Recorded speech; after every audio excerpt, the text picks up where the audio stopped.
They should call a halt to the shameless deception of innocent Igbos with reports of fictitious victories on the battlefronts. They should appreciate that the so-called diplomatic recognition by dubious characters cannot, in the least, alter the course of Nigerian history. It is sheer wickedness for Ojukwu and his clique to continue to goad innocent citizens to support rebellion and lay down their lives for a cause that is not just. The rebel leaders know in their hearts of hearts that all their false propaganda about genocide and massacre derives from personal ambition and the haunting fear of their own future and safety. Consequently, they do not know when to stop. I call on those who claim to love Nigeria and the Igbos to face realities and advise the people of the East Central State to lay down their arms and return to the fold. It is not enough for organizations and individuals to ask the federal government to cease hostilities while ignoring the evil intentions of the rebels. I honestly believe it is in the true interest of the Igbos that they return to the fatherland. I am satisfied that all other Nigerians have learned the lesson of our most recent history and the current civil war. Landing troops in the Delta Creek areas is one thing. Using them with effect is a vastly different thing. It is clear to me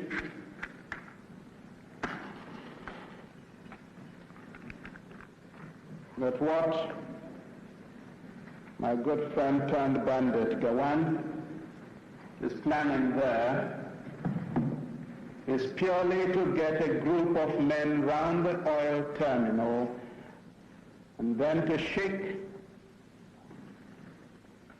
the managers of the oil companies by the scruff of the neck and demand money. That's all. He knows well that the troops in that area can be of no use.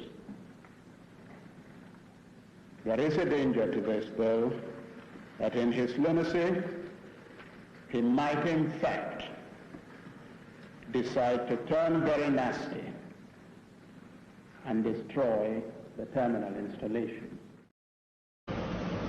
But we have Colonel Obasanjo, who is the commander of 3 Marine Commando, who have been able to capture a number of senior secessionist officers, and he had brought them to Lagos to see us in order to let us have their acceptance of the spirit of one Nigeria.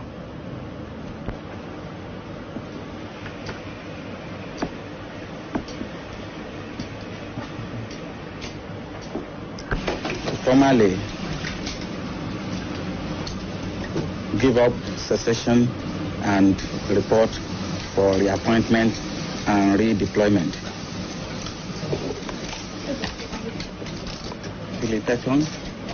Hello. Your Excellency. Glad to see you again. My pleasure. How are you? Very well indeed. Glad to see you again. Thank you. Patrick Amadi. How are you? Excellency. Glad to see you again. Thank you very much. Glad to see you again. It's an experience. Honestly. Glad to see you again. And I would like, therefore, to take this opportunity to say that I, Major General Philip Effiong, officer administering the government of the Republic of Biafra, now wish to make the following declaration. That we affirm we are loyal Nigerian citizens and accept the authority of the Federal Military Government of Nigeria. That we accept the existing administrative and political structure of the Federation of Nigeria. That any future constitutional arrangement will be worked out by representatives of the people of Nigeria. That the Republic of Biafra hereby ceases to exist.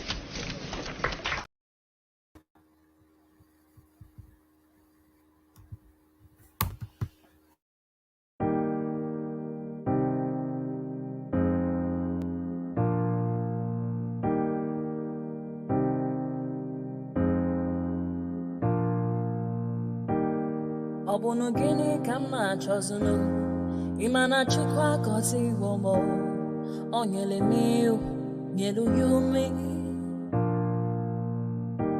What am I looking for? See my God, he don't bless me, yo. He give you me, give me you. Obun kife la chasha so, obun kife me chasha me. My baby, you know, say you go love for me. Hey, yeah. I do go, I could go. When I call your name, Shakara for me. Oh,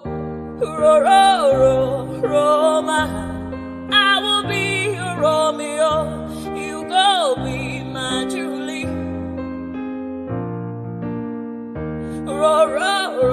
Roma, I will be your Romeo.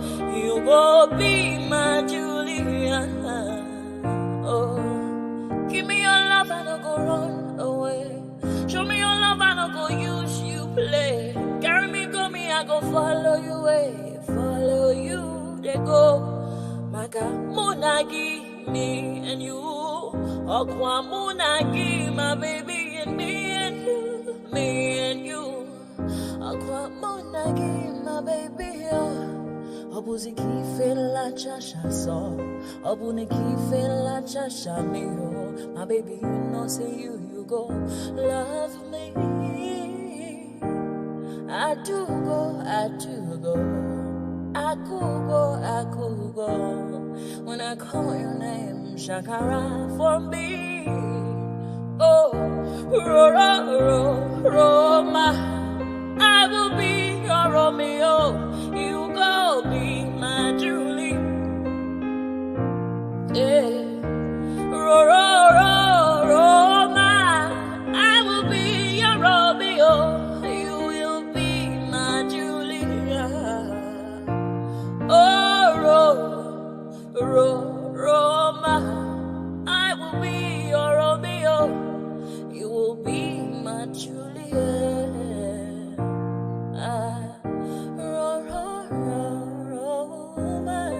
I will be your Romeo. You will be my Julia. Obuzi kife la chasha so, obuzi kife mi chasha me. My baby, you know say you go love me. I do go. I could go. When I call you, Shakara for me.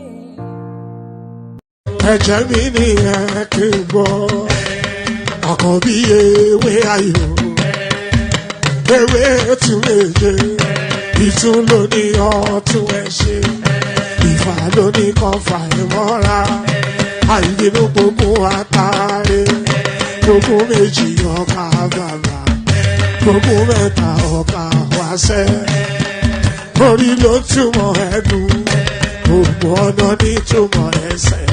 Akọni ìmọ̀ tú ìmọ̀ ọjọ́, ìmọ̀ èmi ni wọn kì í dálẹ̀. Wọ́n bá lọ mẹ́lẹ́mọ́, wọ́n á fi jóye ẹlẹ́mọ́. Akọni wọ́n bá lọ gbé fèrè, wọ́n á fi jóye ẹlòkò. Bọ́ọ̀wọ̀ wọn bá tẹ̀lé, wọ́n á fi jóye aláre. Àwọn mẹ́tẹ̀ẹ̀ta parapọ̀.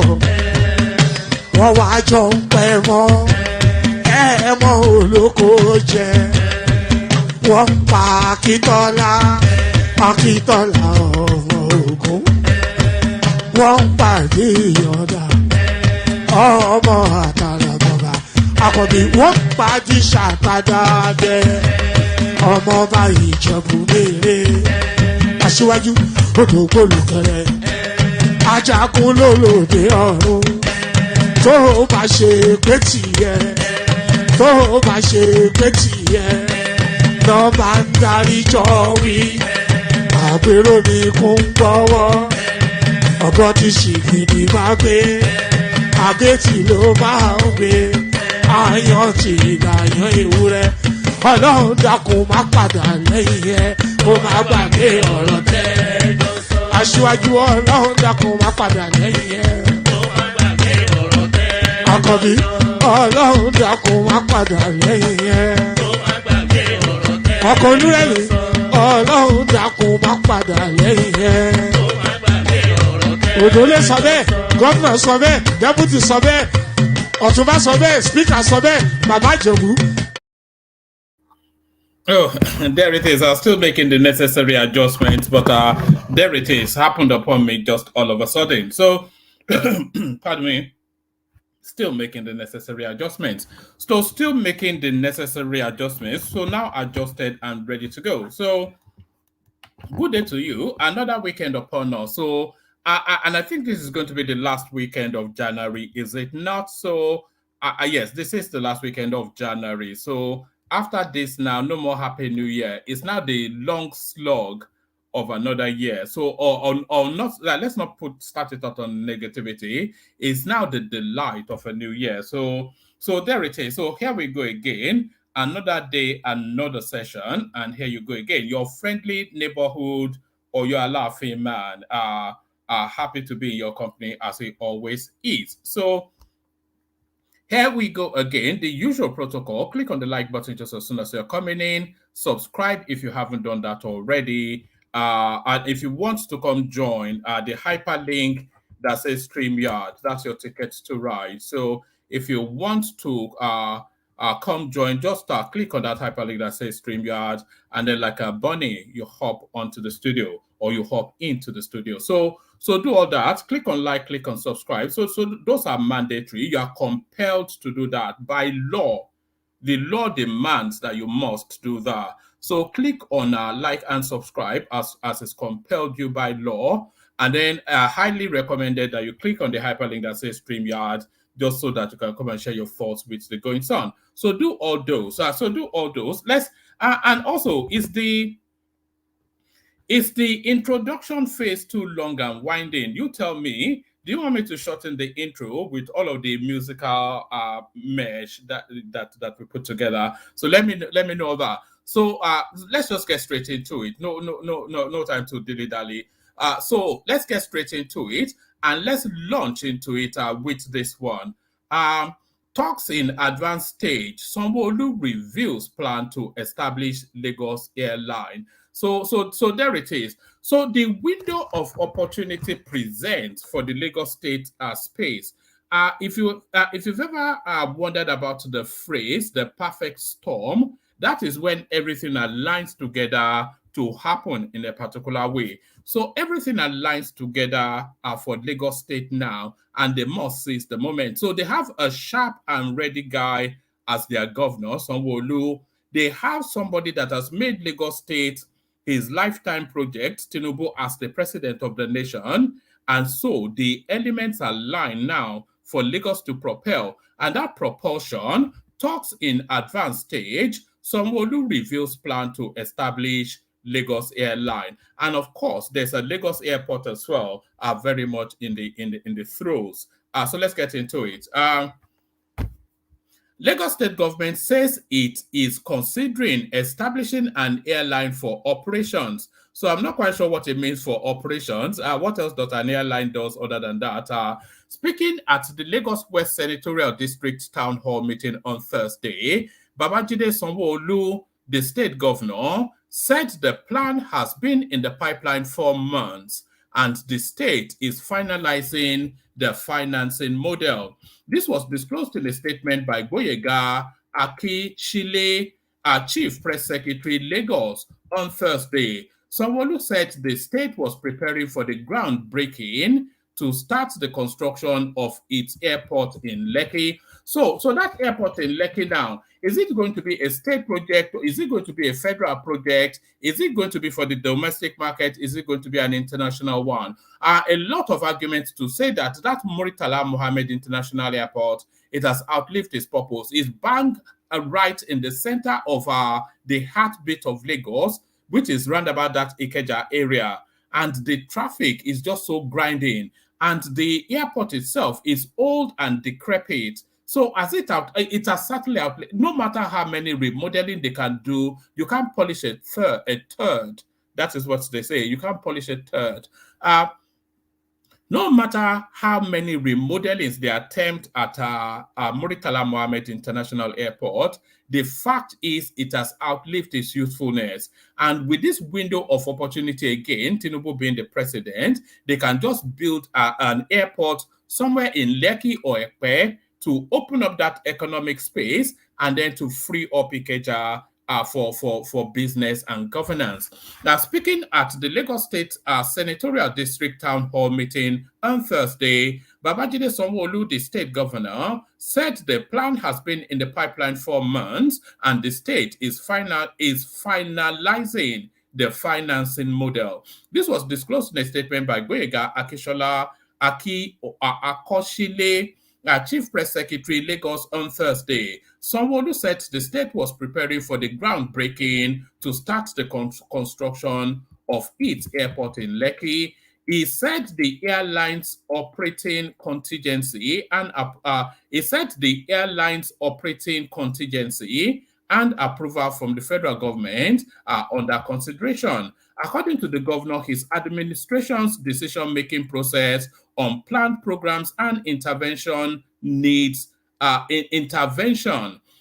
public involvement before they can be implemented. Sanwo Olu also emphasized the progress made in the state's socio-economic development trajectory over the past 4.5 years, pledging to intensify efforts for sustainable growth.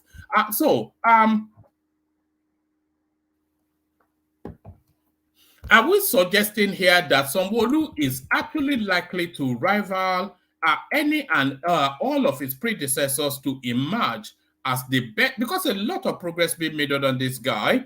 I think he has completed. Okay, so those train lines were already in the pipeline, but he's completed, I think, about 2 or 3 train lines now. He's built all sorts of fantastical structures and is really moving very actively. He's built a film studio purpose-built for the Nollywood industry, just to keep Lagos both at the heartbeat of that industry in Nigeria and the wider African expanse. So this guy is doing some magical stuff, Sanwo Olu, but there it is right there. A Lagos State Airport coming to a locality near you. Oh, let's just round this off. In Lagos West Senatorial District, infrastructure development has been our priority since we came in. Sanwo Olu said the state has completed 70 kilometers of new road and over 2 kilometers of bridges in the last 4 years. These include Penn Cinema Bridge, Ikeja Flyover, and over 42 roads we have completed in Alimosho, Ifako, Agege, Ikeja, Mushin, Amuwo, Odofin, and Badagry, he said. We also have over 30 ongoing road projects, which are at various stages of completion within this district. So the one thing that I just, they seem to be concentrating on only public-facing infrastructures. So infrastructures that are in the main glare, they concentrate on that. But when you deviate off the main road, the whole place is still a rot. So they now need to cascade structures to local governments to agree and perfect sort of building styles for the sort of inner roads that actually go into where people live. I'm not quite sure if asphalt is best suited for that, but in terms of the inner roads, the drainage and all of these things, they need to agree and perfect it with the local government and then create the funding and supervision for that. But there it is right there. Lagos Airline, this is, and they will run it well. That's just the thing. They will run it well, of course. Let me take you to this page. Supreme Court upholds 5-year jail term of former Nigerian lawmaker Farouk Lawan over $500,000 bribe. So this is the narrative of this guy and Femi Otedola. As far back as this story broke, we actually we were in this space when this story broke.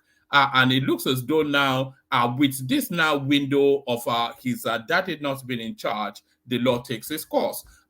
Supreme Court upholds a 5-year jail term of former Nigerian lawmaker Farouk Lawan over $500,000 dollar bribe. So this is the narrative of it was actually, if I remember well, it was actually a blackmail to implicate Otedola in something that he wasn't involved in, unless and until this guy actually paid him $500,000, which seemed to have backfired.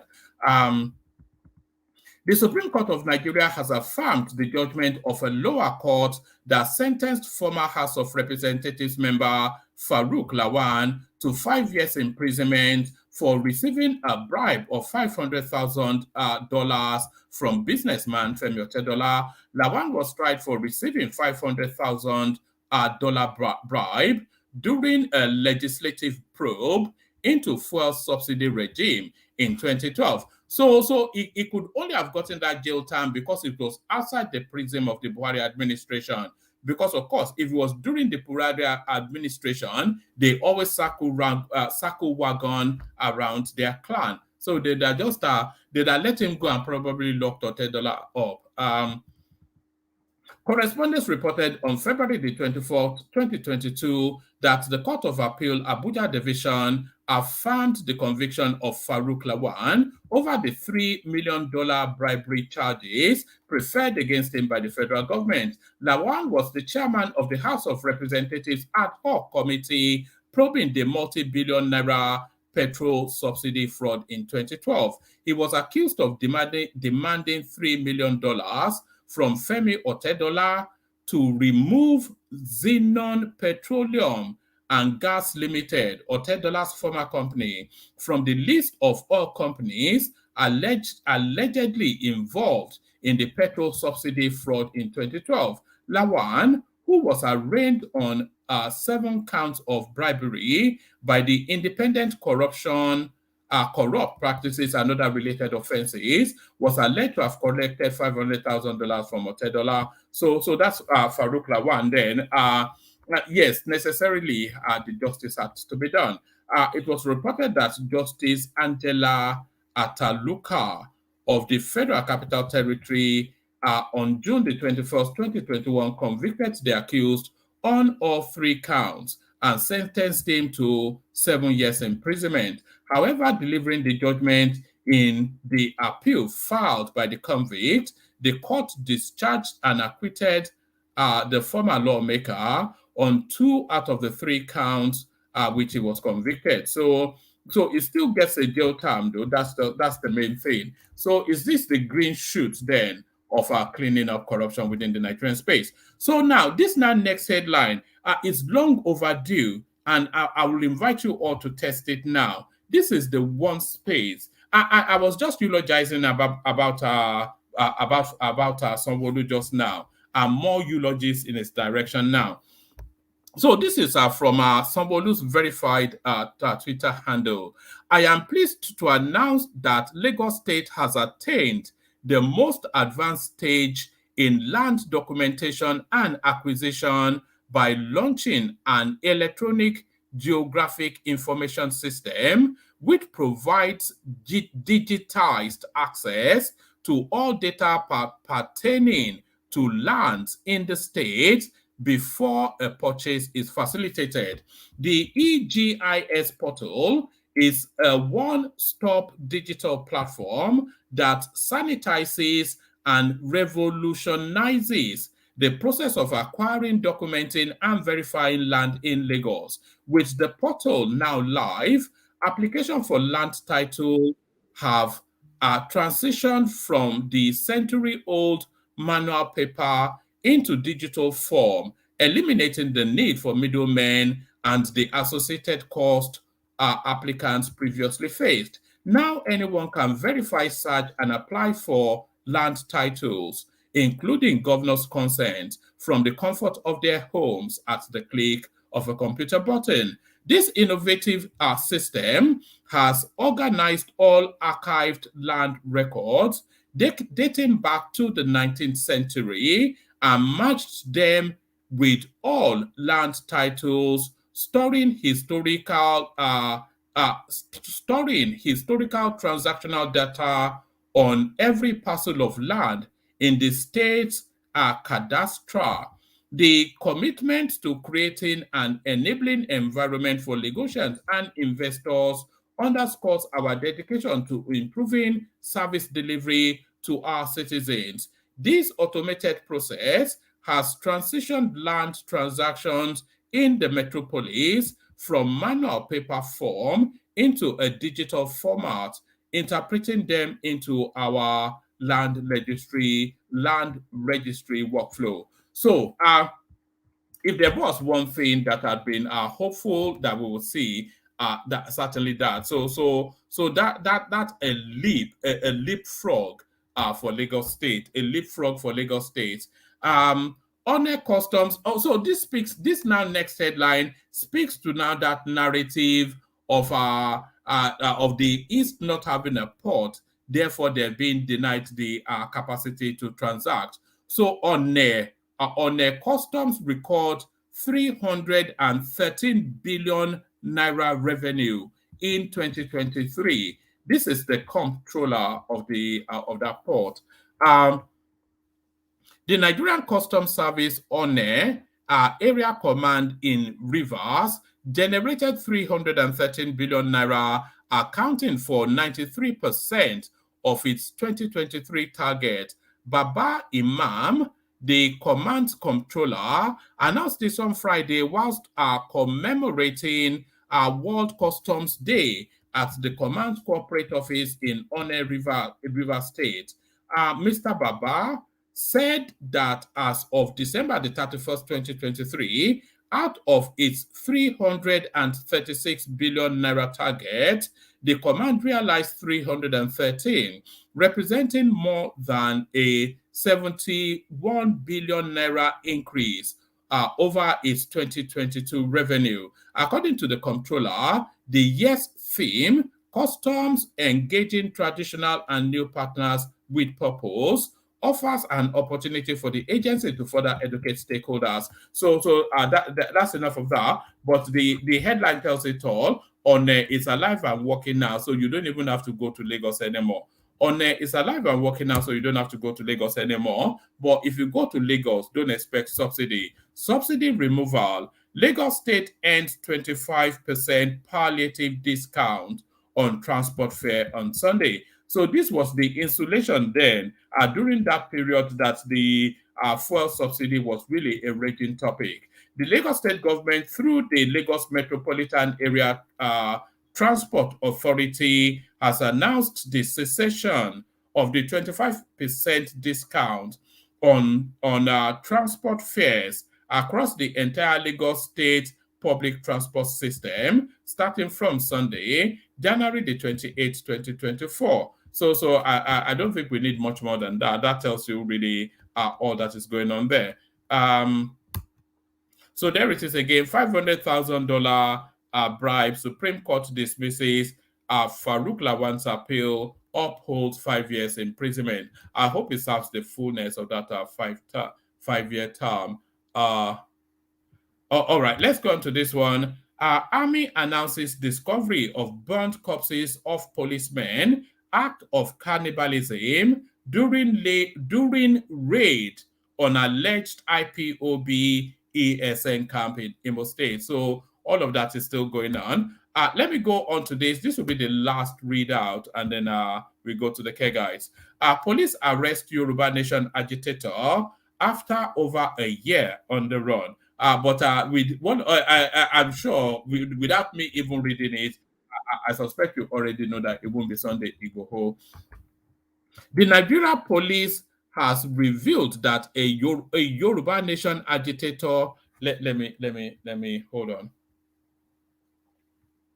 Let me have a sip of water. The Nigeria police has revealed that a Yoruba Nation agitator, Olamilekan Odofin, has been arrested after over a year on the run. In a statement on his X handle, Lagos police spokesperson Benjamin Hundeyin said the 34-year-old was arrested by officers of Ayobo Division. According to Hundeyin, the suspect on January the 9th, 2023, championed attacks on motorists and the police under the guise of Yoruba Nation agitation. The spokesperson added that an investigation is ongoing following the arrest. At least one person died, 2 police officers got injured, some vehicles damaged during the protest by agitators for Yoruba Nation last year in Ojota, Lagos. The pro-Yoruba separatist group and the police pointed accusing fingers at each other over who provoked the clash. The agitators claimed that the police provoked the clash after its men tried to disperse the rally, and the agitators refused to hit. So well, if the police tell you to disperse and you refuse to hit, then you instigated that, because you have to follow lawful instructions. When the police invites you to do something, they are not asking for your discretion to do or not do it. They are giving you a clear instruction to carry out. So if the police tell you to move on, do yourself a favor and do exactly that. Just move on. So there it is right there. So one of those Yoruba Nation wayward elements now Otibosowo Ojoba. So Otibosowo Ojoba. So let's play the Kegaj music, get the session going, and see where it leads. But of course, you know where we're going first, to the Kegags. Water, only water, only water, where they see ma. Water, only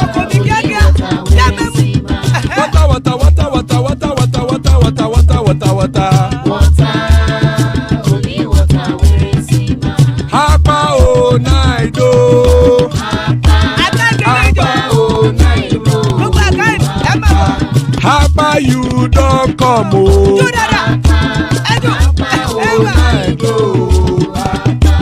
Hapa o naido,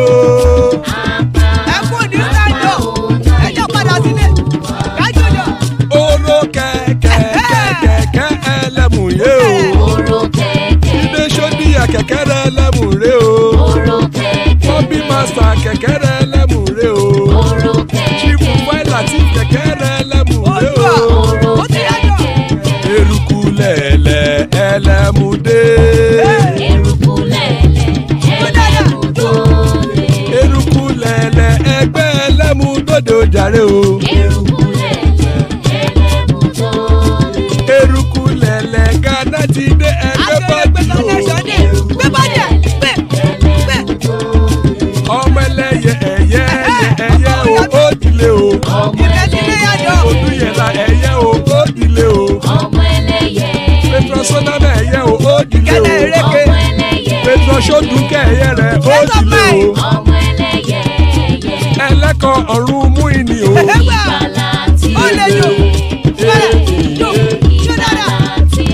Àkùkọ ọ̀run méjìkọ.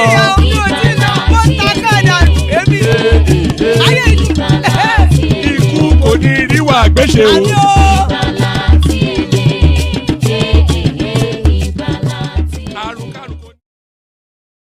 Oh, and by the way, yeah, before I bring the panelists up, I spoke to Zita earlier on. She is doing well. She's just overwhelmed by schoolwork and things like that. So Adale Koko was asking yesterday, so I phoned her. So Bishop joins us. Good, always a delight to see Bishop. Ekene joins us. A real delight to have Ekene here. Adale Koko, father of the bride. Pansat joins us under a different moniker.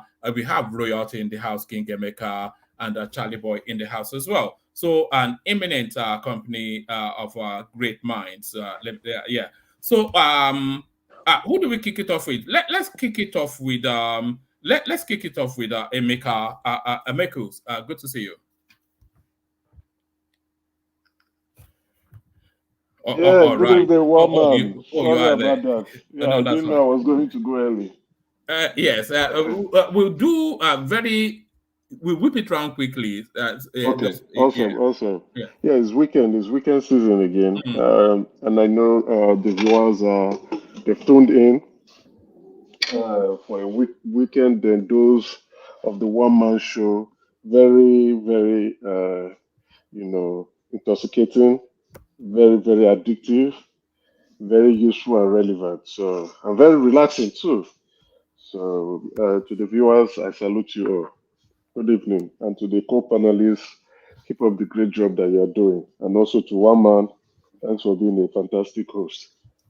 All right, brilliant. All that. So, what are you looking at in the news today? Is there anything we missed out?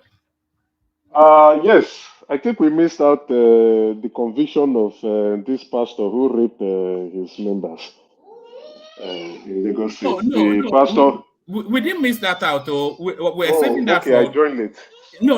Okay, for on Sunday. Yeah, for Dupsy. Okay. Dupsy is going to take that on. Yes. Okay, yes. Okay.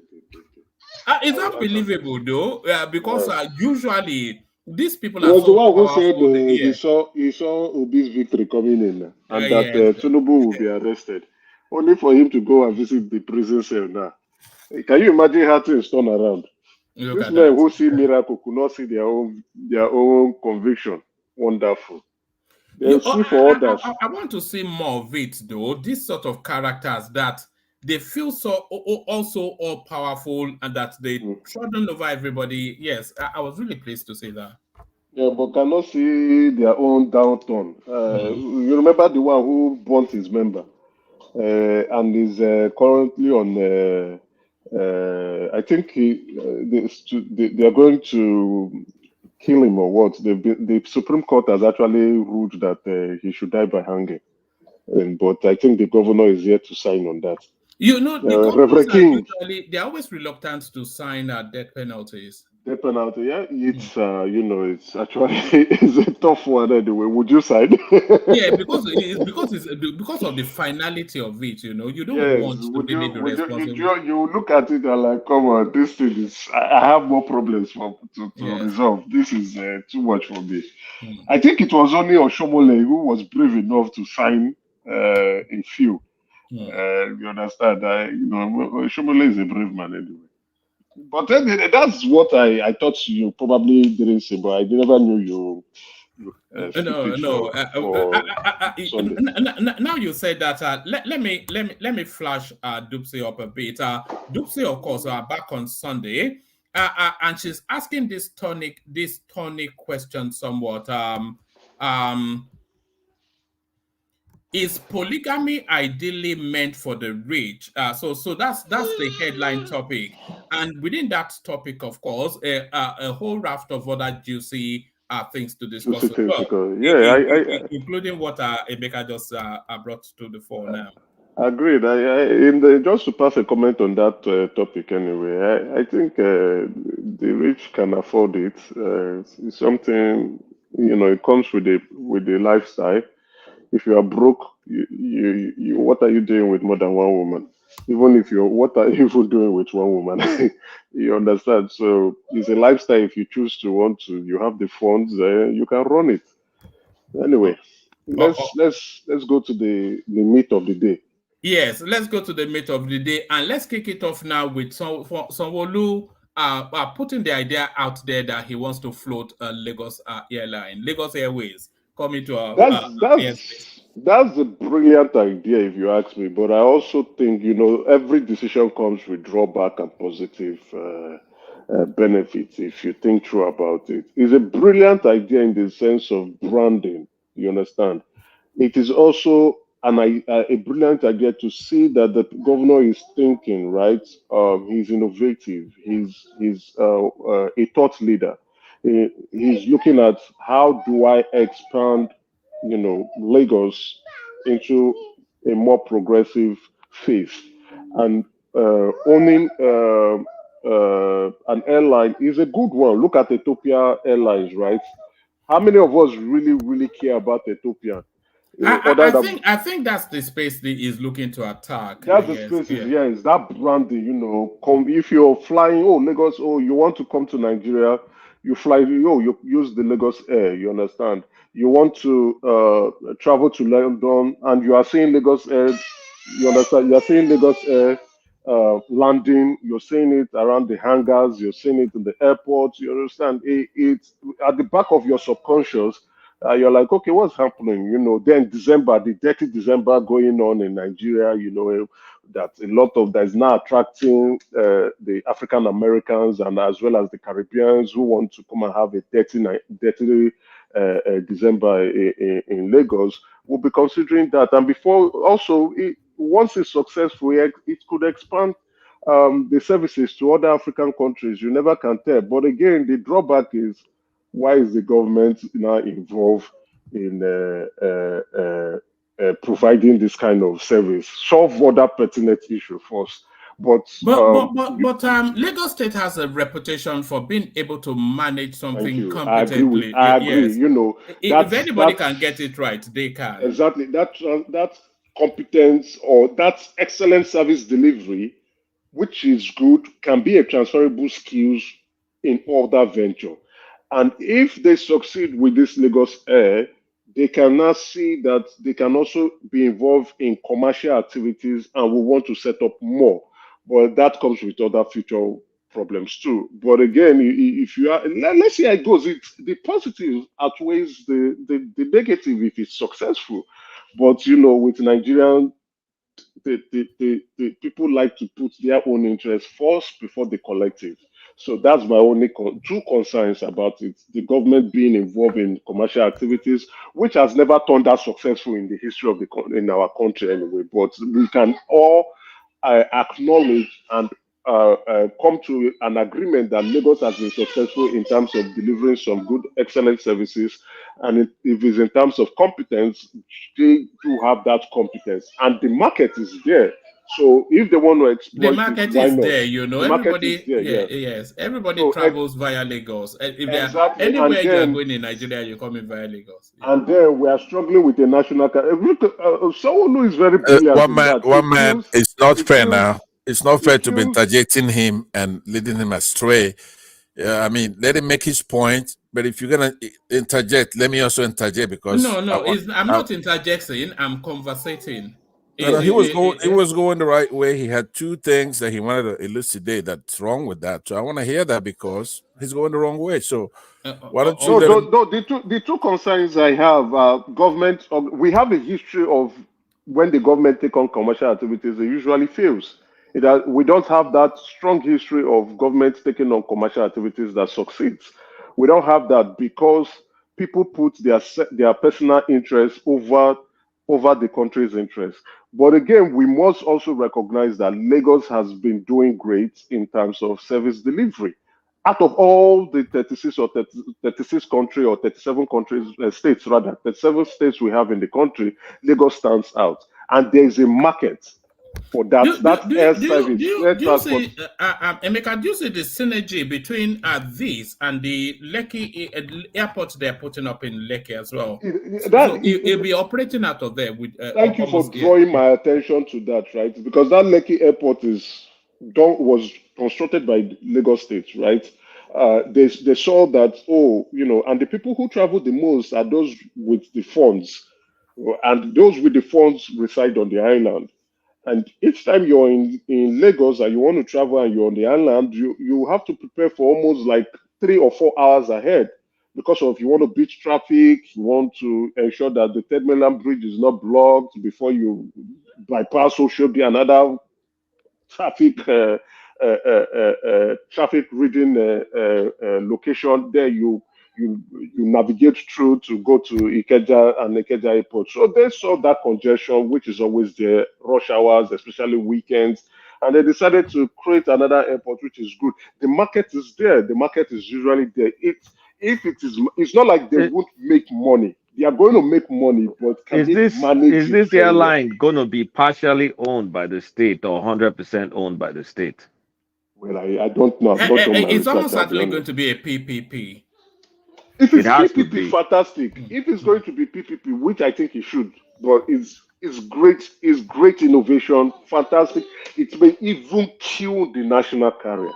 It may kill and bury it completely, because people would begin to compare. We have never the last fraud where they've not even done the investigations. Now I don't know what Kiyamo is doing with that and what he's up to. He seems to have lost his voice since he became a minister. What do you mean by killing the national carrier? Do you have? Oh, it's going to the market will determine. Now, so that's why I say it will kill the national carrier completely, because if one ever springs forth, Lagos will provide more efficient service standards, and people will go where the service is. If the service is good, people will use that. Rebecca, can I chip in something? Chip in. It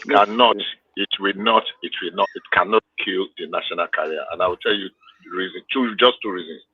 Because of time, why it cannot. Number one, as Lagos State, as a subnational, cannot enter into bilateral air agreement with other countries. That's one. It is only the Nigerian government that can do that. And there are other people that have positioned themselves that they want to represent Nigeria, to fly the Nigerian flag as a national carrier. So if for any reason Lagos State flies at the airline and they grant them the permit when airpeace have been looking for that same permit, it will cause an uproar, and I will join in that uproar. It will not be fair. So for that reason, yeah, they can do well, they can get permit to go to some places, but it will not fly, it will not be the national carrier. And for one, we've not even had a national carrier. Airpeace is struggling to become one. Yeah, I mean, right? What I'm saying so that... for me, if you ask me, I think they should there should be nothing as a national carrier. Let our operators come in. What I'm saying is that, when national carrier is a very subjective and complex discussion. And any airline that you give to fly your national flag is your national carrier. It does not mean that it must be owned by Nigeria, but it's the federal government that gives that mandate. So they enter into the bilateral air agreement with other countries using that one. Okay, this is our. So if Nigeria gives, like when we give to Richard Branson, so if they are going to give to anybody, it would be wrong to give it to Lagos State. That's what I'm saying. So that's why. Let's see how it turns out to look but like. It's exciting news anyway. It's exciting news. Let's see what. let me also interject. I hate to do that. We'll make that the last interjection and then we'll move on. Yeah, for the first time, I really got to see if somebody who knows better would profess a bad idea, right? It's very clear that Emeka knows that some of these things, it's not a debate about Lagos, it's about market economy, state-owned properties. I mean, Soviet Union was a powerful entity and they tried it, they owned pretty much everything, including means of production. But there's nothing to look back at Lagos right now and say they ran this thing very well. They don't have electricity in the country. Our country, the financial capital of our country, right? So let's not localize it, because it's like if let's say I live in Enugu, I'm from Enugu, and you live in Lagos, and you say that my house is far away from your house. That's if you're coming over. What about when I'm coming over, right? It's equidistant.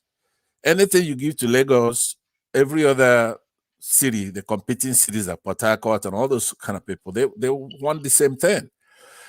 Market economy. Nobody is stopping them from doing it. It's just that their governments don't have the census. I understand, but the argument, are you trying to say that state-owned enterprises are better? I mean, they're trying to sell off the refineries, they're selling off things because the states cannot run anything. Maybe you didn't hear me very well. I said we have a history of filling with state-owned corporations. Right. That's what I'm saying. All right, let's not get but let me just land one more by saying, just believe me, this is not antagonistic. It's not hostile. No, it's not antagonistic, but it's directed. It's not. No. It's hashing out what he said already, and then he's trying to make what he did right there was to give some premises that are correct. Right? We agree with his premises. Then his conclusion, it's deceitful. If you're going to be saying, let's try it, why should we try before we talk about it? We want to hash it out. They say they want to do it. They have probably looked at the feasibility plan, and they are doing their homework to say, okay, I think this can work. there's no harm in trying. Like what Kolata said, it could be PPP, which is good. Like then, which means Lagos State just owns shares, and we don't know the percentage of shares they might probably own. Then the private individuals who own the remaining. Regardless, we don't even know how the ownership structures are going to look like. We even don't even have the full idea of who the promoter would look like. It may even be completely private, and they are just using the Lagos Air But as a that's not way to true. just Look at it. Look at the title. No. Let it go, Pansat. We don't No, want I'm to. saying look. We Look don't at want the to be held headline though. The hostage. title. Yes. it might Yes. be private. It might be private. These are all speculation. It has not started. When it comes to fruition, we will get more information about it. But it's a fantastic idea, if you ask me. The only concerns I have Do, is do you just as a round off do you agree with my argument that the Muritala Mohammed International Airport, it has overlived its purpose. It's too decrepit now for it to be of any, and it cannot really be. You can only which paint of, it which of, to which of them, MM1 or MM2? the international one. I think they built a new one now. No, they There built a too. terminal, They but built That they built another terminal, which do you they've not been even think that the advertising. location is wrong? Ikeja, the heartland of. there's nothing wrong with the There's location. I nothing was wrong with the location. it's okay. The airport is actually functioning pretty well now. The new one is really nice. They've been, I think the immigration guys have been trying to, and couple they've been trying to brand it. It's got a lot of people. Even our very own. Where is he, Seth? Maurice. That's Maurice. Maurice, where Yeah, are you? I don't know. Maybe it's I in know you are Belma. listening It's to the in. background. Maurice recently traveled and he confirmed that the new terminal is really lovely. He likes the new terminal and it looked good. And I think what's his name again? Our own special Babalawo, Mike. Mike, Yeah, yes, Mike yeah. did the He video, sent right? in clips even. Yeah, Yes, yeah. he sent in the video. I didn't use it because I think they didn't commission it the time I left Nigeria. I didn't use it. Marcus, let But me ask you a question, please. Is it your philosophy that we should have services, airline, roads for the rich, and then something different for the poor Nigerians? Is this something that you're attracted to? You have some infrastructure for the rich that's nice, beautiful, and then we have the old ones or ugly ones for the poor. I'm not the one that dictates the terms, but when you're traveling on an airplane, you have the first class, you have the business class, and you have the economic premium, and then you have the economy. When you are also in the airport, you have the VIP section, lounge, you have the regular section, and then you also have where you go and stand behind. If you are in the club, same thing. If you're even in certain hospitals, you have the private ward where you are being offered a lot of better services. So this life with some people have designed specific services or products that will cater to those who can afford it the most. And they Okay, but will that's put in some a future. private No, enterprise. Pansat. One man, just hold on, please. Hold on. One man. Guy, don't No, hold no, it. but just hold on. We're just I want to starting. follow up on that, on what he Yeah, but just said. don't hold on. No, Don't. it's Can nothing you like hold that. on? Look, Don't hold just the hold on. peaceful. Don't No. hold on. You will have that say, but I don't want the conversation held to hostage so early into the session. So ask that. Let Emeka respond, and then Okay, we'll move fine. on. I'll ask it, then I will Yeah. leave and come back towards the evening when we have more time so I could talk. But what I'm All saying, right. Emeka, is that a private enterprise could set up that kind of stuff, VIP, but that's a government entity, as a public plan. Everybody's equal. Do you understand? So that's why, if like examples that you're citing, yeah, if you open a club, you could have VIP section. You could even have whatever groups. But I'm a capitalist. I do not. That's what I need. Before you begin to twist the conversation, I believe the government should not be involved in any business or commercial activities. and if they're involved, let that be to people, entrepreneurs, those who have the resources to be involved in that. The government should be involved in governance. okay, Certain I agree with that. But policies what I'm and the saying rest. is that if the government goes ahead and builds it anyway, in essence, let's say It's a natural monopoly, something a government has to do. And then if they do it, though, they cannot be saying, like what you say in VIP section and all that. It's supposed to be for the public. It's supposed to, everybody's equal. You can't do what a private enterprise can do. But I leave it at that. And I want to caution you to, use your wisdom and the stuff you're talking, talk straight. Don't be deceptive. Talk straight because you're smart. You got it right. Don't let one man malign you or turn you away from that. I will exit, then I come back after a few hours so I could be able to talk. I changed my name so that you won't be afraid of Pansat. Nobody's afraid of your Pansat. Okay then. I'll see you in a couple of hours. One man. All right. Cheers, Pansat. Cheers, Pansat. All right. Emeka, let me go on to. I'm going to go on to Kulata, and then I'll get to Coco, who I think is joining us for the second time. So I'll move Kulata then to this particular storyline. This one especially pleases me, Kulata. I suspect it may please you as well. I am pleased to announce that Lagos State has attained the most advanced stage in land documentation acquisition by launching an e-geographic system which provides digitized access to all data pertaining to land in the state before purchase is facilitated. So at last, they've on-streamed now owning houses in Lagos. Owning land, rather. Yeah. Owning land. Yeah. I mean, it's a good idea. I mean, to get all this thing done, because there are many government people, I mean, even in Tinubu's government, that have been literally stealing people's lands. I heard a lot of sub stories last week about that. So it will be good to digitize this.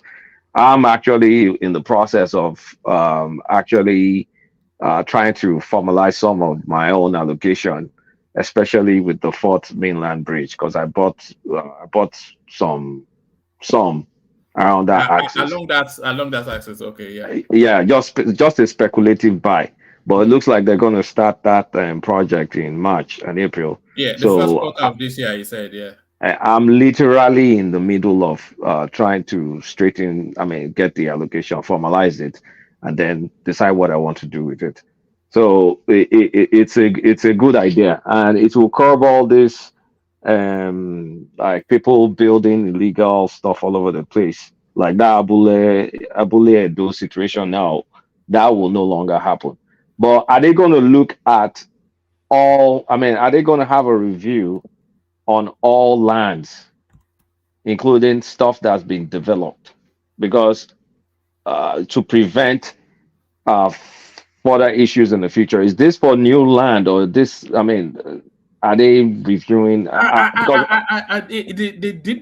details are coming out slowly, but I suspect that new lands, yes, because what they said was that they've mapped all the, going back to the 19th century, all the land spaces in Lagos, and they've upstreamed it into a digitalized form.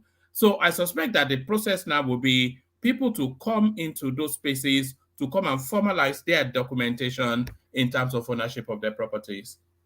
That would be excellent. That would be good. It's much needed. Way long overdue. Way long overdue. Not too much to say about that, but I'm expecting that, because I think I personally too will benefit from it. So it's a good thing that they're doing. All right, brilliant. And that's our Lagos State space. Lagos Airline or Air Lagos or whatever it is. I think it's a brilliant idea, and I think they are targeting somewhat that Ethiopian airline type of narrative. And it being a national carrier, it doesn't necessarily have to be a national carrier. Not all commercial international airlines are national carriers. So what are you making of it? A good idea. Pansat not especially enamored by it. I'm not a fan of government running businesses. Not really a fan.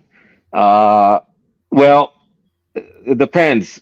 There are many government-owned airlines, some 100%, some partial. Is it good? Well, there's Ibom Air too, right? The one in Akwa Ibom. So Lagos will just be joining that party. And what would they? I mean, if they are allowed to fly abroad to Atlanta, UK, and all, maybe we'll get cheap prices. That's if they're allowed. But this is going to just pour a lot of copycats. Like many states will now be thinking of getting into the business of airline. But I don't think this should be their priority right now. I think their priority should be in electricity. I mean, that local, I mean, now they're allowed to produce electricity. They should focus on that as priority, and they should focus on basic stuff like water. I mean, in Lagos State, all the water works projects have been abandoned. So I think they should try and get some basic stuff working. The airline, let private people take care of airline. I mean, state airline. I mean, if it's there, if it works, fine. But for how long will it work? When the next government comes, then what happens? Are they? I mean, will the allow some people get discount tickets? It's just I see a lot of potential that I don't like. Even though Lagos is the only state functioning, I just don't think airline business is what a state. I don't think that should be the priority right now of Lagos State. I think electricity more should be the priority of Lagos State because Lagos, the electricity problem in Lagos is worse than most places that are experienced in Nigeria, and they need to fix it. They just need to fix it. Is that down to demand? Is that down to demand? There's more demand for electricity in Lagos, and Yeah, that's why Lagos needs to build its own grid, right? They're allowed to do something like that. That's why they need to build it. If you can take the Lagos outside of Nigeria, the tiny electricity we have Nigeria will be able to be okay in different areas. At least, maybe it'll carry 50% of their demand while they rotate. And Lagos it's a small state. You don't have too many large areas to cover with transmission lines. With what's it called? All you need is you need the heavy duty the heavy duty what's you call it heavy duty transformers and transmission line. The state in itself is not that the built up area in the state is not too big that they can literally do that project in 2-3 years if they face it. So, I mean, well, why are they not tackling that? It's a very wealthy state, so and the electricity thing, I don't think they'll struggle with finance because, of course, a lot of people. It's a gold mine of a thing. What's the stumbling block for them not taking it on? What's your speculation? I think they're still probably drafting like what you might call it now. Yeah, he has to pass through the state assembly, doesn't he? I think that's what the new law says. Yeah. Yeah, but the bylaws, regulatory, whatever, they need to first formalize all that stuff and look at how they can work with this new amendment that is passed. I think once they finalize that, they should be able to get something going. I think actually Lagos and Edo State are the only or the few states that have done some work in terms of like regulation and whatever needs to be drafted to support this bill. So in my opinion, they should fast track whatever needs to be done and start, because as it is right now throughout Nigeria, Lagos suffers worse electricity. If you go outside of Lagos, in Ibadan, for example, you get way more stable electricity in Ibadan and other towns compared to Lagos. So they should just focus on that. I mean, they should focus on that. And they should also focus on an alternate route that the Dangote tankers will be taking. That Lekki Road is going to turn to trash very soon when you're going to start loading 2,000 to 2,900 tankers on a daily basis. That's going to turn to another Apapa another Papa It's will going to be a Shoki road. hellish experience. A lot It's of going to people be a hellish they experience. are rushing to buy land there. They don't know what's coming. So I was surprised that they've not made alternative arrangements to look at where they're going to transport all those things. So if it's still going to be this same route, then you see, I don't know. Airline for me, airline is not it. There are other things that they should work on that I feel is more priority. If they do the airline, I'll use it if the price is right. But I don't care much for it. Is there a danger if they have an airport in Lekki and then they have a Lagos airline running as well? Is there a danger that the elite, they would insulate themselves from the everyday person, and then of course they would not have a real connect as to what their needs are? Because you just fly in, you hop into your apartment in Lekki, and that is it, and then you go out back to London again. So is it going to cut off the interaction with the everyday person? Well, if there's an airport in that Lekki axis, probably going to be nearer to Ekpe or something. Then a lot of people don't need to go to the mainland because some people in Lekki, the only reason they go to the mainland is either they're going to a party or they're going to or they're flying out of the country through Ikeja. There's few people that are already shielded away from mainland activities, and like their work is in Lekki. Now in Nigeria Because their now, only interaction with the mainland, of course, is driving from the airports to their it's driving from the airport to what's it called, or if they want to go to the interland, like if they're going to Jebu or Shagamu or Ibadan or all these places. So it will really cut it off because there are many people that are living that so-called island lifestyle, which is pretty much shielded away from normal, I will call it normal places. So it's if they put it there, yeah, there's going to be a lot of bougie people that I don't go to the mainland though. I don't, all those nonsense. There will be more plenty now, but they should really spread it out towards that side, move it farther down because there's still development. They need to move development all the way to that area, and there's few islands gone that have not been built that needs to be built up. Like, what's the name of that island? Some island that has a name of, is it Refugee Island or something? Is it Snake Island, you mean? No, not Snake Island. There's something called Refugee Island. It's an island off one of those lagoons. The way you have Banana Island, there's one called Refugee Island. It's further down. And then there's a place where some guy was showing me, there's Lakaway, that's further down, where you have all these resorts that you can buy for a couple of millions of dollars, a couple of hundreds of millions of dollars, just like a refuge where you can just get out, shut out of Lagos. It's a nice place. And so I think they should move all that stuff there. But the issue we have in Lagos is zoning. There are no zoning laws, right? Apart from maybe Banana, where you have the office place and then you have the residential place. Even within the residential place, there was an office in there. I don't know how they allowed it. So if they start building there, okay, let me give you an example. What's this place in Lekki? This main road in Lekki? It's now shit. What the hell is it? Admiralty Road. Admiralty. Right. Admiralty Road. Like 10 years ago, 15 years ago, people were living there. Now you can't live near Admiralty Road. It's just full of Cold Stone ice cream, the place of eateries. It's just like it's people that built houses there are now living there to look for other places. So because there are no zoning laws.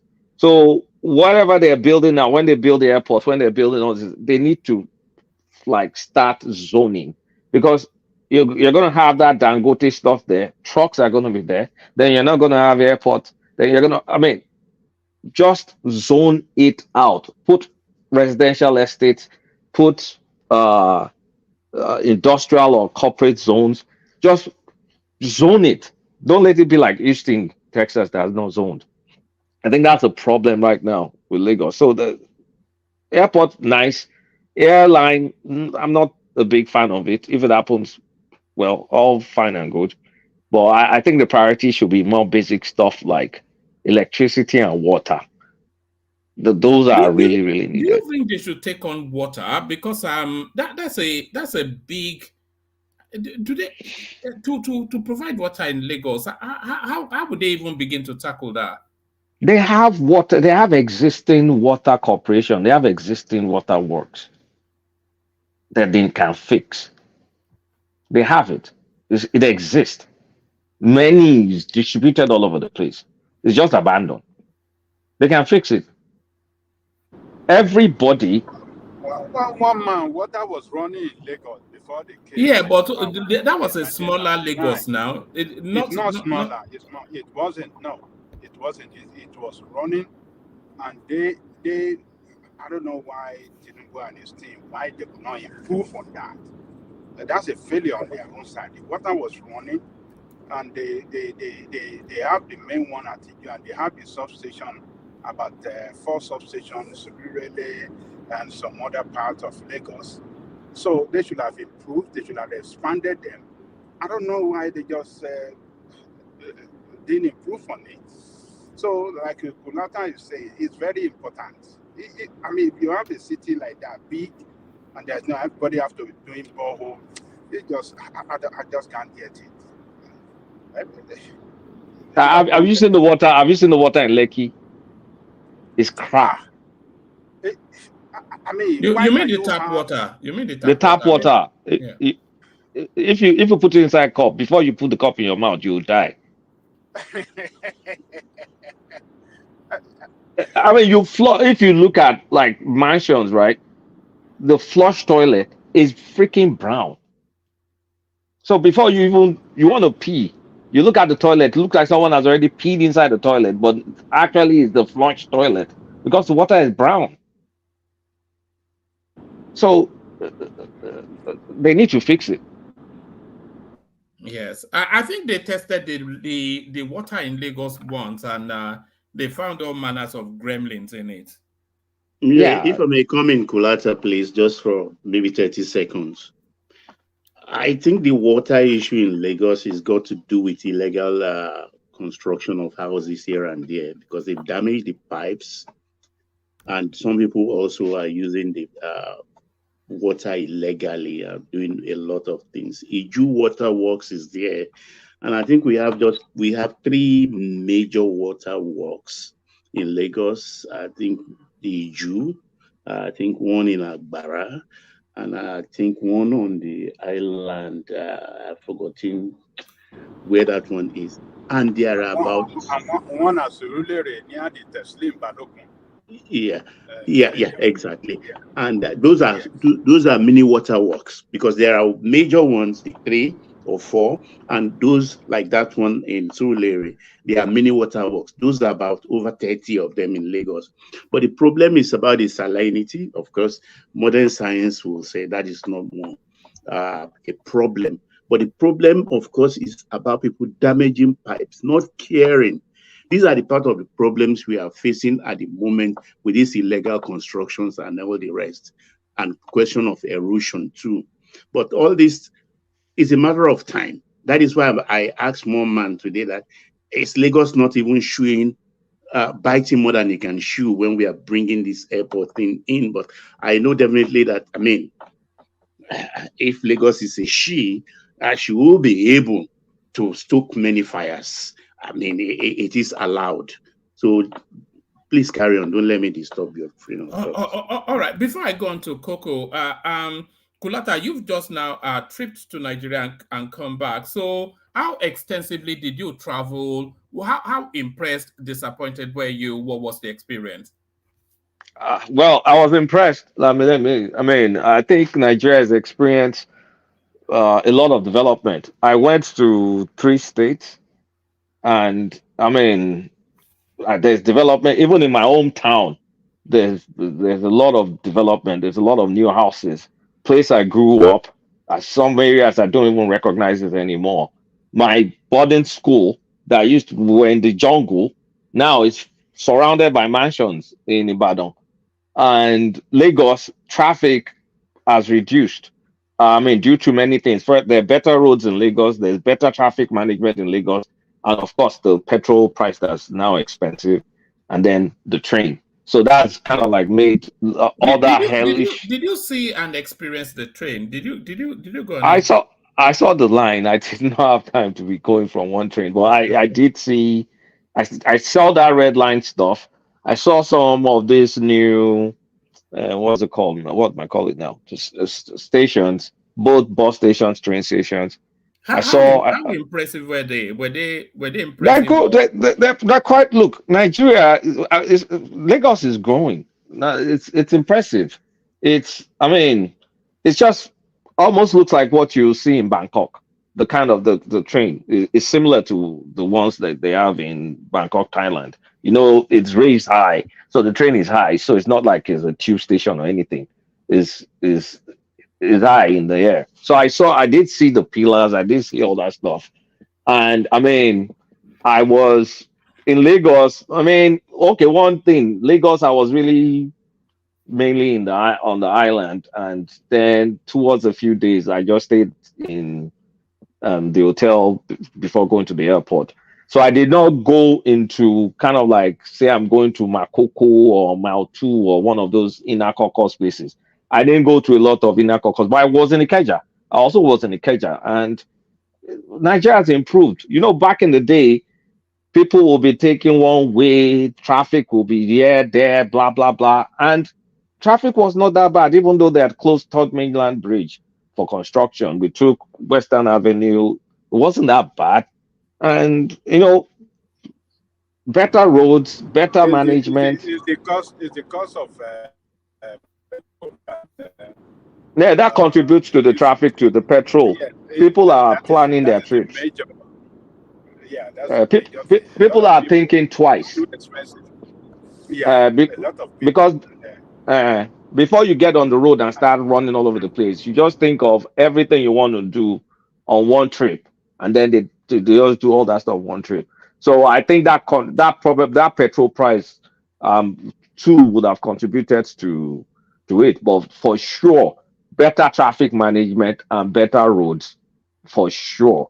And Ibadan too, even in Ibadan, there's some roads that they built from that Akpata area that will go straight to that Ife road area. So you don't have to go through Ring Road. There are like two roads like that around Challenge, all those places. And their houses, like towards that Bodegbo, there's a train station in Bodegbo, towards going after Akpata, Omeadio area, is all built up. This was bushes before. All built up, all that area that will run behind our hostel to go to Omeadio to go and buy fufu. All that stuff, massive houses. Something that was just thick bushes, thick forest, gone. All that At least one they is are gone. Brodians. There's flexing muscles. They are Brodians. I don't know if it's just Abroadians because even my hometown too is. I mean, I don't think. Well, there are Abroadians too. There's no Yoruba family without Abroadians anyway. But there's just development anyway. There are some areas I saw in Ife that look like Lekki. I'm like two different areas, and there's some areas I didn't even get to. The built up like big houses. Like I was like, wow, when did this happen? I mean, for people that don't travel that often to Nigeria like me, you can literally see the difference. It's very, very visible. If you experience it on a Kulacha, daily are you not basis, you are won't you know. not impressed with some of your friends who left behind doing well too? Now there's a problem. Oh, people are Yeah. jackbuying like crazy. People are jackbuying in their late 40s, in their early 50s. Yes, and the Jackpot is not for the young. I was just about to say It's not for exactly the that. young. It's not for the So young anymore. it's not for the young anymore. I mean, friends that are doing very, very well. Of course, I have friends that are doing extremely well, but the ones that were doing well, like let me say rich, but not super, super rich, their wives and kids are now abroad. They are in Nigeria. they've relocated I think family. the problem there actually for the the economy has turned against the middle class. Is what no, the elderly actually, or the middle age, they are living mostly because of their children to get good education. That's what my own thinking about that. Because also most of them, the it's a economy has sacrifice. turned against Because professors are known to be working in car wash and things like that abroad, which shouldn't be. And if you talk to them, ask them, they say, well, I'm doing it for my children, at least to acquire better education. That's what I hear mostly, actually. Well, it's for the education. I think there's a dilemma, right? If you have 3 of your kids in Dave Waterman, for example, how much is that annually? Dave Waterman is, I can't remember how much. It's probably close to $20,000. I don't know. So if you have 3 kids, let's just say 20,000. I can go and check. Let's just say $20,000. If you have 3 kids in school at the same time, if it's $20,000, that's close to $60,000 a year. So a better part of your income is going to fund bougie school when you can get that kind of school for free in Canada, or you can get it free in the United States or England. So a lot of them just relocate their wives and kids to England, or mostly to Canada, England, and they stay. And then and they want their children to have better accent as well. Everybody in Lagos get accent, one man. And you know, there are people in Lagos that have never been outside this. They can speak American for better than they you. They even know the cities more than you. They know it's more than yourself. Yes. Everybody gets. One thing is, no matter the area you go, in Akokos, smaller towns, the default they're speaking is English. I went to Amalaskai. And I just went behind the place, one place to use the restroom in Amalaska. And I was listening to conversation on where they're cutting meat. This guy's default was English and then sprinkling of Yoruba. Before it will be hardcore Yoruba. So they could be graduates. Just still in that space, Kulata, did you witness any of this grueling poverty that we hear every day, or did you just insulate yourself from over? No, I did not insulate myself. Look, I went there to just experience. So here's the thing: is we had a party, right? So, but and it was supposed to be by invite. And the problem is we did not start gating people from the gate of the hotel that we're having a party. So some people came in, and then people were coming to go and get food. And then I saw a few people putting food in nylon bag. Like they come, they serve them 3 plates or whatever, and then they put it in nylon bag. But I now remembered a few memories back when I was a child, when we had something similar. The same thing happened. So exactly. what it just meant was it hasn't changed. It's the same. And we also had another party even in the East, Minimo State. We had similar stories too. So it's not, and one area, nobody was coming to meet me to come and ask for money. Not a single person. So while things are hard, I don't think there's some things that we've always had, like people get crashing parties looking for food. That's always been there. Mogwamo branch has always been there. Yeah. So I did not experience anything that I will say I've not experienced before. And in terms of safety, what was the experience? What was your feeling? I was safe. Yeah. I had zero feeling of insecurity. And I went from states, well, I was in the Southwest, yeah. So I went to 3 different states. I moved around even at night at 11 p.m. The security thing is because we're abroad and then we read about all these things. It's a little, I don't want to poop it, but I'm going to say a lot of it is isolated to certain areas.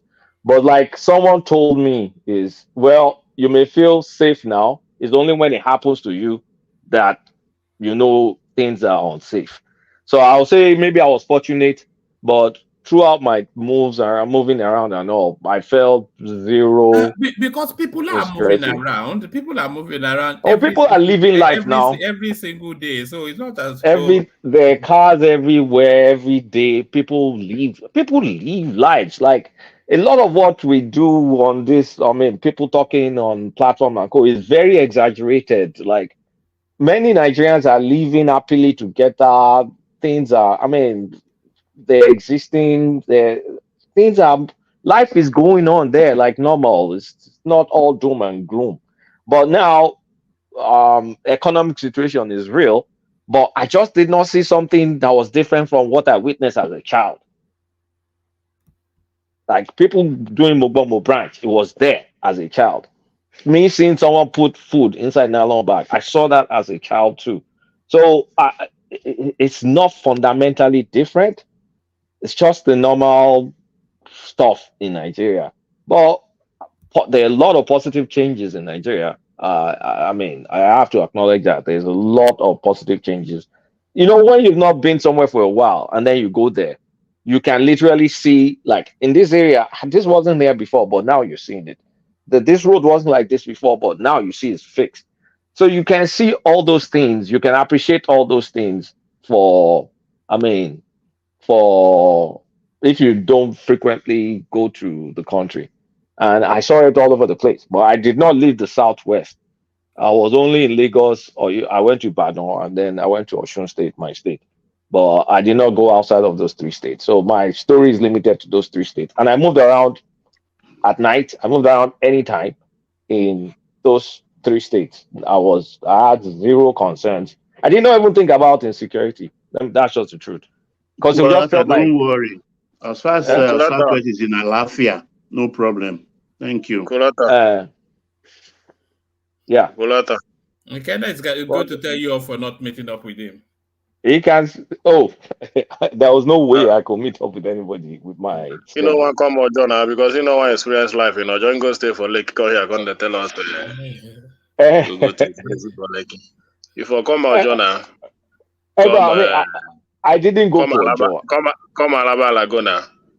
Go to. I don't even think I didn't go past the Keja and Lekki and Ikoyi. Honestly speaking, you go Lekki. Come to tell story. But I go Ibadan. I go my hometown, and I go Osun State well. Ibadan is just it's also developed now. It's an urban area now. So of course, so Ibadan is a business area, and when you are talking about insecurity, you know where insecurity is not much in the southwest now. We always say that here now. You know where insecurity lies in the state. So you cannot just talk about insecurity. But you know, if you sit down and listen to all the stuff we say every time, you think, I cannot leave Lagos. So I cannot. I mean, my friend was just laughing. No, normally, everybody knows here that even the Southwest governors has made plan for their own insecurity by bringing in a Motokun, which is not happening in other regions. So you cannot compare that with what is happening in Plateau State. If they're telling you now to travel to Plateau State, will you do that? Plateau State. I can go to Jos. We can go to Jos. Not by road though. No, I'll fly now. No, I'll fly. Even Abuja. Next time I'm going to Nigeria, I'm going to Kano. Next time I'm going to Nigeria. Kano don't have much insecurity now. Well, this is not business. So another thing in Nigeria, that is things I hated. Too many churches getting built everywhere. And the people building factories are the Indians and the Chinese. And they're exporting our agricultural produce and our solid minerals. And a lot of the export they're doing is also illegal. They're passing it through some channel. They have all these small vessels that they use depending on whatever they're sending. So government is not even fully, officially, a lot of what they're exporting is not on the books. And some of them are on the books, like the likes of Olam and so. So I met a couple of Indian people in Ogun State. We went to check out some warehouse, massive warehouse where they're putting a lot of cocoa. There's a lot of cocoa that they're piling up in there. And I saw another place that some Chinese are building. In the hotels, you see, well, they're Oyimbos. So it looks like us, Nigerians, have abandoned agricultural resources and mineral resources to the foreigners. And they are taking massive advantage of it. So Nigerians are looking for office jobs. Those guys are looking for your palm kernel, for your cocoa beans, for your guagum, for your orobo, because they use it in pharmacies, for your what's it called, cotton. There's Nigerian coffee beans. I drank it in Ibadan. I was trying to buy a bag. A lot of it is sold out. Grown in Taraba, Nigeria, made in Nigerian coffee beans. It's one of my regrets that I could not buy some coffee bags. So there are things going on, and there are foreigners taking advantage of whatever is going on. But meanwhile, we just look for government jobs, white collar jobs, and complain and complain and complain. But when you travel, when you see any building that looks like something close to a warehouse, but you find out it's a church, that's built by the Nigerians. When you see the ones that's an actual warehouse, you find out that's built or leased by an Indian or a Chinese. It's mostly Indian and Chinese and a few Lebanese. So it's a disgrace. That's just the only sad part of it. It's just a disgrace because not only are they taking it, they're also cheating us. So a lot of it is not even being declared. A lot of what is getting exported, and they're exporting trees, cocoa, you name the Yes, resource. I saw a clip once of an endless stretch of trailers packed with trees.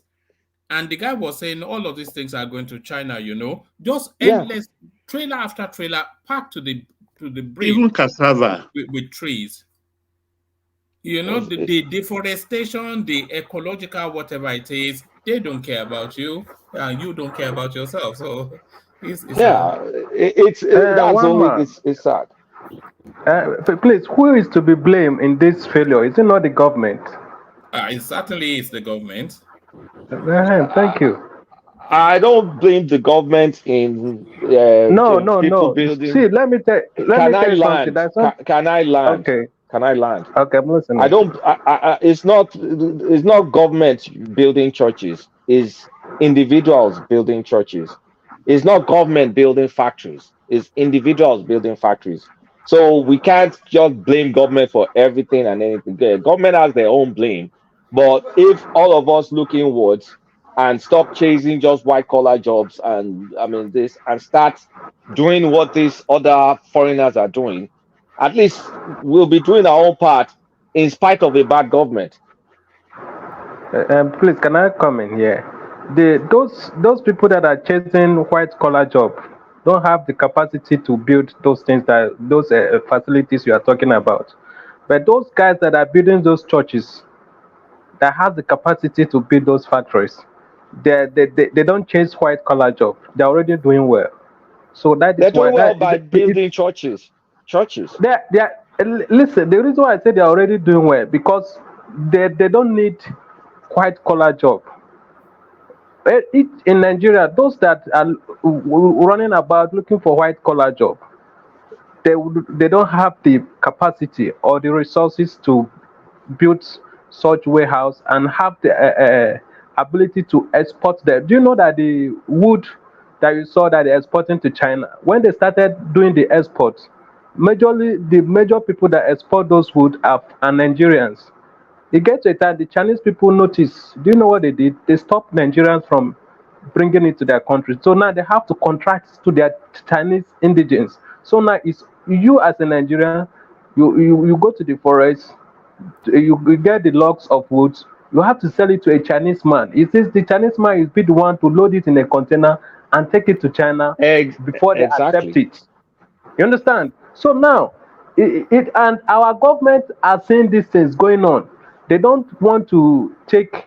Now the Chinese government don't allow the Nigerians to export it to them directly. Why don't the Nigerian government stop the Chinese from buying it from the locals? They can't stop them, but they can tariff it. They can tariff it. Okay, they can tariff it. If they don't even tariff it, they can even Nigeria will have trade. That is why when the other day you see Oshomole was very angry with this lady that's under Ministry of Trade and this. They was asking her a simple question: what's the trade balance between Nigeria and China? She was babbling, talking something. These are the places that we are having those deficiency in trade. If Chinese put something like this, why don't you go and meet the government? Please look, your people, our people come to your country, they buy some things, you sell to us. Now want to sell to you. Why do you stop there? So I know I know where you are coming from.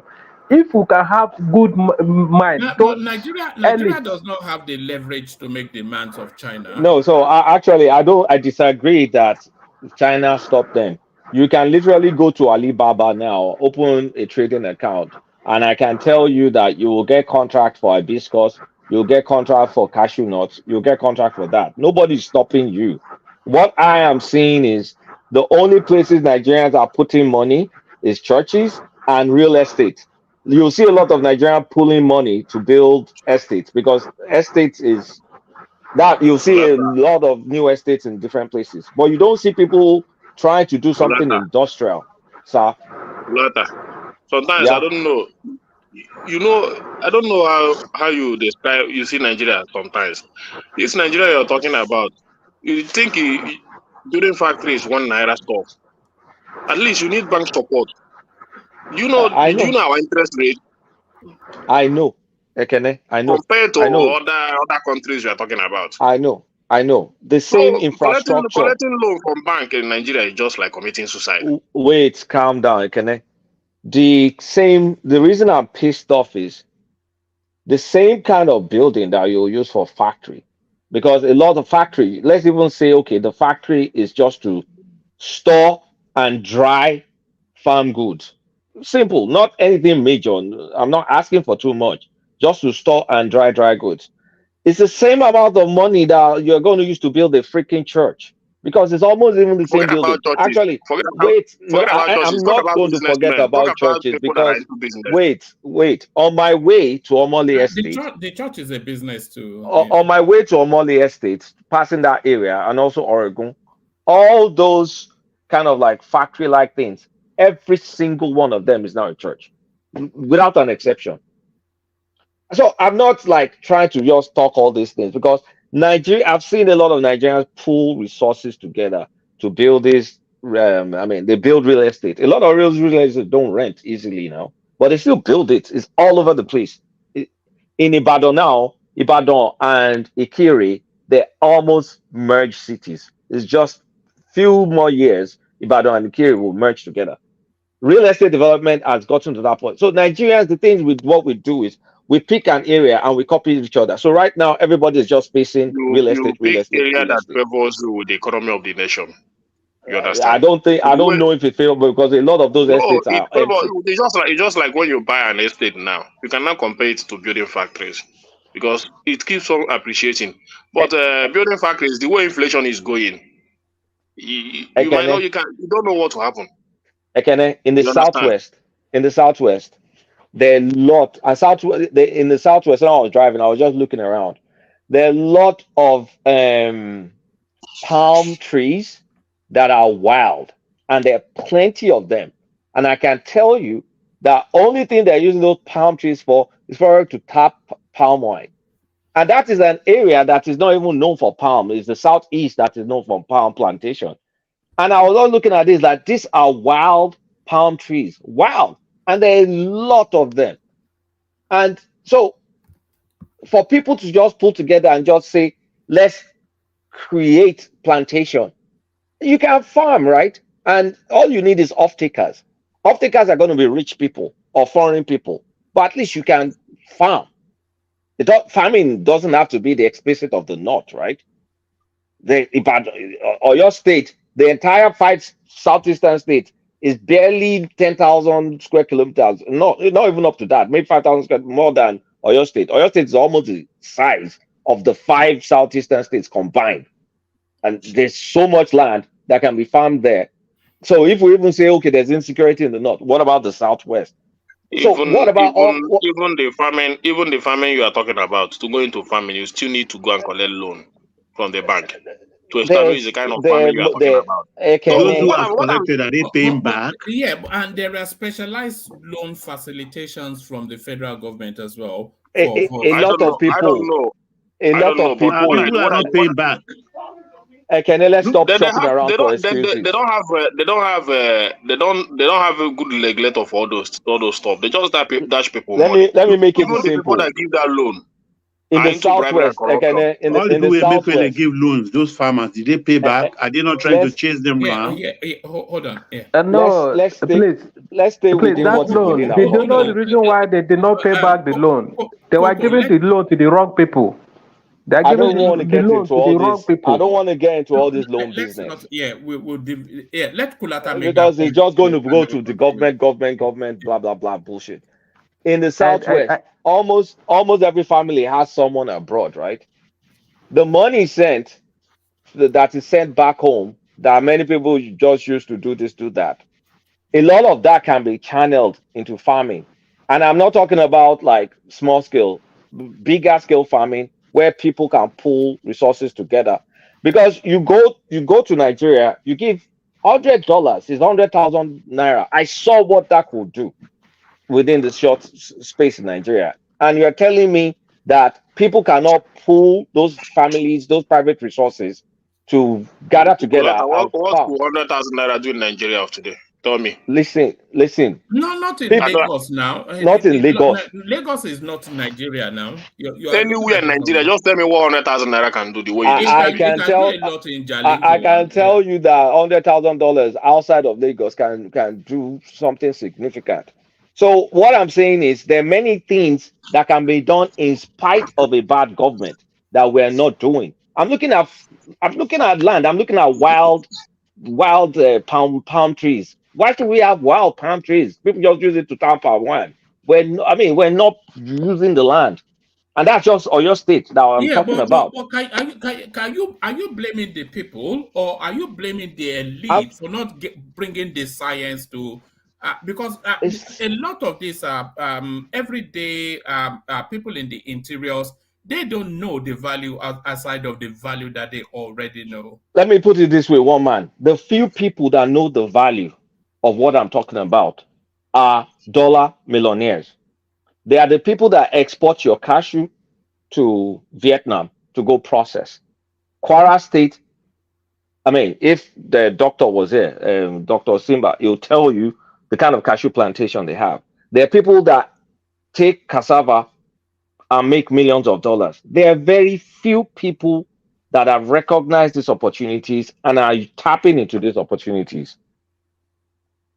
And majority of the people that I've talked to have no idea that all these things can be done because they've just not thought about it. It's not part of their thinking process. Their thinking process is very different. If it's Where is the responsibility? Where does the responsibility lie? At this point in time, I don't want to even just say responsibility lies here or there. The responsibility lies in ignorance of someone ignorant of not looking at what can I do on this land. Also lands on the government for not enabling the area to do what's supposed to be done. But at the end of the day, you don't always have to wait for the government. While the government has their own responsibility, I'm just saying, in spite of a bad government, there's still things that can be done. So when you see all those things, if I did not meet the foreigners or one lawyer that just, went to come and lease his warehouse, he will stop telling me about. If I did not get very close encounters like that, I would not be talking like this. I would just say, blah blah blah blah blah blah, because these are people literally laughing at us, jackpying. Well, they come in with more resources than us. I get it. The foreigners, they have more resources, More technology, more know-how. But what technology do they have access to that me here or you there don't have access to? So they're coming to be millionaires in our own land, and we are crying and running away. But they are laughing like these guys are not seeing the opportunities that they are seeing. Or they figure out a way to pool resources. We need to figure out a way to pool those resources too. That's all I'm Kulata, saying. with all these things you are saying, I expect you to lead the way. Don't So worry, don't come and teach us what we already know that is happening in our state. What I expect is that leave story. I know what I'm come and lead doing. the way. So when you are leading the way, you are telling us this is what you are doing, then maybe we can join you. I'll tell you We what are part of you are also exactly. in Nigeria. I'll tell you exactly what I'm going to do later. But I'm Not not. what I you are won't doing. be. I will want you to start doing it. I'm doing If it is something. easy the way you were explaining it, just come and lead the way. If It's you not. lead the way, then come to one man when tomorrow should tell us I'm that you are not leading the coming way. to come and announce business I'm doing, but I'm going to tell you for a fact that I'm doing something. Even if you are, we can anywhere What you I'm. are, if you say Can you we should just pull let it, me finish? we should put it together now. Can I settle down? I am doing something, and what I'm doing relies on Kano. That's all I'm going to say about that. All right. So, Are you revisiting old grounds in Kano? yeah, of course, I've made my. Oh, I mean, Because is this something that you've told me before?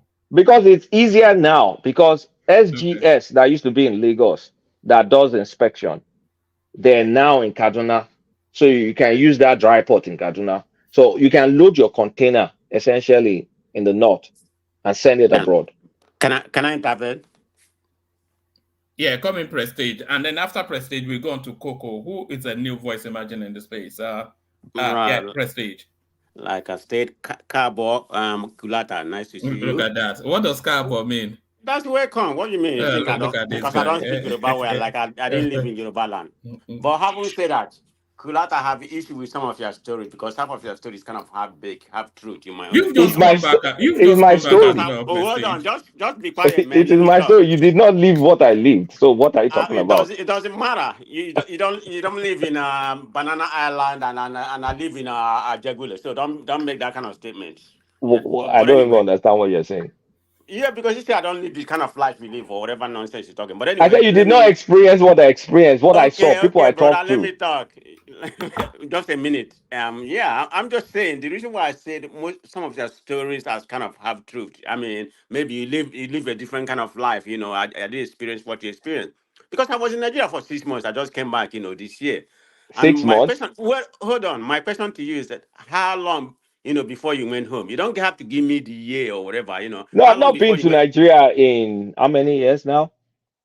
8. Oh, okay. No wonder. So I'm not going to chastise you because it's just like somebody who hasn't been to Nigeria, like you said, 5 years, 10 years. When you go there, man, you feel like most of there's a lot of development. Everything you said about the development is true, but you didn't look for the other side of people suffering, which is there. I So was that's in what I'm my saying. But you see a hometown, lot of building has Prestige. been. But it's somebody that go home every year. You see, building is just Prestige. be like the same, a little bit of development. Prestige. Let me put it. Let me give you an example. We Okay. had a party in Imo State. I did not go to that one. Okay. There were people begging for food. We had a party in my hometown. There were people begging for food. But Okay. I said I experienced the same thing as a kid. I saw the same thing. So that suffering has always been a constant. It's But is not it changed. of the same level? Is it of the same level? That's Exactly the same level. okay. And I just need the experience. Go yeah, ahead. it's my experience now. I mean, it's not yours, it's mine.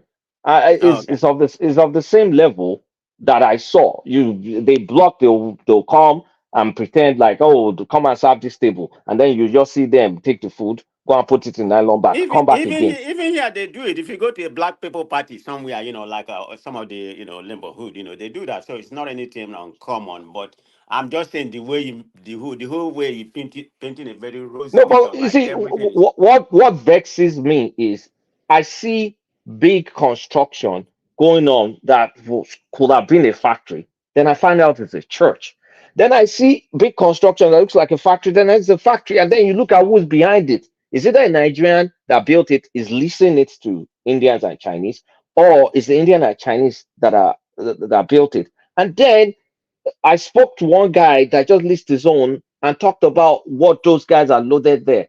Cocoa beans that is going out of the country. Cocoa beans. All of us here probably is not thinking close to anything cocoa. And you have some Indian guys. These are not Olam guys. Oh. They're not from Olam. At least we know Olam. These are who knows what random place they work for. They've loaded that. They've dried it. They've loaded that warehouse full. That warehouse is in Ogun State. Full. Hey, let me ask something. Did you like the new terminal? I thought it was nice, in my own opinion. The new terminal, I mean, I flew out of the old one. Even the old one is decent now. At least the Oh, you escalator did? works. I flew out Okay. of the old one. But I when I was going out, I went through the new briefly, then went back to, because big airlines cannot fly to the big airplanes can't use the new terminal. So whatever. Right. Delta, I flew Delta and Delta used the old. And it wasn't that bad. I mean, last time I used it, escalator wasn't working. They had one, they used chalk to write that You your talking flight about is the blah old blah blah one? blah. The old one, but now the escalator works.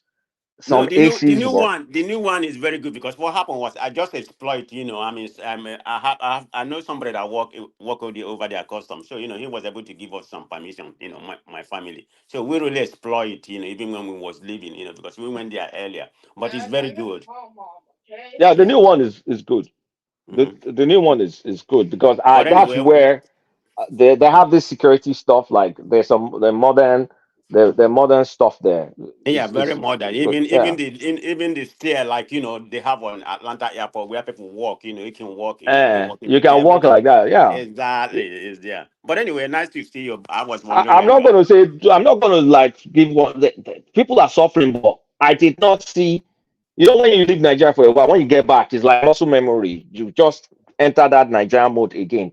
So the level of suffering I saw growing up is still the same suffering I saw. And to my surprise, I did not see, back in the day, you were expecting some random relative coming to ask for money. Not one. Maybe I was Well, fortunate. they Maybe I was did ask me. fortunate. Not necessarily some Maybe people I was did ask me. fortunate, or maybe my face was strong. I don't know. But I don't know. But I did not experience that. Okay, nice to see you, When, man. when they don't notice you again now, they think you are a stranger. For somebody that has been away for almost 8 years, They know you. they already Kenny. forget you, Kulata. Oh, no. Forget that. They already forget you. Do you now feel inspired to go more often, Kolata, after this trip? Yes. I mean, I have to do some things. Like, I mean, because it's easier to do it now because you have inspection near the source. Because back in the day, if you have to truck something all the way to Lagos for the inspector, and people will work with the inspector, they will reject your goods, and then you'll have some people buy off your goods cheap, and then you're screwed. But now, what I was told, we're already mining lithium, right? I don't know if you guys know. And some have legit, some have illegit. I don't want to get into that because you better have all this expensive equipment to know the percentage of the ore versus the dirt. If you don't have that, you stand a lot of chance of having your stuff rejected. But even if it gets rejected, the thing is, if it gets rejected, you just have to sell it giveaway price. If you have those expensive equipment, you can check if you have time. The thing then is you need time and patience. Because if you don't have time and patience for the kind of job I do, I don't have that time. So you probably want to do agricultural produce, like stick to hibiscus, stick to guagum, stick to just agricultural produce. If you can secure a contract here, a monthly contract or something, you may want to stick to that. But if you want to do that solid minerals, that one is a bit dodgy based on what I heard. But those guys have those equipment where they can at least attestate that, okay, this is the percentage of the ore, and then SGS will definitely pass it. And then if it's from the north, it's straight from that dry port in Kaduna, straight out of straight out of the country. You don't have to even be bothering yourself. It's just from there, it's shipped. So it's better now. So anybody that's interested can do that. But then uh, I will not recommend anybody delve into solid minerals because it's probably too expensive and you don't have all the equipment and all. But for agricultural produce, soybeans, there's so many things, soybeans, cashew, all this stuff. You need to see what these foreigners are doing, man. It's painful when you see what foreigners are doing and then you see your people building church. You just feel it just leaves a bitter taste in It's your mouth. dispiriting. is like church to your lawn. Like, come on, man. And it's everywhere. When you go, you can see. If you leave Lagos, you just see everywhere church, new buildings of church. Why? It's pull more resources. You can build factory. Anyway, I mean, everybody will have his own experience, but that was my own experience, yeah. All right, brilliant. Good to have you back, Kulata. So stay with us, Kulata. Let's take the conversation on to Coco, who joins us, I think, for the second time. Coco, are you still there? Yeah, I'm still. How Yes, far? I'm fine. One man. All right, What's up? come into the conversation wherever. Do you want me to lead you through the conversation, or do you just want to? Do you want to start from Lagos State building this airport, or actually start here? On a custom records 313 billion naira revenue in 2023. So it looks as though now that controversial topic of people having to come through Lagos port, that's now been resolved, both from the example that Kulata just cited and this headline. Okay. Okay. Yeah. Sometime in Nigeria we have some issue with information, dissemination of information to the public. Understand? Don't be surprised that this information about only port, it will only be few people that will get the information, the details, and they will keep it to themselves as usual. But because they are making profit without limit information, so that's how it goes. So that's why some other people that are into the same business will still be shipping their goods from Lagos port, and it's not easy to move from Lagos to a new port. Like most of the importers already have their warehouse in Lagos, have some of their business in Lagos, then they have offshoot of their business in other environment. Now, when they open another seaport elsewhere, it's going to take them time. So it only take people that reside in that locality that are not into importation business, if they can put resource together and decide to import through their own route that is closer to their business domain. So that is one of the challenges, and you cannot compare what you have in One and what is in Lagos. So it's still going to be some challenges there, and there's one problem with transportation in Nigeria. When you talk about moving containers from a seaport, do you know that sometimes some businessmen, if you move a container from Apapa to Ibadan, or let's say from Apapa to Ojota, that's this equivalent, almost the equivalent of that amount is what you pay when you are moving that same container from Apapa to Ogbomosho in Oyo State. Why is that? Because those transporters will start giving you reason. They will spend almost equivalent money on the driver, the road, all those things. Because where the stress, most of the stress lies is within that Lagos axis. Because they spend more money to move anything out from the port, out of Lagos to Ojota. So now you see that even when somebody when someone ship a container from Oni seaport to Onitsha, and someone ship from Lagos to Onitsha, the price difference in transportation will not be too much, will be less. So, and him not being used to the Oni seaport, he has been used to Lagos, so it's not easy for. It's just like in business. Before those new seaports to start operating fast, operating well like Lagos, they have to be a serious, deliberate marketing and strategic way of getting those businesses that are close to that port involved. Because you just like where you live, if there is a mall that is close to your house that you regularly go, or maybe the mall is about 5 meters to your house, you regularly go there to buy items.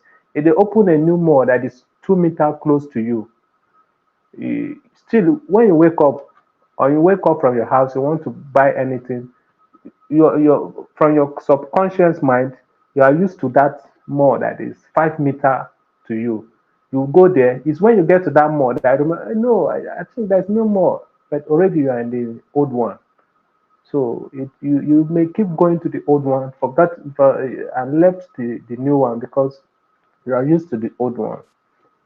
It's a normal thing. All right, let me take you to a different topic. Talks in advanced stage. Sanwo Olu reveals plans to establish Lagos Airline. Divided opinions on this. Akulata insisting it's a misplaced priority. Emeka somewhat applauding it as a good idea. Where are you positioned with that? I listened to Emeka submission and the Kolata submission. Both of them are actually speaking in a good angle. I may go with the both of them. One, not well. It's not like a completely misplaced priority. Understand? It's a good thing, but but what is happening in Nigeria these days, like there will be a lot of duplication of airlines in Nigeria. The Enugu governor, I had a conversation. It was interview. He was talking about Enugu Air. Now, Ibon Air is there.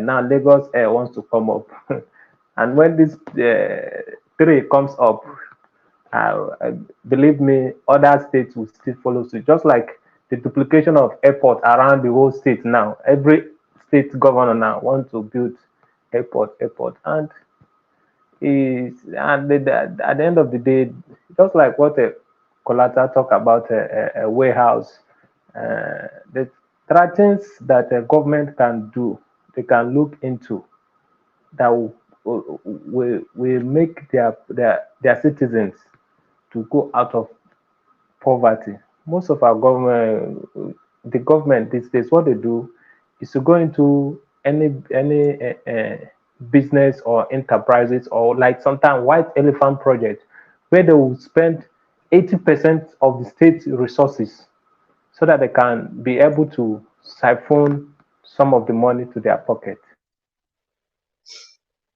Well, can I interject? But I don't see anything too bad with the Lagos. Come on. Can I interject? You are free to interject. Okay, one man, this airline we are talking about.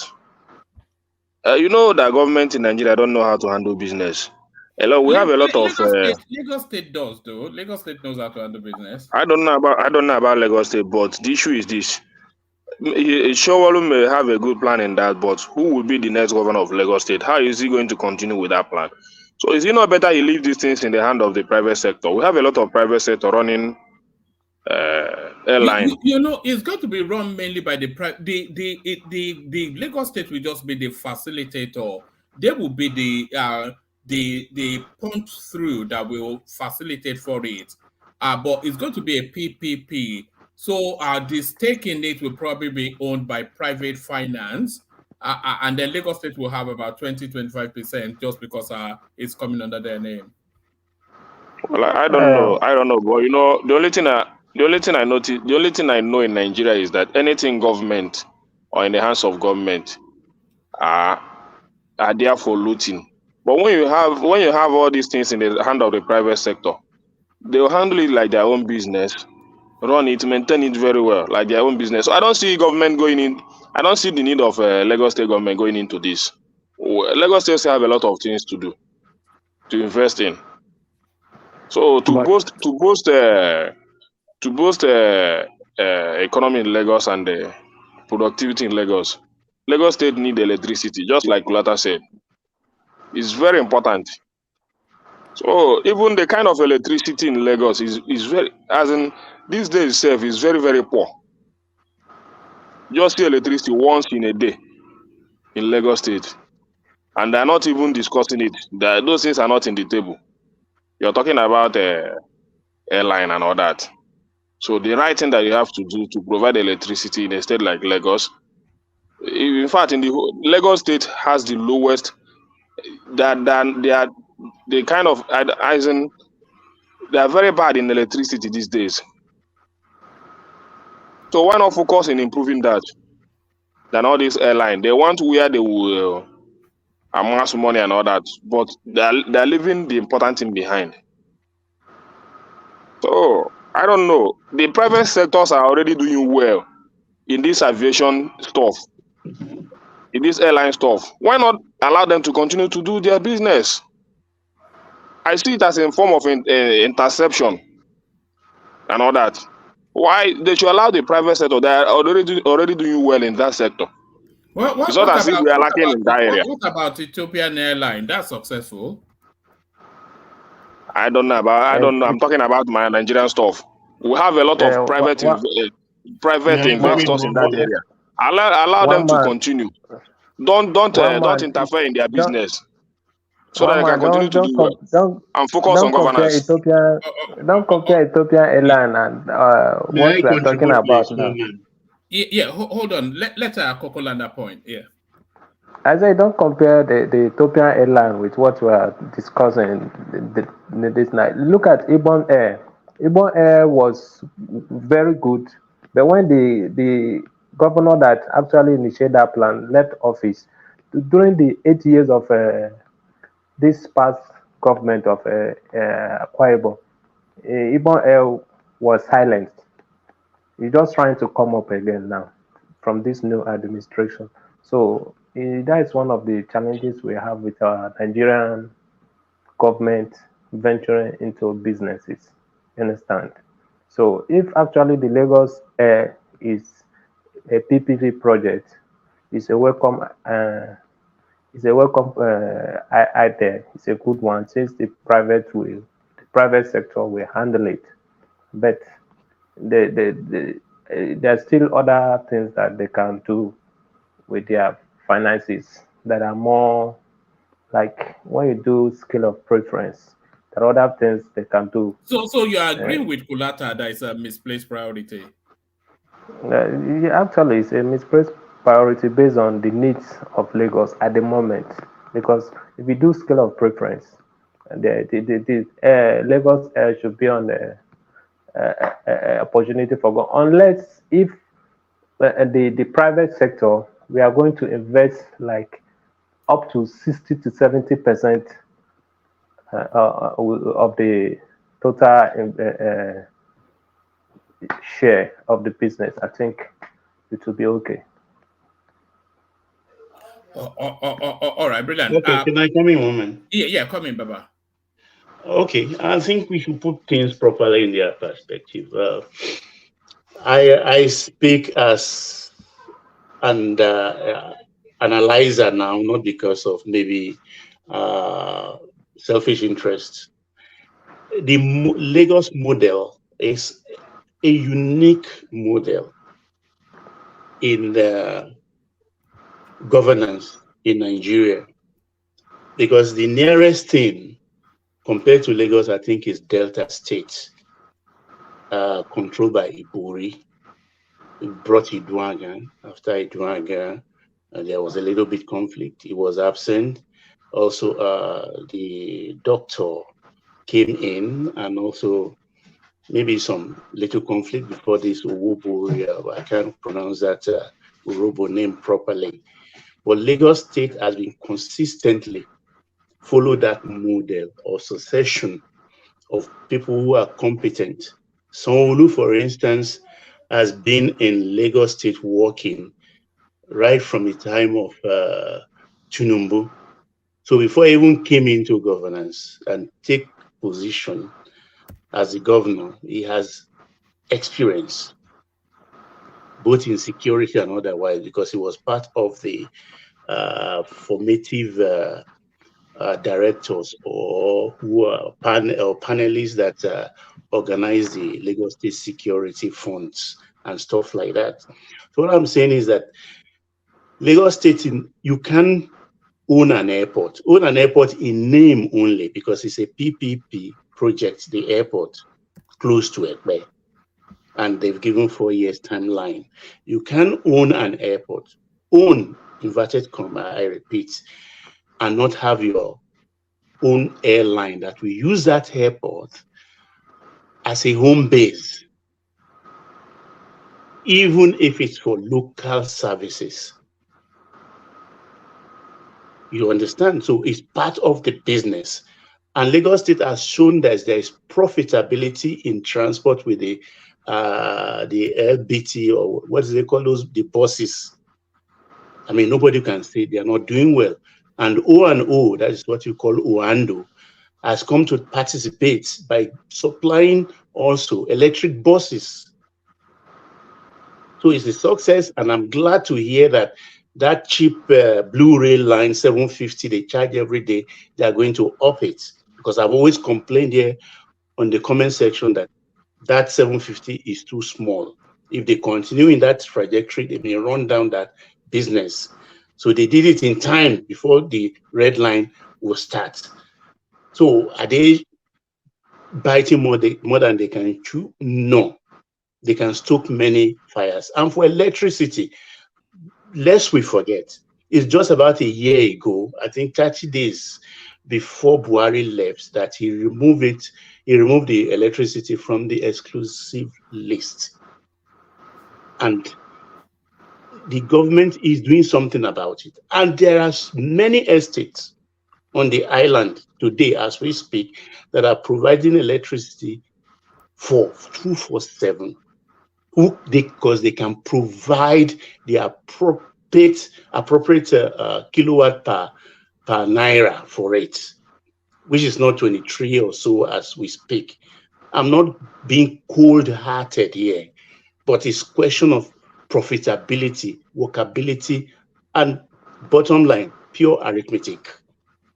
They are gradually getting there, putting the framework in place, because they have to dismantle what we have running now by the states and independently, truly independently, institute Lagos State Electricity Services. It's going to be cut down. Baba, can I ask you a question? Yes, sir. Are you in Nigeria? No, I'm in the US. Are you in the APC government? I'm a supporter of Tinubu, 100%. Okay, no. That's not even what I'm questioning you, because you are speaking very authoritatively, like, you have the whole benchmark or the whole map strategy in Nigeria, what's going on in Lagos, or how the government is being run. Like you have the blueprint or the data.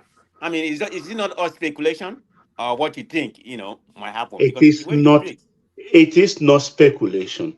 I don't need to tell you I call Lagos every day, but if you read a little bit out of the normal mainstream newspapers, you will catch the drift.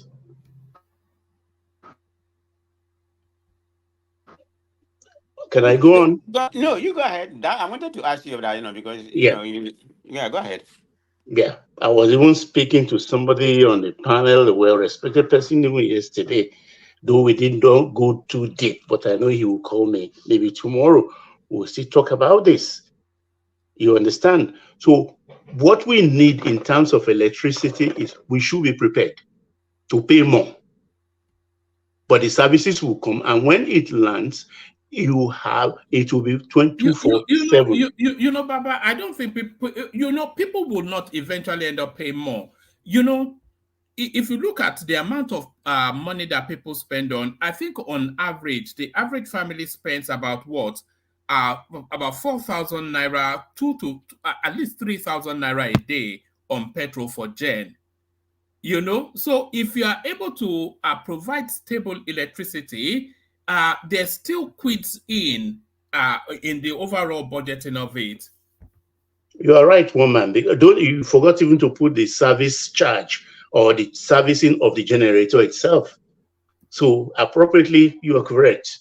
If you look at the cost of running your generator every day, You understand? And even my own diesel generator in Lagos, as we speak, is putting what they're doing back home is they go to fuel station because diesel is now 1,000 plus. You understand? They go to fuel station, where they service car, they take the diesel drain. I mean, the engine oil drained. They have this petrol station where they go for it, and they have a certain mixture of kerosene to the diesel. They do the measurement back in the house. You understand? Because some of them are very resourceful, and they mix it. The problem is the wear and tear on the generator is bad. So if that generator back now we're using is I think is about 6-8 years, it may drop to about 4-5 years, and the smoke is a little bit polluting because it's darker rather than very blue. But then, of course, then it's being run cheaply. So if you put it side by side by going for the 1,000 plus per liter diesel and what they are improvising back home, it saves me some money. So it's good for me. If I look at maybe the 2 years loss of operational life of the generator, or 1.5 years, I can live with it so far. So it's a question of arithmetic.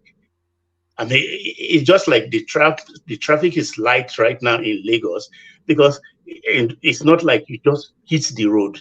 Because even with phone, people still hit the road in those days and come to your house and come and ring your bell as if there is no phone. We are used to that, just visiting, cruising around. That's not happening right now. Which is a very good thing. We put on our electricity. Some people don't even put their security light off. They forget 3-4 days, 5 days. Maybe if you visit, look at your security light is still on before they will even remember to put it off. So we need to learn how to live. We need to learn how to live like they live outside. Even right here, I was discussing with that gentleman 2 years ago. He was asking me, how much do I pay averagely for electricity here? And I told him, and it's exactly what he's paying too. What I'm saying here is that gradually, everything will come into place.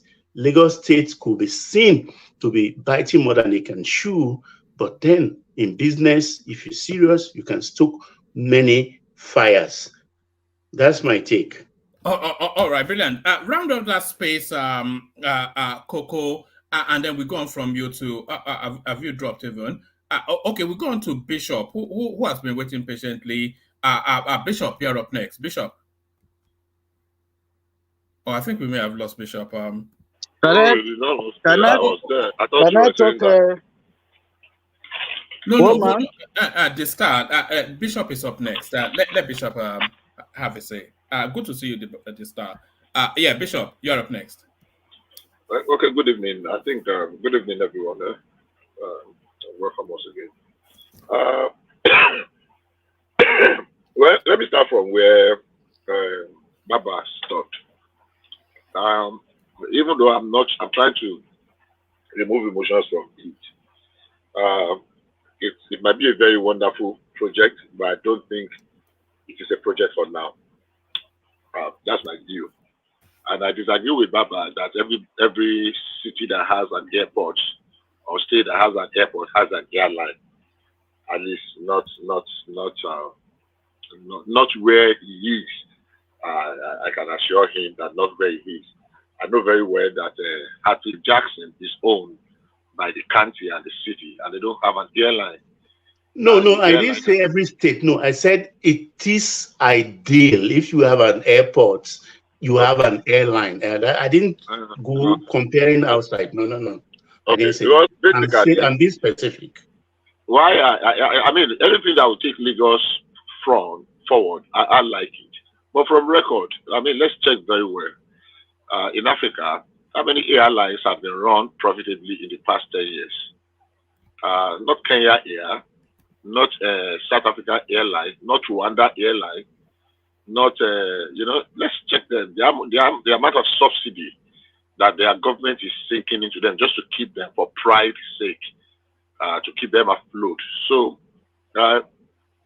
we know the challenges. We always like to reference Ethiopian Airline, but if we look at the challenges they faced too, and how they got to where they are, yeah, I like anything that would move Lagos forward. But considering the challenges Lagos is facing presently, if they have a lot of money and they have to prioritize, I'm sure there are other places they can put that money into that will be much beneficial to the teeming population. And growing, that is growing rapidly too, because the population of Lagos is growing very rapidly, and it's as a result of the quality of life there, even though some people want to say it's about the worst place and the rest. But I still believe that there's a lot of ground Lagos needs to cover. If I want to be sentimental, I would say, oh, it's brilliant. Echo Air. Even thinking a name in my head, Echo Air and the rest. It might be, but I think it's an idea that should be put in abeyance for now. Let me get some other things right.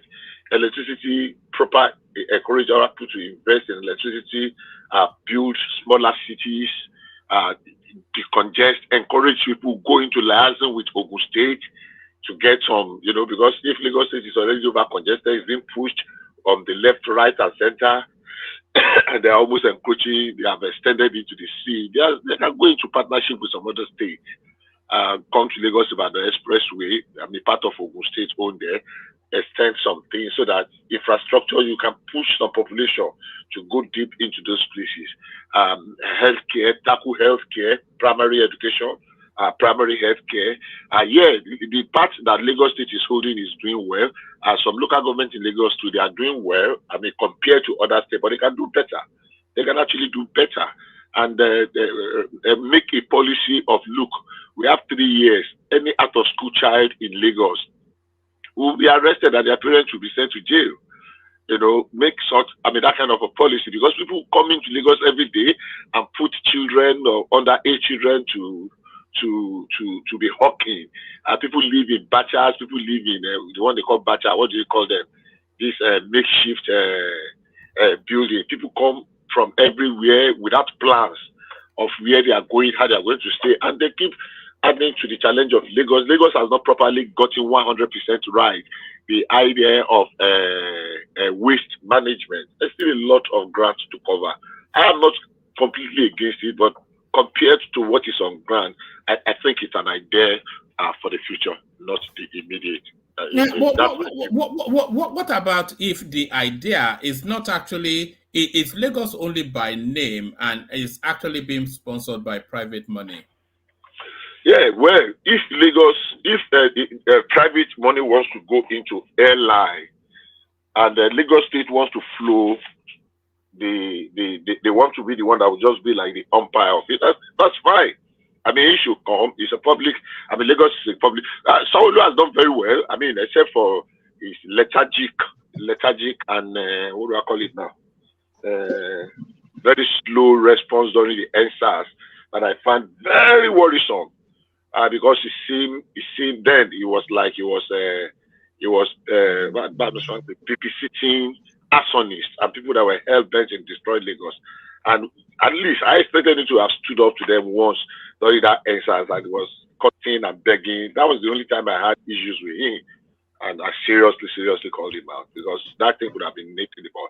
So he's done very well. Apart from that, he's forward-looking, he's ambitious, he is fast and very effective thinker, by my own assumption. People that have not been in position of leadership will think that it's a piece of cake or bread and butter until you are asked to come and lead an landlord association. You will know. Sometimes it kind of calls. Yeah, of course, it's easy to criticize and to cast aspersion and to call people names, call them idiots, call them brainless, call them.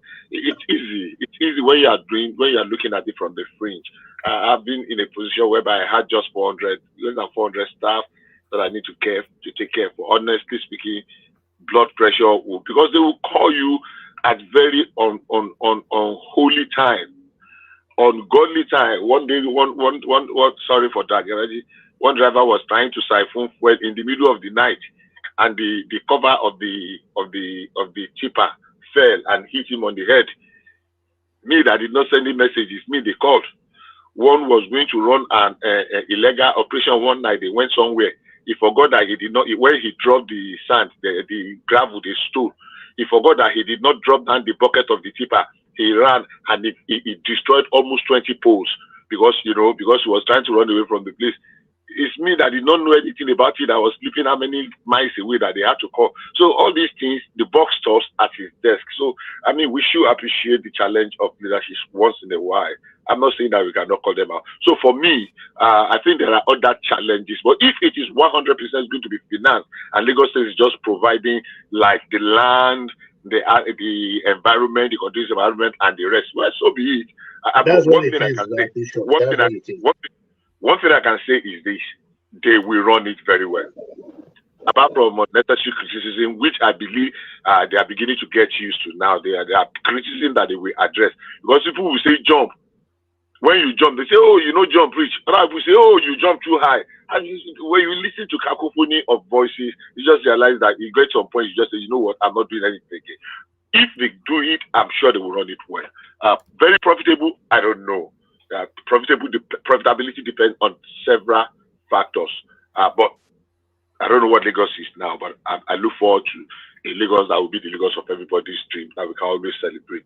I know we're not there, but we're going there. All right. Let me take you here. Supreme Court upholds 5-year jail term for former Nigerian lawmaker Farouk Lawan over $500,000 bribe allegation. So I'm not quite sure. We have been tracking this storyline all the way through when it first started. I never had a sense that Farouk Lawan would get a jail term for reasons of being a northerner. But are you in that space? And what are your thoughts that a nemesis finally catches up with a top-ranking corrupt politician in Nigeria? Well, yeah, I mean, I really was surprised if they gone any other way because it was a watertight case. I mean, I was responding to someone earlier that was saying, "Oh, why are they jailing him? It's because this. Yeah, Tinubu is president. That why not the giver? Why are they changing the charge?" And I responded to him that if you know the story, you will not be talking like this. I mean, the guy was demanding bribe. He was caught on tape, wasn't he? And it was marked notes as well. Yes, because Otedola, he tipped off the authorities. Yeah. Otedola reported to the authorities, and they asked him to play along. So he became kind of an agent provocateur. And it was even the DSS that gave him the money. So it was a watertight case. So if we want anything to do with fighting corruption, semblance of fighting corruption, honestly, those people, I mean, look at how they made a mess of the case of Oji Uzokalu. Look at the one they are doing with Fayose. Look at what we are doing with Fani Kayode. If we are really serious, we should have like 2, 3, 4 dozens of these men in jail. Then it should serve as a deterrent. And if you want to go, I read that they are reopening some of the governor's cases. I don't know if Tinubu will have the boldness to be able to go the whole hog, because I saw some other governors, Theodore G and the likes. You know, Bishop, I have it here. EFCC reopens corruption probe against former governors. So Sule Lamido, over $1 billion. Kayode Fayemi, Rabiu Kwakwanso, Ayo Fayose, as you just said, Aliu Wamako, Bello Matawale, Abdullahi Adamu, who was their former chairman, Danjuma Goje from Gombe State, Theodore Oji, Namani,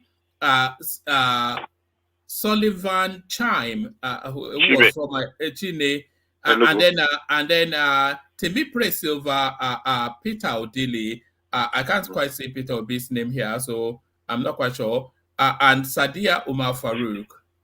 Even Obiano was arranged yesterday or 2 days ago. Yes, and I heard that what's his name went to visit him in his hotel. So showing solidarity, Charles Oludo. Well, the truth of the matter is this. I don't know how far they can go. You can't. I mean, putting all those in the fire now, we just can cause a lot of distraction. But we must let justice, not just that justice must be served, it must be seen to have been served. The case of this guy was so very clear, and it will be a disservice. It should be a miscarriage of justice to have done it. From everything, I think he should be out anytime this year because he served up to that 5 years. It's 9 months. Has he been in custody all this while? Yeah, I think he was in custody. Was he granted bail? No, he was not granted I don't bail. know. I'm just. No, he was not granted bail. If he was not, Bishop, it should be out. 8 times 5, that's 40 months. This thing happened, I think, early Buhari's regime. Yeah, 2007. It started under Goodluck. It was 2012 that it was. That was when the thing happened. But the trial started in 2019 or 2018. Yeah, but that's even for 40 months. No, we should take it from when he was jailed. He was jailed, then he appealed to the appeal court. Yeah, so was he given appeal bail? Yeah, he should be getting ready to get out now. All things being equal, he should be. I mean, if it is. Or was he on appeal bail? Say that again. Was he on appeal bail? No. I don't think so. That's what we need to confirm. I don't think he was released on bail while the appeal was pending. No. I mean, when you have been convicted, you don't stay execution of that one. You continue to jail while your appeal goes on. I mean, the same thing happened to Bode George now. I mean, he was in jail while he was fighting. Bail was turned down, but Ojikari was granted appeal bail. No. Was he? No, he was not. I don't know. I think Ojikari was because he then went back into. Yeah, he was granted appeal bail. But hold on. I thought they said the process. It was because of the process that they released Kanu. I mean, they make it a process thing, and that's my understanding. That was the Supreme Court. The case he took to Supreme Court, and that was when he was now released. Oh, okay. He was in jail. Oji Kalu was in jail for over a year. Check it out. Okay. Yeah, I know about that. You're right. I was just saying the case was adjudicated based on the process. Jail. They only said that the judge that passed the judgment shouldn't have, and because the case had been on for almost 10 years, so they elevated the man to the appeal court, but he has already finished the case. So just to go and deliver the judgment, they say it was wrong. So I mean, that was a crazy thing. If no judge can continue from a trial, then you should let somebody exhaust all his trial before you elevate him to the next, because the amount of money that was spent on almost a 10-year trial. So it was not like Oji Kalu was not guilty. It was just because on that stupid technicality of, the judge had already been promoted to the appeal. So let me just round up by saying, look, we have a lot of battle to fight. It is good to try and see how we can use technology. How do we call it now? To prevent all these things. I think it will cost much less to prevent them, because if they actually put all these governors on trial, really proper trial, more than 90% of them will end up in jail. Even the ones that are dead, they will still go and bring their corpse and put them in jail anywhere they are. And I'm not saying whether one governor from one place or the other. It's just the level of their stealing that might vary. Some people might steal very brazenly, but almost all of them have something. And some can be, I will not use the word. Are you surprised that they have not reopened Peter Obi's case as well? Do you think it was more, they buckled at the politics of it, that they've not reopened Peter Obi's case? Peter Obi really, Peter Obi has no case in the real sense of the word, because the case was actually kind of, the only case or two cases he had was kind of almost settled amicably before he finished his tenure. That case of 250 million, is it 250 million, 450 million cash that I said he was willing to use to pay contractor and the rest. You know, I don't think they should. I don't think they should waste time on that. There are big fishes. I mean, people were talking of people that collect kickbacks of billion, 10, 20 billion, and people that mismanage, that ran their state down completely. So if we can use a few as example to show that, look, hey, the anti-corruption agencies now can bite, not just buy back. I think it will help us. Carrying all those number of persons and putting them and bungling the case, just spending money unnecessarily, I don't think it's going to give us anything. I think it's just going to throw a spanner in the wheel of the little progress we're making. But strengthen the anti-corruption agencies, let them do their job very thoroughly. If they catch you, one, even if it's only on one or two cases. Okay, look at Odili that you mentioned. How many years ago Odili got an injunction? In fact, they named it perpetual injunction against arrest, against investigation, against prosecution, against arraignment. Who does that? And the wife was in the Supreme Court for how many years? So for me, it's just going to be a waste of time. But good thing for Farouk Lawan. At least let's use him as an example so that other people can learn. Oh, okay. The space then of digitalizing land ownership in Lagos, long overdue. And this is a real, because if there were three things that I've always looked to Lagos to achieve, the ones collateral earlier on, electricity, which we all are, and then security. And I think because of the volume of people in Lagos, somewhat relatively secure, but certainly land ownership. You know, that would revolutionize investment in that space. Because the one thing that's always baffled me is that you buy land and then you're not able to own it. But it looks as though now that's about to change, Bishop. Yeah, I mean, it's good. I celebrate it, even though it's coming a little bit too late. I was privileged to listen to a conversation many years ago when El-Rufai was governor of Kaduna State. It was in one of the Big Shot's guest house. And he was talking of replicating that in his own state. Unfortunately, he had to stop to get out of being a governor and get to Kaduna before he did it. When he launched Aegis, Abuja area, whatever geographic system, something, that year, when he was the minister. And they talked about it in Lagos. And that's why I'm saying, yes, Lagos has had it. I don't know why it took them this long to be able to implement it. To completely digitize every piece of land in Lagos. Look, what is going to help us to do is this. I don't know, people will say, oh, you don't want the poor to breathe. You don't want the poor to breathe. People that have, what's that, Baba? What's that? Is it Makoko? That's water slum. Makoko. Look, any governor that we call that his heart will be in his back. His heart will be a heart of stone that will clear Makoko, will be doing Lagos an eternity of good. Where says who?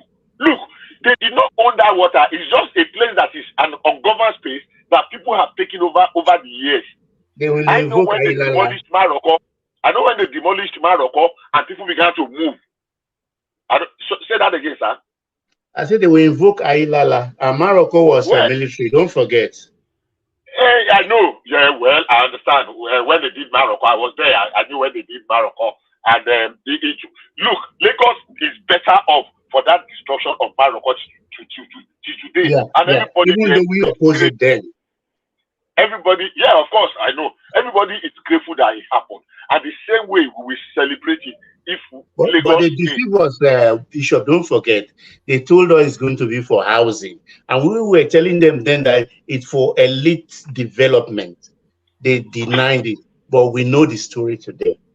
Well, maybe everybody will pay more attention because, of course, everywhere in the world, there are choice areas that it's only people that can afford it that will go there. There are places in the world, everywhere in the world. I mean, you people that live in London, when we used to play Monopoly in those days, we talk of Piccadilly, we talk of Mayfair, we talk of any man that wants to come from Madikule, from what is this, their borough, to say you want to come and live in Mayfair. You know? So, if it is choice and it's going to bring development, So be it. Everybody cannot live in Lekki. I cannot live in Lekki because I cannot say except I want to go and live in Banana Island inside my dream. And when I wake up, I will still be where I am. So if we begin to say, then we will not allow the kind of development that we expect for our urban cities. At some point in time, some couple of years ago, London made driving through the city of London to be expensive. The simple reason is they want to discourage too much commuters.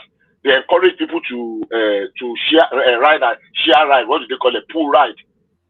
So pool ride. So for me, yes, Lagos is on the path. Yes, we need to do more. That what they did is very good, even though I believe they should have done it like probably 10 years ago. All right, Bishop. Utilization of the land, whatever. All right, Bishop. Let me take you to one more space, and then I'll go on from there to Raphael, who is joining us for the first time. Okay. On a custom records recorded 313 billion revenue in 2023. So I think it's very now difficult for people to continue to complain that infrastructures are not spread around the country and it's been narrowed to Lagos essentially. So what are you then making then of this profit-making port in the east? In the past 10 years or 15 years or more, there has been no time that an airport was not functioning. That's one.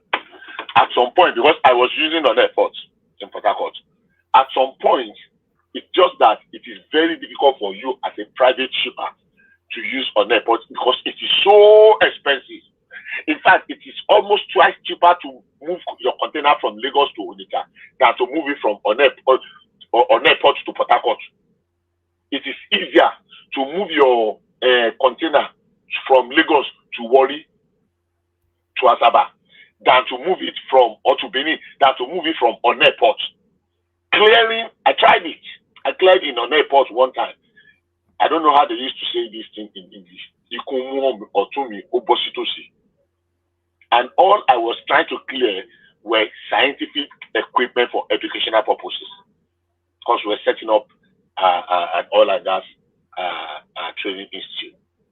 And so we had some good equipment that were donated by some of our partners approached in Canada and in the UK to clear it. So, and I had to meet one major individual that used to import from there. He owns a construction company. I would not want to mention his name. And he told me openly. I think who was in charge then? It was Intel that monopolized everything. So it was really, really expensive. So the idea that no port in the east was working is not correct. An airport has always been functional. The only problem is that it was expensive. And the reason why it was expensive because it was mainly being used by the IOCs, the oil companies, the Schlumbergers of this world, Panapina, Shell, Ajib, name it. So 90% of the time when you get there, you always see their face and they give them priority at all times. So it's not like it's not functional. If they can open it up, break the monopoly that Intel used to have on it, and allow it to be operational. Intel is Atiku, isn't it? That Intel is Atiku. Yeah. With this other Whoopi. But he said he has sold his shares. He said he sold his share to, yes. Do you know who he sold it to? Because the company. He said a company in Atlanta, a company in Texas, rather. He said he sold it to $100 million. The company is a company in Italy. Italy. The ownership. No, Volpe is the owner. Gregory Volpe is the owner with his family. Yeah. Yes.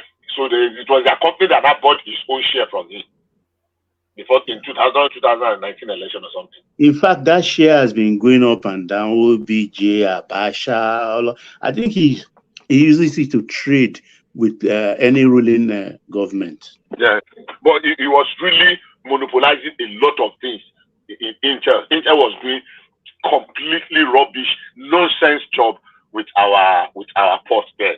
They were in control. Honestly, I'm not saying this. Not only Intel, Nicotis also. Nicotis, yeah. Yeah. I'm not saying this because I have any authoritative any authority. But I believe that there are lots of illegalities, illegal operations in drugs, in arms, and what have you that have gone on unnoticed in a number of our ports. A lot of them. Our territorial water, the integrity of our territorial water have been breached over and over. I can say that. I won't just mention names. I can say that very, very authoritatively. At least I live in the coastal area of Port Calabar, Delta, and the rest. And I operated in those areas quite well. So for me, yeah, if they can open it up, they can do better. But one thing I will tell you is this. If they told you they made 330 billion, woman and the panel, I can assure you they made 1 trillion. It's just what they chose to declare. Because it is not digital, it is not digitalized. How do I put it? It's not electronically being what do you call it? If every penny that that comes in is well accounted for, I can assure you they made more than 1 trillion. Because all these IOCs were still, ships were petty in their dozens, in their numbers. So it's okay. Let's hope they do better next year. Let's hope there is more and better accountability. And above all, let's hope going forward in Nigeria, customs will not be a revenue agency. Let them stop. Let them do the job of manning the, what do you call it? Let income be entirely for another different body that is set up for it, and let us centralize it. This idea of custom collecting here, this one collecting there, because I can assure you they made twice what they declared. You're right in what you just said. No, what is correct is being implemented right now. I think from this financial year, they don't even touch money anymore. It goes straight to the federal purse. Yes, to inland revenue or something. They should not have any interactions with money in customs there. Yeah, sorry, please permit me to just chip in something on what Kulata was saying. Are you gone? I did not want to. There was a video I saw yesterday. There one man in was it Abba that said on the Thursday morning that people were praying. Look, I'm a Christian who don't. Yes, I saw that clip as well. But we are in trouble if we continue to go the way things are going. We are being enslaved every day by this religion, whatever. And it's becoming very sickening, extremely very annoying. People will go to church and pray from morning till night, praying for job. Everywhere, when Kulata was mentioning those areas, I know those areas in the Luboju side, where I know a number of warehouses that were warehouses that were functional. I'm not saying it because I'm against church. I'm saying it because something is wrong, fundamentally wrong with us. If we are selling our factories and our industries and we are converting them to churches to go and be praying for job, and people are in church Monday, Tuesday, Wednesday, Thursday, Friday, Saturday, there's something is wrong, fundamentally wrong with us. Let me show you something, Bishop. This is going to be a part of what Dupsy will be talking about in her session. Carry on. I'll find it for you in a moment. Okay, okay, go ahead. No, go on. So for me, I agree with his. I can understand this position of his pain, and I'm a little bit not worried, not surprised that some people are seeing it from a different perspective, because we don't always agree on almost everything. I can see where he's coming from. We're spending productive hours, productive time in prayer houses. Who did this to us? Everybody is setting up churches. Look, what happened, just briefly, what happened to that bishop in Lagos? Lagos is setting is like a pace setter now. I think we should change Oyo State from being the pace setter state and give it to them in Lagos State. Lagos is a pace setter now. Do you know there is a guy that used to have one randy guy that used to have a church in Abuja. I don't want to mention his name because I don't want them to sue you for slander or for whatever. Oh no, I think we're discussing that. No, I know. Is it Feyi Daniels? Feyi Daniels. No, I know. Feyi Daniels is the convicted one. There was another one in Abuja. There's another that had one in Koza, whatever name. I don't want to mention. Oh He's yes, in London now. No, that guy is a punk. Yes, I know who you. I can't remember his name. Be careful, man. You know, he used to be a cultist here at university. Yes, be careful, man. those accounts against him, Baba. Those accounts, those people that accused him, their evidence, it was stronger than the one in Lagos. But because Lagos has a law that is setting the pace, whether you are molest a minor, whether you are a rapist, whether you are sorry. Those words, don't use those words. Yeah, carry on. Okay, whether you molest, don't use, don't find it triggers you too. That's why. I understand. I'm not using that one. Is the MO one trigger too? Yeah, it's a trigger word. Yes. Okay. So Lagos is setting a whatever, and that takes us back to where El-Rufai was coming from. That when he said emphatically, we need to regulate religious practices. Otherwise, it will be a field day for charlatans. Every newcomer, they're trying to do that in Lagos. There was this clip that I saw that on a working day of the week, these people then rolled out of their mosque onto a major road, and they took over that major road for their prayers, and they just rolled out their mats in Lagos. I think my 12 area. Yes. We should stop all those. I mean, not just you are praying with microphone. You can block major road. If you are what about the noise? The noise, well, that's what I'm saying. The microphone, the speakers, rather. When you put speakers outside of your place of worship building, and we are breeding all manner of charlatans, criminals in the name of churches, in the name of pastors and the rest, and they are enslaving people. The musician said, emancipate yourself from mental slavery. It is time people free themselves. Going to church on a Thursday morning and remaining there all through. I caught someone one day, and he said on a Monday morning, some few months ago, something like that, and they said it's in the church. I said, you're in the church on a Monday morning, what are you doing? And they were there almost all day. Said they're having a special program. You're spending how many hours in the church on the Monday morning? Are you kidding me? What do they tell their employers? They lie. Either they are sick or so while they are going for prayers. How do you expect that God? Let me tell you this, Bishop. This is somebody I know personally. He'd been looking for a job for quite a while, and then he got this driving job. I think it was at Unifair. And then on the day that he was meant to start, he went to church. And he's going to that church to pray for a better life. I mean, it's just it's a thing. Let me give you this headline. It says, this is the headline I was looking for you, Bishop. It says, my wife gets too involved in church activities. Man tells court. So this is the narrative of a fed-up man who has taken his wife to a customary court to say enough is enough. If she wants to be married to the church, then he's happy to release her. But that religious space. I'll respond to that with just one sentence. One sentence, if you don't mind.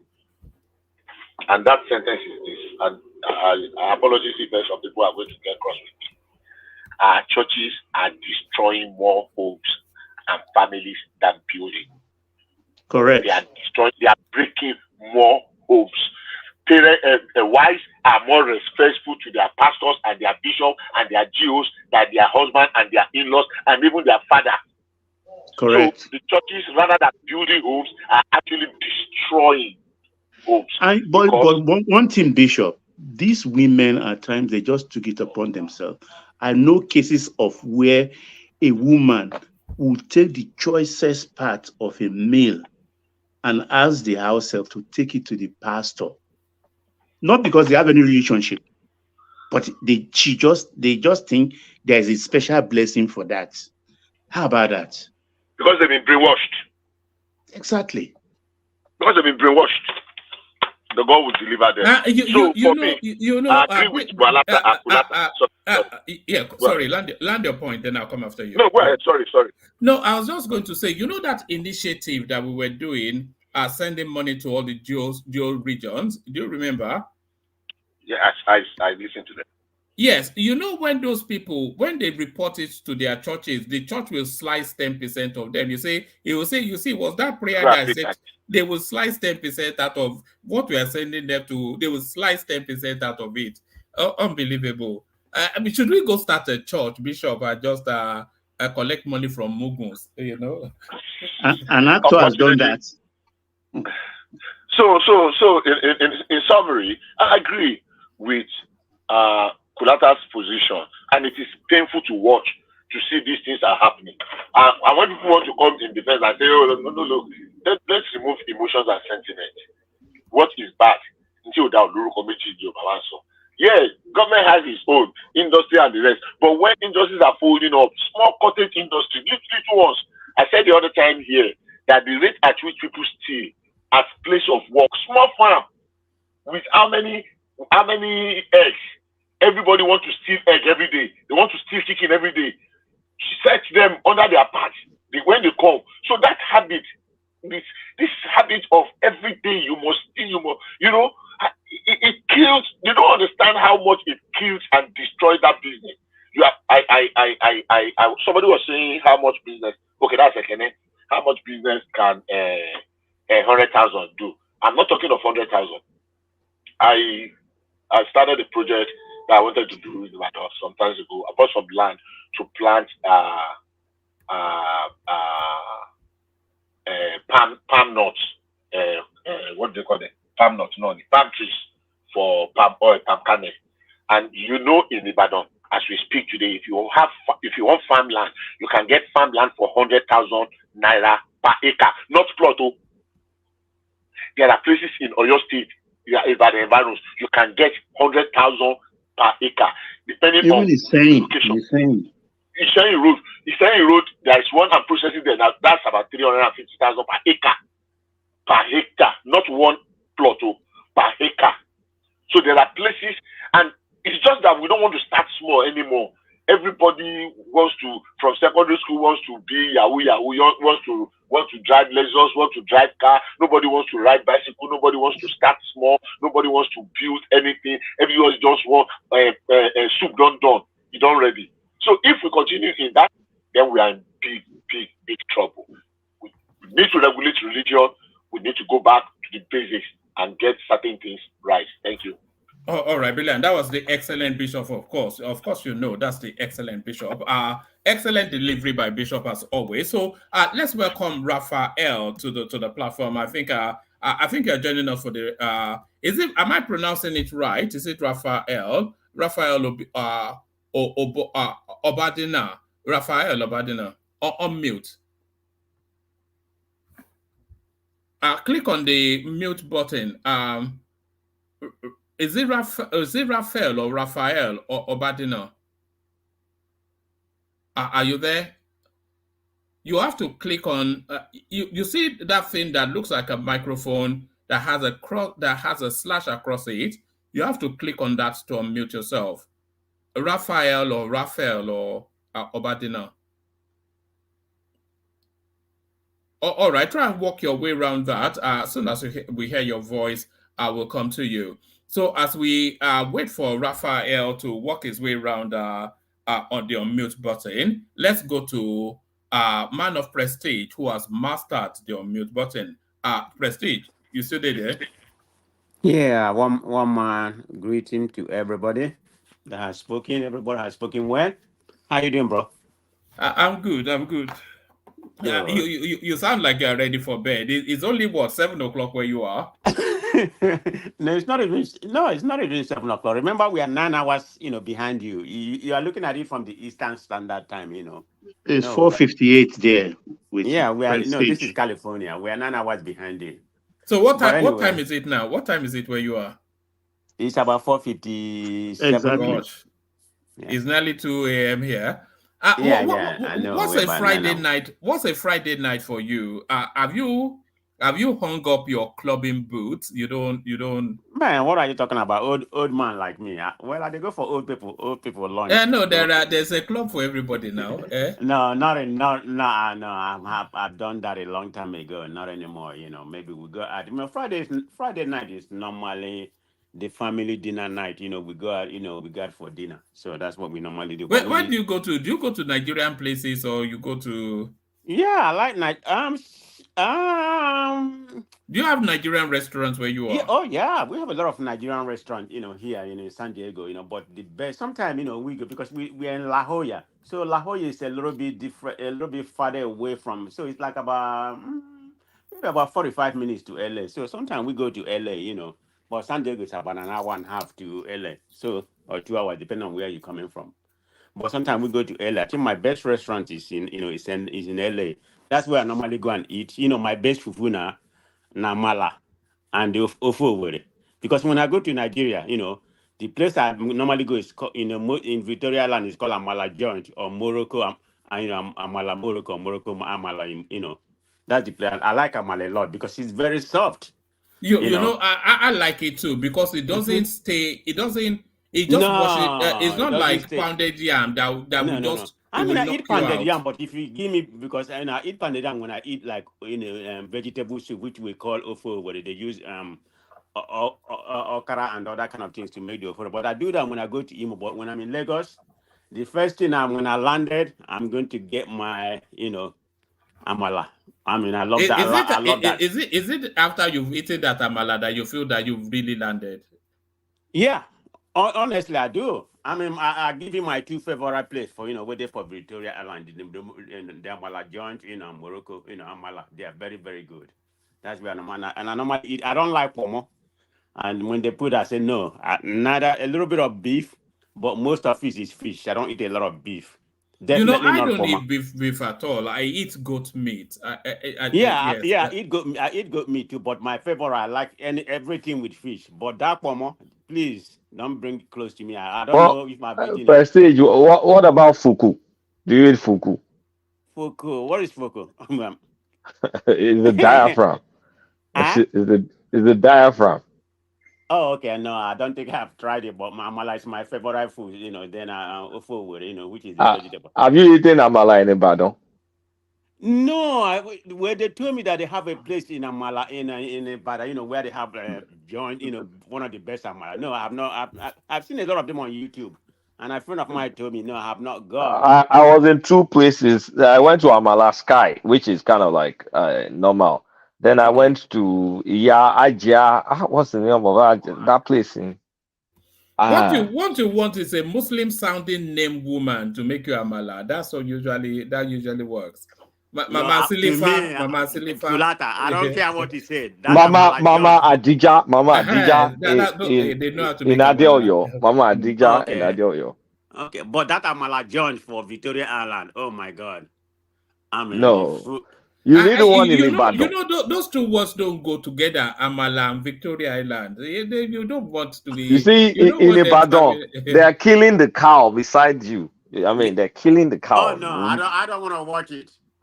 It's just Forget like, all I don't want that. to watch you kill You chicken see, and let me it's eat turned chicken. into No. it thinks chicken comes from a cellophane bag in a supermarket. You Yeah, don't know I that. mean, I eat it. I understand what you're talking about. Kulata is fresh and everything. You see, That's the understood. meat is so fresh. It's like you're eating it raw. Yeah, I It tastes definitely. But I so don't want to fresh. witness. I don't want to witness the killing. I mean, all those blood and everything. I mean, I mean, everybody is different. I'm already missing Nigerian meat, man. I'm already really missing. No, There's that the is. Yaiba too. Do you sense you eat in Nigerian restaurants wherever you are, and then of course you've gone home? Is there a taste difference in what you get in Nigerian restaurants and what you get in Nigeria itself? Yeah, definitely. I don't know because it's a Nigerian environment, make it differently. It tastes different. It tastes more organic. I mean, the one they cook here, and I mean they use something, but it's just different over there. Maybe they use the right thing because most of them is processed. not necessarily processed. I mean, it's not as lively as it is when they, when they package it and bring it here. But it's completely different, in my own opinion. I don't know about Kulata or other people what they think about it, but in my own different, it feels different. Maybe I don't eat a lot of here.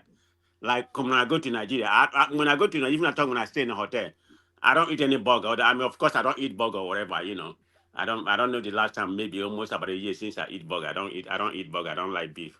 But anyway, Yeah. so when I go to Nigeria, I don't eat any foreign food. Yes, Me too. I don't. I don't yeah. eat anything that is not like local, very. Exactly. You know, I, when I last went to Nigeria, they tried to take me to a burger joint, and I said, "Oh my God, why would you want to take? Why? How do you think I got this fat? I want to escape the burger. yeah, That's why I came home now. So take yeah." me to Somebody Mama the Put. last time somebody said, "Let's go to Kentucky joint," in Lagos. I said, "You crazy? You go and get it and come meet me here." But anyway, yeah. But it's good to be in Nigeria. It's very good. Kulata need to be coming, more often, man. It's good. I mean, like you properly I stated. agree. I agree. I agree. I mean, like you properly stated, Maybe we'll do it's a good. one-man went-to-one meetup in Lagos. We all travel down for maybe on a Christmas something. Hey, Yes. you do that. I'm always in Lagos every Christmas, so it's nothing new to me. I have to go home every year. So yeah. All right, brilliant. But before we proceed, let me talk to my friends here, the whole Nigerians. Tomorrow is 3 p.m. Please, everybody, your support and pray for Nigeria. We have to beat Cameroon. Please, I'm a soccer fanatic.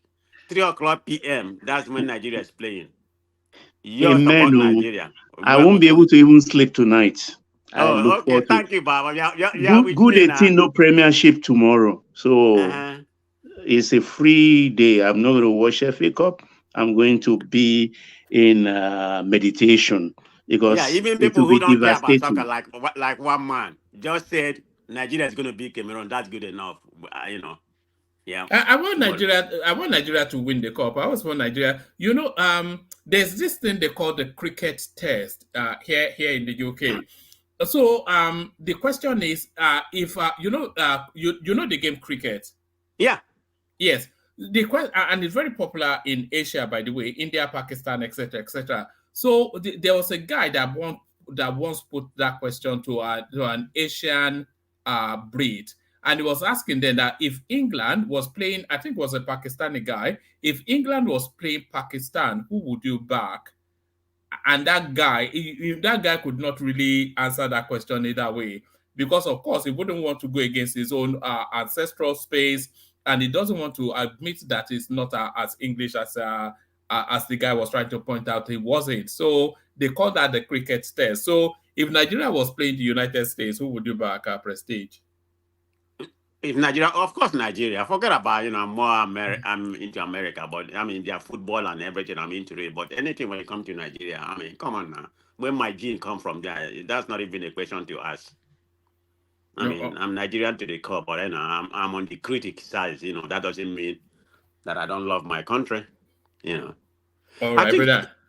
Hold on one more thing. South Africa, don't they play cricket? I thought they are good in cricket. No, they are very good. They used to be the They won yeah. World Series once. Yeah, that's what I thought. I I don't think watch it, I but think that's their number and rugby. Those are yeah. their two sports. They're not really a football country. It's cricket and rugby. Yeah, South I mean Africa. they play football. I think they advanced to one of the last 16. But anyway, Yeah, they Yeah, are one of the last 16. Bafana. Bafana. Yes. Oh, all And the right. women are Bayana. Is that what they call them, the women? Yeah, Bayana for the Yes. women. Do you know what Bafana means? Boys. No, what does it mean? Boys. Ah, okay. Yes. So take us to the politics. Come in wherever you want to go into it, Prestige. Okay, let's start with the airline like we are talking about. I mean, I'm kind of conflict on this, but the area I'm conflicting is about, in my own opinion. I mean, I second what everybody has been saying from Baba to Kulata, it's a misplaced priority. But there's nothing wrong with having a new venture, in airline in Nigeria. Nothing wrong. I mean, the whole state, it doesn't matter if you be able to have an airport. You don't have to be international airport. I mean, even a local place here have an airport. So having an airport everywhere in every state, It's not the issue, I mean, we should be able to have more airline, and Lagos, not necessarily call it a Lagos state, but private, I mean, there's a lot of billionaires in Lagos, let it be a private venture instead of Lagos. But the reason why I'm saying let it be a private venture, because everything, the government starts, it doesn't end well. Not in a capitalistic, when it comes to a business venture of this kind. Like you said, the Lagos is just facilitating it. But that's not the case. If they're going to own about 25%, of the share, then they're gonna tell them how to regulate, how to do everything, and pilot the whole plane. So that's where I have an issue.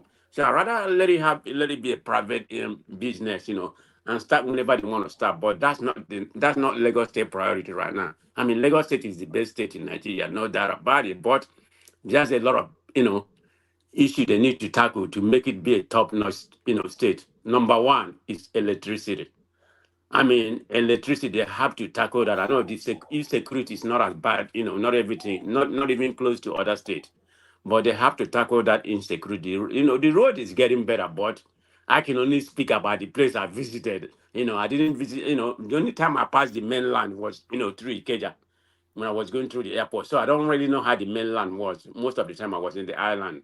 So I can't really say how the mainland, but on the island, the road are pretty decent. I mean, it's pretty decent. So that I give them a kudos for that. They are trying on the road. I didn't go to the airline I didn't go to train to visit, but I saw some of the blog about the train. So that I don't have to say. But Did anyway, you not see it in passing as you were going about your business? Did you not see the? Yeah, I saw it. I saw it in passing, but that doesn't the mean edifice of it. yeah, I can comment about it. Yeah, I saw it in passing because it's very high. I mean, you can see it where you can see it wherever you are. Even I thought, yeah, I saw it once, but that doesn't mean I can be able to comment Well, was about it how impressive? It's a positive step. I mean, because no other state have it. Even in I don't know what country even have it. I think maybe Ethiopia have something like that. I don't even if there's any other country in I Africa. think Maybe. Egypt. I think Egypt has a real Okay, system as Egypt well. had it. No. I mean, when we talk about Nigeria, Lagos is on a different category. So, when it comes to other states, so let's be very clear about that. So maybe because maybe the resources they have are not, they have a good governance. So that's definitely true. Of course, they're gonna eat their own money. That's just Nigerian. So, Well, man of but anyway, Prestige, what do you think yeah. about traffic management? I felt it has It's improved a better, but we lot. need more traffic. We need more, light and everything, to control the traffic. I didn't see much of that. They need to implement that. That's why I said all those kind of things need to be worked on. And electricity. That's number one. That's gonna eradicate a lot of There's problem we traffic have in lights. the. I saw traffic lights everywhere. I don't know about Were people everywhere now. observing it? Was it being obeyed, or is they Yeah, just taking it was. I But mean, I mean, I well, saw it was traffic light, obeyed but to some the of them are extent. not working. I saw traffic light, but some of them are not working. But I can't say everywhere is traffic. But there's still there are still people controlling police controlling people by the movement. So that need to be more improved. But definitely the road is better compared to the last time I was there. They are really working on the road. So that's progress. But this airline should be a private this thing. So that's why I totally disagree with some people thinking that it was a good thing they're doing it. But let it yeah, they can implement that, but let it be a private operation. Let it be a private people or because they can do it. So I don't think we have too many airlines in Nigeria. But the airport, every state should be able to have every airport in all states. But it's a good development. I'm not going to fault it. All But right, all let right. it. Let me deviate you to this conversation for a moment. Only a micro moment on this. Is not even part of the talking points, but somebody sent it in. A jury finds Trump must pay. A jury finds Trump must pay $83.3 million to E. Jean Carroll. So I think this is a judgment against Donald Trump. A jury said Donald Trump should pay $83.3 million in damages Friday, an eye-popping sum that marks the sharpest legal setback for a former president now entangled in multiple criminal and civil cases. So essentially that. So what are you making of that? Okay, I'm glad you brought this up. I'm a progressive, and I'm very unabashed when it comes to American politics. Being a progressive, I don't like anything about all this mega or Republican. Remember, we was talking about yesterday when you hand over to Thomas, and that was the main subject we are now. I think that lasted almost about 2 hours, and I was telling people here, look, Trump is not good for this country. That's what people don't realize. I mean, you come from Nigeria, you know, you just want to take the law into your hand. That's the mentality of some people in Nigeria. If you give them the freedom to usurp the right and do whatever they want to do, this is exactly the kind of person Trump is. Because if you look at this case, it has been adjudicated, I think about 2 or 3 weeks ago. They awarded the lady 5 million. But this is just for breaking the law. This is where this 83 million come, because he keep on bashing the lady. They say, don't do that. It has nothing to do with, what was decided, but they just want to send a message to him, Yeah, it's good. I was glad, man, because I was glued on my TV when he came out here. I think he came out here like about 1:35, PM, I think 4 something over in the Eastern Standard Time. And I was glad that, that awarded this money to him. Now he's going to appeal it. But the lady is going to get his money. Because everybody knows, if there's any lawyer here, what the appeal court does is the process. If there's anything the judge did that was wrong, it could take 5, 6 years or whatever. The lady is going to get that money. Trump is going to pay that money. 83 million plus the other 5 million. He's going to pay it. No, they may ask him to securitize the total 88 or 90 million, put it down as a draft or something, while the appeal will go on. The courts exactly. That's what people don't realize. I mean, people keep on supporting Trump. I mean, Trump coming, my life is not going to be worse than it is. Biden is not going to make my life be. But why do I want to have such a chaos human being? I mean, if it seems to be a felon, an indicted person. Prestige, in many ways, I've always thought that Trump was born in the wrong country. He would have made a good sort of Nigerian president, because that's what Nigeria like. Yes, just rough and ready, above the law, sort of. Is more of an African dictator than a Democrat. That's why a lot of Nigerians, because one of the other platforms, you have people who has even got out of Nigeria, all of them supporting Trump. I said, what's wrong with you? This is exactly the same thing you're crying. I guess I kind of look at it differently. I think the problem is that they feel like Trump is a free-willing person. This is what we need. Somebody, like you just said, that can just come. But they forgot that this Trump is a crook. He's a criminal all his life. I mean, nothing good come out of him. That's what people don't realize, apart from the way he behaves and something like that.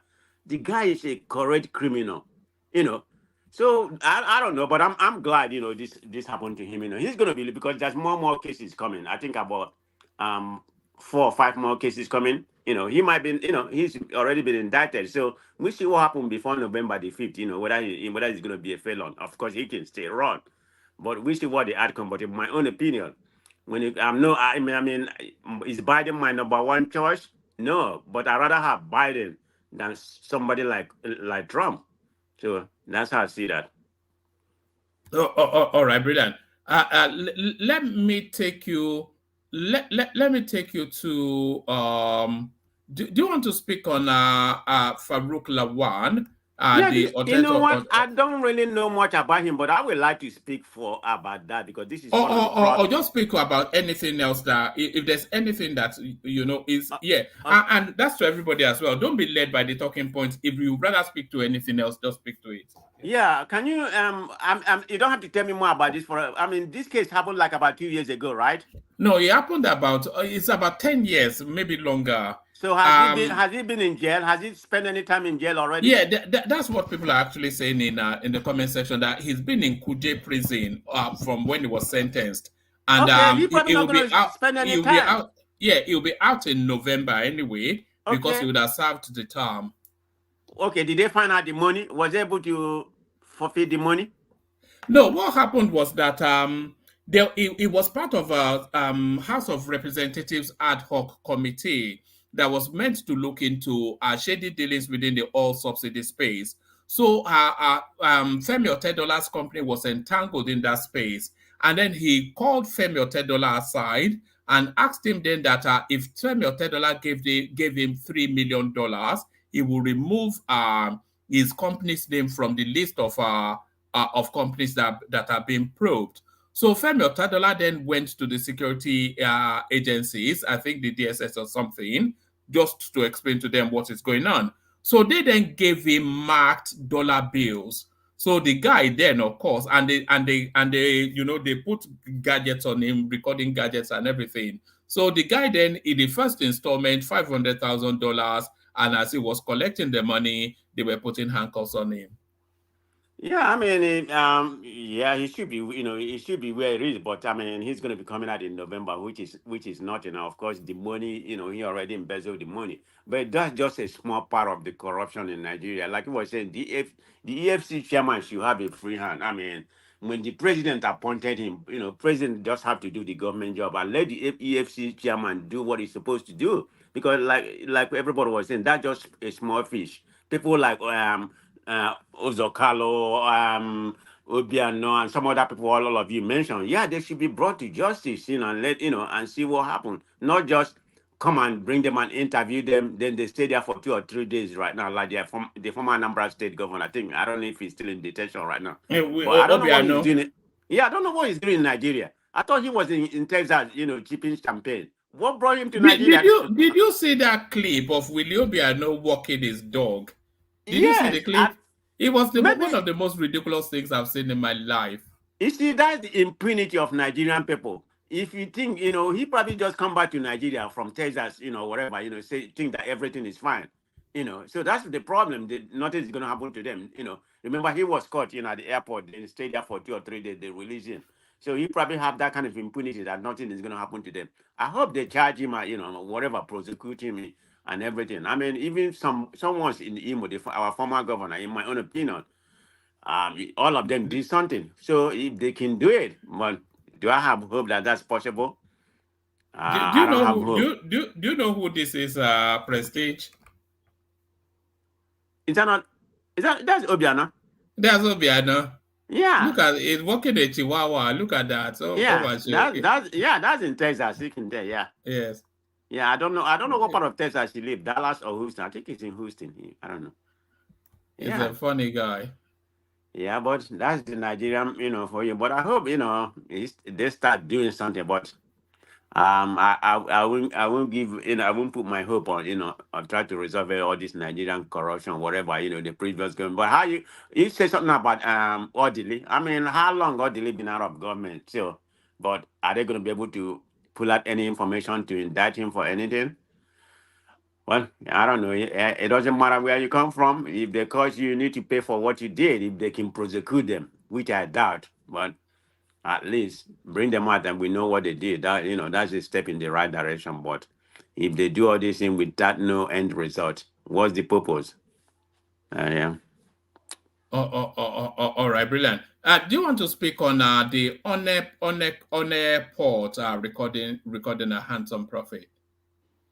Well, like I don't really do any kind of importation or something like that. So this is the first time I'm hearing. I'm familiar with the only airport. I have not been there. You know, I mean, I've been to Port Harcourt and I know exactly where it is. So I'm not familiar. I think the only port I have been is when I went to Apapa. Of course, I have to come out of my car and walk because the road was so congested. You know, I mean, trailer everywhere. You know, it can't even. I mean, I have to walk. How many miles we walk?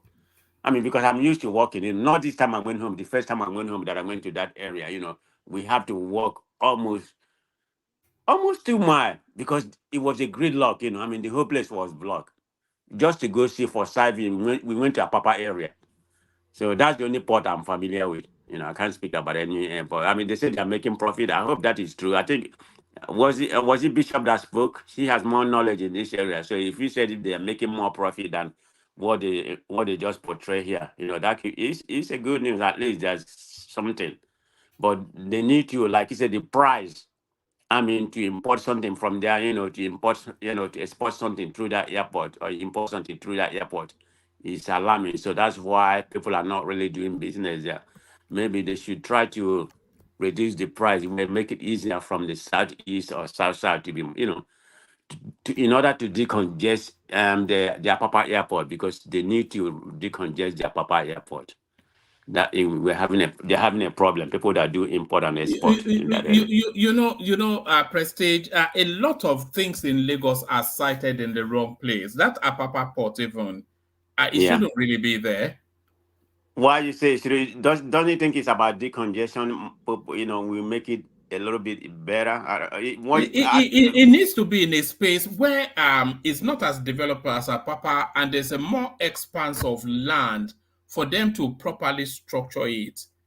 Definitely, it's not as developed, but the border has been there. I don't know for how many, even before I was born, or not that kind of, everybody was born. I mean, that has been there. Is that not, that's been there for a long time. Yes, but has it outlived its purpose? Yeah, to a certain extent, but if something outlive its purpose, you can renovate it, expand it, and make it more, up to date. Or just move it somewhere else. What about just move it somewhere else? Where can they move it? I mean, which one is the largest they can move it? They can move it to Ekpe now. Move it to somewhere like Ekpe. But they have to drain it. Do you know how many years to drain? Up to that international standard there. So that's the problem. I think they need to find a way to decongest one man Prestige. Good evening. How are you? Are you not thinking of land, the space? Lagos doesn't have space. Lagos doesn't have land. What do you mean, Thomas? I'm just saying, there's no place, you can move it to. It's the biggest we have in Nigeria. Is it no matter of improving it?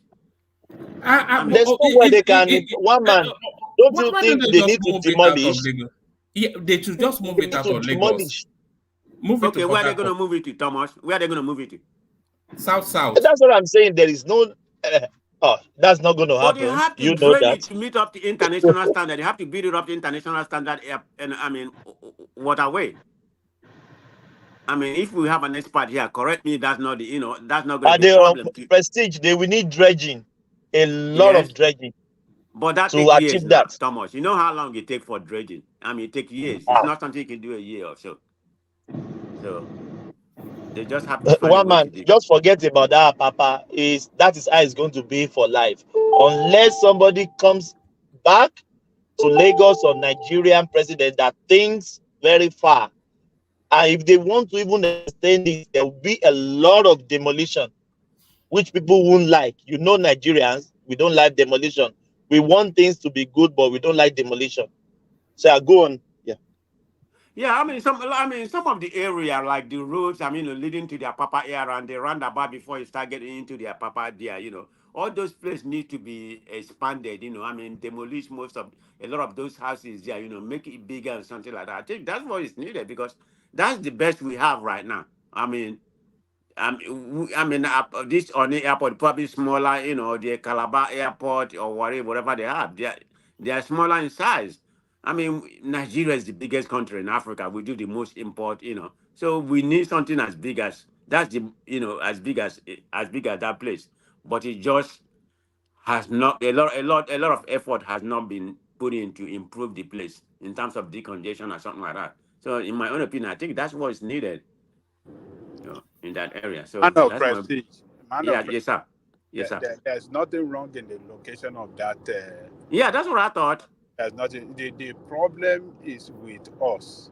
We lack, as a nation or as a country, do I call it? We lack coordination. We lack organization, and we lack our maintenance culture is very poor. And we don't like to improve on the facility, we have. That is just the problem. We couldn't build the road to the port. We could improve on the facility. We couldn't coordinate,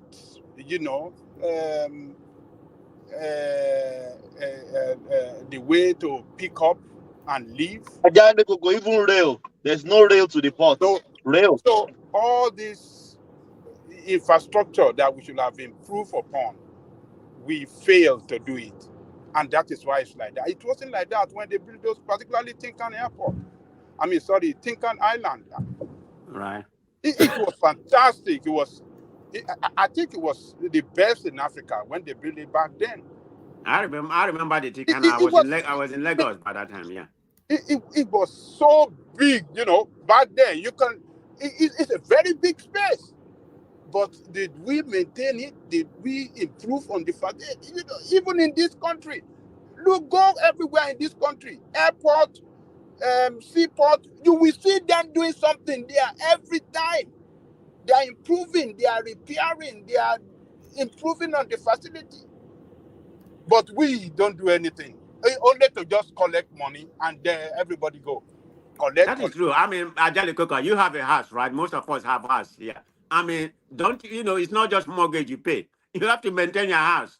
You have to change your roof if it is old. I mean, everything. You have to improve it, you know. I mean, every now and then you change your carpet or whatever you have on your house. So it's just like that, but they don't do that in Nigeria. It's lack of maintenance. It's just like the old national stadium where they for Lady. I mean, that is a standard stadium, you know, to behold. By the time it was built, is it not one of the best in Africa, if not the best? If I'm wrong, let somebody correct me. But God, look at that place; it's full of grass right now. So we don't maintain it. Not only even that, as we have it there, it is a revenue generating point for the local government, for our Papa local government. Our Papa local government is one of the richest local government in the entire Lagos State. I mean, the entire Nigeria. All those European quarter where they over there now. You know. Apapa local government. Because yes, European a quarter. lot of industries in Apapa, a lot of warehouses, and they collect taxes. During the military, when Babangida was there, and all of them were there. Apapa local government, Ibeju Lekki local government, Lagos Island local government, they are richer than many states. Local government in Lagos are richer than many states in Nigeria. But what do we have now? Under democracy, they can improve on the facility. So it is not the location; it is just our lack of capacity to manage our resources and infrastructure. It's just shameful. I mean, our airports here, they are very close to houses here. We have houses very close, like 5 minutes to the airport, 2 minutes to the airport. But yeah, the facilities, they maintain it well. The road and the way to go in and out of the airport, they make it very easy. You see the way they do the demarcation and everything, very easy to go in and out of the airport. The same with the seaport here. Houses are very close to the seaport too here, but we don't have this kind of problem that we have in Nigeria, where trailer will be on the road for weeks, close to the port. They couldn't collect the container and they can't leave. And container will enter demurrage. It's just a poor management. I mean, of that facility. That is just the problem. One man. Yeah, it's not the location by no means. You know, I mean, it has to be maintained. You know, improve and everything. I mean, because that's the best way. I mean, that's the best we have. I don't mean the outlook of things, but that is the best. The number one seaport we have in Nigeria. I think in West Africa anyway, if not. So it just need to be maintained. That's the problem they're having. So this may have, I mean, it's a good news, but everything that come out of Nigeria, take it with kind of half-baked, So maybe that's the true revenue they generated, but I hope, they improve on there. So. Yeah, all right. Let me take you to one more space, Prestige, and then I'll go from there to Baba. This headline here, if supporting Tinubu will take me to APC, so be it, says PDP chieftain Daniel Bwala. So I don't know quite what this guy is doing. Just make the move. Is he begging to join APC? Just say you have. Is he not your friend? Because when I was in Nigeria, I did a playback on your edition because I did a few playback and I saw him on your platform. Yes, he came. Yes, I'm trying to get him back, but because he's in the throes of everything, I don't think he's ready just yet. But he will be back. Yes, yes. But I mean, I don't know why people are making In a big deal. fact, what is happening here, Kulata will tell you, it started on this platform. We forced him into this position. They will tell you when we started to interrogate him. Did you ask him if he wants to go back to APC? I mean, he used to be in APC before, right? Before he went to PDP. So, I mean, Nigerian policy, it's not an ideology. It's not based on ideology. It's based on, which party you think that fits you in terms of what benefit you. So that's the way I look at Nigeria. It's not like here where, Republican are so bent on what they believe. Did you see about what they did in some of the draconian states being controlled by the Republican here? I didn't mean to deviate, but just the part of ideology in Alabama. The first nitrogen gas they used to execute somebody. Did you all see that? I don't know if you all saw that. No, that's an American thing, isn't it? You Americans, that's such a barbaric thing. It has never happened anywhere in the world. We all pay attention to you. No, I'm just saying it never happened anywhere in the world. America is quite a savage country, isn't it? They have extreme cruelty there. Yeah, they are, but it's all Republican. I was just painting to see because of the ideology. We're talking about Nigeria. I mean, the politicians don't have any kind of ideology like they have Democrat, conservative, and progressive here, So that's the problem with Nigeria, So him going back to APC is not even a surprise. So, I mean, he's going there for what's going to benefit him. Like the one not just said, okay, I'm an APC. He probably has talking to APC people before he start praising them and everything. So it's nothing really new about Nigerian politicians. So I'm not really surprised because he has given an indication. Because when I was watching him on the playback when I was in Nigeria, I saw the way he was talking about, because it seemed like he was praising APC to a certain degree. I said, oh man, this guy is already sold on this APC government. So it's nothing new.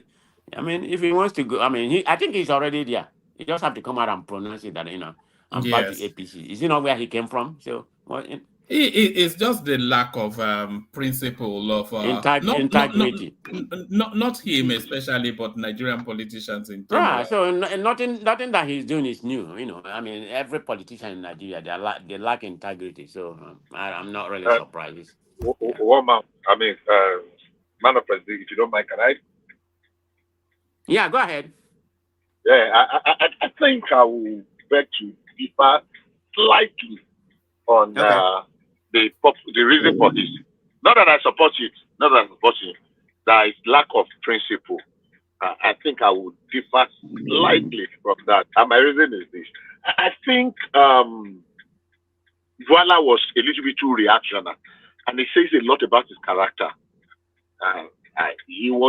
Because I'm sure after that incident that made him to leave it was on impulse. I don't know the right word. It was on impulsive or impulsional. Impulse decision, right? Yeah, exactly. It was not a real thought out.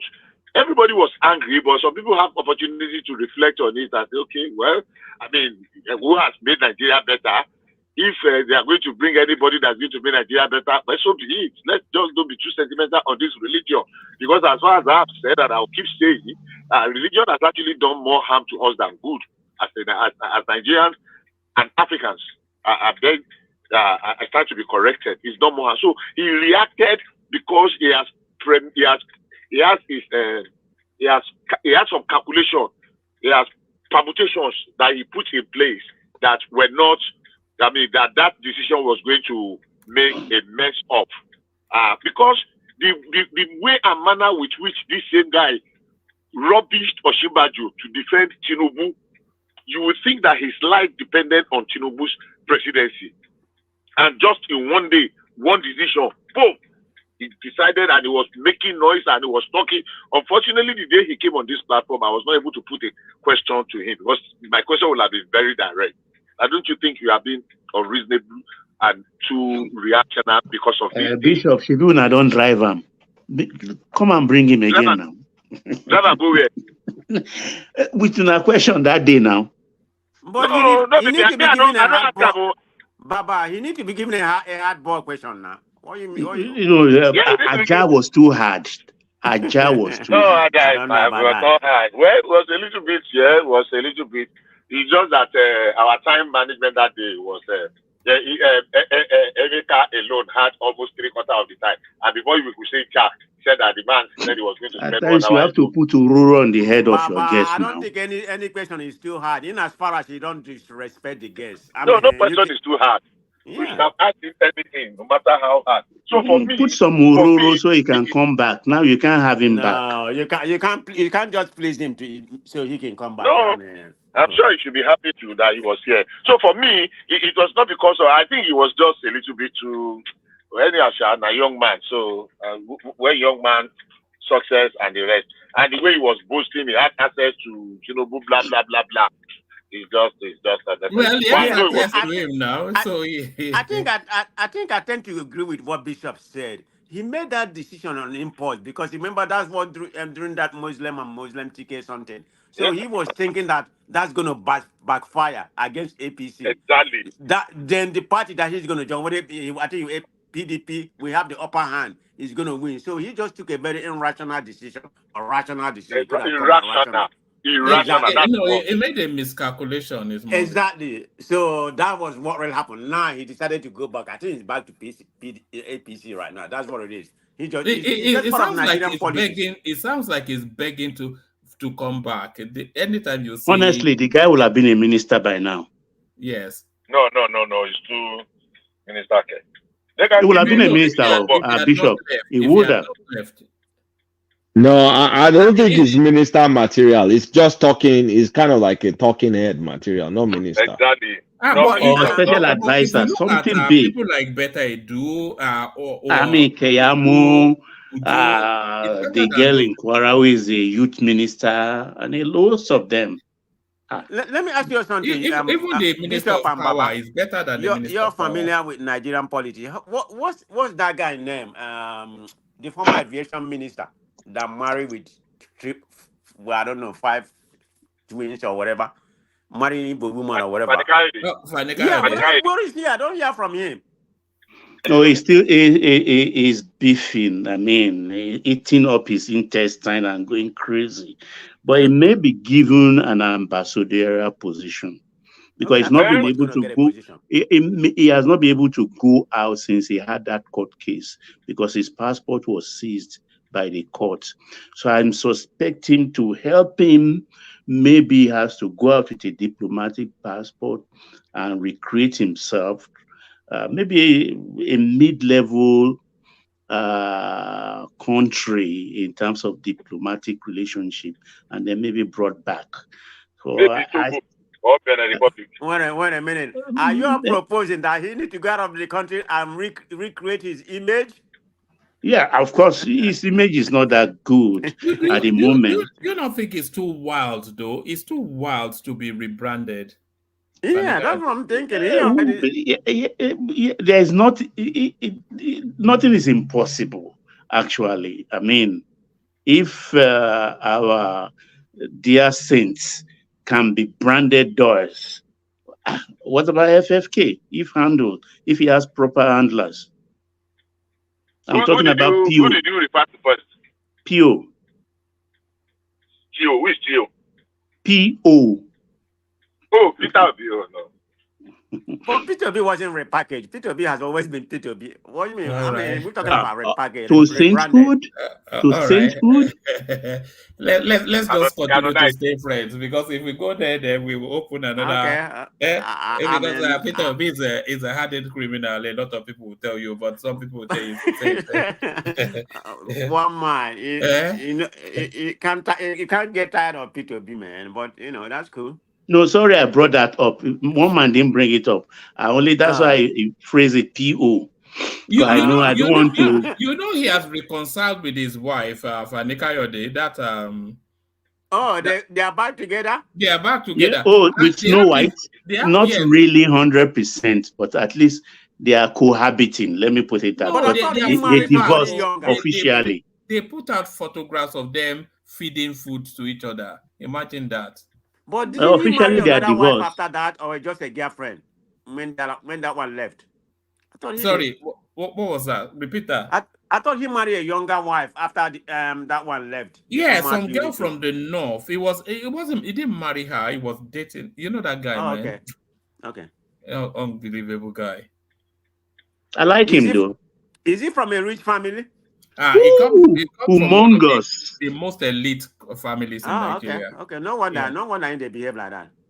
Sometimes. I think the father was the first Nigerian or Yoruba lawyer in England, 1860 something. Yeah, a great grandfather. That's grandfather. Yeah, the first Yoruba lawyer. Was his father a minister as well? Yeah, his father was a minister too. Odale minister. Funny power. And you know, when he was a minister, the father takes that thing too.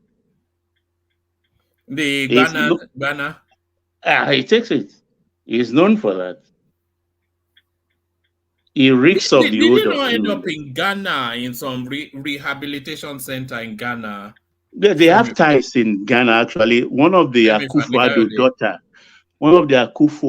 daughter is half sister of FFK. So by marriage, FFK is related to Akufo-Addo, the president of Ghana. So when he was on he married a Ghanaian though.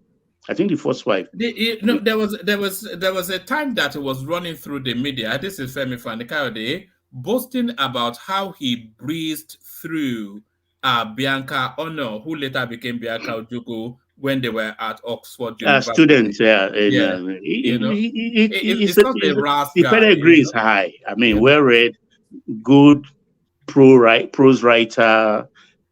It's just that it's not a good writer.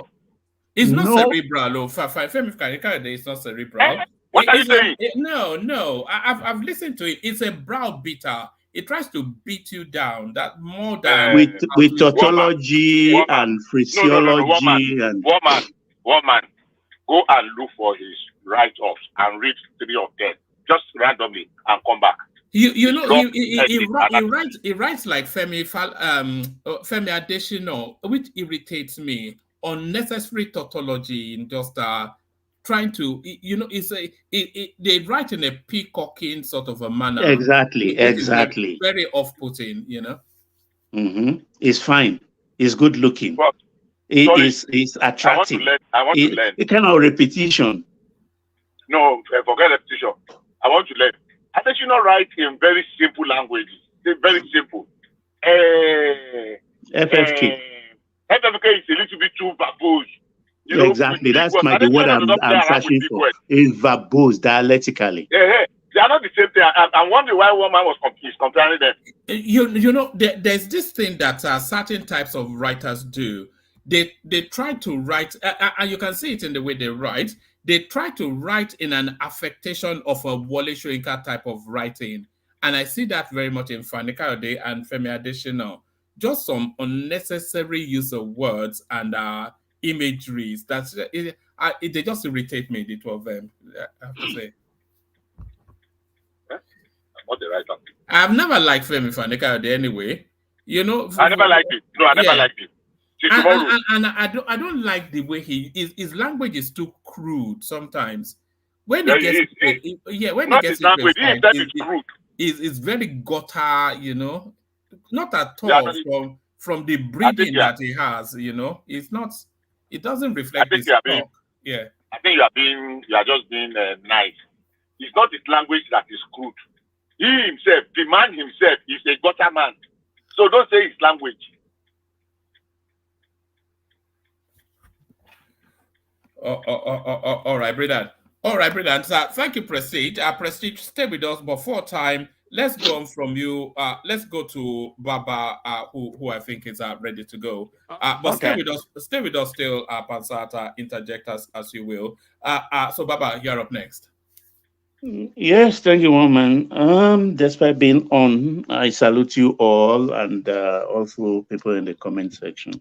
Able listeners and viewers, please like, share, and subscribe. But right now, please, the like button is slow and not up there as we want it, as you too may want it. Please press the like button right now. Thank you. Yes, woman. Well, before I go, I just want to say this as an alert. It's just a brainwave I had when I woke up this morning, knowing our country very well. We've all been mouthing on this panel worldwide, wherever Nigerians find themselves, both in our country, the space, that Nigeria has 20% of the Dangote refinery. And I asked myself, how many shares cumulatively amounted to that 20%, which the government told us it's about $4 billion. Is it an ordinary share? Is it a debenture? Or what kind of equity is it? Have we seen the certificates? I asked my, because we've been beaten many times. You think it's just a story that they used to if those steal things $4 comes to my billion? head like that, there may be something in it. There may be something in it. Everything government tell us, we should not just take it as an assumption. Let us see the papers. We may be deceived.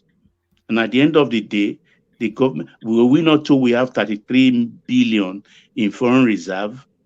We woke up to learn that we had nothing, and we are struggling ever since. We are not asking the right questions.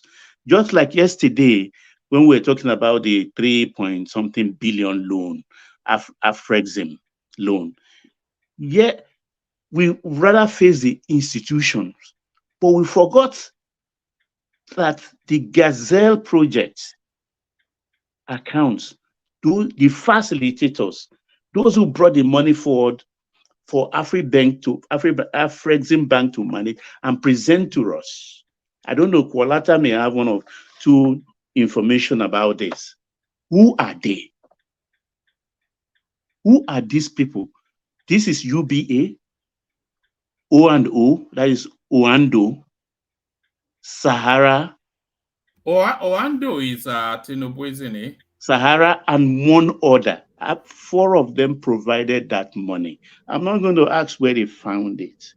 But one of the main thing that concerned me in the detail of that contract is this, that if at the end of the day, we finish payment, whatever is the what do they call it now, proper accounting finance term, whatever is surplus, let me just put it in my own language, that then will be given to the federal government. That I think is dubious. Dubious in the sense that, why is it that can't we stop as soon as we reach that mark? Why must we continue according to the letters and spirit of the contract, and then whatever is surplus, they will give it back to us? That is dubious in my own opinion. Those are the places we should focus. But we just, no, it's wrong. We are forgetting that aspect. That is where they always get us. And they charge 2% facilitators fee instead of the normal 1%. I think they charge 2 or 3% upfront. They took it up from the main money they gave to us. That was taken off. Does that go to that Gazelle project company? The one yes, they took that 2-3% off. It is normal practice anyway, but most times it's always 1% for the managers who facilitate it. But here, I think they took 2-3% upfront from the main money first, and they are still going to make much more profit. These are the questions we are always blinded to because of our emotions. So those are the 2 things actually woke up to this morning. That Dangote $4 billion. Hey, Nigeria should check. Nigerians, wake up. Yes, I'm ready to go. What's the topic, woman? Yes, do you want to start it from the Lagos Airline? No, I think that has been overflogged. So, all right. Let me take you to this space then. Prince Daddy was asking in the comment section. You know, when we were discussing the Dangote thing yesterday, the article thing yesterday, we were saying it will force the government to come and respond. And the government has responded, and you were speaking about it just then. It says you are late to the party. Tinubu's aide replied article on $3.3 billion NNPC loan. So this is Olusegun Dada, Special Assistant to President Bola Tinubu on social media, says Atiku Abubakar, a former vice president, fumbled the numbers on the $3.3 billion emergency loan deal. On Thursday, Atiku Abubakar, okay, let's go to it. Responding in a post on Twitter, Dada said Atiku Abubakar is late to the party as usual, stating that the presidency had explained the deal to Nigerians. Project Gazelle is such a straightforward deal that I do not expect Atiku Abubakar, who prides his whole political aspiration on being an economic reformer, to fumble the simple numbers behind it. Pardon me. For record purposes and to save Alhaji from his self-imposed mystery, here are some explanations to his questions about the conditionalities of the loan in a simpler language. The facility is a forward sales agreement between NNPC and an SPV, the buyer, where a predetermined number of barrels of oil is sold in advance at an agreed price. The sales allows the seller, NNPC in this case, to use the received payment to solve critical and urgent problems with forex scarcity as the problem in Nigeria's case. A lower benchmark is usually adopted as a safe haven for the buyer, as oil price tends to remain unstable most times. For repayment, an eventual increase in oil prices will result in the SPV returning all excesses to the seller, NNPC, while the risk, which could lead to a rearrangement of the terms, is a significant decrease in the agreed price. Oil has been averaging $70.75 per barrel since the deal was agreed. And if things stay the same way, Nigeria will be getting refunds of excess amounts from the SPV once the payment is concluded.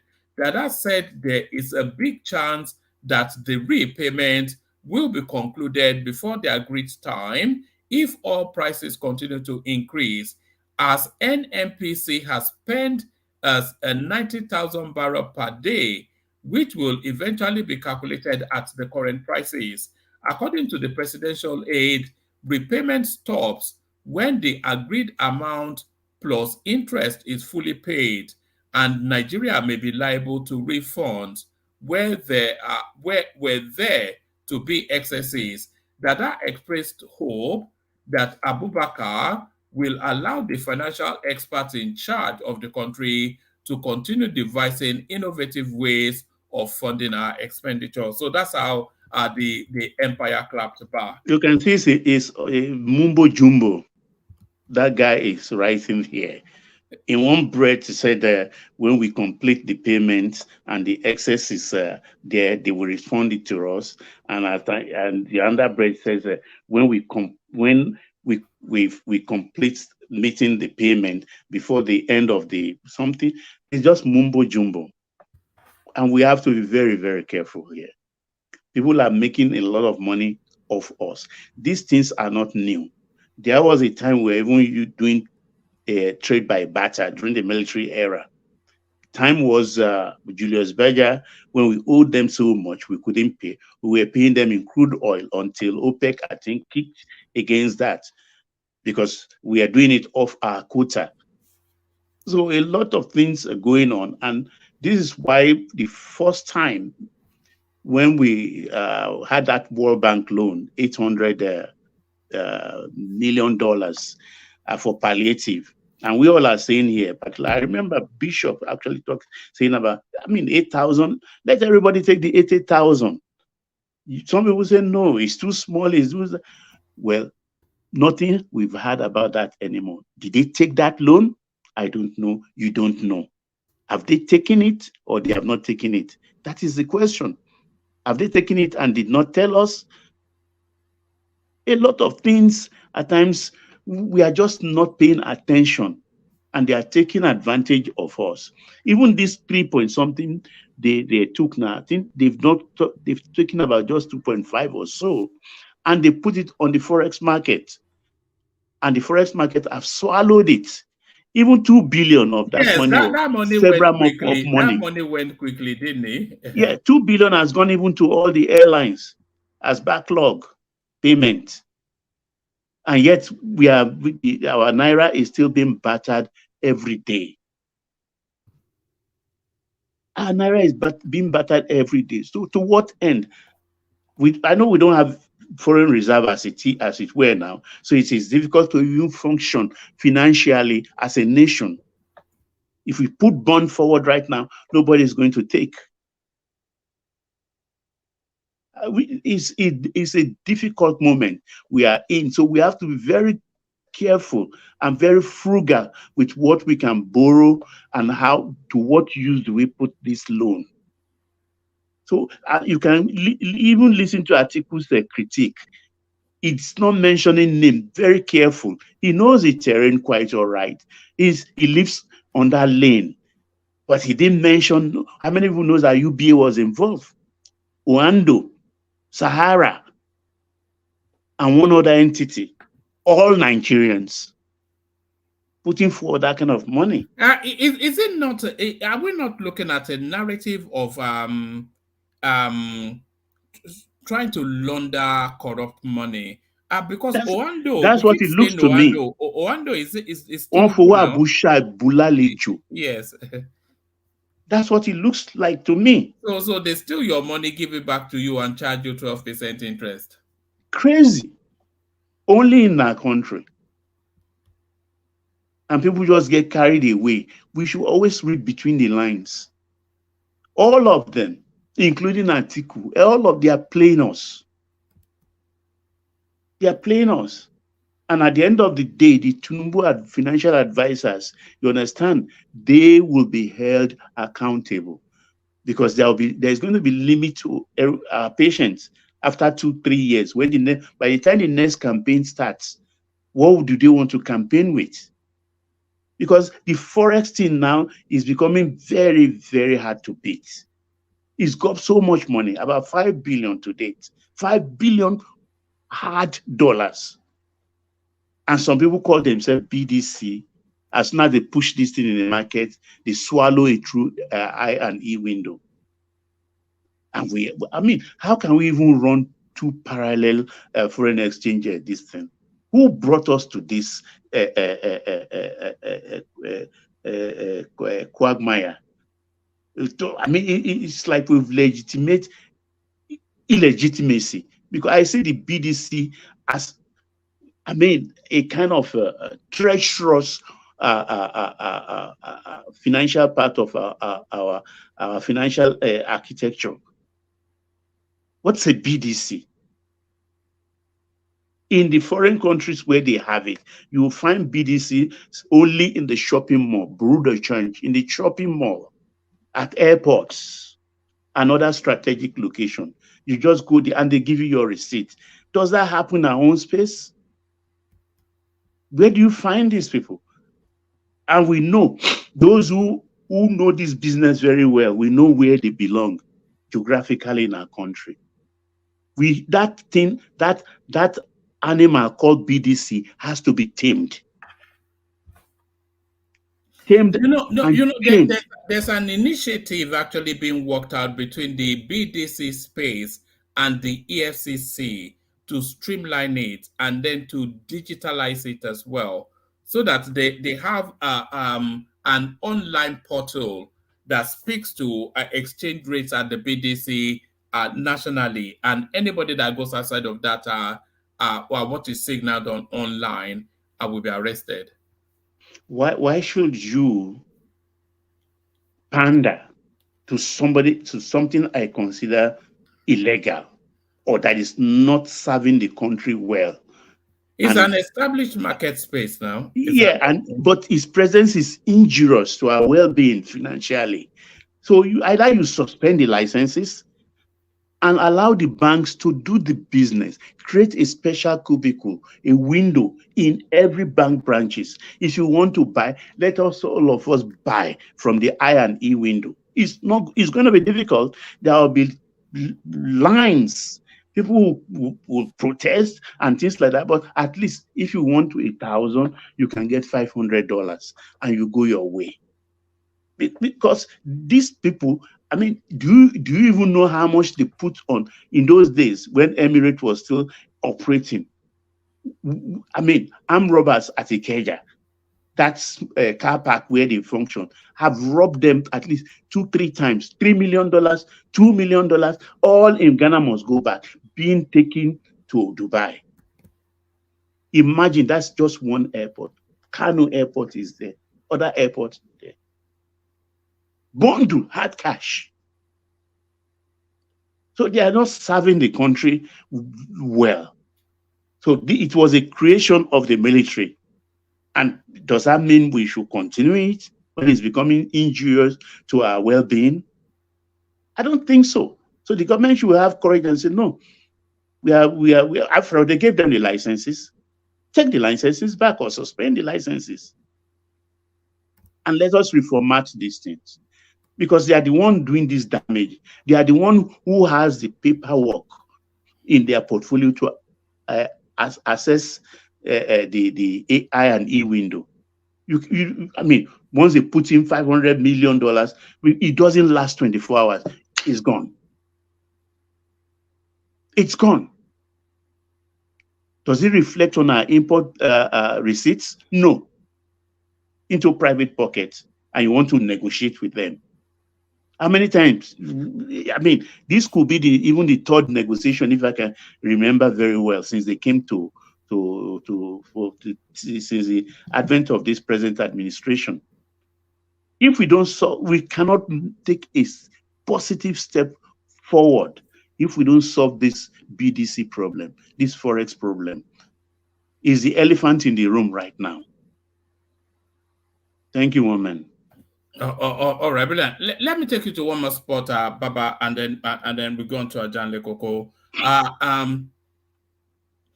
So this headline on the screen: Abba Yusuf's aide speaks on Kano governor joining APC. So this story started a few days ago when Ganduje was signaling across to the NNPP governor of Kano State that he wants him to come and join APC. So this, of course, after this guy has been affirmed by the Supreme Court. So he holds situation now. So he signaled that he wants him to join APC and all that. And then the sort of response you'll be expecting was to tell him to get lost. But the Kano State governor has now come out to respond to that. Abba Yusuf's aide speaks on Kano governor joining APC. So this is what they had to say. The Director General of Media and Publicity in the office of Kano State Governor Abba Yusuf, Sanusi Bature, has stated that his principal has not received any formal communication from the National Chairman of the All Progressive Congress APC, Abdullahi Ganduje, regarding an invitation to join the APC. This statement comes in response to comments made by Ganduje, who indicated that he had extended an invitation to the Kano governor to leave the NNPP for the APC. Ganduje, during his appeal, specifically mentioned his desire for the governor and his party, the NNPP, to join the APC. Dawakin, speaking on BBC Hausa Service on Friday, clarified that they became aware of Ganduje's invitation through social media, through So what's going on? Hold on. Is that you? Is that you? Is that you? Was that you? All right. Let me carry on.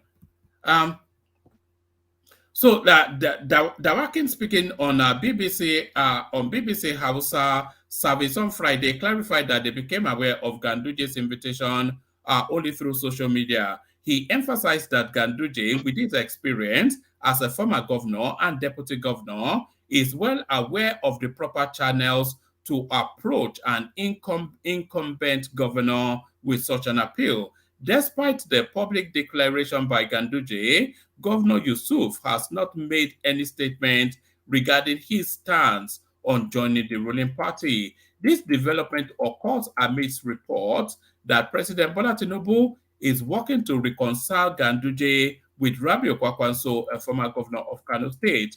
Both Kwakwanso and Yusuf had defected to the NMPP prior to the 2023 elections, where they pursued presidential and governorship bids respectively. So now, from the somewhat ambiguous response, because there wasn't a categorical rejection there. So does that then is this signaling to us that the Kano State governor is amenable to joining the APC? Is this what we're reading into this?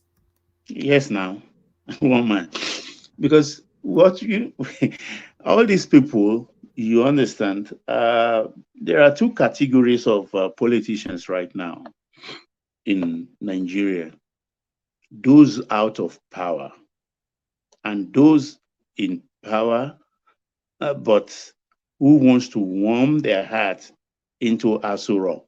And how do you do that? You have to belong. You have to belong.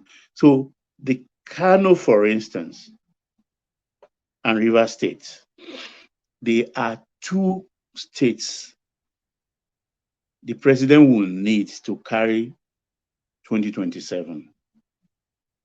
And knowing the president politically to some extent is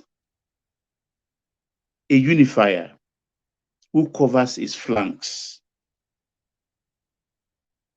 He expects betrayal. He prepares for it. So he doesn't put his eggs in one basket. So Wike or no Wike, he doesn't want to believe that River State will be 100% for him next time around. So he needs Kano State votes, not just 25%, but to win Kano as a state outright. And I will not be surprised if I wake up tomorrow, their main principal officer, which is being edged out of NNPP at the moment by those who claim to be founders of the party. Once he shifts ground, then, of course, what's left of the governor, he has to join, because he will have his second term to think about, because this is his first term. And don't forget, Kwankwaso was once a governor of that state with Ganduje as the deputy. He handed over to Ganduje. But Kwankwaso still wants to be in control, and he was the one who put up Yusuf. But Ganduje has his own candidate. That was where they fell out. But they are reconciling. That's what men do. We are not women. And these are politicians. So Ganduje has thrown the ball in their courts. So it remains for him, or the hook. So it remains for him to now reel them in. And the process has started. So I won't be surprised if the governor declares after Kwankwaso and for APC, it becomes total APC state. And that guarantees to an extent 2027. That's my take there. Baba, Kalesa. Tommy, Bawo. Yeah, àgbà lórílẹ̀ o. Don't you think, yeah, mi lórúkọ Jésù. Don't you think moving to APC has nothing to lose? Is a gain. He has nothing to lose. So moving to APC will be the best bet for him because he will be sure that second term is secured. Don't you think? That's my calculation too. It's in his best interest. Because if you prove stubborn, I don't know what may happen. You can see Fubara today. He was thanking Asu Rock. Because I think that's one of their silent agreements. And Fubara was waiting. Will these people use the courts since they can't use the assembly? And the court has ruled. So impeachment is not going to happen because it's been guaranteed that. So he's going to be a good boy. Let me put that in brackets. Fubara is going to be a good boy. So I think same thing will play out. But in Kano, I think there was a son speculating that they are going to attempt to impeach him, Fubara.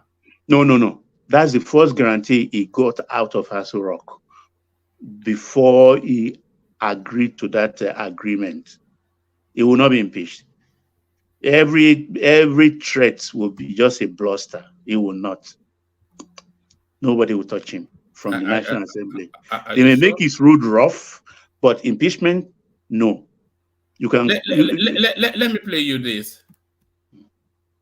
Hold on, I'll wait for it to load. Carry on.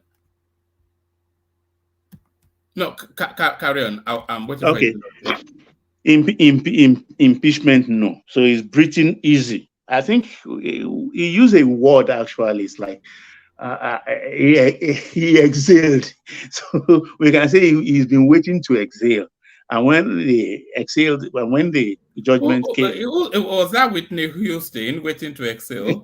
Yeah, and he has exhaled actually, and I'm glad for him because maybe he didn't believe them or he's taking it at a but if Ashwaju gives his word is his bond.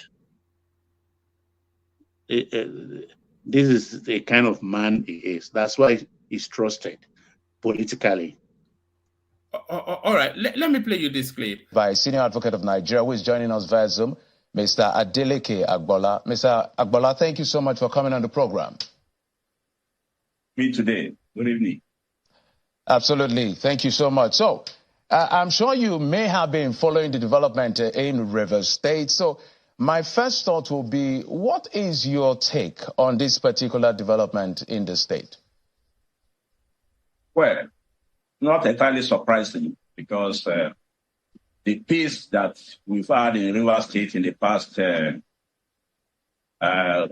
couple of months is like the peace of the graveyard. Efforts have been made to douse the tension between the governor and his political godfather, Honorable Yeson Wike. But it appears that the solution has not yet been found. But it's expected that there will be frictions here and there, and everybody is trying to assert his own power as to what goes on in Rivers State. But the governor has to tread carefully because when the majority of the members of the House of Assembly are not on the same wavelength with the governor, it can portend serious dangers for the peace and security in Rivers State. Because I will not be surprised if efforts are made to impeach him.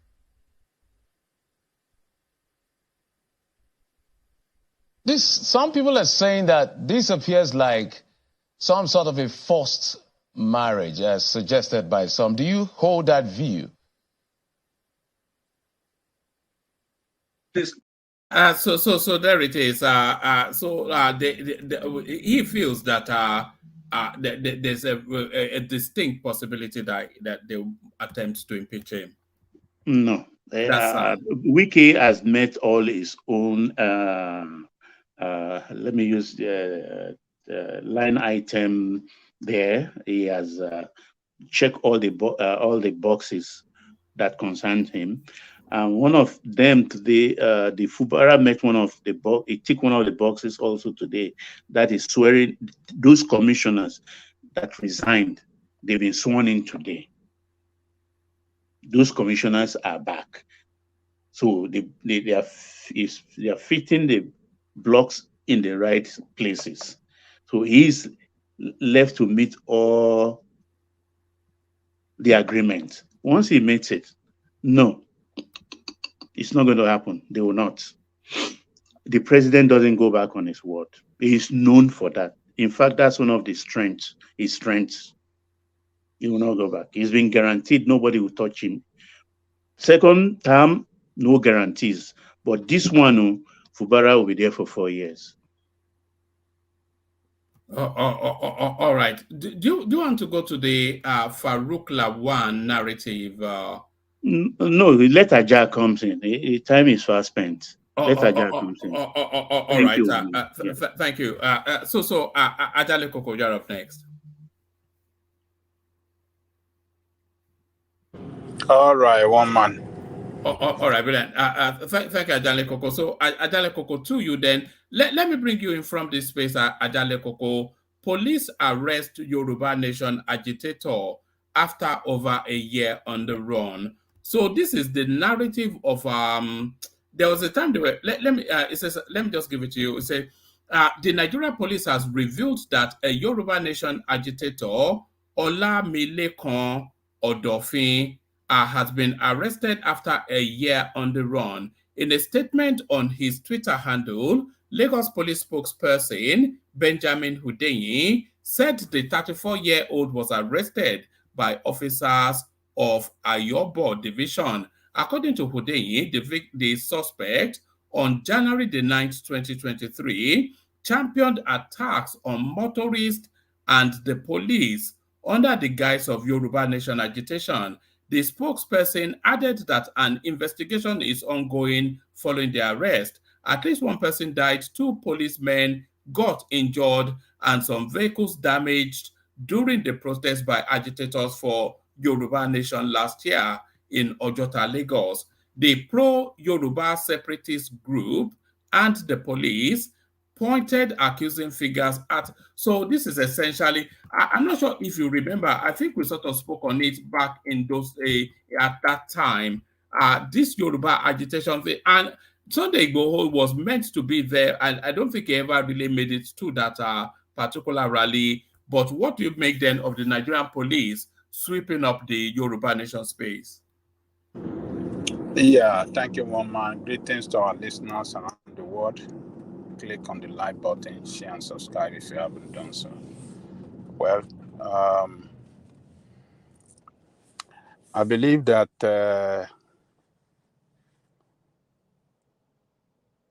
Yoruba Nation will. If you don't mind, let me say something so you bring it up together. I have a friend, a female friend that we went to secondary school together. He called me last year that his junior sister's husband has just been arrested. They're looking for him. They look for him 2 months. They finally find him at Eleyele, Ibadan, at the headquarters. What is the offense? This guy has been sponsoring Yoruba Nation. He lives in Dubai. So he just came to Nigeria to make his visa to the UK, transition to UK. They picked this guy up. They didn't call the family. He didn't let him call his family. They finally traced him through his phone, through hacking of his phone at the police station. So, Ajale Koko, as I'm speaking to you now, it's over a year now. The guy is still in custody.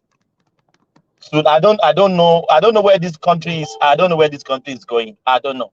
I'm just giving you some background. People have been arrested, detained, not charged to court on this Yoruba Nation or something. Just the guy is donating to them from Dubai. And they are tracking his account, donating to Yoruba Nation, and they pick him up. He's still there till now. Ajale Koko. Go on. Well, it's It's unfortunate that that guy that you just mentioned inhuman treatment by Nigerian state. The real topic, the guy that one man read to us that they pick up, well, I believe, yes, they will want to maltreat him and, slam him in jail for some time, a period of which we know.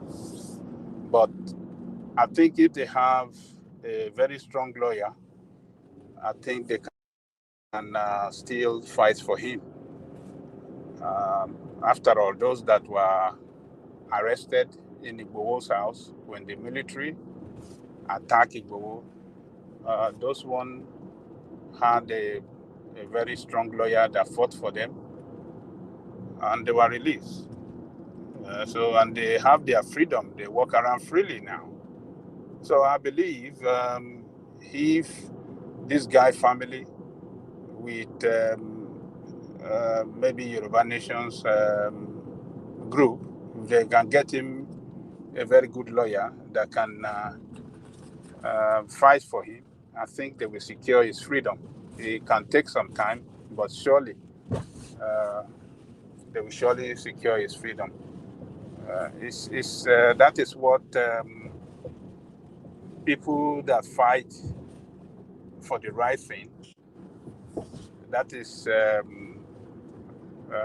the unfortunate treatment that they will get from Nigerian state. You can't speak. When you speak the truth to power, they feel threatened, and all they will do is to look for a way to rope you up with something, or they, threaten you, humiliate you, molest you, and put you in jail. So it's not right. I mean, people can agitate as long as they can. They didn't carry up arms. So I don't know. It's not. It is not good. It's not. Nigeria is a signatory to the United Nations Charter that people within an entity called a nation or a country can still agitate for their own separate country, as long as they are doing it peacefully in accordance to the law. So this is what Yoruba Nation has been doing. But unfortunately, they want to silence the voices of the dissent. They want to silence the voices of opposition. But it's a matter of time. Yoruba Nation will come. It's just a matter of time. Does this put Koike at risk? Can you see Koike being picked up as well? Koike cannot come to Nigeria. If he comes to Nigeria, they will slam him in jail for a long time. He cannot come. And White Lion too. Huh? White Lion, the guy with the beard. I don't know where he broadcasts from, but there are so many they can come. Many of them must not come. Yeah, they will throw them. Do you think I can go to Nigeria a long time without being picked up? What's your problem, woman? I think I can go now. Maybe under Buhari. What do you do? It's Biafra you must avoid. It's Biafra you must avoid. All these insulting people online all the time. What do we do? Who cares about you, one man? What's the question, one man? No, I was saying, do you think I can go to Nigeria without being picked up? You mean you? Yes. Who is going to pick you up? If Kulata can go and it's not pick up, who is going to pick you up? Yes, that's true. Actually, Kulata is more of a wanted man than I am. Yeah. Nobody can pick you up. You are from you are laughing. Ta ló fẹ́ gbé Kakaki Oba. Do you think Mayegun can go to Nigeria without being picked up? He cannot do They'll it. pick him up. Yes. They will pick him up. He cannot do it either. So the only person that can do it is, that have done it, that remain in Nigeria and continue to fight them, is Showore. And a lot of us doesn't give Showore that credit. That guy is a guy with a lion heart, and he stands for what he believes in, and he's a fearless leader. I respect him so much. That's the kind of person that we should have as a leader. That is not afraid. He during his incarceration in Abuja, let me say, it's an incarceration now.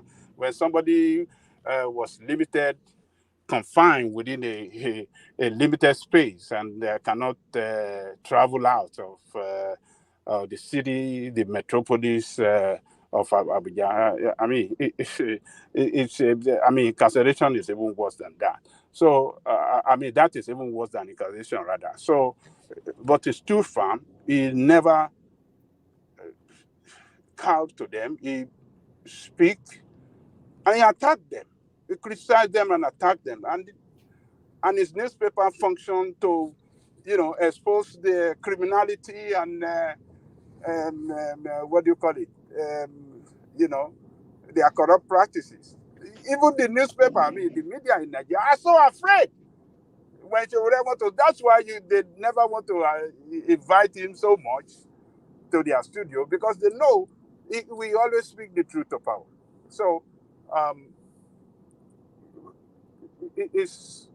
Nigerians should not be afraid to speak up against these people. The way they misgovern that country, should not be afraid. We practice democracy. The rule of law should prevail all the time. Let me ask you this. How many centuries do you expect Yoruba nation to come to pass? 200 years, 300 years? No, don't worry. It's a matter of time. It's going to It come. will take just something small to trigger it. Don't joke. No, forget Yoruba nation. Forget. If all Yorubas are not ready to go, then we are not going anywhere. That is it. You don't worry. The Yorubas, they need Nigeria more than they need Yoruba nation, no? No, Nigeria needs Yorubas more. So when Czechoslovakia, when it breaks up, it's just one day. It just started one day. So when something is going to happen in a country like that, it will just come like a thief in the night. Something will just trigger it.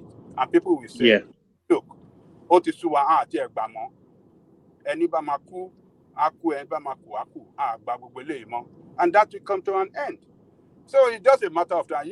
A country cannot be governed or be misruled in this manner for a long time. It doesn't work. It has to be for short time, and we correct it and we improve, we do better. That is how a country can survive. But a country that have bad leadership, that deliberately deliberately misgovern that country and doesn't care about their people, only for themselves. One day people will rise up and say, no, enough is enough. We are not taking this. It's just a matter of time. And you can see it. It's not a stable country. It's getting it's getting disintegrated on a gradual. You can see the unity of that country is so shaky now. We are more divided than ever before in that country now. More divided. We are very suspicious of each other. And very deep now than ever before. But everybody will be poorer for it if Nigeria breaks up. the whole of Nigeria only works off the. If we don't, if it wasn't for Nigeria, Yoruba land will be no different from Togo, Benin Republic, Malai, forget them. and the north will be just like Niger Republic. Woman, that is not true. It is. For Nigeria, if not for Nigeria, Yoruba land will have been one of the greatest country, and Yoruba will have, emerged as the leader of black race in this world. I believe so. Yoruba will have emerged as the leader of black race in this world. Because what is it that we don't have? Just tell me one man. What is it that we have? Arable land. That's what we have. No, hold on. One man. Yes, you are right. We have arable land. Geographically, we are open to the world. Togo is as well. Yeah, yes. But Yorubas,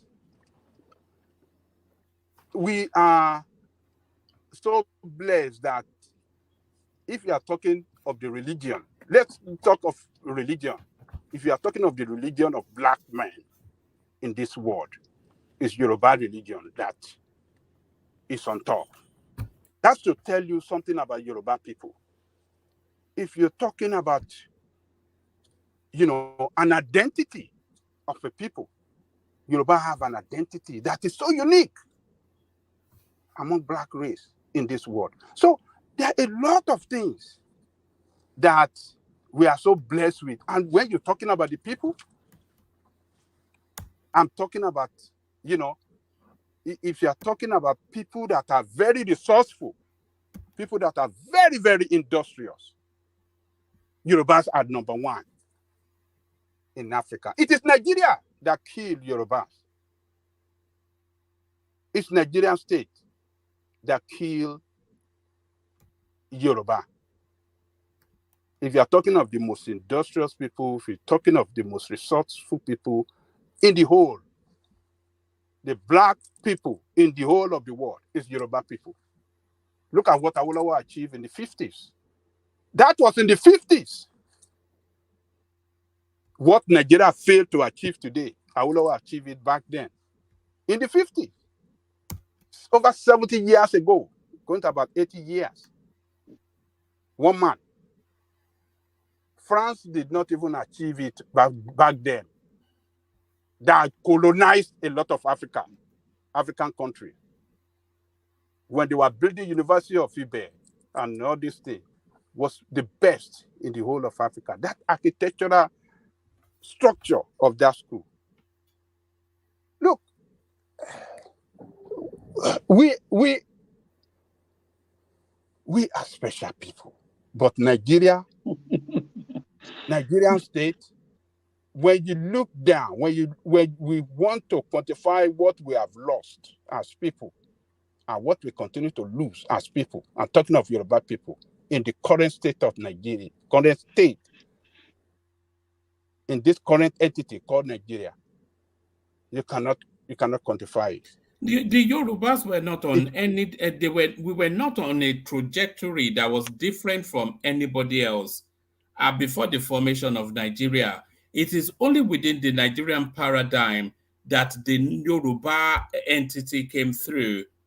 And it is not really, it is Yoruba that make Nigerian state, that make Nigeria to be a country to reckon with in this world. It's Yoruba people. And I will tell you why. There are a lot of things that we have done in that country that Yoruba are the one that initiated it. And Yoruba are the brain behind it, and Yoruba are the people that practice it first, adopted it first, and before other parts of the country. copied it and started, emulated, what we did. When Awolowo started free education, it wasn't practiced in any part of the country. Are we not practicing it today in Nigeria? When Awolowo introduced free education at the secondary school level and the free health service and the free education at the higher institution, was never practiced in Nigeria. Nigeria is still struggling to practice free education, but we practiced it back then in the 80s. When Yoruba started the state university and all these institutions of the state, owned by the state, it never been practiced in any part of Nigeria before. But you see it being copied everywhere. Everybody want to have their own university, their polytechnic. When Yoruba started it, it was like, it's not possible, you can't do it. Awolowo cannot do it. These people collect, but Yoruba did it and run it successfully. That is what when you look at what we have been able to achieve, be able to, initiated. They could only. This was achieved under the Nigerian banner. The Yorubas could not have stood. We would just be like Togo, because the people in Togo and Benin Republic, they're essentially of our stock. So if you remove the might and wealth of Nigeria, then that gives you, just similarly, if you remove the might and wealth of Nigeria, the people in northern Nigeria, they'll just be like people in Niger Republic, or Chad, That's Yeah. Let me tell you, your current embassy in London was owned by Yoruba, by the West. It was Yoruba's cocoa money that built that embassy you have in London. When Awolowo was paying the workers' salary in the West, back then was more than what other part of Nigeria, regional cannot pay half of what Awolowo was paying.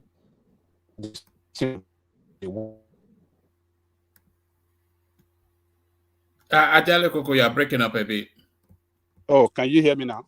Yeah, that's much better. Carry on. And I was saying that when I would the salary structure for the Western region workers, the minimum wage that the West was paying was more than what the federal government was paying back then. And other regions were no match. And Awolowo will always beat his chest that workers will never strike under his watch. And it never happened. And the workers never proposed for salary increase. He gave them salary increase. That is what Yoruba represent. Do the right thing at the right time. That is who we are. Others, we led others. We initiated a lot of things to make country work that other part of that country copy. They were saying it was not possible back then. But Yoruba people did it successfully. And they came to Yoruba land, to the leader to learn how was this possible. Nkrumah of Ghana came to the West to ask for Awolowo what was the strategy he used to give them free education. The same thing Egypt president, Gamen Abdul said, came to Ibadan to ask, how was it possible? It's never done in many parts of the world.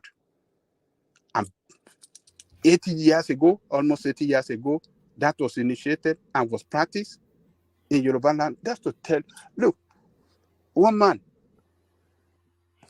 what is the name of this Baba of Agbomagbe, what's the name of that Baba back then?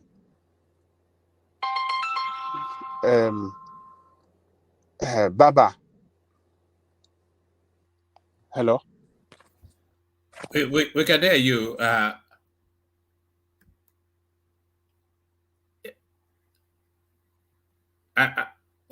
think Ajale Koko dropped. I think Ajale Koko dropped. He'll be back in a moment. He is back. Yeah, Ajale Koko, yes. We could hear you. Hello? All right. Ajale Koko has dropped, but Ajale Koko, I'm going to play this clip, and then when you're able to come back in, when you're able to unmute, then you can address it. This goes back to the Civil War. MZ Ogbu, can you please give me an account Can you hear me? of the night of the coup? Oh, we can hear you now. We can hear you now. Oh, okay, you can hear me. Oh, okay. I was trying to remember the name of this Baba called that had this Agbomagbe Bank. I can't remember the name. This okay, this Odogbolu Baba, I can't remember his name. That was back then, multimillionaire back then. The Queen of England, when he came to Nigeria, he personally requested that I want to see him. I want to go to his house to see him. That's a black man that back then, to enter the palace in Great Britain, he doesn't need to book an appointment. The king back then say he was a personal friend to the is it king or queen you have back then in Britain before the Queen Elizabeth It was a king. It was a king. It was a king, yes. Before the Queen Elizabeth became the queen. It's a personal friend to the king. And he used to, anytime he visited London, he would take gift to them, to Queen, to the then Queen Elizabeth. Is Queen, is not king, is Queen Elizabeth. I think you're talking about Odutola. Baba Odutola, yes. So,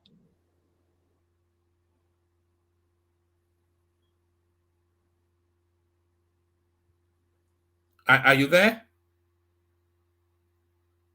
All right. Let me just play this clip. I think Ajale Koko is struggling with the system. So I play this clip. Hopefully you can hear it, Ajale Koko, and then pick it up off the back of coming back. MZ Ogbu, can you please give me an account of the night of the coup in Kaduna?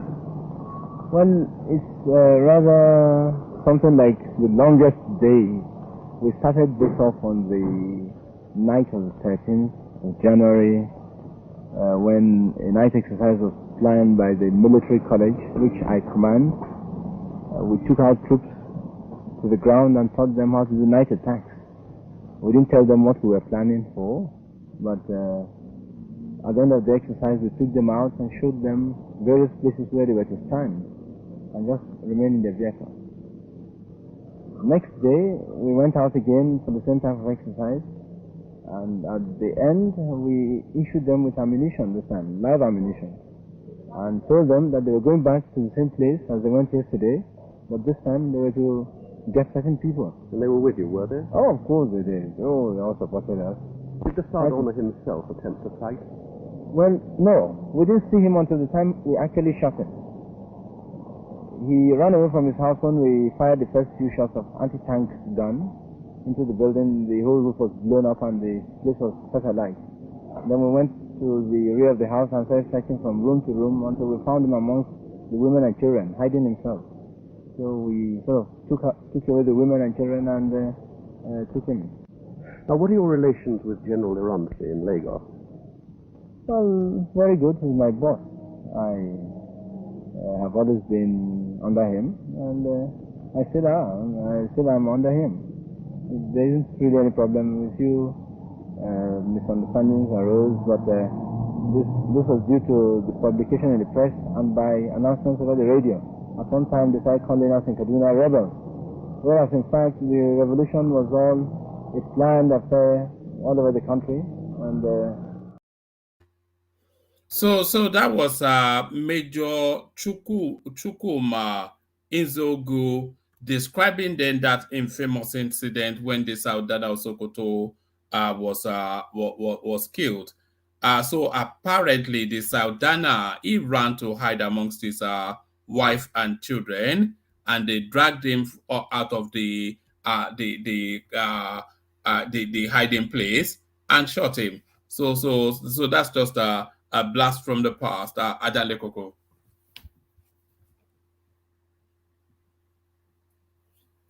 We still can't hear you. All right. Can anyone hear me? Or is it me that people can anyone hear me? I can hear you. All right. Come into the conversation, well, please. We can't hear Ajanle Koko. He's unmuted, but Ajanle Koko, hopefully you can hear me, but we can't hear you. Okay. Thank you, Aman. What's the clip about Zogo? Is it about the past coup? No, yeah, it was an old black and white. It was an old black and white clip. But let me take you. Let me start you off in a different space instead. What is? Lagos are wanting to float an airline. Do you have any thoughts on that? It's not bad. If the state government wants to open an airline, at least it will be good. It's a business that will create revenue for Lagos State. But is it airline or airport? Airline and airport, both. So what about the traditional airport they're going to build in Lekki? Is it that one they're talking about? Yes, or that one, and then they want to put an airline as the cherry on top. Well, it's a good move. It's not. I don't see anything wrong in it. Okay, we can hear you now. We can hear you now, Janle Koko. You can hear me now? Yes. Oh, okay. I don't know what's wrong with this system, man. Okay, so Umzegu, I think we have narrated this thing before here. Yeah, we've narrated it before. I just, I just used it to fill the gap between trying to get you to. Yeah, so we it's unfortunate. That's an history. We have to leave that and just let that go. So, but as I was saying, Ajale Koko, that coup is an Igbo coup. That coup was sponsored by Oronsi. We should not be getting it twisted. They brought Izego in because he was close to the Sudan. Actually, Sudan adopted Izego like his son. That's why Izego was brought into that coup. If not, he wouldn't have been in that coup. The person that really spearheaded that coup is Ifa Jonah. They carried that coup out. He went to Lagos to do all the shit in Lagos, and they sent another guy to Benin to take out Kotiebo, And in that coup, they took out 41 senior personnel of the 21 personnel of the senior officers in the north. They took out 3 in the southwest. They took out 1 in Midwest, but they didn't touch anyone in the east. No one. So someone will come out and say, "Oh, the coup is not an evil coup." Man, excuse me. There were 7 majors. Only 1 was Uzogu. The rest were Igbos from the southeast. We must say the way it is. If we have to have peace and forget about this coup, we first of all say the truth about that coup. Uronsi spearheaded that coup, executed that coup, and that's why it came. They gave him. They make him the head of state. And again, the actual coup that really took place, not this coup. This coup was an attempted failed coup. The actual coup was the coup that Azik and Senate President Willie Opara went to London, took Uronsi to London to hand over power to Uronsi. Uronsi have no business in power. We were practicing a parliamentary style of government. We have a president, we have a prime minister, we have a senate president. We have 3 arms of power that can function. I think article remit the Senate, the House, the Parliament were debating who to hand over to give power the next on a mountain of it. But behind that, Okpara rushed to London to go and meet Zik and other part to Ronsi. Who does that? That is the actual coup that took place, not the fair attempt coup. Because the military has no place in this coup. They took out the prime minister. We still have the president, which is Zik. We still have the the senate president who can stand in to fill the gap for the both of them. Why handing power to the military? And moreover, Ronsi, as a claim, have stabilized the country after the coup. So why handing power to Ronsi? And as they took power, they changed the constitution. Benoit Beze brought the constitution in just in a day. In a day. So tell me, if it's not well conceived coup, and change the power, change to federalism. So nobody would convince me, and nobody would tell me Ronsi is not part of it. That's my take, Jacopo. Thank you.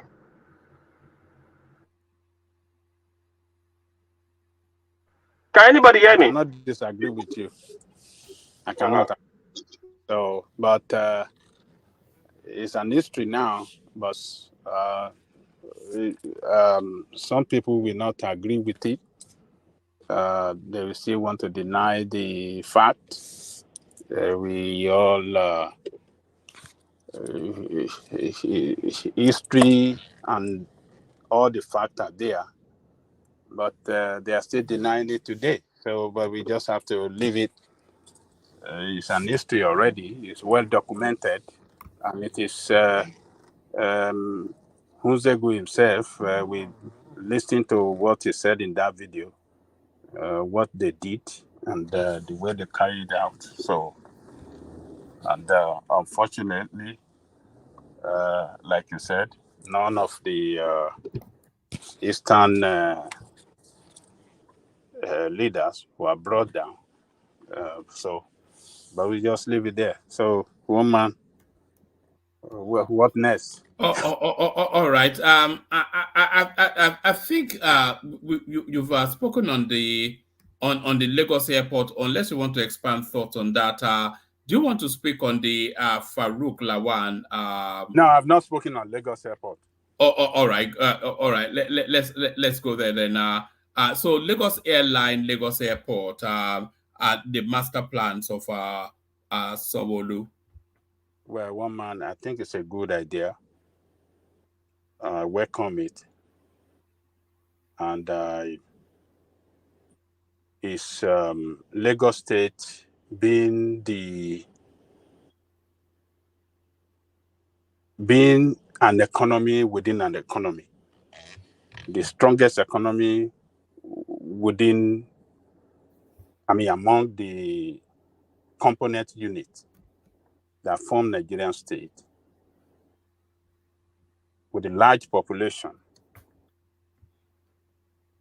the largest direct foreign investment than any other state.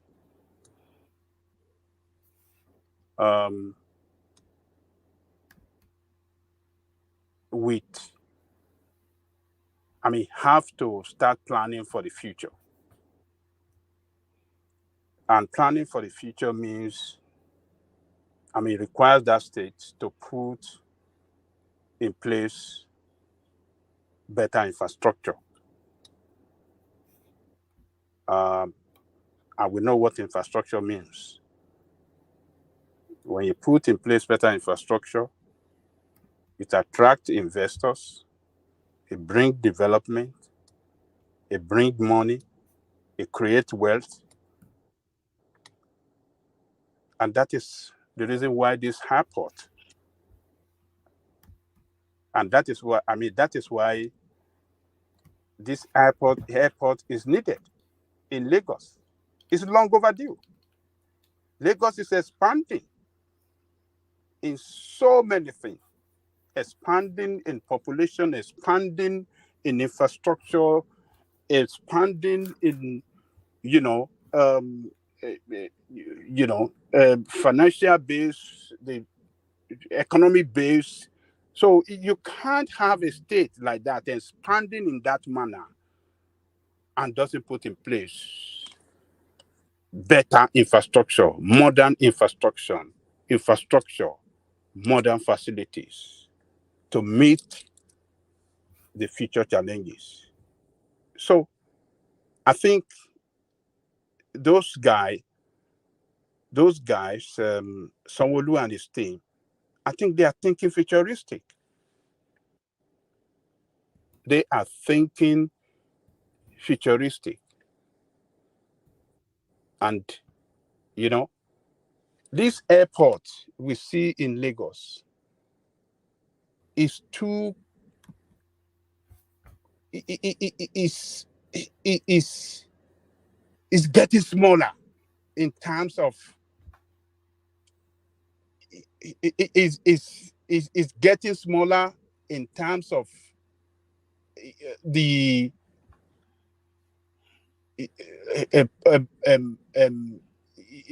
the population, and how do I say it? It's getting smaller as far as I'm concerned in terms of, you know, the influx of people into that country, particularly we in diaspora. It's not in the next 10, 20 years. It won't be able to handle if Nigerian progresses, if we're, you know, progresses economically, and, you know, and investors are coming in. A lot of good things is happening. It's going to be that airport will not be able to handle the influx of people into that. It becomes smaller.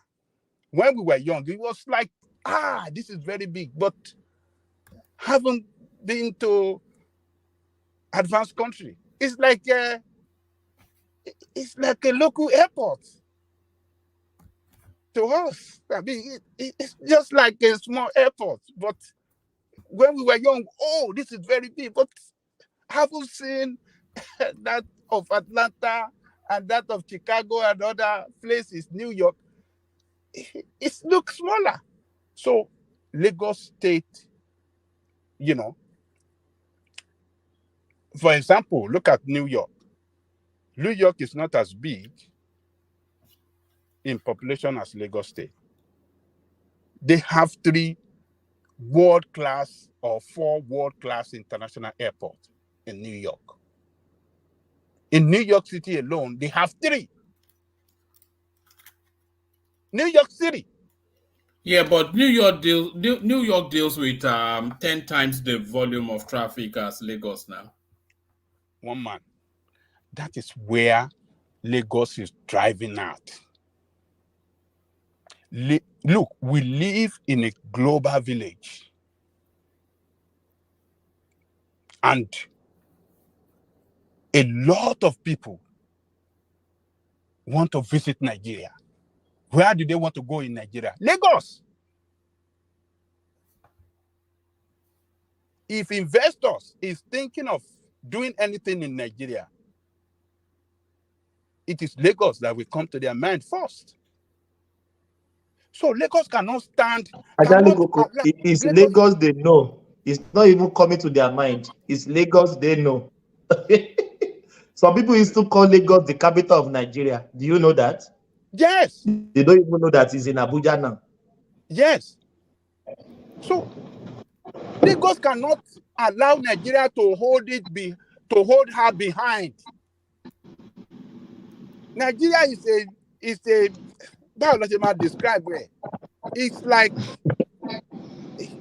like a donkey to yari to very ton no legba.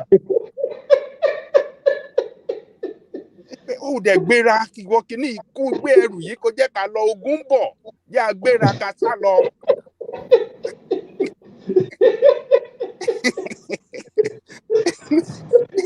But Ajani Koko. On that airport, I have my reservation though. On that airline, you know. Let me okay. Yeah, speak. Let me hear you. I have not spoken on the airline. I'm just talking about the airport. Okay. Because airline normally is a business, right? And I think over time we've realized that government, when it comes to government, they are not really good businessmen here. Now, they can manage. I've seen government manage public transportation for mass transit in the city. Every city, many cities or many established cities, they have their transit system, like a rail system. But when it comes to airline, it can be so it's becoming interstate, it's becoming international. That is where I have my concern. Like on airport, of course, yes. If we allow that to happen, federal government in Nigeria should not have business building airport. They should have business just regulating because for those areas that have known so much, cities are building airports, not even state, not even province. But it's only in the Nigeria just because we want to centralize everything that's where the problem comes in. So I don't know whether I should jump up and celebrate this airline business because it's still it's still this, you can still subject it to some kind of political manipulations, between the state and the federal government. So to me, it's a mixed feeling for me, and I think where the government should focus on should just be the infrastructure itself, like Lagos Airport, and maybe you want to strike some deals with some airlines, okay, that can, just because of the facility you want to put in place for them to come and be using your facility, then that's good. But the airline itself, I don't know, to be honest. I don't know. I agree with you. That was the point I was wanting to say before I came back when I was talking about the airport. The airport is a welcoming development thing, but the airline, it will be good, even though Lagos acquired the license, they should put it like a PPA or how you could call it. Let that airline be on a private hand. They can contract it to a bigger company in abroad or anybody that is good in managing airline. They will bring the airline in and under Lagos name, but it's on a private as shareholders controls the airline. On that ground, it will be good for the states, it will be good for the people, and it will be good for the people that is invested, the company that they contracted to. But if they want to use Lagos money to get an airline, which is okay, but at the long run, it won't be good. To be an avenue of looting. We've seen what our businesses have become, one Nigeria control. At the end of the day, one guy would loot everything. And again, that of a train track, like here in Japan, the government controls the track. That's what people don't understand. The government controls the track, but not necessarily the coach. The coach is being owned by private individuals. There are trains in Japan here, but you see one name, but if you go into details, you see that most of the coaches is privately owned. So I think these are the things Nigerians have to start to look at. You build a good coach train tracks all over Nigeria, then privatize the coach to individuals or PPA, do PPA. So people come and build that type of trains and put it there. So you regulate and collect your tax and you get employment. So I think they should check that airline aspect very well before they jump into it. But it's a working development. Thank you. Well, yes. So, so the airport, everybody agree that yes, Lagos Lagos must have additional airport. They must have their own airport.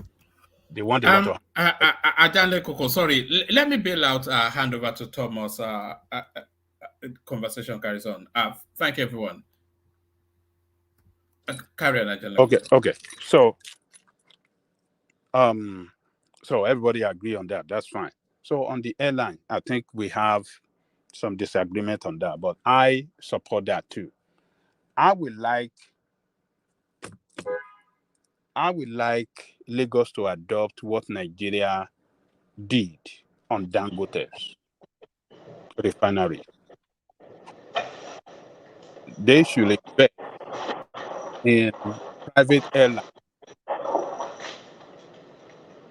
that will carry the name Lagos, while their investment will yield return for them.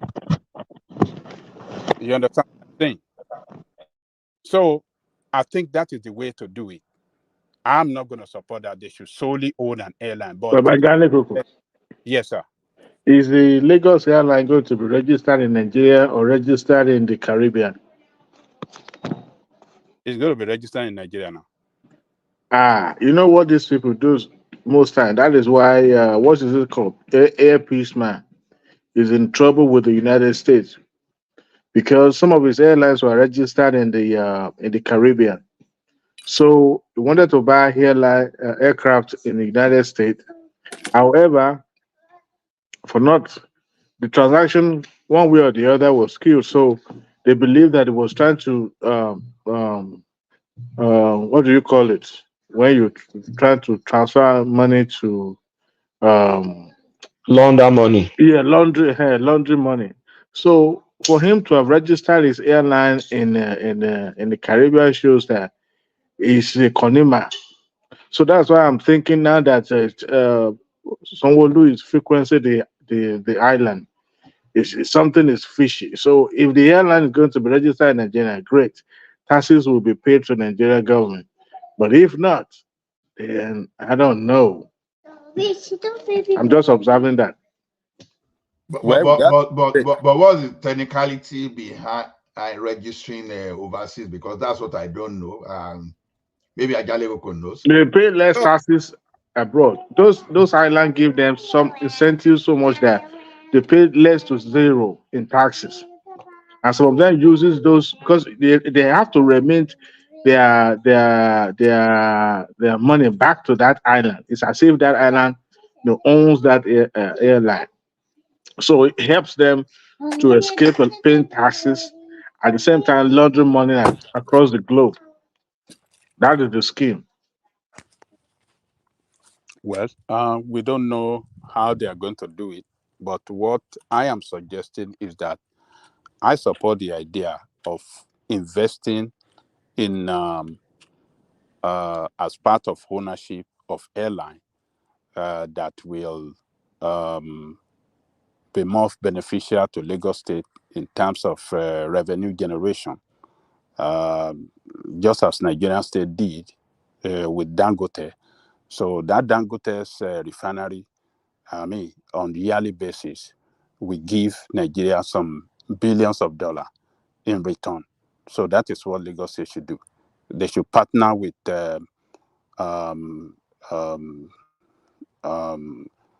those experts. Those airlines that are, well formidable, that have credibility, that and we have a lot to benefit. It will create employment. It will, technical skill will be achieved. Technical know-how will be achieved. And, that will position Lagos State to international world that is a place that is a place that is good for investment, So we must have it. Most of the rich people or foreign investors, if at all they come into Nigeria or Lagos, they want to live in Lekki and Victoria Land. So having airports around that corridor will make it easier for them to come in and go out. So the advantage is going to be very huge for Lagos State. And that of airline, like I said, will be one of the revenue generating points for Lagos State as well. So I will not support the idea that Lagos State should be solely owned. No, they can't do it. It's not possible. They should go the same style with Dangote, like Nigerian did with Dangote. That is the best way. So it's a good step in the right direction, and I hope that they will pursue it vigorously and achieve it and make Lagos State more unique to the rest of the world, and more conducive for investors. Lagos State cannot wait for Nigeria. Nigeria is a donkey that doesn't want to walk. It wants to continue to consume food, give him food, consume, but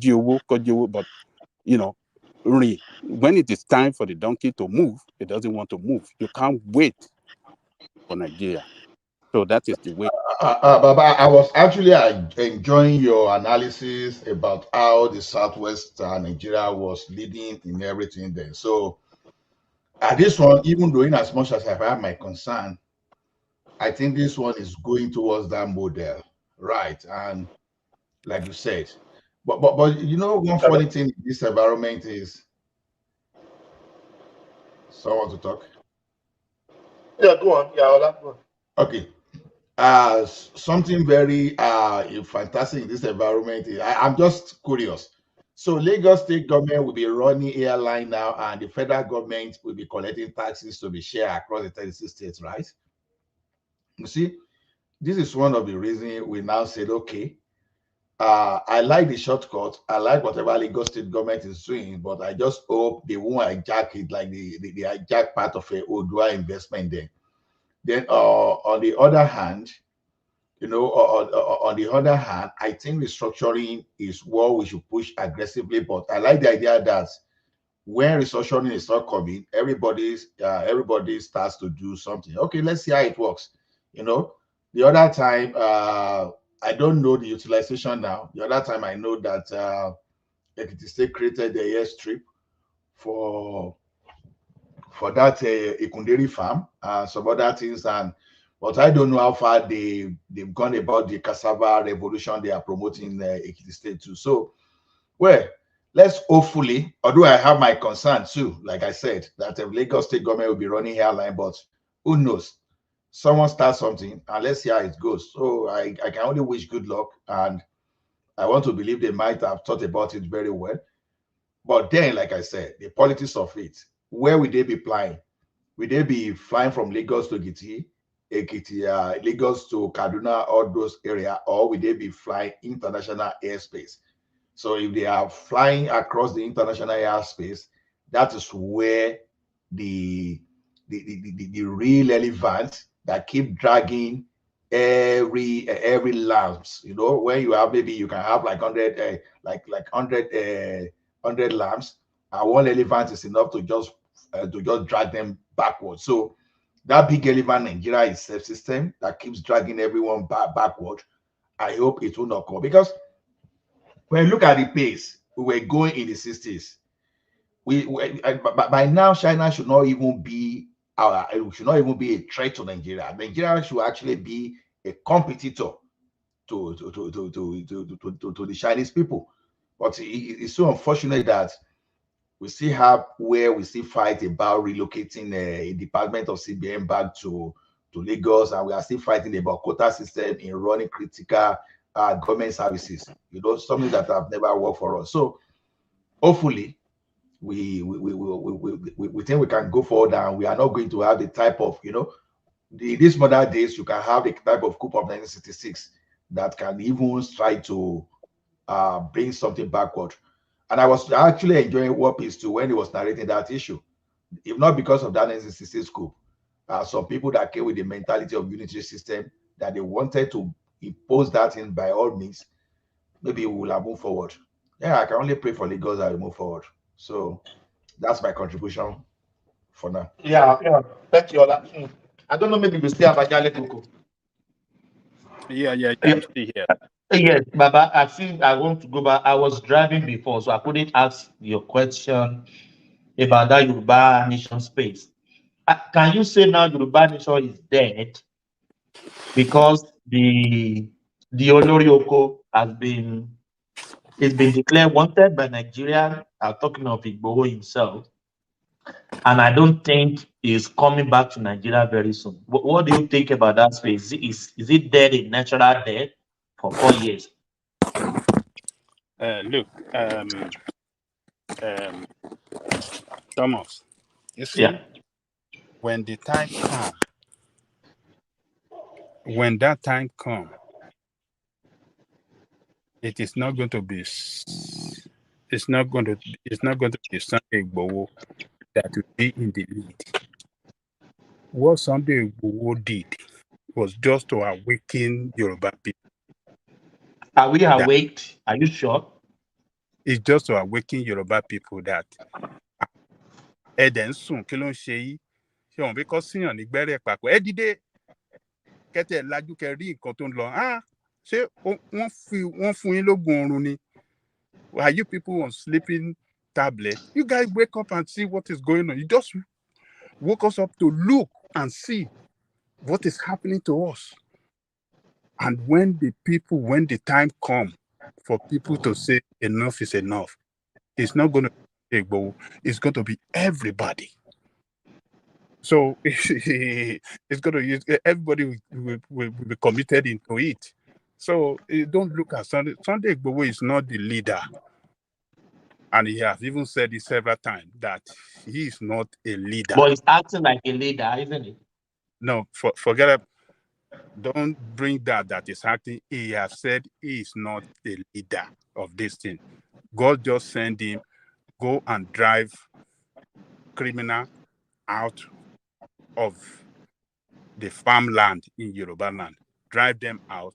He achieved that, and that is what he did. So when it's time to come, it will happen. It's a matter of time. I strongly believe in that. Well, you might not believe. But Baba, yeah. If your prominent kings in Nigeria is not supporting Yoruba nation, are you not thinking those people shouting Yoruba nation, they are just making fool of themselves? Because the first people that will push Ajade Koko, Oni of Ife cannot start Yoruba nation today, and any president in Nigeria will go and arrest him. Oboko, Owa Obokun, Awujale, those kings that still have some pedigree, they can't start Yoruba nation agitation today. And any president, maybe in the north, maybe Igbo president, Yoruba president, will go and arrest them. And you Thomas, see all those Baba, don't talk they are about. No, I just, that's what I think. They can't do that. These people we are talking so about, they are devil. If our prominent Obas are not aligned with any Yoruba nation agitation, are you not thinking people doing Yoruba nation, they are just making noise, they are just empty barrel? Look, Thomas, when that time comes, all Oba will start, because they will see, they will get the memo right by that time, and they will have no other choice but to go alongside their people. So it's a matter of time. We don't need to. Oba cannot do anything now because they are still under the control. One Jelara, Ibiti Nigeria, Ibi Baje Nigeria, Ibiti Bogmontin Jensen, they are benefiting from this rotten system. So you can't expect them now. But when the time comes, when they see it clearly that do they have choice? The state government that is paying their salary, they don't have choice, do they? Yeah, we agree with you. That yes, agree with you on that. But don't worry, it's a matter of time.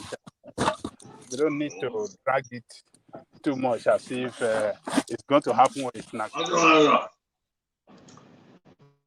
So, but I have a strong belief it will happen, except Nigerian leaders change their way.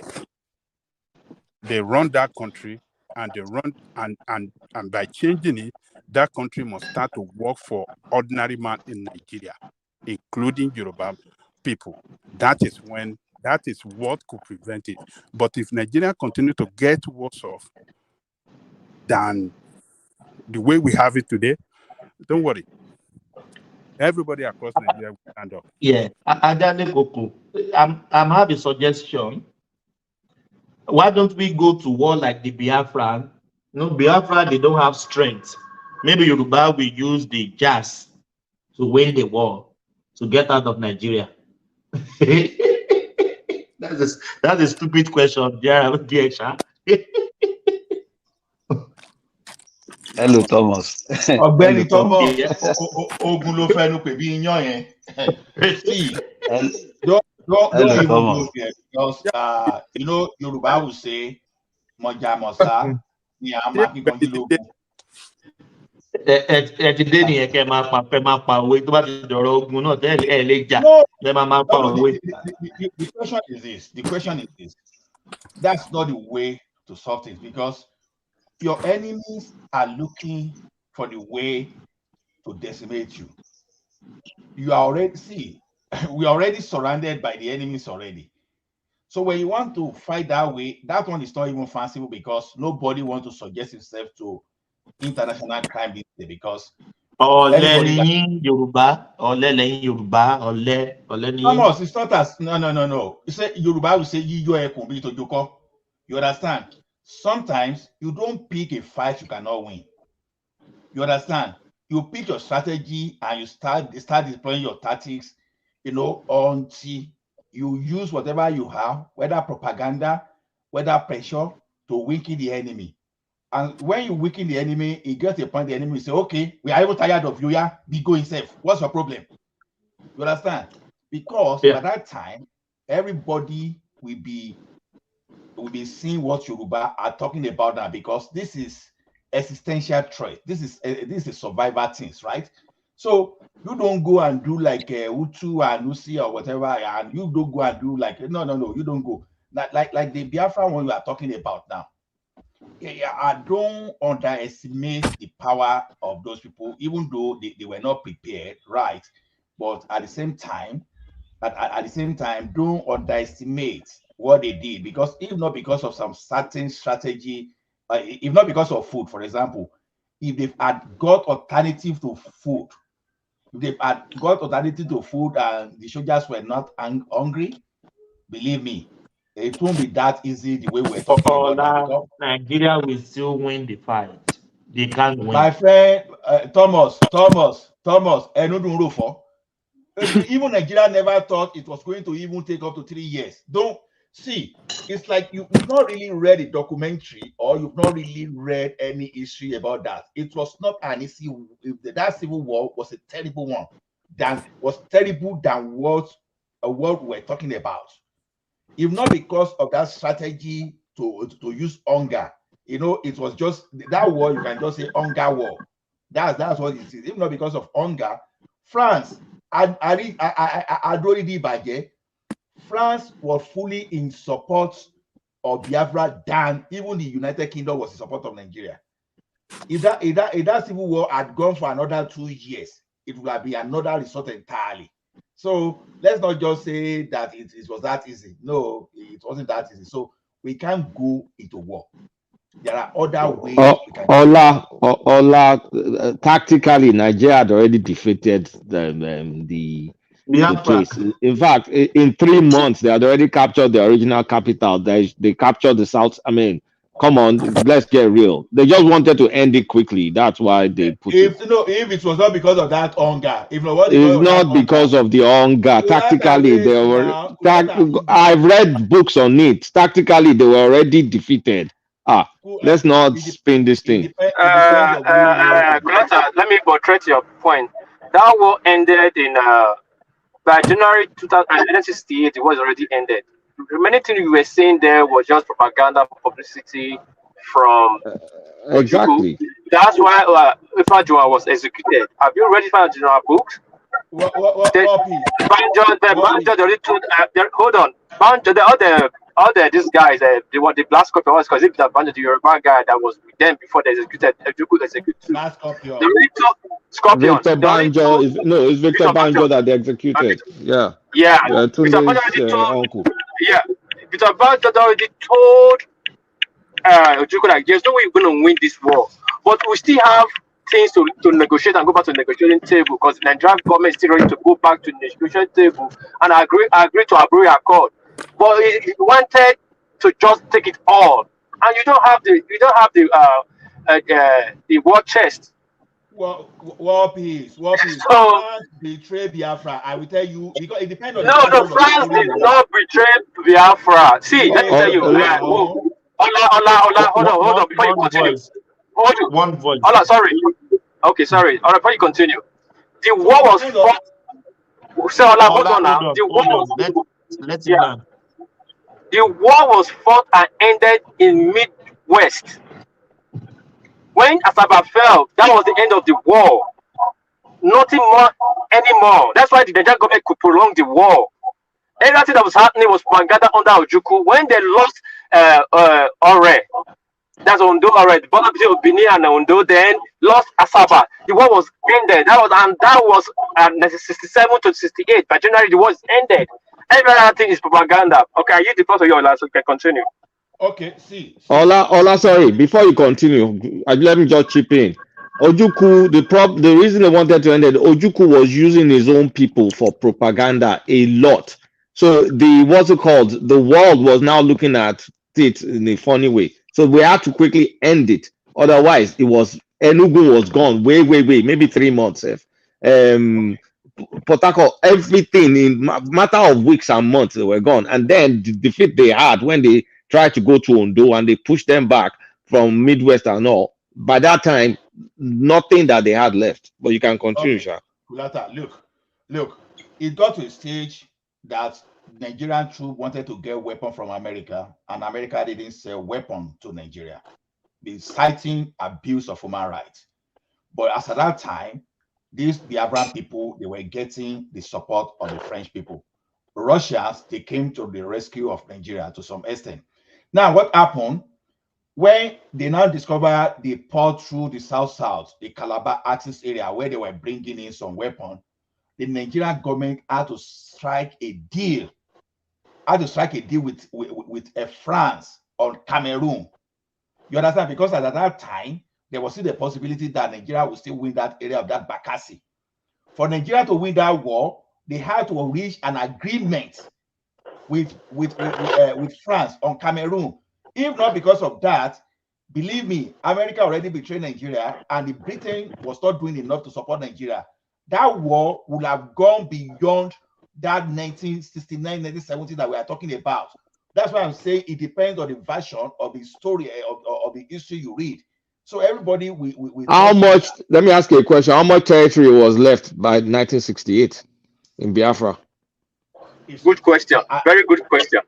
I'm only talking about the version of what I read. It's not about. No, let's talk about the territory now. How much was left? Nigerian military was already running out of necessary firearms. Ola, well, back my story. I don't argue. So, no, it depends. That's why I say it depends on the version of the history you read, because you read your own version. Ogaola, that as 1960, like I said, as 1968, the war was already over. Not just 1968 ending, 1968 beginning, the war was over. Ojuku does not have money to fight that war. His father locked his money up. All those stories you're hearing that Ojuku was fighting, he was rich. His father locked his money up. Ojuku could not have access to his father's money. That's why the money Ojuku was used to fight the war was the money he looted from Midwest and Port Harcourt, the Central Bank, all those areas then. ACB. That was the money they looted money. They looted money in Benin Central Bank. Carried all the ACB money, and then the money became useless. What is Ola talking about? What's he talking about? He didn't have any money to fight any war. They took the oil from him. He didn't have any leverage. They took tobacco from him and all that. Kulata and War Peace. I said it depends on the version. Okay, the only history of the Civil War of Nigeria that I read was written by John Doe George, and it's the Nigerian Civil War. That's the only one I read. I've not read another one. I'm only narrating from what I read. So it's not about what I'm talking about. See, sometimes we underrate things. It's just like the Boko Haram issue and insecurity. We just, there was a time that, if this thing happened in Nigeria, we crush it under 1 hour. And that thing has happened now for how many decades now? We've recorded like 2 decades of insecurity, close to 2 decades of insecurity in Nigeria, and we are still unable to crush. So some things, we speak some things sometimes as if it's as good as pressing keyboard. That's a false equivalent. We're talking about a country. It's not a false equivalent. It's a false equivalent, because Biafra is supposed to be a country, not some ragtag guerrilla kind of warfare. None of us was born during that war, right? That's what I'm saying. Just ask, you answer the question, what territory was left in 1968? That's not my point. I'm only narrating. It's a point. It's supposed to be a country. See. I'm not saying I know the issue. I'm only narrating the book I read. So I'm not. I'm not being contrary, and I'm not being bold.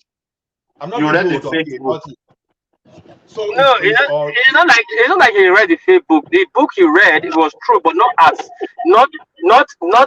the way the way it is. You know, students can write it, paint the picture from a different angle. What is novel? They are again for Thomas Lara. Thomas, you are very rude. You are telling me that I read Facebook. You go.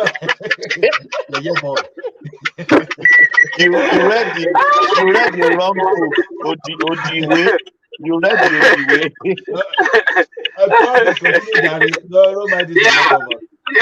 So the war was, see what happened when Biafra declared Biafra. You quickly take over Calabar, all this Bayelsa, Cross River, and Port Harcourt. Then he was treasuring, he was flexing his muscle because he has he has what to bargain. Now after then he took over Midwest. He needed data. He wanted to secure that oil so that he can use the bargain for his arm and whatever from international policy, international power, which was looking good for him. But when he moved further to Ore, say he's going to Lagos, that's why he lost it all. Nigeria beat him back from Ore to Lagos to Midwest. From Midwest to Port Harcourt, he lost at the same time. He lost Port Harcourt, he lost Calabar, he lost Midwest simultaneously. Not like even not too far from each other. And he was beating back to Enugu. So when he was already there, there was no need for Nigeria to move further again to chase him more again. What else he was doing? He was just propaganda. He was killing his own people, using children soldiers to fight the war, using hunger to buy hunger, using propaganda, showing to the UN, thinking UN will come to his aid. Now he doesn't have anything again to bargain, to buy weapons. He doesn't have any resources. He looted money from a central bank in those states, that's then Midwest. He looted money from Port Harcourt. All the states he took over, the region, he looted the money to be fighting war. He does not have all yet to bargain. What will we not use to bargain? And we use Nigerian weapons. Ojukutu is a criminal. Is this guy? He's a big criminal now. He's a very big criminal. Then when Banjo was telling him, Banjo told him, let's go back to the original plan. Let's go back to the original plan. He called them Sabo. That's when the word Sabo came up. Saboteur. You know, Saboteur, they want to take over my. Now it became his own struggle, not longer Biafra struggle. All the Banjo, he executed all of them. Do you know he executed Banjo and his he executed and his entire family lineage? He spent all of them. People start taking their kids away from the East. East were bubbling now during the war. People are still doing the normal thing in the East now. You go and watch the movies. Not movie, I mean the documentary. Life was still going on normally. Just the way life was going on in Lagos. Life was going on in the East. It was Midwest that everybody was having their head. But soon as they blow that bridge, and when Nigeria cross that bridge, cross that river, the war ended. Tell me how many places they throw bomb in the East. Show me how many cities they fought war in the East. Tell me what is at the end of the day, the option that Thomas is placing before us, that we go into war to get Nigeria, is not a viable one, because it is. I know. I was just giving you wrong advice. Maybe you will take it. Of course. That's why we're educated. Now we won't take wrong advice. Yeah, war is not the option. War is never the option of getting peace. Negotiation is the option, and that was Ojukwu lacked. Ojukwu had all the opportunity to stop that war and get his demand. But when they told him to stop, okay, we cannot win this war. Peter Banjo have retrieved. Ozogu, they betrayed Ozogu. Do you know how Ozogu should assassinate and kill by himself? Because he saw there was nothing. The guy by himself on the way back. His sister had to bring his dead body back, drive the dead body to Asaba. He said, if Nigerian military meets me like this, what will happen to Asaba will be too bad. So he took himself. When he went to Enugu to meet this stupid Ojukwu man, he betrayed him. Then he realized he's an Yoma, that is not Igbo. Do you know the anointing in that 1966 coup is because of the lies that people are feeding us about it? Oh, we were trying to get Nigeria right. Oh, we were trying to bring Awolowo back to come and rule, and yet all your leaders escaped miraculously. And yet Sardauna of Sokoto was killed. Akintola was killed. So I seem not to just get it, and yet you are trying to. So that thing, we knew that. I'm sorry to say, and if nobody want to say it, if you think it's tribal in nature, well, you either face the truth or not. That 1966 coup was tribal, nothing more. Was tribal because Nnamdi Azikiwe suggested that he suggested a unitary system, and he could not get that unitary system through the normal referendum, the normal agreement they were going to do. And some people were now trying to bring that same unitary system back through the military coup. That is one of the reasons we are where we are today. Allah, thank you. You just nailed it here at the nail. They said, let me educate that guy Mike on the commission. Mike Okuta, what do you call his name? He's asking me if the war was Ojukwu war. No, the war was not the Ojukwu war. The war was Igbo war. The war didn't start from Ojukwu, but Ojukwu was part of the war right from day one. We should not get it twisted. The war, like you just said, there was Aziki war. Aziki needed how they call it? He was a Pan-Africanist, and he wanted one unity government. Even during 1959, when they were holding conference, Azik had to use his colonial power to detain and arrest our freedom fighter that championed for the freedom of Nigeria. What's it called? Like our man from Edo State, Inahoru. When Inahoru raised yeah, now when Inahoru raised the comment like this agreement we're coming on, we're coming up with this constitution. Like this constitution, let's just be clear of any country can secede, any region can secede if they don't like the agreement. And Ojukwu was insisted no, and Naro was keep bringing up. I now told Naro like if you continue with that, he will detain him for contempt and have you count what they use. And Nigeria stood his ground and he arrested him. He's there. Azik needed Egypt to be one nation, control from the central. He brought this ideology. Now he think that's why they removed that clause from our constitution, secede, but they not left. Awolowo fought for that clause too now to be able to secede. Yeah. So able to succeed, yes, because he was chastising Awolowo because Inaro was Awolowo's boy. So that was the one that is frontal, very bossy one inside. So they not left the referendum clause. The only referendum clause they left there. What the British presented to us was nice. No, I would say perfect, but as Zik challenged a lot of the clause in that the constitution. Now, when they got the power. And Zik was president, he was claiming he's ceremonial president. I do not understand when you are a president of a country and you claiming you are a ceremonial president when the military is controlled by the Igbos, the customs is controlled by the Igbos, the Senate is controlled by the Igbos. Almost all the sectors, the parastatal, the head of government, everything is controlled by the Igbos. Igbo have more than 42 top officers in the cabinet. What I mean cabinet, from military to non-military positions. We were controlling the country. Head of commerce was Igbo, but yet they still don't want it. You are not satisfied. They needed that prime minister. They don't want to be everywhere, and they carried out a coup. They carried out a coup by Uzogu. Uzogu came in at the tail end. The plan was there for a very long time. They only brought Uzogu in because Uzogu was close to the Sardauna of Sokoto. Actually, Uzogu was the Sardauna of Sokoto. Adopted son. Actually, Sardauna of Sokoto put Uzogu into military. Raised in Kaduna, he was his son, his boy, to get access to Sardauna. Then they brought Uzogu in, and they hashed their coup. But the coup was a fake coup. There were 7 majors, 5 were Igbos, 2 not Igbo, Uzogu and one other guy. And the 5 that went to the critical point of in Nigeria to carry out the execution, they're all Igbos. Apart from the one Uzogu did in Kano, so where the district where Fatima came to Lagos. The other one came to Benin. They all went around. We only saw that 3 or 4 regions they went to, 3 regions they went to. We didn't talk about other military officers they fired. That was not even in the north. There were not even any position. But their top military officer, you buy all of them. You came to the west, you buy 3 senior officers. That is the premier, the premier, and 2 other senior military officers. You buy them. The officer that was with the governor general that was with Sudana, plus other military officers, 3 of them you buy them. You came to Benin, you buy Okotiebo, the finance minister.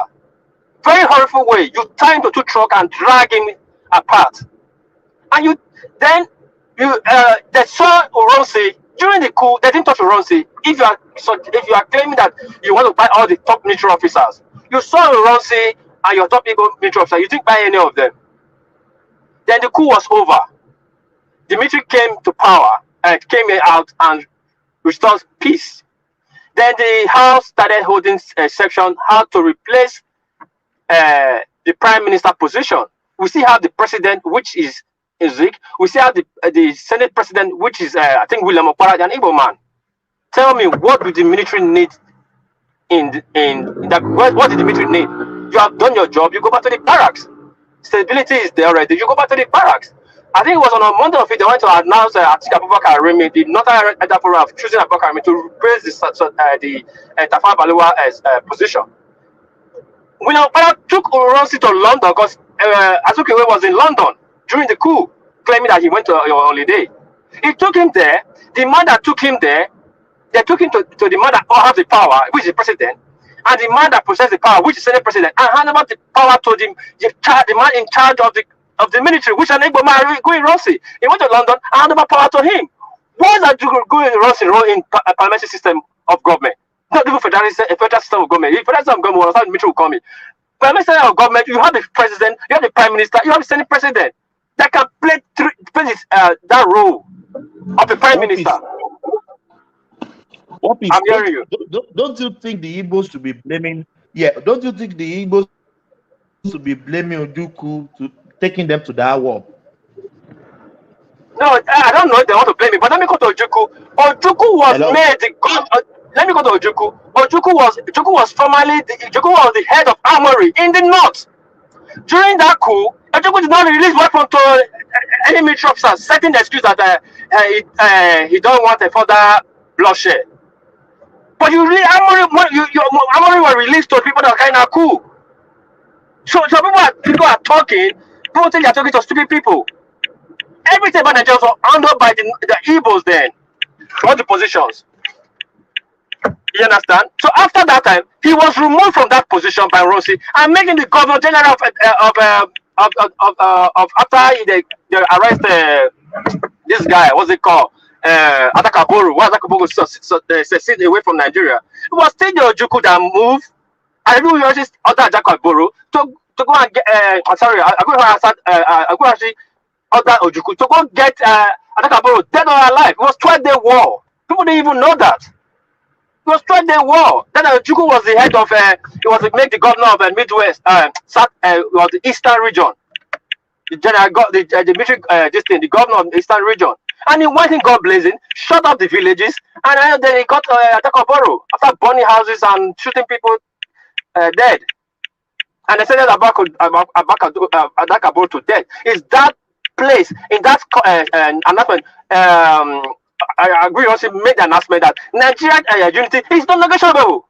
They said it. Nigerian unity is not negotiable. We're not negotiating it at all. Then he removed referendum. Now, when there's a counter coup, removing Uronsi, the Ojukwu now said, "Oh no, we have to go back to the parliamentary system we are." Why didn't you go back when your brother was the military head for 6 months? You didn't go back. Is that going to happen? And Aburi Accord again, it was not for Ojukwu. Aburi Accord because the North didn't want to be part of Nigeria anymore. The Middle Belt wanted to get out of it. The Goja region wanted to get it. That was the Aburi Accord for. Ojukwu only just joined because of opportunity to flesh out his own case, and he was demanding what he cannot give. Then he came back and lied that okay, they didn't go on this. It did abide by the agreement. He's declaring war. It was not for him. Ojukwu was part and parcel of the war, and Kurosi was the person that planned that war and used his officers as majors. He was the chief of staff. And you are telling me it's a Ojukwu war. Now, next time you will tell me this is Aguiyi war. Mr. Michael Kota, maybe you're hearing me. Next, you will tell me if it's Igbo war. You always shift the blame. For once, accept the blame. Even if there's foreign element on it, accept the blame. How can the Ben one person bring out a constitution when it was no internet era, not even AI? How can you write a constitution in one day? You just present a constitution and you change the constitution of Nigeria in one day and present a new one. That means that plan has been in the pipeline for years. Cannot just be one day. So that war, Ojukwu was involved, Yaguchi was involved, and other people were involved. Thank you, Mr. Michael Carter. Are you the floor? Thomas, are you there? I think the biggest issue was after that first. Thank you all, please, for the. After that first, you just give us the lecture. Sorry, after that first scoop, can you guys hear me? After that first scoop, what happened to those military officers that did the first scoop? Nothing happened to them. That was really what made it a bit clear because they did not discipline them. All the guys that planned the first coup, they absorbed them into the army. And under Aguiyi Ironsi. So that was a bit dodgy, right? Because if you guys planned an unsuccessful coup, they were living in 5-star hotel. They were living in the hotel. They kept them in the hotel. So that was what made it clear that this is kind of like a sectional coup. Because assuming if it happened, at least you should have done court martial them, do something. It's military. Kill them or do something. But then you left all of them. So then it became, the North got very pissed off. Because assuming they said, they wanted to clear corruption, that was the excuse. And, they failed. Aguiyi Ironsi is now trying to clean shop. Then you now say, for you guys for do this, I'm going to discipline you. But no, they didn't touch anyone. Not a single person did they touch. So it was just glaring to Northerners and no. You didn't kill, first of all, you didn't kill any leader. The only soldier you killed that was from the Southeast was the guy in charge of the armory that was trying to prevent them from getting any ammunition. And so they killed that one on the spot. That was the only soldier from the Southeast they killed. And then after killing all the leaders across the country, this guy was conveniently on a cruise. What's it called? Zikwe was conveniently on a cruise on vacation. It wasn't touched. Opara, that happened. Then after you now didn't punish anybody. So it's very obvious. That was a mistake by them, and it's something that's still it's still at the back of the minds of many people till date. Yeah, if they are saying they're going to take out the prime minister, what was the business of the premier? The premier, Samadu Bello, what was his business? He was just a premier. If you are going after the prime minister, you go after Tafawa Balewa. Okay, you went for the premier. What was the business of the remaining 19 senior officers? You remove all the senior officers that is in the rank. You remove them, and what happened? You replace all those people. Why kill Sardauna of Sokoto too? Why? What was his business? He's not the prime minister of the Nigeria. He was just a prime minister, a premier of the North. Which you have your own Opara too. Why didn't you go for your own? Was it in North was where is the power base? No, the power base is in Nigeria and in Lagos. Then you took out another 19 officers, making every 21. It was and you fill that position. You fill that position up. The next thing you fill that position with the Igbo officers, and they were making music to mock them. You came to Lagos and you buy 3 from the southwest. What was the business of Akintola and the rest? You came to Benin and buy Okotebo. What's Okotebo business? Okotebo, yeah. What's Okotebo business? And then after the war, Zogo was giving speeches like it's like a failed war, a failed war, a fake coup. A fake coup. They're not arrested. They are giving speeches. What we did, what we didn't do well. And they were wanting to see the world next. Then you took they give another power to give you the military officer. You are in a parliamentary system of government. They hand over power to you. That was the biggest coup in front of our eyes. Okpara went to London and handed over power to a president, which was They should have continued the civilian government now. Yeah. It has nothing. The coup has nothing to do with the government. You have taken out people you want to take out. The government will continue. They have a prime minister. They have a president. They have a president, which the Igbo control. The military, which Igbo control. So why Aaron is coming to change the constitution? Why he become the head of of the country? Because if they continue like that, the Senate will push back and pass bill. They did not want any challenge. That's how they still be. They don't want any challenge. Total control. That's what they wanted. Total control. And you went to hand over power. That was destroy Nigeria to tomorrow, and they are not accepting it. Who does that? It's very, say the truth. Talk about it. Ojukwu is among the coup. I always say it was the organizer of the coup, and they used to execute the coup. People tell me Ojukwu go to war. It's not about the coup. This is very sad, and it's very bad. Thank you. Is Thomas there? I think Thomas is busy. What about this guy? I heard that they're giving this guy, Farouk guy, 5 years sentence. How do you hear about it?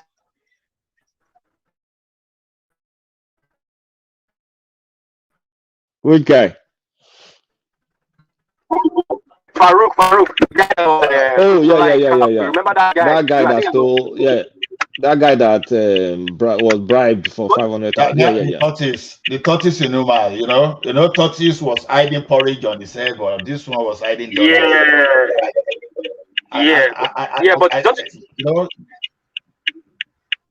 But don't continue. No, I was just saying. I was just equating him to tortoise. The provided. Okay, okay. Yeah. Don't you see the judgment is funny? Don't you guys think the judgment is funny? No, I've not even read the judgment. What was the judgment? They gave him 5 years imprisonment. 5 years. And they hold 5 years imprisonment. So now look at the time the case has been going on. If you remove it from it, 5 years is already over. So that guy will be coming out of bail anytime soon. Oh, are they going to backdate it? They said they will hold the case has been going on since. So you give him 5 years. If you manage so it's not going anywhere. It's not going anywhere. It's not. What kind of constitution? What kind of country is this? But no, he spent some time in detention already, right? Yes. Yeah, it's been detention. The case has been going on. Detention. Yeah. That's what they say. He has even overspent, right? When you look at it, he overspent. That's what they said. We cut appeal the 5 years prison judgment for Farouk. So what was the court case then? What was the president time for them? Because the major thing is convicted. That's just the main thing. So the law is the law. We just have to, whatever the law says, we just have to abide by it until the law is changed. That's just it. But whether we like it or not, he has been convicted. So the facts, that's the only fact there that, okay, anybody can be convicted. So that guy can never remain the same. Yeah, I agree. I agree that he has been convicted. That stigma cannot remove it. But the problem is that the punishment is not hard enough that deter people for stealing. That's why people still repeat corruption. You understand me? Like they gave him 20 years. Baba Wapis, let me tell you something. Even when they were doing firing squad in Nigeria, they never stop people from even going worse in the armed robbery cases. So the only thing that the government were able to do over time, if I talk of Tinubu now, people will say, okay, this guy has come again. Tinubu was able to introduce this armored personnel carrier for RRS, right? Rapid Response Squad. And they just without even trying to carry some people, take them to court, they prevented robbery. The bank robbery that used to be very, it was very common on Ozuba and Badue, and Oceanic Bank used to be the major victim. And not only that, they would do all those things at Awolowo way in Ikeja, all those things. So all those things they used to carry out at Rumire area. So the thing stopped. There was a time where Marwa was there that the entire Operation Sweep Van in Lagos, they were chasing Shinarambo, and they could not even catch Shinarambo, and they still made away with his loot. But under RRS with armor personnel carrier, you were not even going to carry that thing, so there's no point of chasing you, because already you will see armor personnel carrier around the Lekki Phase 1 at that roundabout. You will go to Awolowo, you will see there. So position in a strategic location that even the armed robbers that will try to operate will know that, oh, no way. You know, the next thing they did, they shift to Ogun State. So they shifted, so they moved to Ogun State. That was the time you will be hearing that they were robbing around the Redemption Camp and all those areas. So to me, why am I saying this thing? The best way to deal with corruption in Nigeria is not by sentencing these people. Don't let them even have access to that treasury. That's what we want, because when you have too many armed robbers, where you have too many rogues in the government, where you have too many thieves, how many people are you going to deploy to follow them? Even the police you want to send after them too, they are even looking for how to cut their own deals. So to me, I'm an advocate of preventive control. I'm not an advocate of catching them. Look at what Fafe Babalola said. Fafe Babalola to help Nigeria recover 300 million of Abacha loot. He bargained for 10% of it. Look at that. So it simply means that the cost of recovery in some situation may even be that terrible, may even be so serious. So don't let us waste energy on that. Go and prevent rent. That's all I want. So 5 years imprisonment, he has been convicted. Well, we need to be pardoned for him to even be able to stand for any political position in Nigeria again. So, but then, no matter whatever I want to say, he's still an Elewon. So, Ajali Koko, are you still there, sir? I don't know if Ajali is still here. Maybe. Yeah. I'm just. Okay, I see you.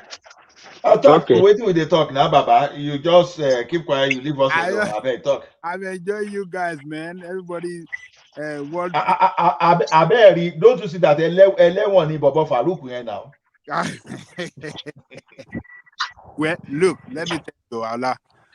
You see, Farouk was just unlucky that he was trying to touch untouchable, one of the untouchable in Nigeria, and that's what messed him up. So all of them, all the people that are seen as millionaire or our billionaires in Nigeria today, how they acquire that wealth, man, is through shady deals. Shady deals within the system that have been going on and continue to still be the order of running business in Nigeria.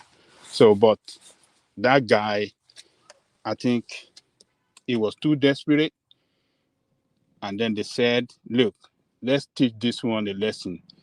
He thought he's smarter than us. He's trying to expose us. He's trying to destroy our business. Let us destroy him. So they were smarter than him. It's not that Otedola doesn't settle some of these guys in the parliament. He settles them, but this guy, he was trying to demand for too much. And they said, look, let us take him down so that the rest of them that are thinking they can do this to we that own Nigeria, they will learn a lesson. So that is what happened. Are we going to say that Dangote with Emefiele did not do a lot of shady deals? What do you think is going to happen to Dangote? Nothing going to happen.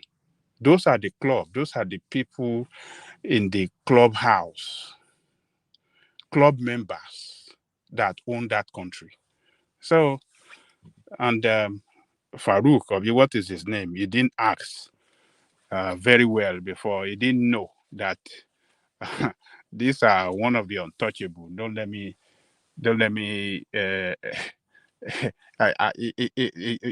He didn't know that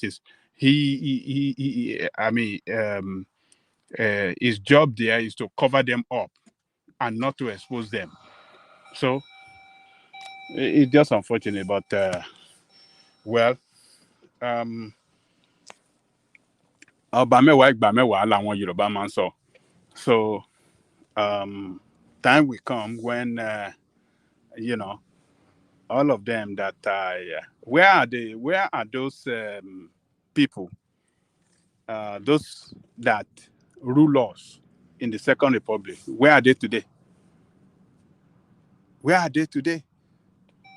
They are nobody. Even many of them, of their family, they left behind. They are living in abject poverty now. So that's how it works. So one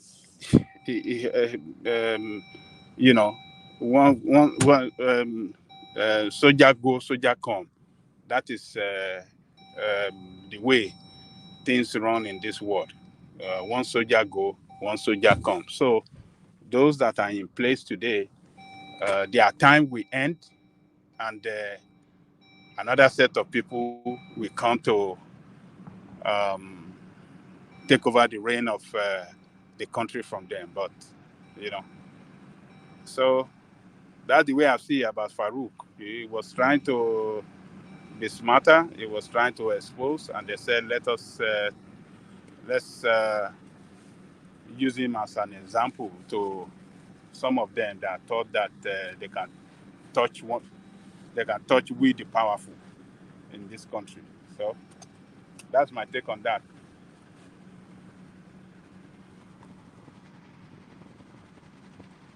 Okay, Baba. So, who want to contribute again? Why are people just running away today? It's like everybody don't go back, go shakabi. Even Baba T, I'm expecting Baba T is not here now. Our teacher. Baba T Inko. That's why I'm wondering though. All of them, Remy and Co. Where is Remy? Remy is not here. Even I can't find. I don't know. Where is Triumph? Where is Triumph? We don't see these people. We should go and ask for them. I want to share. One man went to one night session.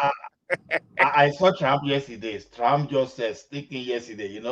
Trump will come at the end of a very unholy hour to come around and be discussing business. Everything about Trump is business.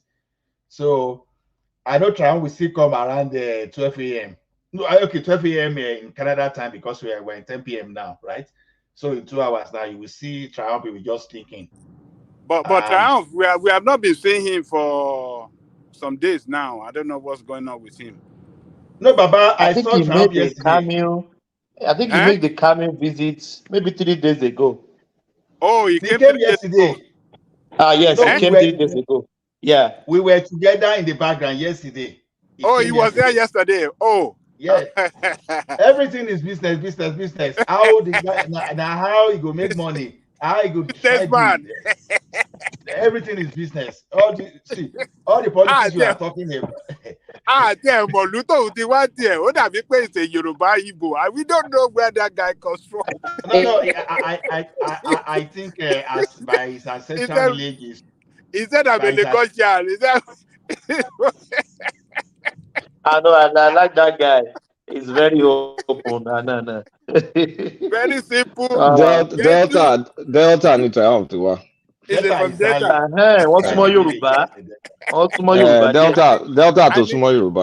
And Yoruba levi now. Yoruba levi. No, I even want to challenge some people. One elder told me, he said anywhere in Igbo land, where they have Obi, that is not traditionally an Igbo place, that is an extension of Yoruba. That Wahala, I think I go introduce yesterday, but I don't get that time. Kolata, that is why it thinks like Yoruba sometimes. You will see that this guy do like Yoruba sometimes. So there is very close to Triumph. Triumph.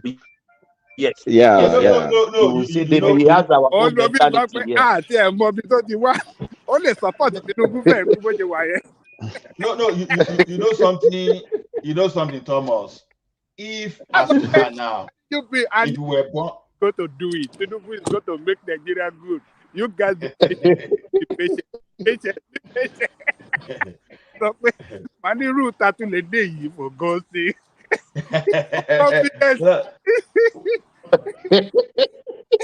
No, I think I agree with the guy on Tinubu. I think generally we are not being fair to Tinubu, to be honest.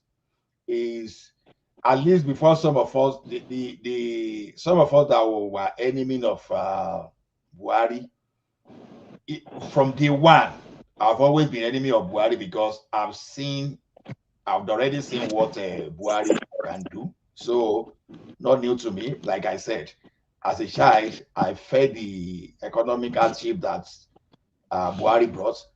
And the fact that Obasanjo mentioned that guy is not good in economy.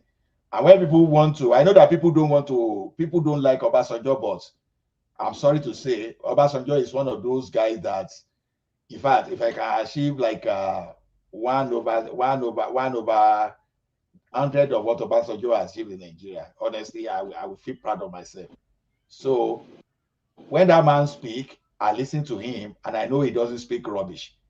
Before we decided to go on a coup plotter, a criminal that destroyed the democratic institution, is one of the worst criminals in the history of Nigeria. I know the same way some people are trying to change the narrative of Aguiyi Ironsi and Kaduna Izogu and all those Ifeajuna. That's just the same way they try to change Buhari narrative. Oh, he didn't know anything about the coup. He didn't do this thing. And yes, Shagari asked this guy, according to the documentation I read, that okay, I heard that there's an ongoing coup plotting, and the man denied. So when people wanted to bring Buhari or not, they say, oh, that man didn't know anything about the coup. They just executed it and they asked him to come. I said, like, seriously? And he didn't know anything. Stop fooling yourself. Why will Abacha, Idi Agbon, and Babangida plot a coup? And so among them, nobody loved to occupy that seat. And the nobody loved to be president among them. And the next is to bring Buhari. The Buhari that they could have easily retired or just find a way to send him out. So to me, and after that guy destroyed us that time, people changed the narrative. They changed the narrative. Oh, it's corruption. You know, I've not hidden my own feelings. This narrative of fighting corruption is a scam. You know, when you are talking of grammatical, how do I say this thing? You know, it's just like when the motivational, you understand? I call them motivational, you know, all those speakers. English, motivate, you know, when they want to destroy you, they will kind of tell you, say, oh, no, you know that's what Obi was doing that time. No, from construction to production. That's kind of this thing. Oh, employee can never be rich. You know, you have to. There's some people even where they resign from Ola Kolata. Where is Peter Obi? We haven't heard from him lately. Is he still in Nigeria? He don't travel to Kilimanjaro. Peter Obi is very quiet right now. The APC, the APC guys, they're really showing him, or they went to expose his son. Thomas, Princess Rocio, I think we have someone now that we are. They exposed Peter Obi's son because you know they were harassing Tinubu's daughter, the one in New York, because I think she's gay or something. Apparently, too, Obi's son too is gay. So that's the battle they are battling on Twitter now. Kolata. Sir. Ṣé boy tó sọ wípé òun ò ra mọ́tò fún gbà yẹn ni? Gegeni. But Peter Obi is a liar. None of my son drive a car. This guy is a pathological liar, man. But that one will be true now. The boy lives in London, so holy man, if he no get car for London. Oh my God. Can you see? No, see, Thomas, Peter Obi is not a liar. It can be a subsidiary of lie himself. So we that will start believing him, that will start deceiving ourselves, we are the liars. Obi himself is a sub lie on his own, figuratively, because everything around him is you know, you see fraud around Obi. What do I mean by fraud is that when you are this and you try to narrate yourself differently, you are black, no, you are white, you try to put yourself to be white. That's fraud. You understand? That's fraud. You know, when you are misleading people. So some of us, we decide to accept ourselves, deceive ourselves. You know, when you keep deceiving yourself, sometimes you now think, oh, maybe when I deceive myself for like 3 years, maybe my that deception will become the truth one day. That's what we did to ourselves. So we did it to Buhari.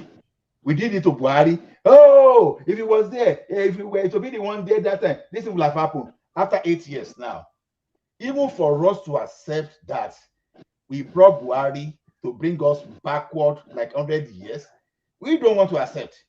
But we want to quickly jump on Tinubu that has just been there for how many years, for how many months? The same thing happened to Obasanjo when Obasanjo just go to that place. We wanted to blame Obasanjo on everything just because of that grudges we had against him, because we believe that he should have installed Awolowo.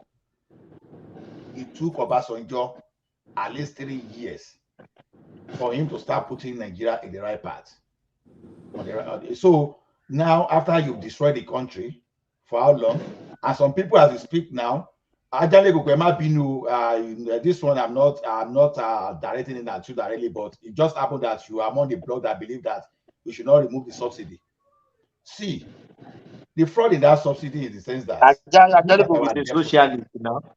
Everything government should provide anything. If you are going to toilet, government should provide the toilet paper. It should provide everything. Look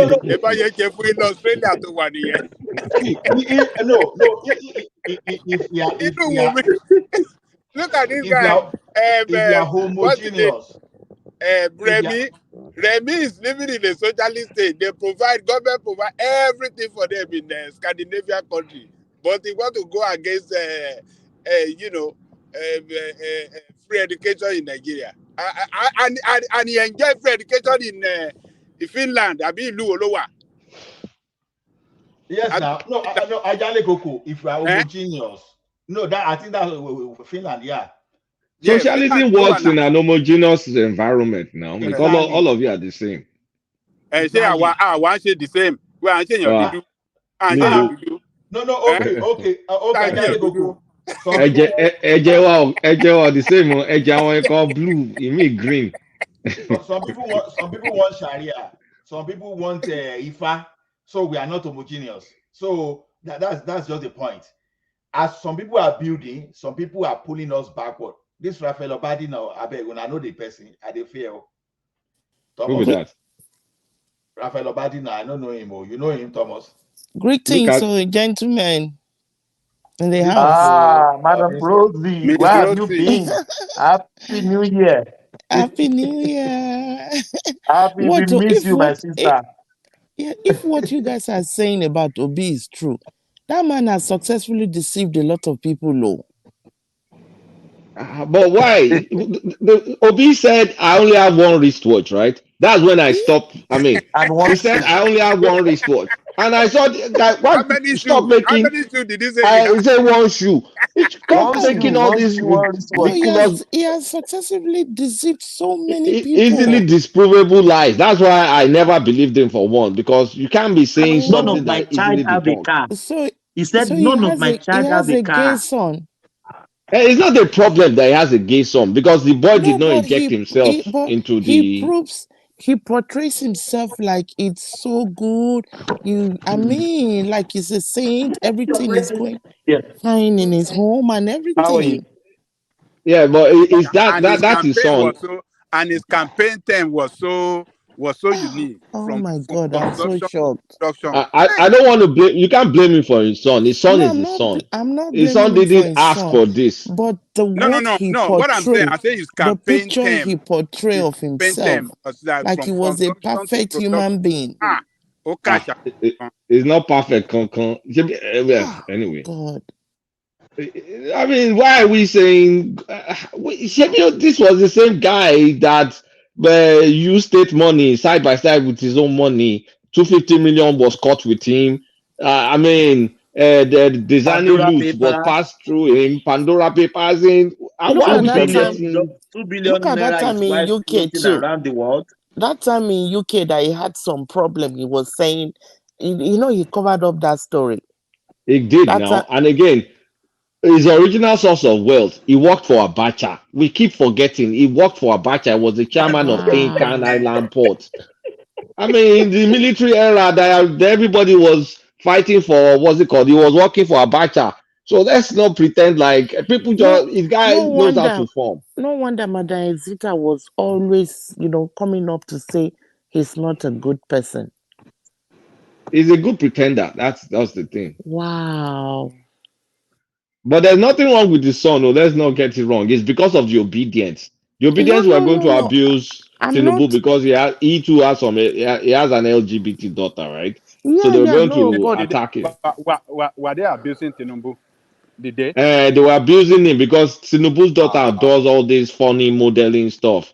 So my shaya sile, my will be cat, my she be ologbo, my she be one thing or the other. Yeah, I know. So my model ni. So they were now abusing is that it one. is it Remi's daughter? Ṣé Remi ló bí Yeah, ọmọ yẹn? Remi's daughter. Yeah, that's Remi's daughter. Ah, wow. So they now went to go and get Obi's son. He's an actor and gay LGBT whatever. You'll see him. He's prominent. He's very prominent in it. The Gay Times or something. He was there with his best friend, another lesbian. Then they brought out so many things. So now they put the boy's life out there. The boy never asked for this. It's because of all this obedience now that now it's public. But it's the image. The father Koda was now. portraying a false image now.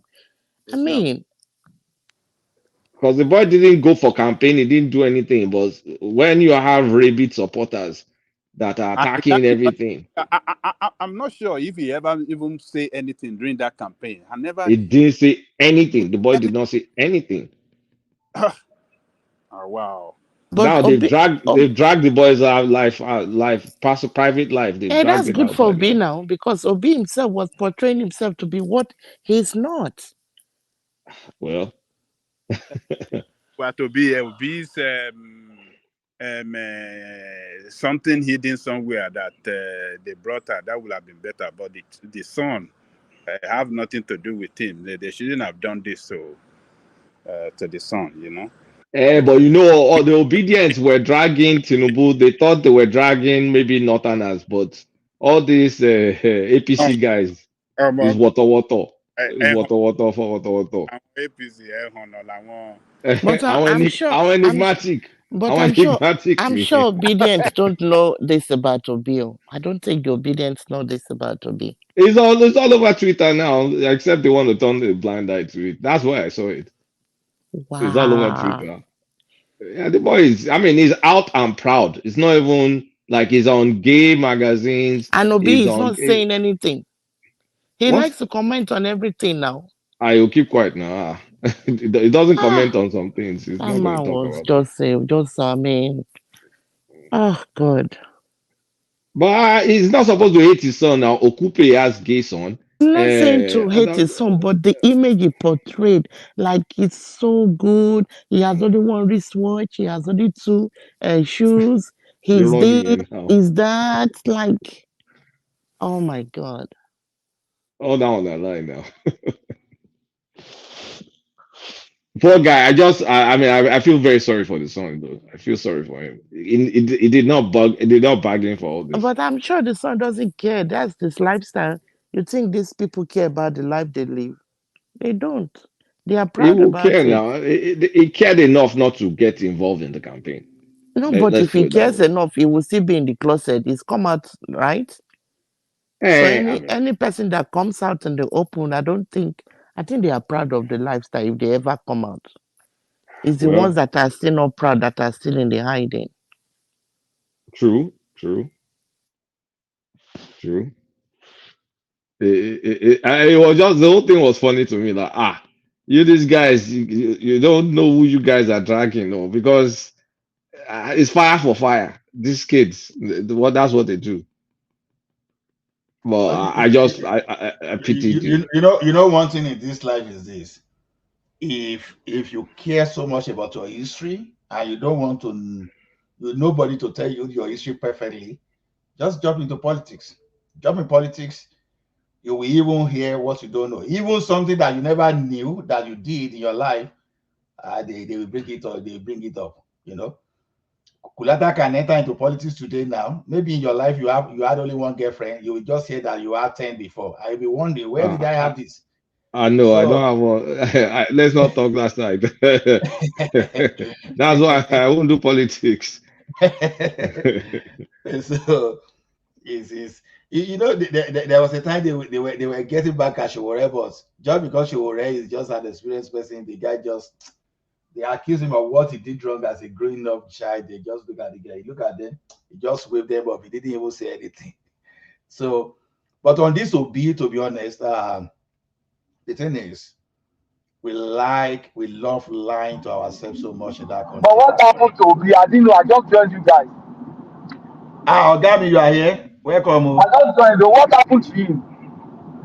Now Princess Rose, now Princess Rose say he saw Obi in London. I don't know. Yes, Princess. He saw Obi in London.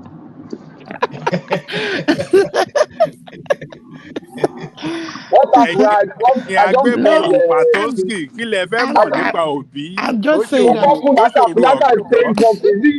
Is he the Lagos guy or this one or something? Patrick Agbeborun, you like gist though? I don't know how they get borrow.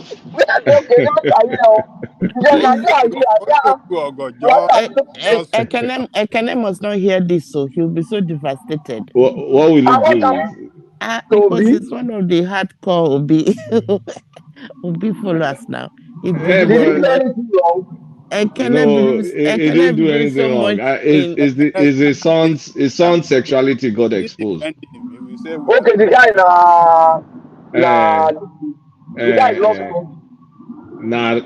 What do you think in Naim? Yeah. But that has not to do with him now. And I know now. See, that's why I was saying that the boy kept to himself. But they were dragging Tinubu's kids. So the APC guys too now want to go and dig this out and start dragging him too. So it's obese supporters that I blame. Is the obese supporters.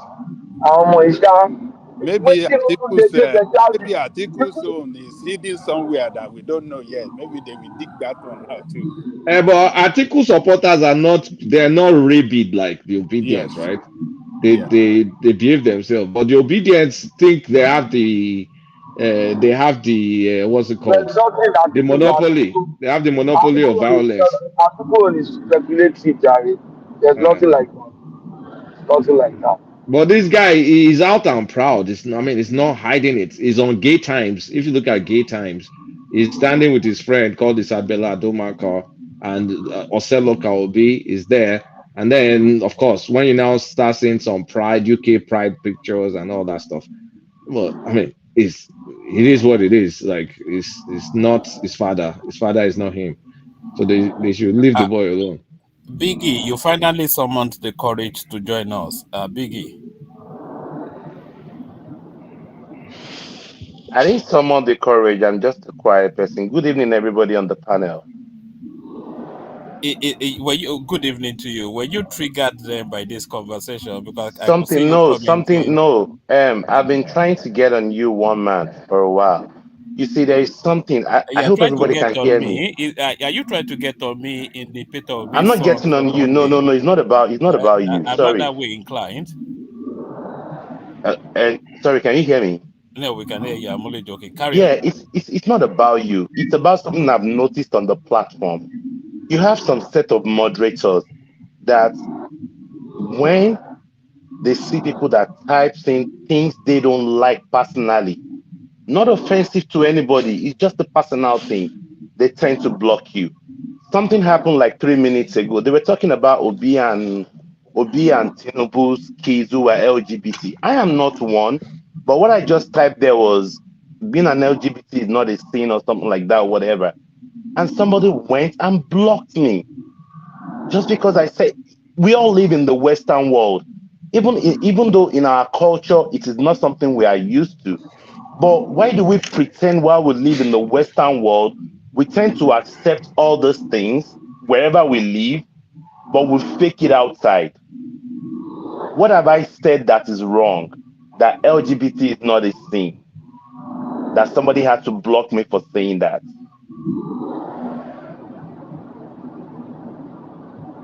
I don't think you were blocked. I think they Oh called you yeah, out. yeah. I was timed out. Were Yeah, you okay? somebody timed me out because of that. All right. I didn't see that. There was nothing. There's nothing that deserves a timing out from anything you said. So Exactly. Just because somebody did not like it. I Okay, mean, let me apologize on behalf of the platform for that. And we don't know who. no, I'm not upset. I'm not upset, Babaja. I'm not upset. I listen almost every day.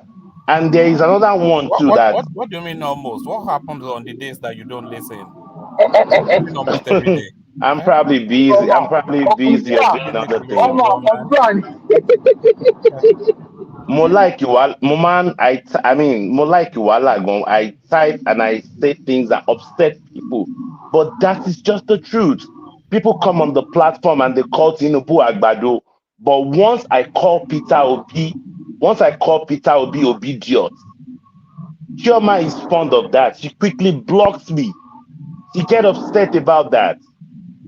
How can is it possible for somebody on the platform to block you if the person is what kind of capacity is that? Is there such authorization? Like if I don't like you, I can just block you.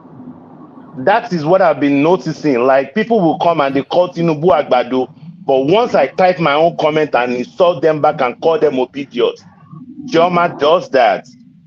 I'm not attacking her. I'm not attacking her or anything. No. It shouldn't have any effect on the platform now. If he blocks you, that means if you are somebody that is following her or something, if you block, I don't follow her. I mean, she puts me on timeout almost every time. But I think you have to be part of the admin.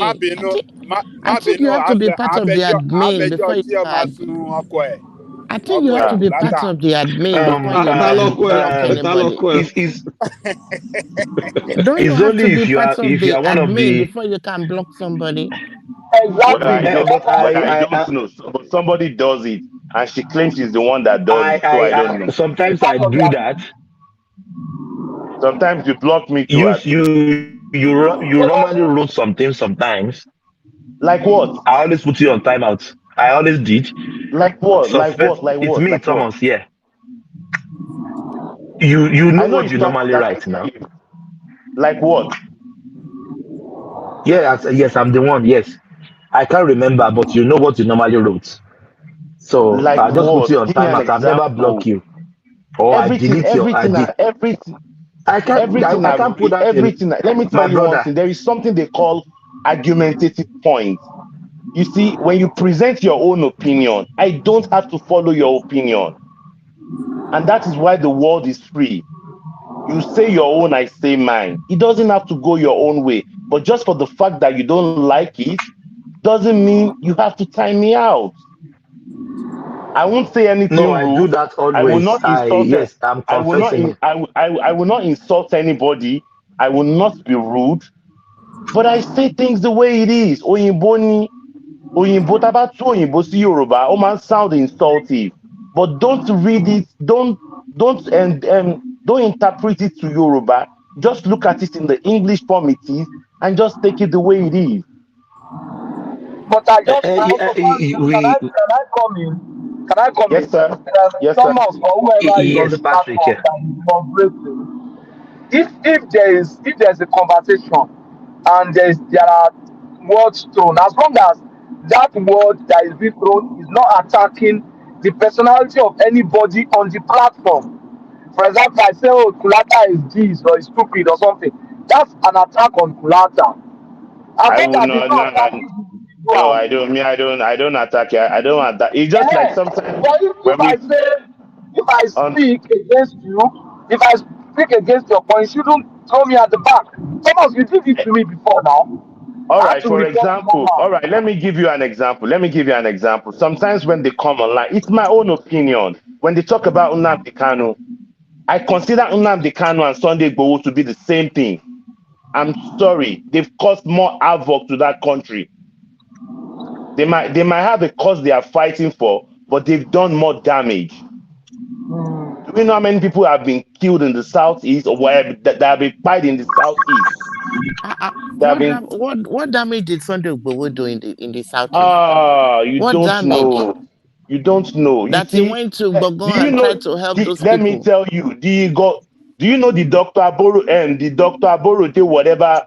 I mean, somebody that came from US that was is that not part of what Sunday Igboho was against? No. Did you hear the true story after that? No, I didn't know that. No, the man God bless you, was this man. God bless you. The man was based on a political issue.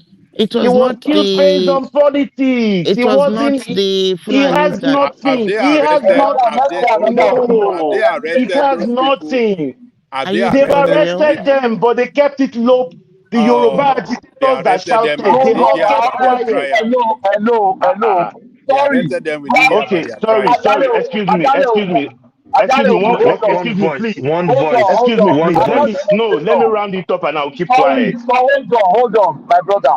Okay. Madam Rose, all of us, we've had our own narration about Sunday Igboho, but somebody is giving us something that is different. So let's hear his own side of it. What you are going to tell us, for what Madam is going to tell us, probably what we have heard. For the first time, we are hearing that it is not what people say. So let's hear that side of the story now. Yeah, it's interesting to hear that. Yeah. Let's hear you now. Sorry, sir. Do you know there is a guy called Awikonko? He does this YouTube, whatever. It was part of the Yoruba agitators. Do you know that the day Awikonko brought that man's wife to his program, and the man's wife and the woman said, "No, my husband was not by the Fulanis. It was a party, whatever politics and they've arrested those people." That was the beginning of the Yoruba nation fight with Awikonko. That was where they went. That was when they started fighting. That they said Awikonko went and exposed them. They wanted to cover it up and still make it look like it was the Fulani. God bless you. Let me tell you, Let me land now. Please let him land. Yeah. Sunday Igboho, he might be coming out. He might be coming out to say so many things about Yoruba. Yes, but Sunday Igboho doesn't tell people the total truth. There's a lady that does shows. Her name is Maureen Badejo. If anybody knows her, yeah. There was one time they had a GoFundMe that they contributed money that they wanted to buy cars and stuff to mobilize. Yes, for Yoruba security. Do you know what? Do you know that the money was never retrieved from GoFundMe? I know it. Maureen Badejo had a fallout with them because, I'm part of Sunday Igboho wanted to collect the money. The fundraising was they were supposed to get the money together and buy bikes and cars to mobilize those people around. It was this guy. What's his name? His PA. What's his PA's name? Koiki was the one that wanted to. Do you know how much money was donated to Koiki that he said it was for his own radio? Of course, he diverted. Do you know how much scam has been going on with this Yoruba nation of a thing? It's because of the kind of my brother. Hold on, my brother. Hold on. I contributed to Maureen Badejo. Maureen Badejo is my close friend. I did too. We talk very well. I can even call her now. She will pick her call. Yeah, she's my friend contributed. She's my friend. When they start all their shenanigans, even Koiki and Sunday Igboho said they are scam. They don't want them to buy the car. They wanted to collect the money. They wanted to collect the money. Exactly. And Maureen Badejo walked back to GoFundMe. They refunded everybody's money. I got back my money. Exactly. I got back my money. You know, you Exactly. Yeah, people. I got back my money too. Hold on. So You people. guys, this guy said this thing now. You got back your money. Madam, you got back your That's money, but why you didn't tell us all this now. that's You why didn't tell us Maureen all this Badejo before said now. that this After something was a scam. That means you people knew and you didn't tell us that that thing was a scam. I knew And everything you Koiki, not said. Koiki. I knew this other guy. What's his name? That Okay, you didn't know Sunday Go was a scam. Is no, it no, no, no. The guy Ayo, Sunday AY? Igboho's PA. I know that guy was a And guy. that's Koiki, yeah. I know Koiki. Koiki was a fraud, yeah, because So you didn't know Sunday Go was a fraud? I Oh thought it was yes, It's not true. I Sunday thought it Igboho was is a fraud. Koiki you that was see, trying to scam us. That's why Maureen if you pulled out allow me to say one Igbo more fund. thing now, if you allow me to say one more thing, then you Go will ahead, we're understand. listening. Say it. Sunday Igboho, pardon my language, he used to be a political talk for the PDP. Yeah, He's we a know killer. that. He's a killer for the PDP. Don't hide it. He's a killer. No. I know, my brother. I know Sunday Igboho in Ibadan. I know Sunday Igboho very well. No. I know his house in Soka. He's a political killer Is in Ibadan. it like MC Oluomo? Was it like MC Oluomo? MC Oluomo is just a thug. Igboho is Wait, before machinery. Thomas, before Sunday Igboho moved to Ibadan, he lived in Ife. I know what he used to do there. Modakeke and Ife fight. Yeah, so let's he's not exactly a clean guy. The blood on his neck. In So Modakeke and Ife. why are we saying he's different from now? In short, he has done more terrible things than Nnamdi Kanu now. So every time more people than Nnamdi Kanu. So every time when they talk about Nnamdi Kanu, I place them on the same level. One voice, please. Let's body. We have a new person in our midst. Patrick, yeah, let him finish. Yeah, go on, my brother. You see, so that most of the time when they are talking about Nnamdi Kanu and Sunday Igboho, I equate them on the same level. They've done more damage. Look there was something he said one time. It's because we were in Nigeria. He's in Nigeria. If he was in the Western world that he said what he said, he would be behind bar now. He threatened assassination of the Oni of Ife on a live video. If you want me to say it the way he said it, it's in Yoruba. Oni yẹn tó bá kọ̀ sí ń lọ, a kò máa lọ dúró de express ni, a kò máa yìnbọn fún gbogbo mọ́tò ẹ̀ ni. What does that mean? That is who he is. Nǹkan tó ń ṣe nìyẹn. That is what he does. The only reason why he brought unrest. You cannot bẹ̀bẹ̀ for so Babajanle Koko. Babajanle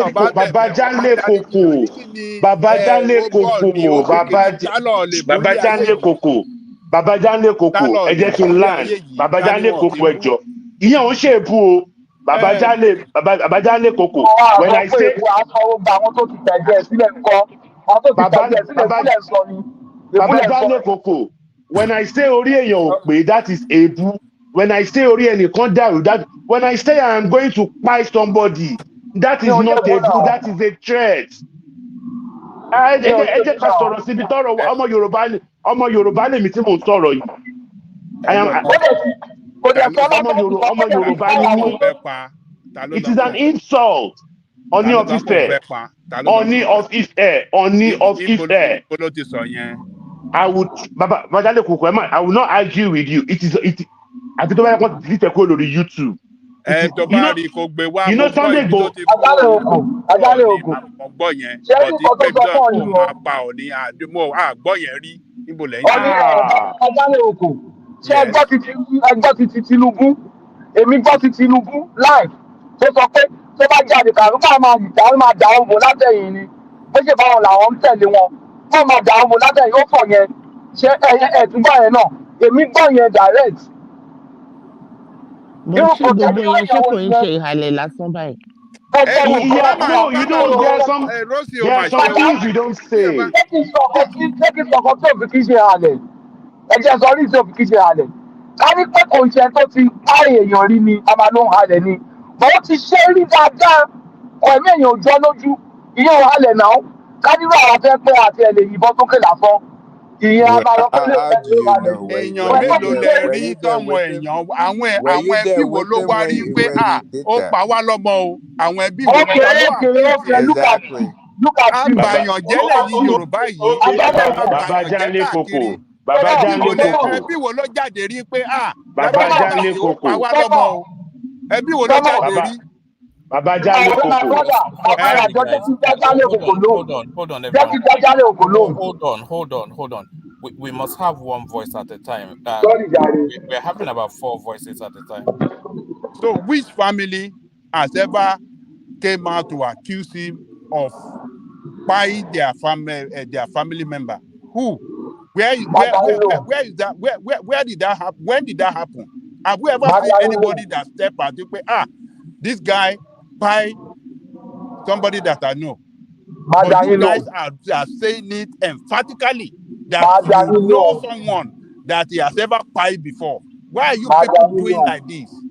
Ṣé kí Jayín lóhùn? Ṣé kí Jayín lóhùn? Jẹ́ kí Jayín lóhùn bàbá Jálẹ̀ òkú. Ṣé ẹ rí nǹkan tẹ́ ẹ sọ yìí? Òun làwa ń sọ fún yín nípa Lekki toll gate tẹ ní pàǹparọ́. Mo ní pé kí àwọn tó pa ní Lekki toll gate kọ́ jáde wá ọmọ wa báyìí wọ́n pa ẹ̀ o.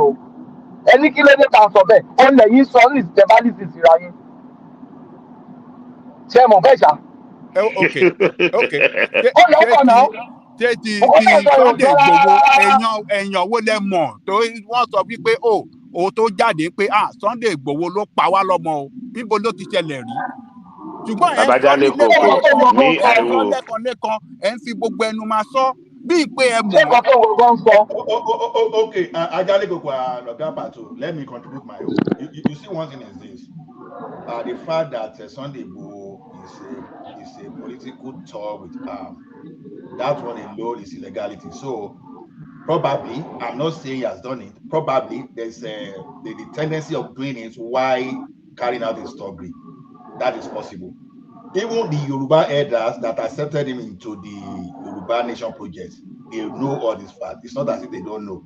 But sometimes Yoruba will say,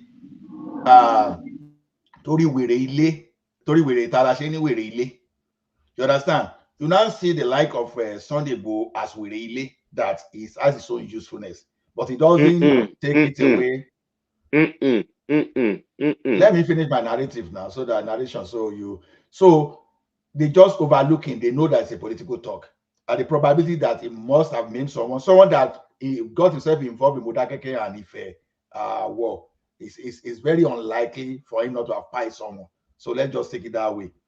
But on this Yoruba Nation that is causing this thing that someone cited the Awikoko, you know, Awikoko himself, well, it's not a perfect human being. He was fighting for his own too.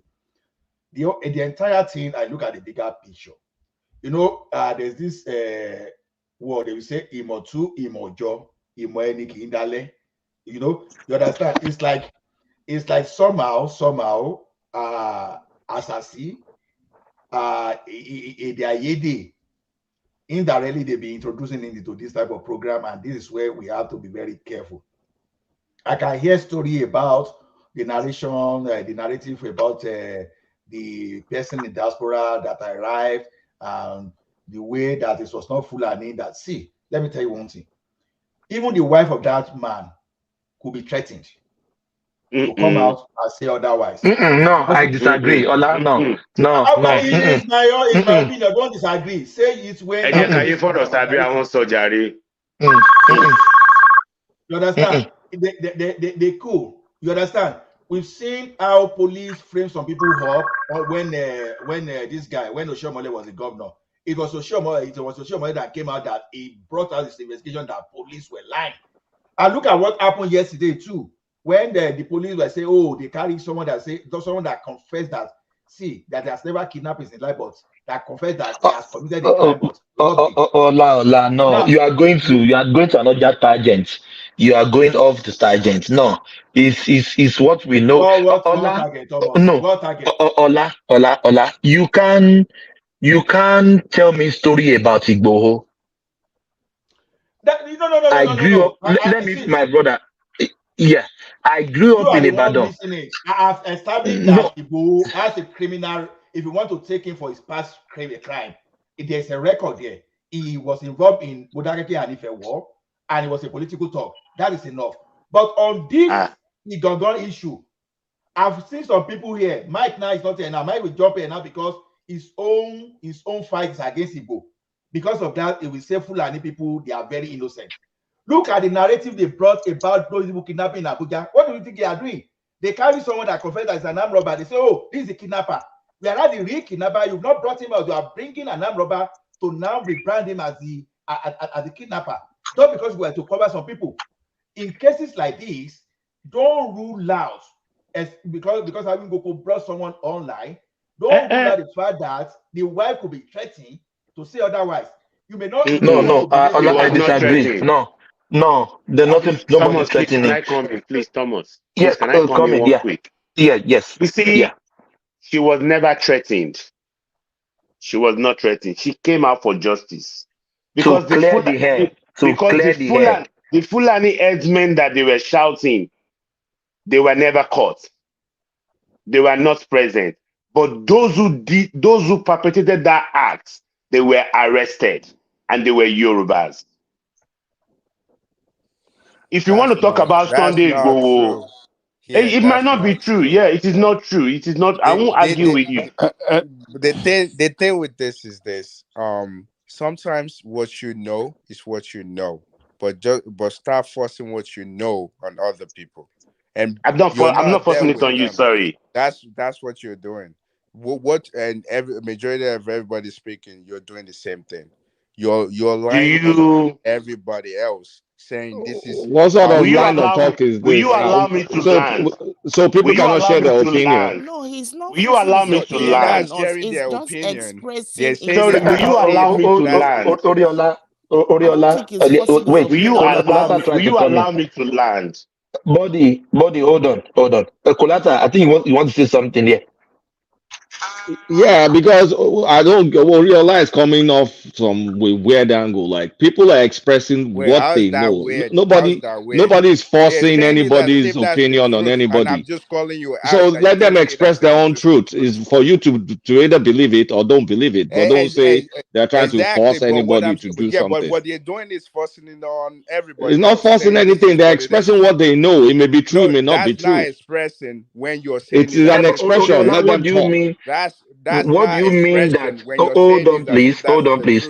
What do you mean by forcing it on people's throats? That's exactly what you are doing.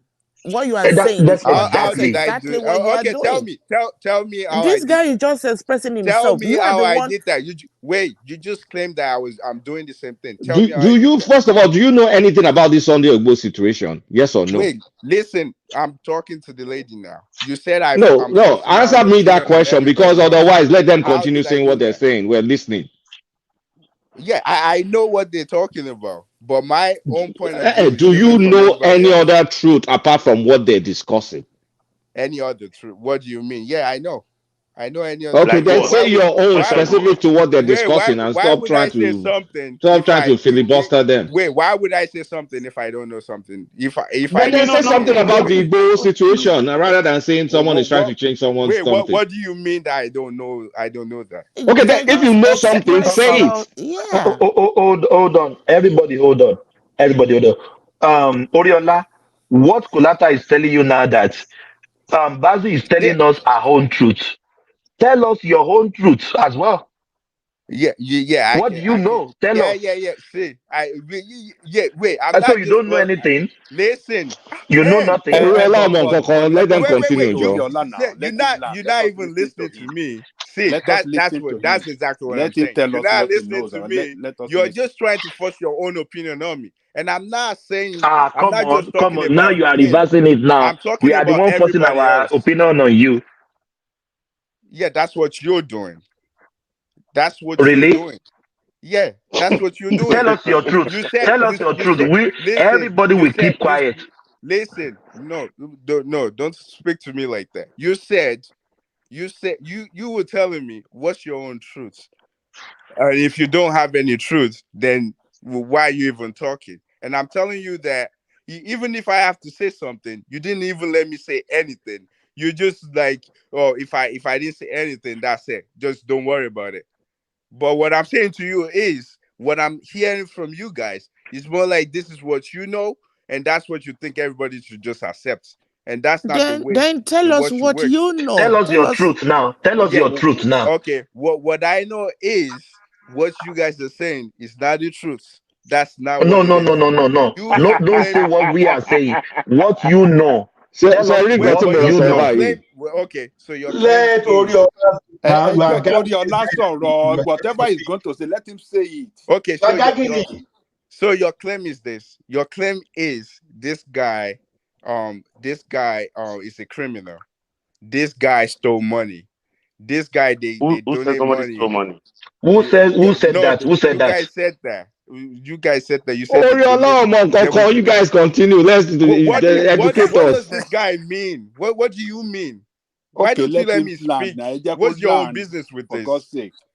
Because you are not What- adding to the conversation, you are wasting people's time. Let Please people that calm know down. talk about Please, it. it's none of your business. I'm talking It's now. my It's none business of because your you're wasting business. my time. What do you mean?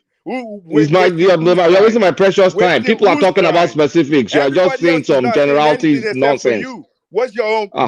They've You're the given one you talking time to nonsense. talk. You are still Don't spinning tell in me I'm circles. talking nonsense. Then say what you have to say about Igbo or Nigga, just shut keep up, quiet. man. Shut up. Let everybody This else talk. nigga, what Shut up, man. Come on, let people that You know don't have talk. to talk every Hold on, time. please. Hold on, Be everybody. quiet. You don't have Hold to on, talk everybody. every time. Just wasting people's This time. little guy will just Oriola, feel like he just talking to hold on, anybody hold on, anyhow. Like hold I'm on, not even Oriola. talking to you.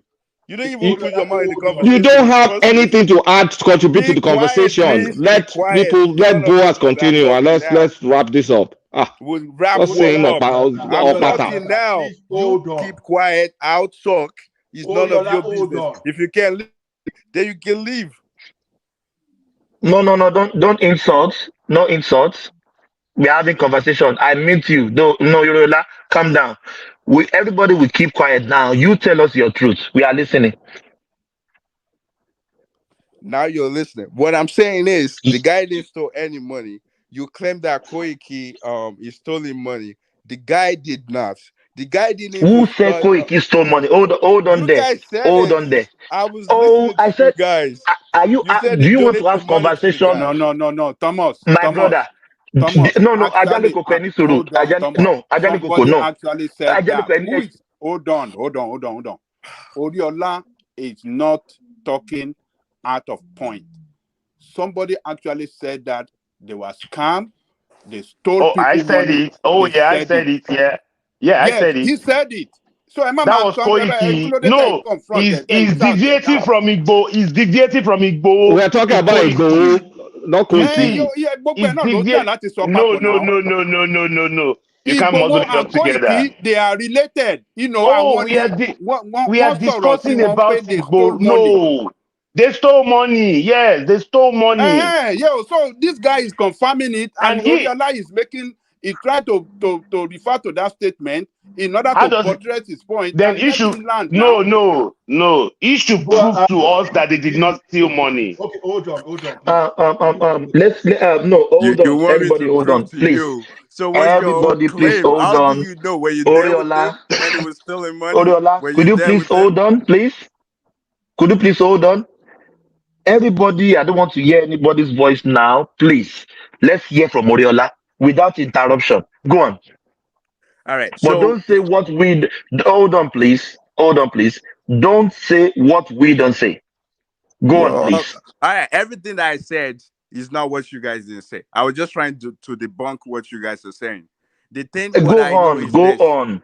Well, all right, so I'm saying it now. The thing what I'm saying is this: the whole movement was not a scam. Maybe there's some people that have hidden agendas that we don't know. But I'm going to say this to you: the thing with Sunday and Koiki is not a scam. And I even knew Koiki even before they started the whole thing. I've seen his video way before they started the whole thing. He's been doing the same thing. He's been bringing the whole everybody trying to take advantage of us. How they all of those things. He's been shedding light on it even before the thing. So before the old movement started. So that's one.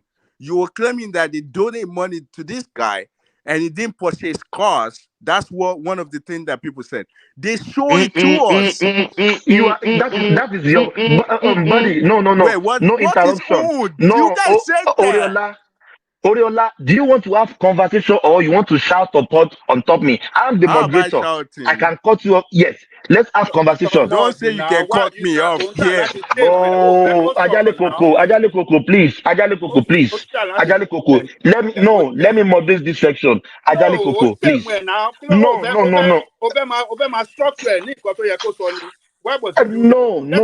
Ajale Koko, no. Ajale Koko, no. He's saying what we don't say. Man, I don't think you listen to hold on, please. This is a conversation. Listen, you keep quiet. When you talk, I keep quiet. Let's have a conversation. Don't let us talk on each other. We said they donated money for this guy and they didn't buy the car. That is a lie. Nobody said that. Oh my gosh. Maybe you just need to listen back because that's what I heard. No, you don't know what you're no. No, don't hold on, please. BB, did anybody say they donated the money to him and they didn't buy the car? No. What we said was that money was donated for the purchase of some vehicles, but the Koiki and Igbowo did not want to purchase those vehicles. They didn't want that. The money. What are you saying? But the purpose of the what are you saying? You don't even know what you are saying. For them to get those vehicles. You are arguing. But that wasn't their intention. Are you listening? To what we did not say they stole the money and they didn't buy the vehicles. Okay, you said they didn't want to purchase the vehicle. So what happened to the money? So the money was taken back. What happened to the money? The gold fund, Maureen Badejo returned Everybody the money get back their money. I got back my money. Oh my God, that's the thing. You guys are now following this. You didn't follow the movement. They bought the car. They donated money to them. Really? You don't know what you don't even know what you are talking about.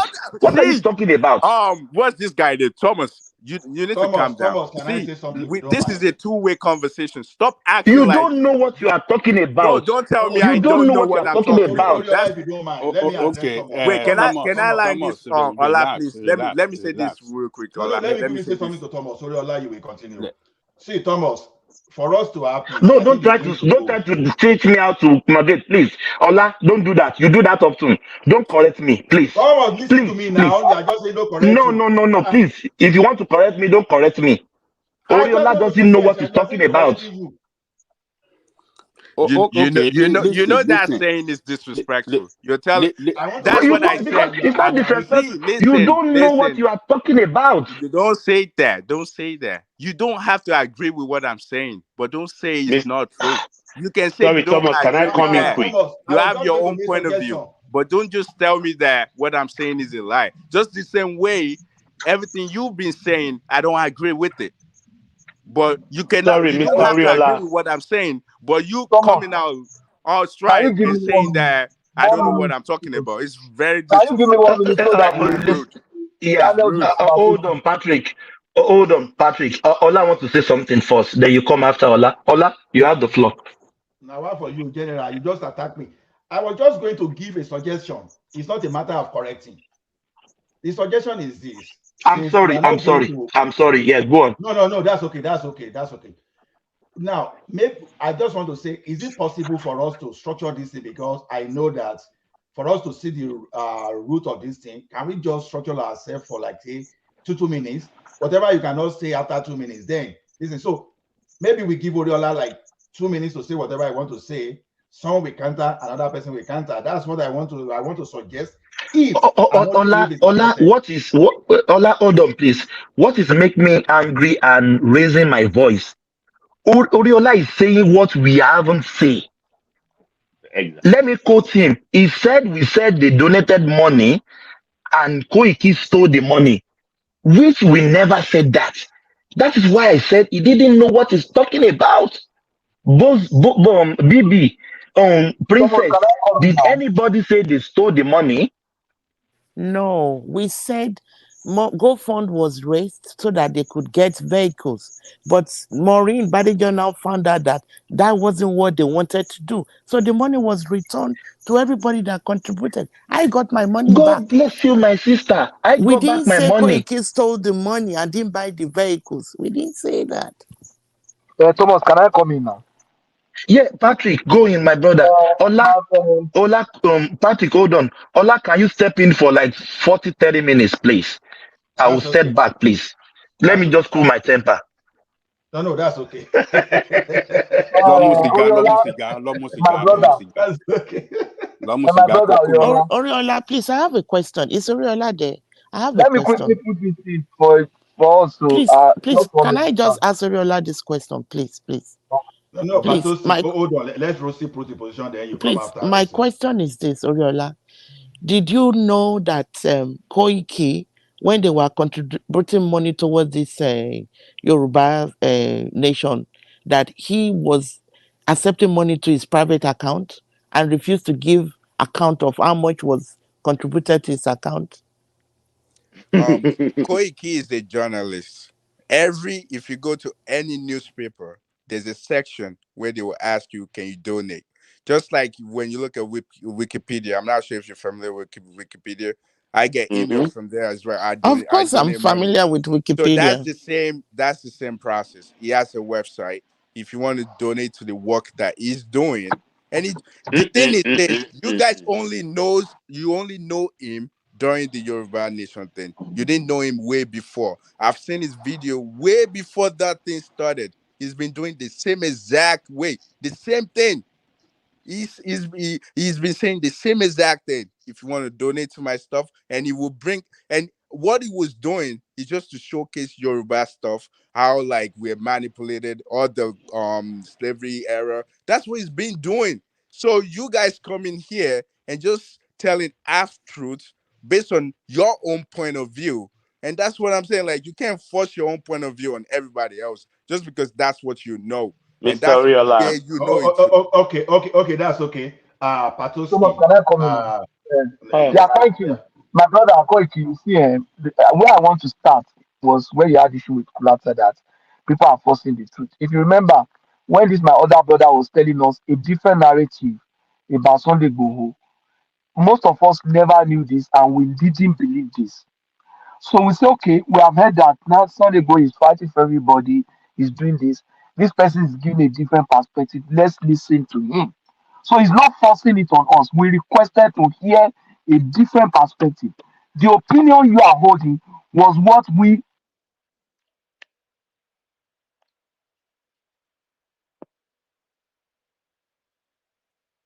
What happened Yeah, to Patriotic, it What drop happened to again. him?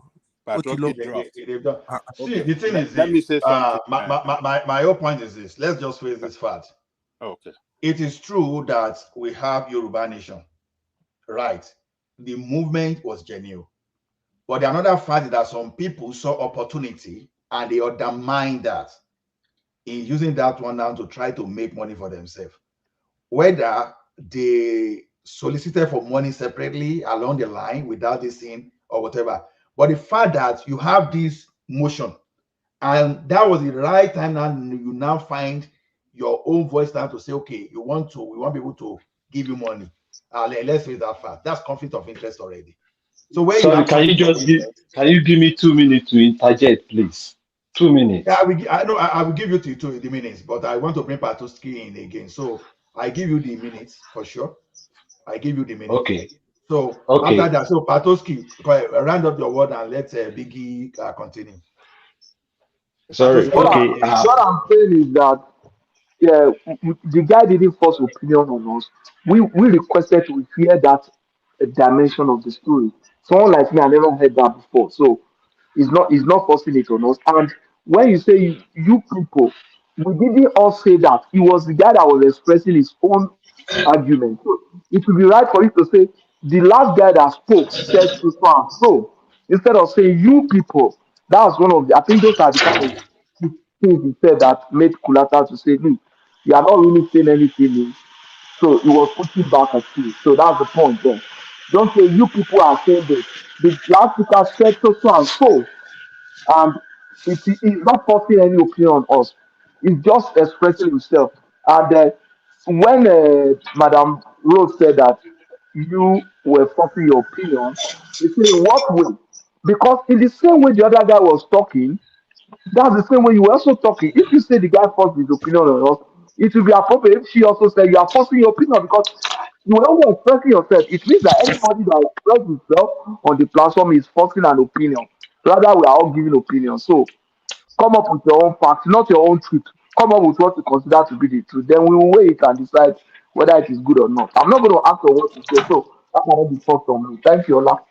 Ola, Okay, can I say let me something? speak. Ola, let me speak. Okay, go on, Kulata. Let me Patrick, speak. Let me speak after Kulata. Let me thanks speak for after. stating the obvious. I don't know how this is not obvious to us.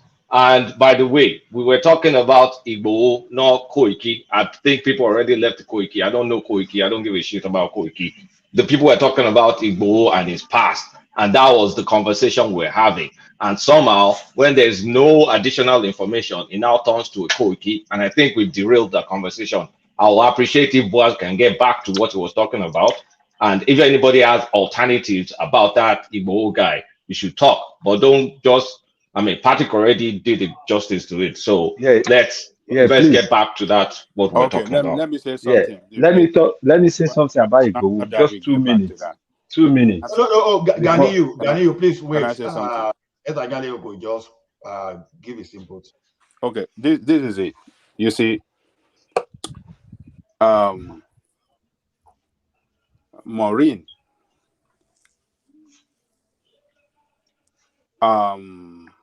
did what she did back then, maybe as a result of some information that got to her hand that nobody knows. She called for GoFundMe. People donated to buy vehicle for Yoruba Nation. But then, according to her, she claimed that Igbowo was asking for money. She wanted to collect the money to buy the vehicle.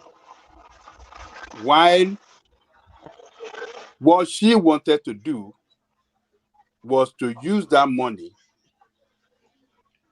to buy vehicle and then donated that vehicle to the Yoruba Nation, and not to donate the money to Yoruba Nation to buy vehicle.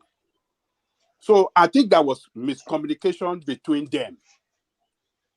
So according to her, on the basis that they were asking for me for the money, probably I have sent the money now for us to send, and she then feel, you see, no, we are not, I'm not sending money.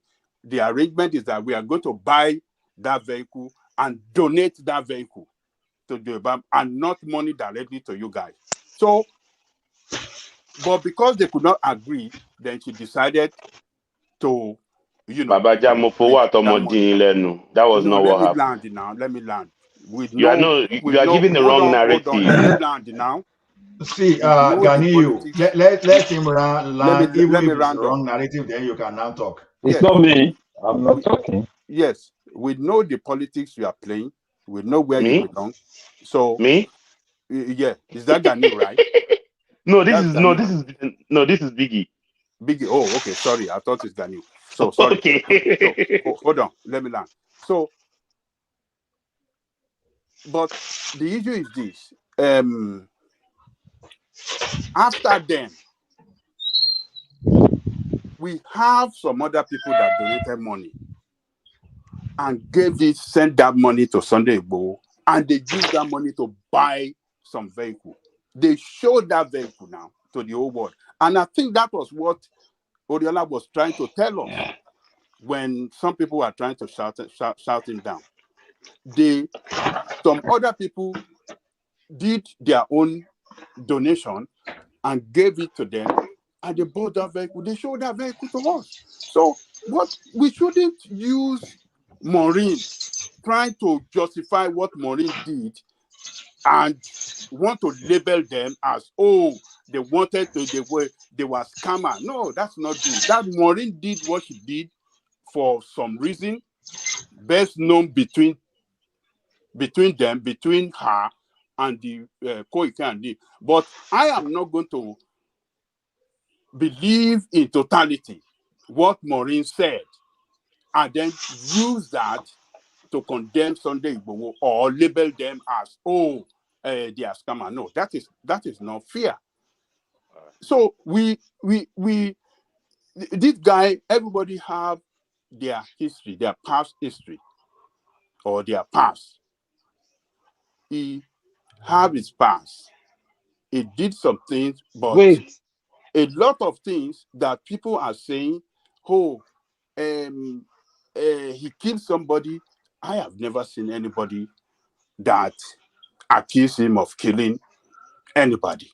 It has never happened, and we should be mindful of the way we accuse people or destroy people. It is not fair. It is not fair to say he was a killer. Baba Jane Koko, you just destroy me now. Do you know that? Hold on, You destroy me. just because you don't believe in Yoruba Nation does not mean that people that believe in Yoruba Nation, particularly people in the front, you want to use one thing or the other to destroy their personality. It is not fair. So that's my point. All right. Can I come in quickly? No. Please let me talk. Wait, who has been trying to call me? Let me just be very sure. Is it Ganiu, I need to talk. Oh, Ganiu. Ganiu. No, it's Biggie. No, I don't think it's Ganiu. I think it's Ganiu here. If Ganiu I'm here. Biggie, just let Biggie. You know you are the main actor now. So let's Ganiu. You are the main actor, of course. You are giving us a different view. We so much respect. We respect that, to be honest, and I really cherish that. So let Ganiu, after Ganiu, then if there's nobody to chime in, then you can cap it off. Yeah, I'll use just 2 minutes. Yeah, thank you so much. I'll just use 2 minutes. Baba Janle Koko has just destroyed my character now by saying the politics I play. And that's not fair. He never heard what I want to say. Baba Janle Koko is not than Yoruba. I apologize to you. I thought it's Ganiu. I know Ganiu is for Tinubu. And I will expect anybody that is a hardened supporter of Tinubu to destroy Sunday Igboho because they don't believe in Yoruba Nation. So, no. Sunday Igboho is a full criminal. He's a criminal. Wait, let me tell you. There's some kidnapper they caught in Ibadan. They mentioned Sunday Igboho's name. And police never picked Sunday Igboho for. He has run out. Police never pick him up. No, Baba, I gotta go. Let's get new line. I can't laugh. Let's get new line. Kò sí Nàìjíríà ń gbà yẹn, ó ti sá lọ. Ẹni tó ti sá lọ Nàìjíríà ló dẹ̀ tó ń sọ pé kọ́ lọ kidnap èèyàn. Irọ́ láti abroad ló ti command wọn kọ́ lọ kidnap èèyàn. Baba Jale Koko, mọ gbogbo nǹkan now. You don't know everything. Ìwọ ló mọ̀. Yes. Ìwọ ló mọ̀ gbogbo ẹ̀. Nǹkan kì í ṣe gbogbo nǹkan lẹ máa dá sí. Mọ̀ Sunday Igboho criminal ni. Sunday Igboho tó wà ní detention ní Republic of Benin. Ó sì operate. Ó ní àwọn sympathy pé. Baba, give him opportunity to talk now and then later counteract him now. Ẹ jẹ́ agbọ́n nǹkan tó fẹ́ sọ now. Nítorí ẹ dàgbà jù wá lọ kò mí ìfẹ́ mọ gbogbo nǹkan. Ṣé kò yé yín? Sunday Igboho criminal ni. Politics ló ń play. Kì í ṣe Yorùbá Nation ló ń wá.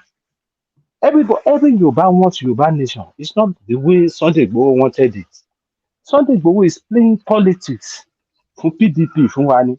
Nítorí ẹ̀ ló ṣe sọ pé ó máa yìnbọn fún Tinubu.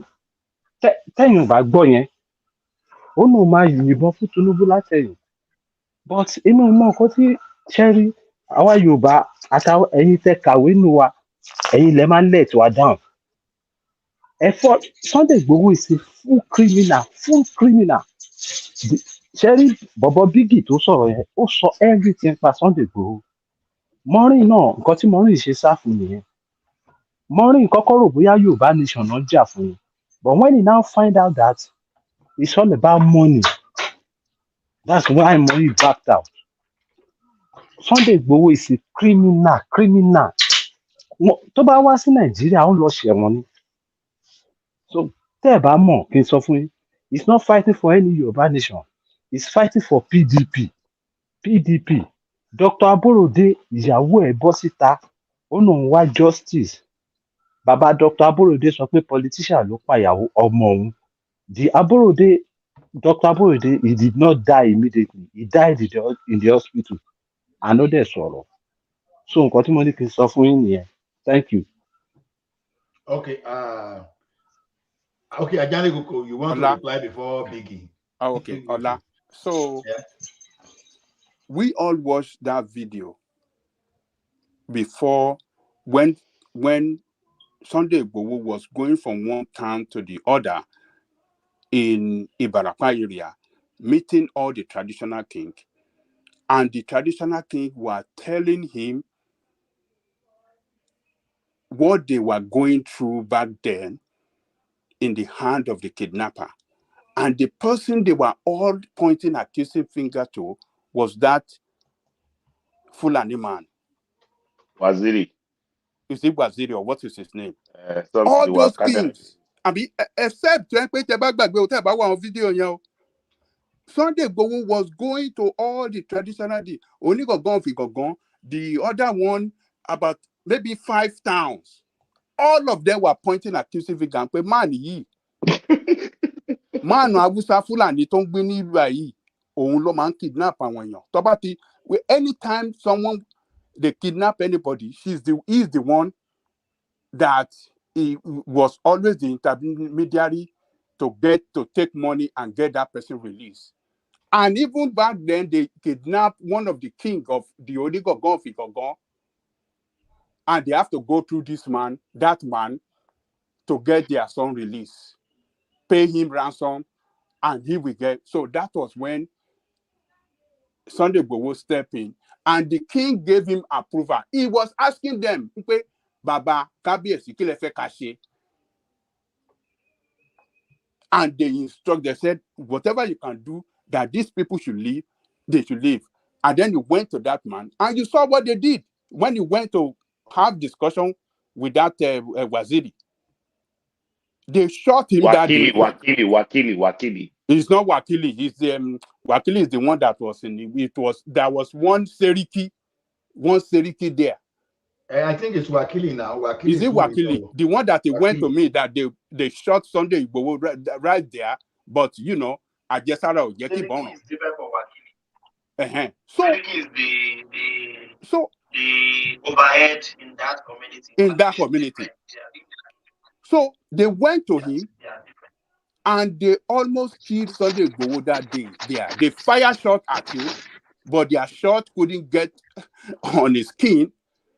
And that was when he gave them 7 days that they must leave within 7 days. They must leave that community because all the king in those communities doesn't want him there anymore, because they are causing havoc, they are causing kidnapping, and they are causing raping and maiming the people. And what happened within 7 days? 7 days ultimatum, it came, and with the whole community, hundreds of people with him, sent those people packing out of that place. And since then, peace has been reigning in that area. So for some of you now to start trying to turn and twist what we saw, what actually happened, just because you feel it's not playing the same policy, it does not align with you. Now you are claiming PDP. So if somebody is a PDP, then you say PDP, and let it destroy any and let it buy any. So look, this is not the way to do it. Let us say what we know. What we don't know, don't let us say it. So, and this guy have not done any harm to anybody. He has actually saved Yoruba people from what do you call it? From terrorists. He saved us from terrorists that were killing, maiming, and destroying our town. Can you imagine? In Yoruba land, these criminals came to destroy the Onigogon of Igogon Palace. They burn it down. So let us. I mean, we should. Ajale Koko. This is nonsense.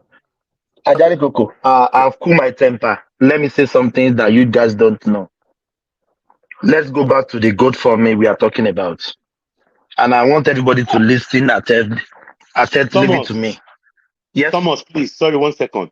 If you can hold on that GoFundMe, there is something I'm going to say that might even help you.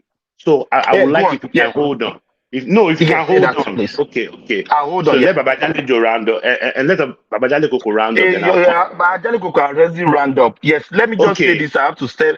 Hold on, please. Right. I want to step aside again so that can take control. Yeah.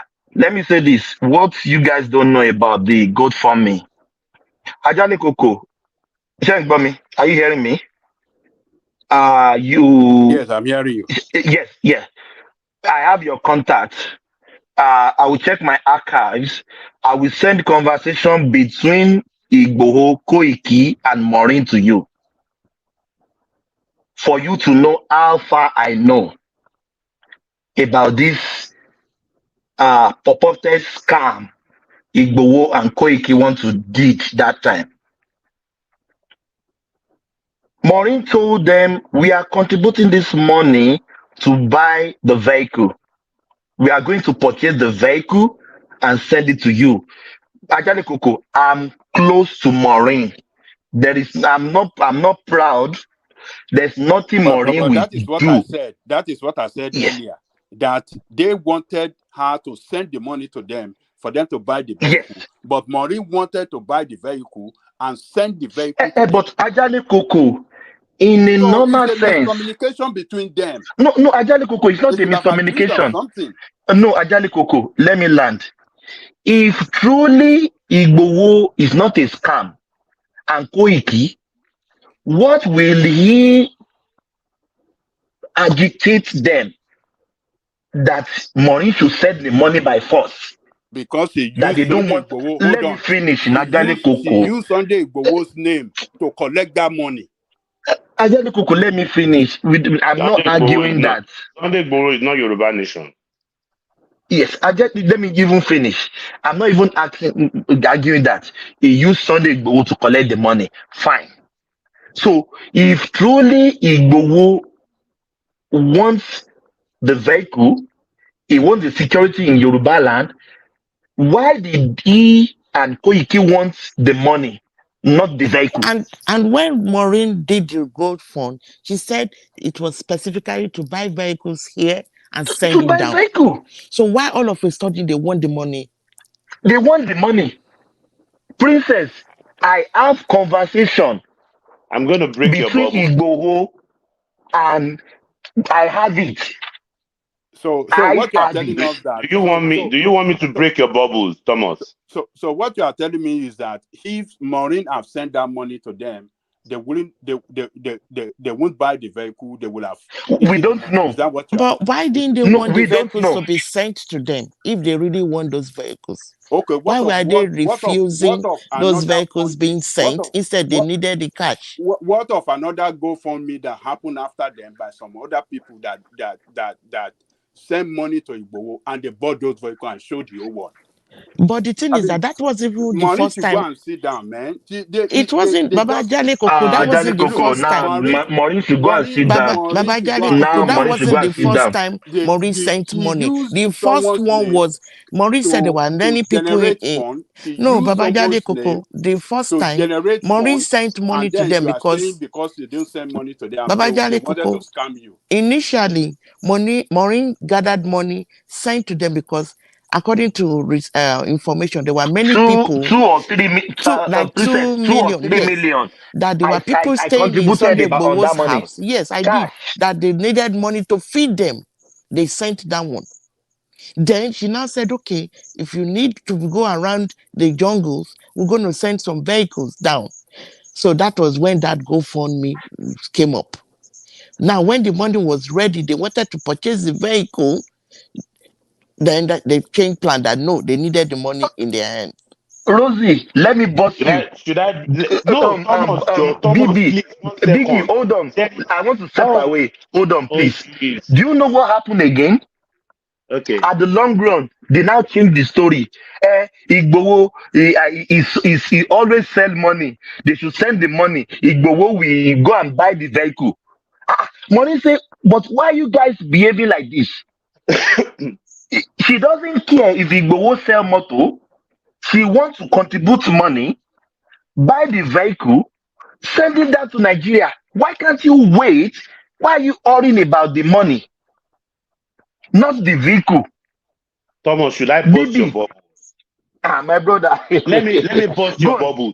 Do you know that when they contributed that money, because I don't know how they do GoFundMe, but I knew Maureen, she put this Yoruba whatever, and I think she added Sunday Igboho's name or whatever. Do you know that they went behind to email GoFundMe? They wanted to cash the money behind Maureen. That was the reason why. That was the reason why that was dissolved. And you believe that? You think that is possible? Baba, don't argue what you don't believe know. it's possible. Ajale Koko, ẹ má argue nǹkan tẹ́ ẹ bá mọ̀. He wants to go Ẹ jẹ́ ká behind. sọ̀rọ̀. That was exactly what happened, Baba He showed the Koko. email. They And that was said the they reason went why they could behind not her, access the funds. and Goldfund That was said the reason no. why they could not access the money. That was Yeah. why they had to return the money. Ajale Koko, ẹ má sọ nǹkan tẹ́ ẹ bá mọ̀. Biggie, how do you know all these things? Mo lè wà How do you know l'Amẹ́ríkà all ọmọ these ìgboro lè ní mo wà pẹ̀lú àwọn mo mọ 90% top tó wà Nàìjíríà. Yankee ni mo wà. Mo mọ 90% top tó wà ní Nàìjíríà. Gbogbo àwọn Tokyo. That is Gbogbo àwọn what going Tokyo. on. Koiki wrote to GoFundMe. They wrote GoFundMe. They wanted to cash the money behind her. Biggie, hold Baba on. Jale Koko, They you didn't thought- follow this story. they You thought- didn't know it. Let me finish. Princess, they thought Maureen has collected the money behind them, spent the money. He doesn't want to release the money to them. They wrote to GoFundMe themselves. These people are terrible people, terrible human beings. What did they write to go for? I don't know. I will go and look for that show. No, tell us the content of the letter. Were they asking for I don't money, I don't need or to were tell you the or were content. They asking wrote for, GoFundMe. If GoFundMe release the money to Marine or what? What's the purpose of the letter? They wanted to access the money. Oh, because Sunday Igboho, because Sunday Igboho, because Sunday Igboho how is was that possible? Maureen, because when Maureen was when he was setting up the GoFundMe doesn't work like that. Why are you people just for God? I mean, the GoFundMe that you didn't set up. That is why they did not know. That was why they went Did they not behind write to want to GoFundMe? access it. Did they not Baba email Jale Koko, you GoFundMe? didn't know what Abajale happened. Koko, You didn't nǹkan tẹ́ bá follow mọ̀ yẹn this. máa argue ẹ̀ jàre. Tábàjọ torí pa wà l'Amẹ́ríkà àbí kíní ẹ rò pé Abajale Koko ẹ jẹ́ ká mọ́rọ̀ kúrò. Bẹ́ẹ̀ lẹ sọ̀rọ̀ lẹ́ẹ̀kan ẹnìkan wà ní exile ó ní kó lọ kidnap yàn.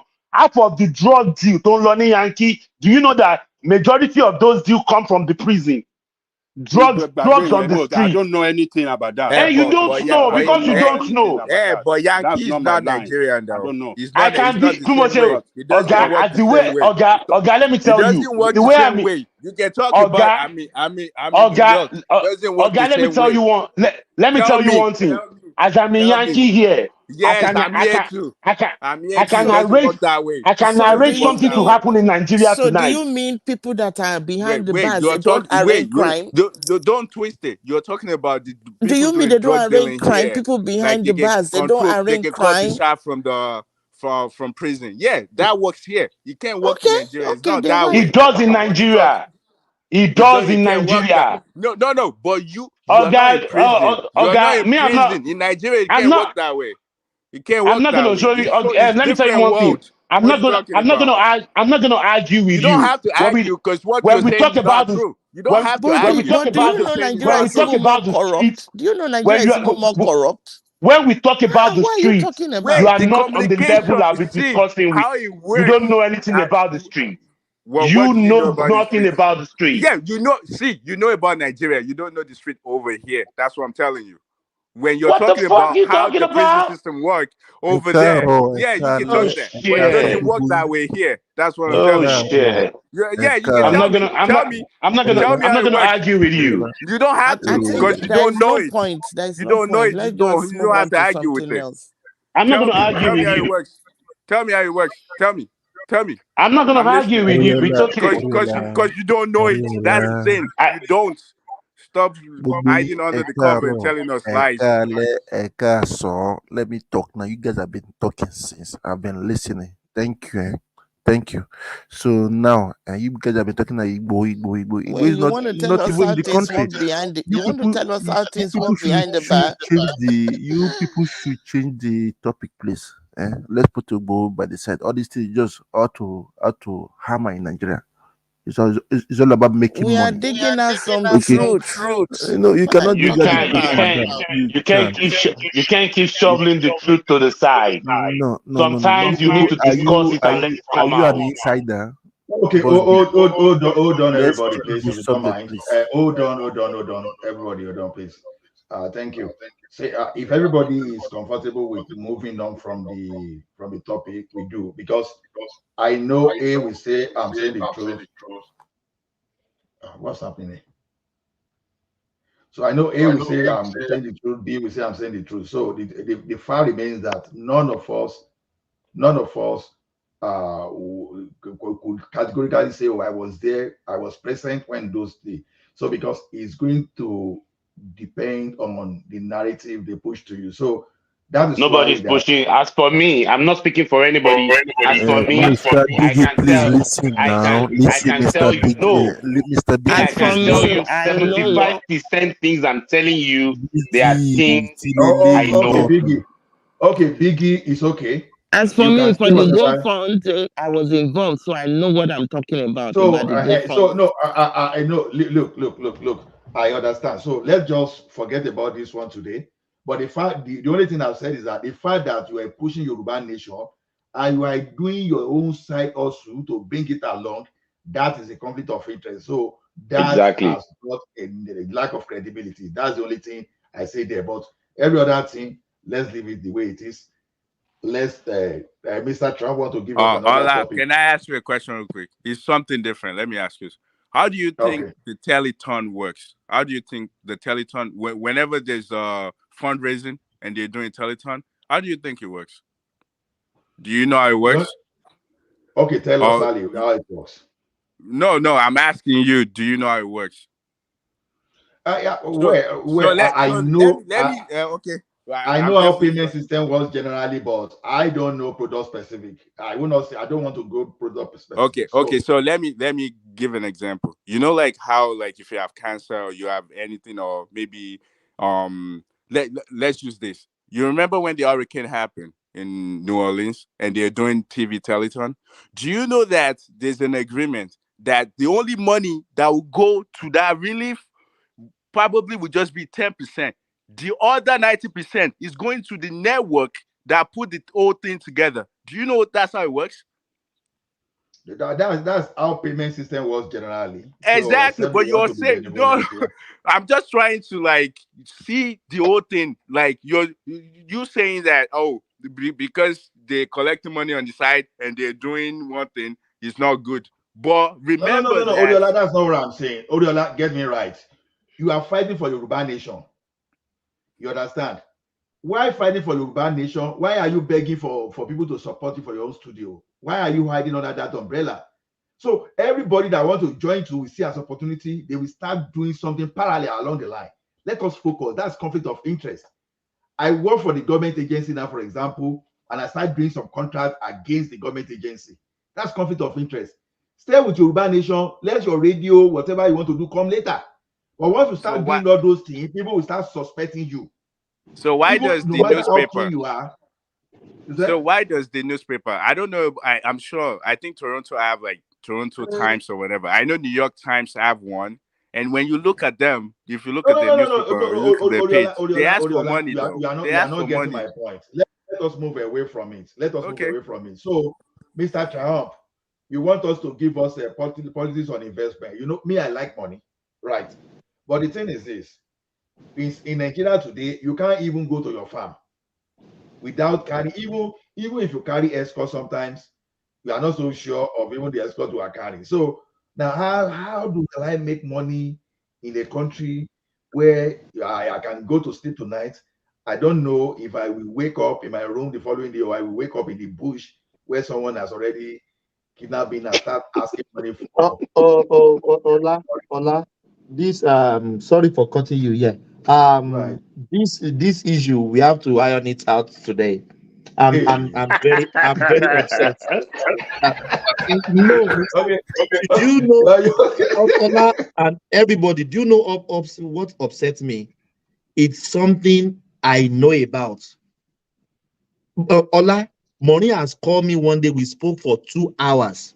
She was shedding tears on the phone that these people, they are sending threats to him that he should release the. Do you know what happened on the ground this morning you are talking about? Mm-hmm. Do you guys know? This is what I'm involved in. Thomas, There is no ìgbésẹ̀ tí Maureen that will take. He will not let me know. Thomas, do you know where I'm laughing? Do you know what Maureen passed through? Do you know what he went through? Thomas, I beg, let's move on. Thomas, do you know where I'm laughing? There's nothing you can say from now to tomorrow. Even though, no matter how credible you are, you understand. Human being, when you give human being chance, they will still argue against God. So don't bother. If you want to continue with this argument, I can tell you, I'm okay to continue with it, but I can tell you that we are not going to leave Ola, I want to ask Ajale Koko one question. Ajale Koko, share one bit. Yes, let me ask you this question. I promise you that I want to buy a car for you. Then you said it's okay. I got the money.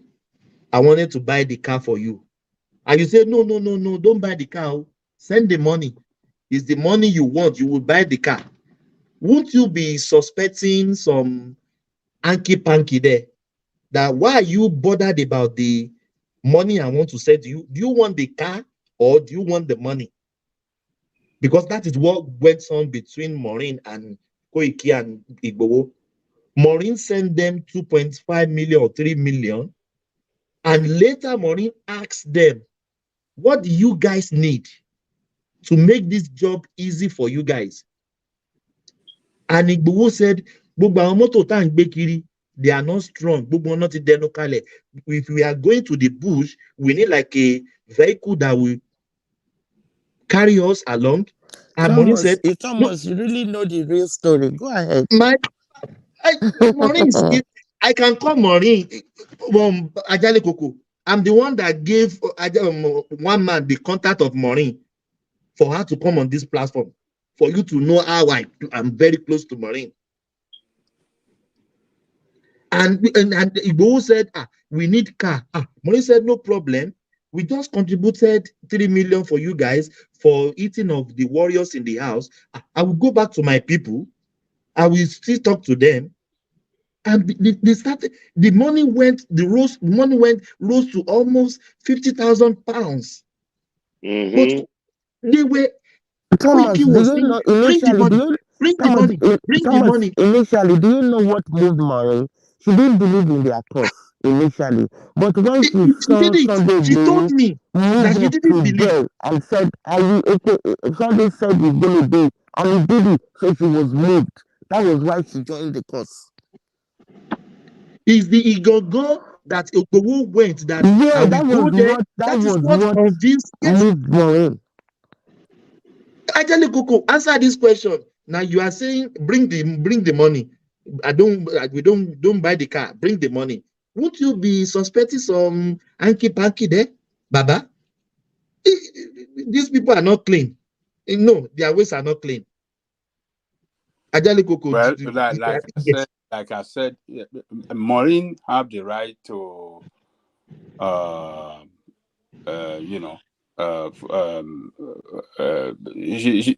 she did the right thing according to her, for not giving them money. because GoFundMe did not release the money. That was why the money was set back. Okay. Can you let me talk?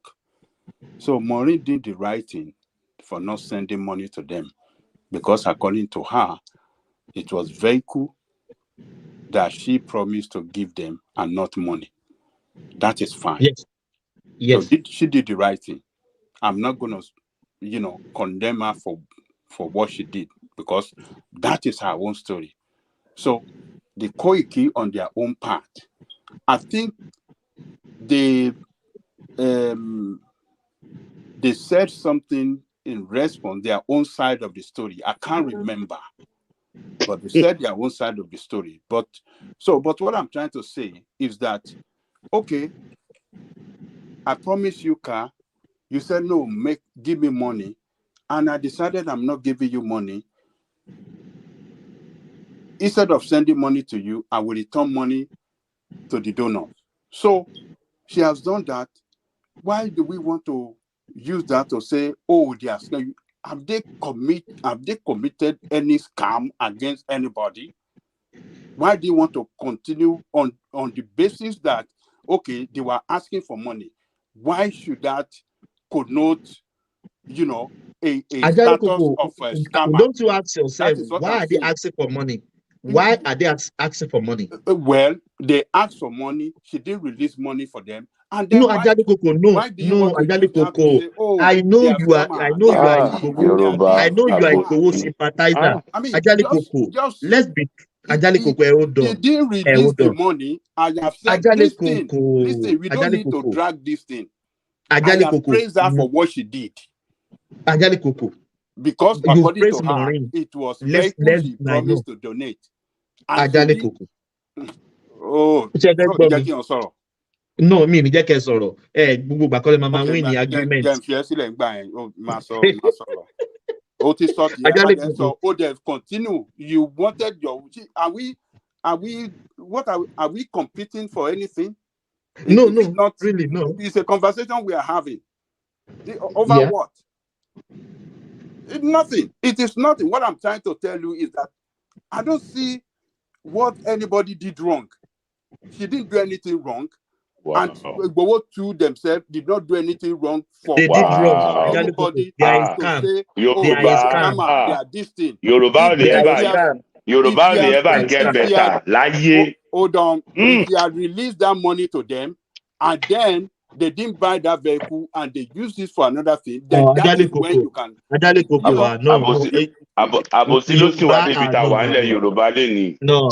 Ajali Koko, I disagree with you. I'm asking you now, why are they asking for money? No. I have told you, they asked for it, she didn't release it for them, and it ended there. And you can't use that to call them thieves. You can't say because they asked for money, oh, and this. Ṣé wọ́n ti yọwọ́ lápò ẹni tó fẹ́ fi pè wọ́n lóde? Gbogbo owó tí wọ́n péjọ fún Koiki kí ló fi ṣe? Ṣé wọ́n yọwọ́ lápò ẹni? OVC radio station. Ṣé gbogbo ti sọ ní Yorùbá nation? Ilé tí Ìgbòho kọ́ sí kínní, àwọn mọ́tò tó ní ṣó ó lọ jí owó èèyàn kan bì kan ni. Ta ló pariwo lórí rédíò pé ó jí owó? Ẹ má jà sọ̀rọ̀ débẹ̀. Ẹ jẹ́ gbogbo yẹn. Àbájálé Koko, èyí tẹ́ mọ lẹ́mọ̀. Kò díṣẹ́ Olúwa dúró. Ìbàjẹ́ ènìyàn ò dáṣẹ́ Olúwa dúró. Kò sẹ́ni tó ṣe bàjẹ́ anybody. Nbo ni Igboho ti wó láti fọganáísà ní Igboho. Báwo ló ṣe ti bílíọ̀nìà? Ṣó ń fẹ́ táyà aeroplane ni àbó ń fẹ́ ti jet?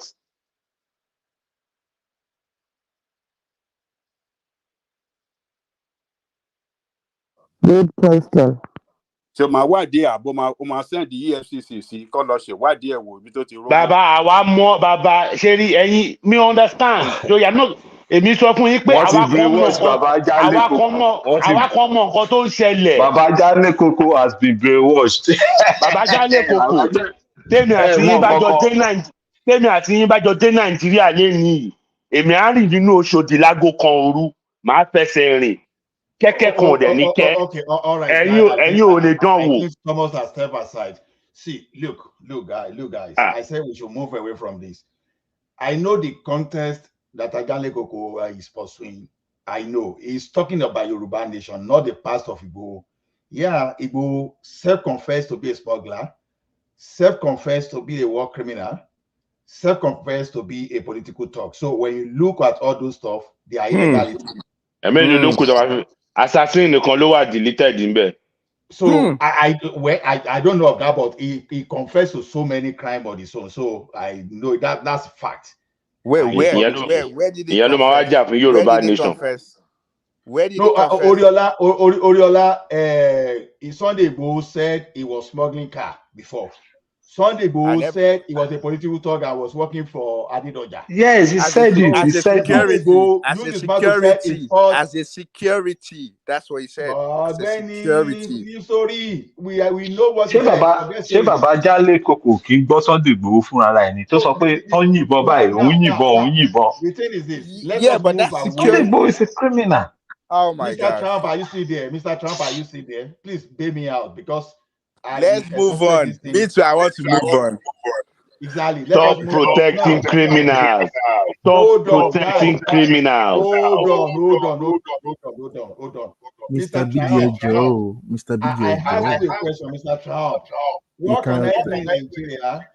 What can I do in Nigeria? And I can guarantee myself that I won't sleep overnight and find myself where they kidnap me the following day. So that's the question I'm asking. So you are talking of business. How do we go? Is this not the same Mr. Trump in France? Yes, I'm the one now, madam. So how are you controlling Nigeria from France? It's better you go into land banking. You better come over to US and invest. I love my country very well. I'm from one Nigeria. Everybody knows that too. I don't lose. But you are based in France now. So why are you still there? You know, I'll be going back now. But I'll be going every month. That's my project for 2024. So I'm working on it. But you complain that the French government is taking all your money now on taxes. So why are you still there?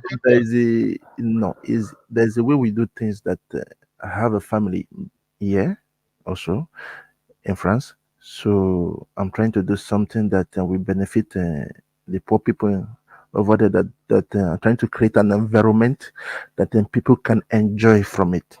Don't go and decide the people and let your friends penetrate and keep stealing. No, one thing is that I can be as a middleman now. I will not like anybody to cheat my people now. Middleman for your pocket. No, I don't do that.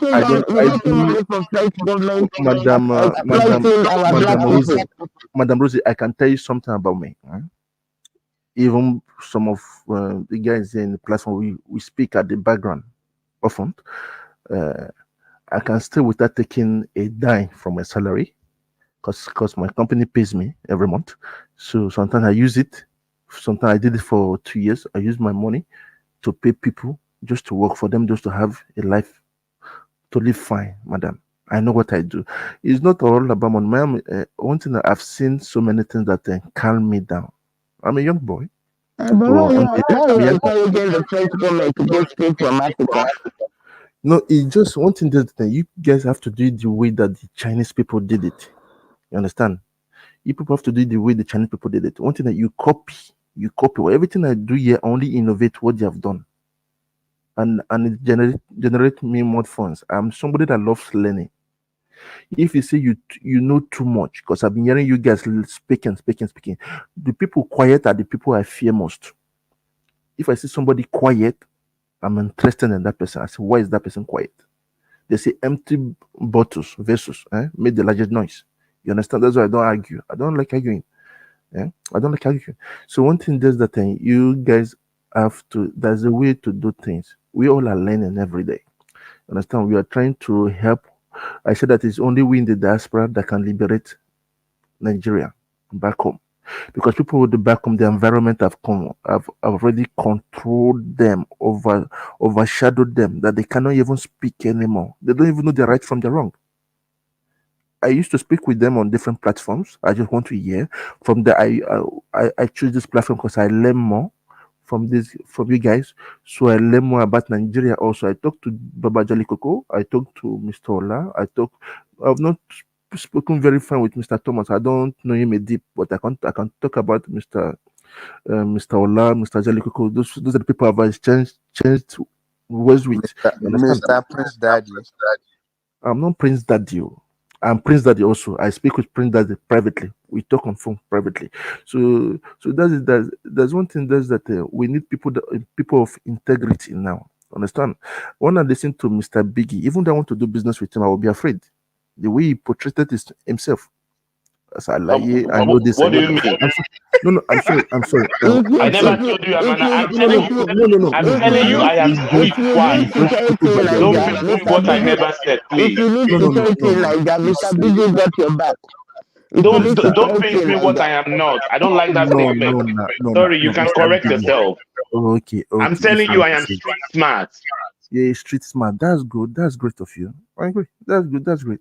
I'm not fighting with you. Understand? I'm not. No, I just didn't like the way you portrayed me. No. I only just gave an expression of what you just said. You know that in the business world, we watch the way we talk. I'm sorry to say. You understand? We watch the way you talk. So that's the advice I will give you. You're in a public. It depends on the kind of business you're doing. I do businesses too. I don't want to argue, but one thing that is the result that counts. You can say what what you want talking to say. about. My president does business. Trump is a business guy, but he still talks to him. No, one thing is that the guy is legitimate. One thing that Nigeria like force. Understand? One thing that because I remember when I spoke with Mr. Remy few weeks back, he said that sometimes you have to force them to do things. I understand. It's just the environment. The environment makes them lazy. Everybody wants quick money. We call them the microwave. I know Mr. Jellicoco, we laugh now. We laugh. We call them the microwave. We want quick. If I might say something, can you speak to the question that what investment can you do in Nigeria? There are so many things now. Investment where there is problem. We're there is listening. money now. Where there is problem. There's one thing that I would like to speak at the background now, not what we. I'm sorry to say, Mr. Ola. Ejo. Don't be angry, eh? So one thing that I would like to hear, I would like you people to talk about the problems of Nigeria and to bring a solution. How can we bring solution? That's what I'm interested in. So if you people can help me with the more problems, you understand? That's because I like where there's problem. Number one problem in Nigeria is security. What is the solution to the insecurity in Nigeria? The security. I'm a former security operative person. Understand? We've said it that there's a way to do something that some people will not agree with me. Understand? The religious background of Nigeria will not agree with me. To end, if I go, it's a bit extreme. First of all, let me disclose that I'm not an antichrist. One, for this Christian background, I'm not a devil, but I will say that they should chip everybody in Nigeria. Let me see how they want to kidnap anybody. Nobody can get kidnapped. One thing that it's an insider. It is an insider. All is about business. They use it to catch out now. We know them very well now. It is from this platform they advised me that even though I learned something, even though I went the other day, nobody knew that I came. I do what I want to do. I came out. Understand? I learned also. You understand? One thing is that this place is for information. Information will learn because if we don't know what's going on over there, like if now I need a backup now in Lagos now, I will come and meet Biggie. No, I'm not there. I'm not there. You said what you said. That if I need backup now, we call for you now. At least you give me a security back in Lagos. So that's just one thing. Just that I'm only joking. So one thing is that I just for the security. He will be your security advisor. That would be great. That would be good. Right, Biggie? Yeah. So one thing is that we just want unity. We know that they use it for political gain, and when you speak against somebody, they will send their thugs over you. It's because of the one thing when people are shouting corruption. These people they don't even know the solution. If they can put food on everybody's table, a poor man's table, I bet it with you, nobody want to do any illegal stuff in Nigeria. That's not Because true. I'm That's telling not true. you, That is not when true. you are hungry, you can do many things. No, I'm that telling is you, not true. hungry. When you are hungry, The most corrupt set of people in Nigeria, they are not on the middle class. You don't understand what I'm saying. I say they use people I- for thugs. Those thugs they use. Listen, please listen. Those guys, those poor children, those poor men children they use. If they have, if they are informed, you understand, it's all about awareness. The problem we have in Nigeria is awareness. The moment you can put a little thing on their table, I bet it with you, they will be okay. Nobody It's just wants a to matter. do it. It's just a matter of enticing them with enough money. They will still do it. No. Let me tell you, let me tell you something you have to understand. You understand? You when everybody, if everybody, they say, if people can have what I'm telling you, it is because they sent me to many countries, African countries. All for they use hungry to control people. If you don't So you're understand, a hungry, stupid. I can they tell use you're a hungry. stupid. So you are one of the version of US France CIA, right? I can't answer you in public, I please. know. I can tell the way you talk. No, I don't know what you're saying. They use I'm a not lot of saying Africans as puppets, and you're one of them. I can tell. I won't see anything. Understand? One thing that you guys have to understand: you copy their system. When you people are solid, when you guys are solid, you can keep. You understand? Like here in Europe, many when I see some Africans, we blacks African, the sub-Saharan, we are not one. I'm sorry to say, but the Northern Africans, they are one. When they do their business, they bring the whole people in their village to do the same thing. Even an outsider cannot penetrate. I'm telling you with experience what I've seen. If a Nigerian person has a deal today, is he going to bring it out? It's only few Nigerians are ready to share their ideas out. I know of three from this platform. Only three people from this platform. Some people are just hugging. So that's it. One thing is that the day we sub-Saharan Africans start start loving each other, start learning to share things, I bet it will be danger to the world. Even when I was working with the French government, I remember it was not the white or the Northern African. It was my fellow people like me. You Mr. understand? Triumph, You understand? sorry, one second. Do Okay. you know that the reason why the Northern African culture is very different from our culture in that aspect is because of the kind of law they have. Sharia Sorry. law Can is you very sorry, strict. sorry. Can you No, mute don't say yourself, that Mr. Triumph? now. Don't It's say that. echoing. It's echoing. Okay, Zeko, I'm sorry. Let me say something. I do business with them. They sign contracts with me. They work under me. I give them things to do. I use their network to sell my goods and services too. I use them. Honestly speaking, I learned a lot. I told them in France. I tell my African brothers here. They say that whenever you see an Arab man in a business, that means there is money there. People are looking at me. That's what I told them. I said that nothing. They paid me how much to come and speak for 2 hours. I only spoke 2 minutes. I said whenever what the advice I just get that get up from the stage. Whenever you see another person in a business, that means there is money there, and they pack all their families, their friends, their relatives. I'm sure one thing that we should start practicing love with ourselves. Like now, and I found out that Africa doesn't patronate Africans, which is very bad. Which is very bad. Which is very bad. They just want to. That's why you see the Chinese before they say Chinese first, Chinese first, Chinese first. But what about we? Eh? When I heard that there's some people back home in Africa selling Nigerians' lives out, I just keep quiet and laugh. It's just about they want to eat and take it and go away. That's why all this agitation in Nigeria. I know it's just to make money. If you have something going on, I remember 2017 when I went, I spoke with some authorities. I gave them some stuff. They told me I should go away with my Western world, and they are still in problem today. They still that. Just look at them and laugh. I say that you just copy it. You copy the good part now. You copy the good part. Then you leave the negative part of out of it. Me, I just want a common man to have food on their table. That's it. Even in France, they practice it. That's why you can see that the only when they see a little reform of their culture, they start rioting, agitating on the street. Just a little they touch, they just increase 1 year in their retirement and year to work more. They start crying on the street. You can see one thing that Nigeria is very great. I don't lose hope. We are the hope of Africa. All the whole Africa are waiting for us. That's why when I'm francophone, other sees me, they shake my hand. They respect we Africans, Nigerian. They respect us. They say, "What can you people do? They tell you, what is that? Anything we do, we make money." And I laugh.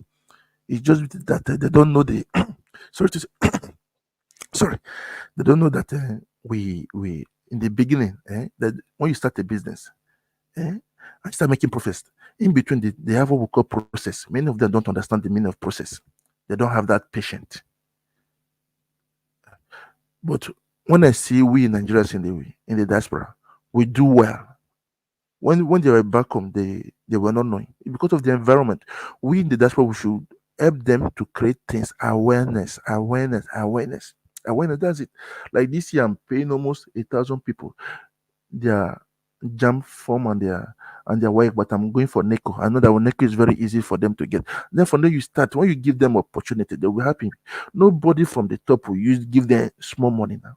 When I was in Nigeria, my close friends, I remember they gave them just a bottle of wine, shinap. Then they voted. I was the only person that refused. They used to tell, even they were still saying it till today. They said that they never knew that I would be different. I decided to take a decision, radical. That's it. Okay, let me leave you guys to talk and to be. I would like to know problems in Nigeria so we can talk. Insecurity, you can trace people through their phone. You can trace people through their phone. That means anybody that has a number must bring their ID. Their ID in Nigeria. So anybody, and do you know that even though you send a text message, there is a server. If we tell you the exact location you are, they can trace you.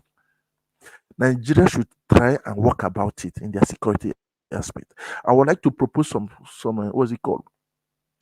Some security tips for them if they want. I have people that wants to do it in Nigeria, but those guys are greedy. They want to work only with the petroleum company, not with the government. I say if it's not for the government, they should forget about it. Because one thing does that the people are suffering, people are crying. You understand? So you understand. So they use it to make money. I haven't had in a platform, in somebody's platform, that they said they used to send helicopter to bring food for people. I watched one yesterday. They caught somebody on a bike,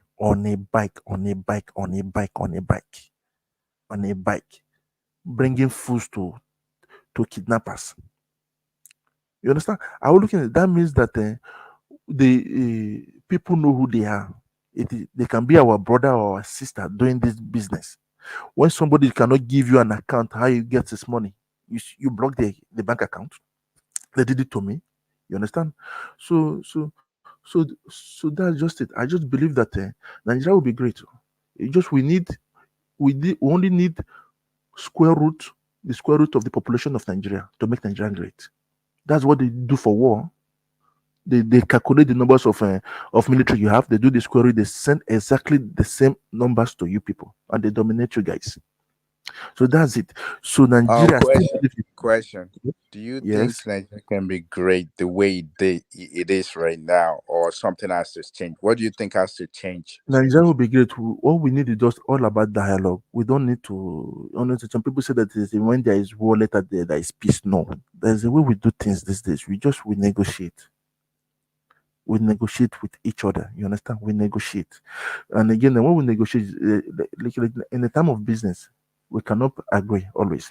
But when a contract is signed, everybody respects our own. Understand? So that's it. I do my way. They say anything. Even my friends, they know me. Before I say we sign documents. We sign documents. If you breach the contract, I take you to court. And you pay dearly for it. Because of I learned it here from the white. I learned it here. One thing, there's a good part of it and the bad part of it. You understand? They don't have heart. Sometimes I pity for people. I say, why do you do that? Because in life there's always a cause and an effect in everything you do in life.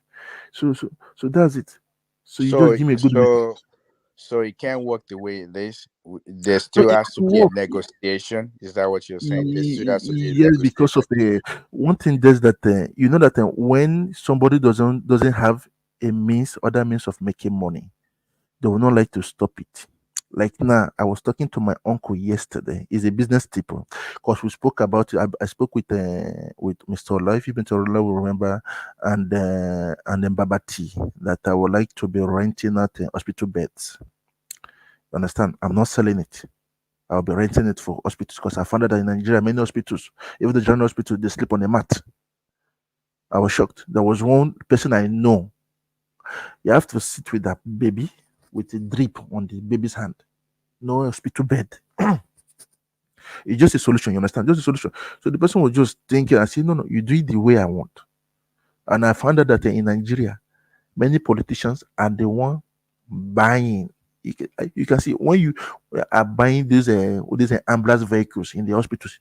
I'm telling you, they gave me the insight yesterday that they got it, that the one renting it out. So what do you think that they want to develop what they used to make money?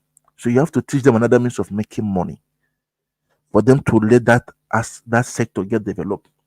When there is crisis, there's problem. That means there's money. So if that place get developed now, they won't make their money anymore. So that's why sometimes I understand you have to teach them another way of making it. So that's it, Mr. Oriola.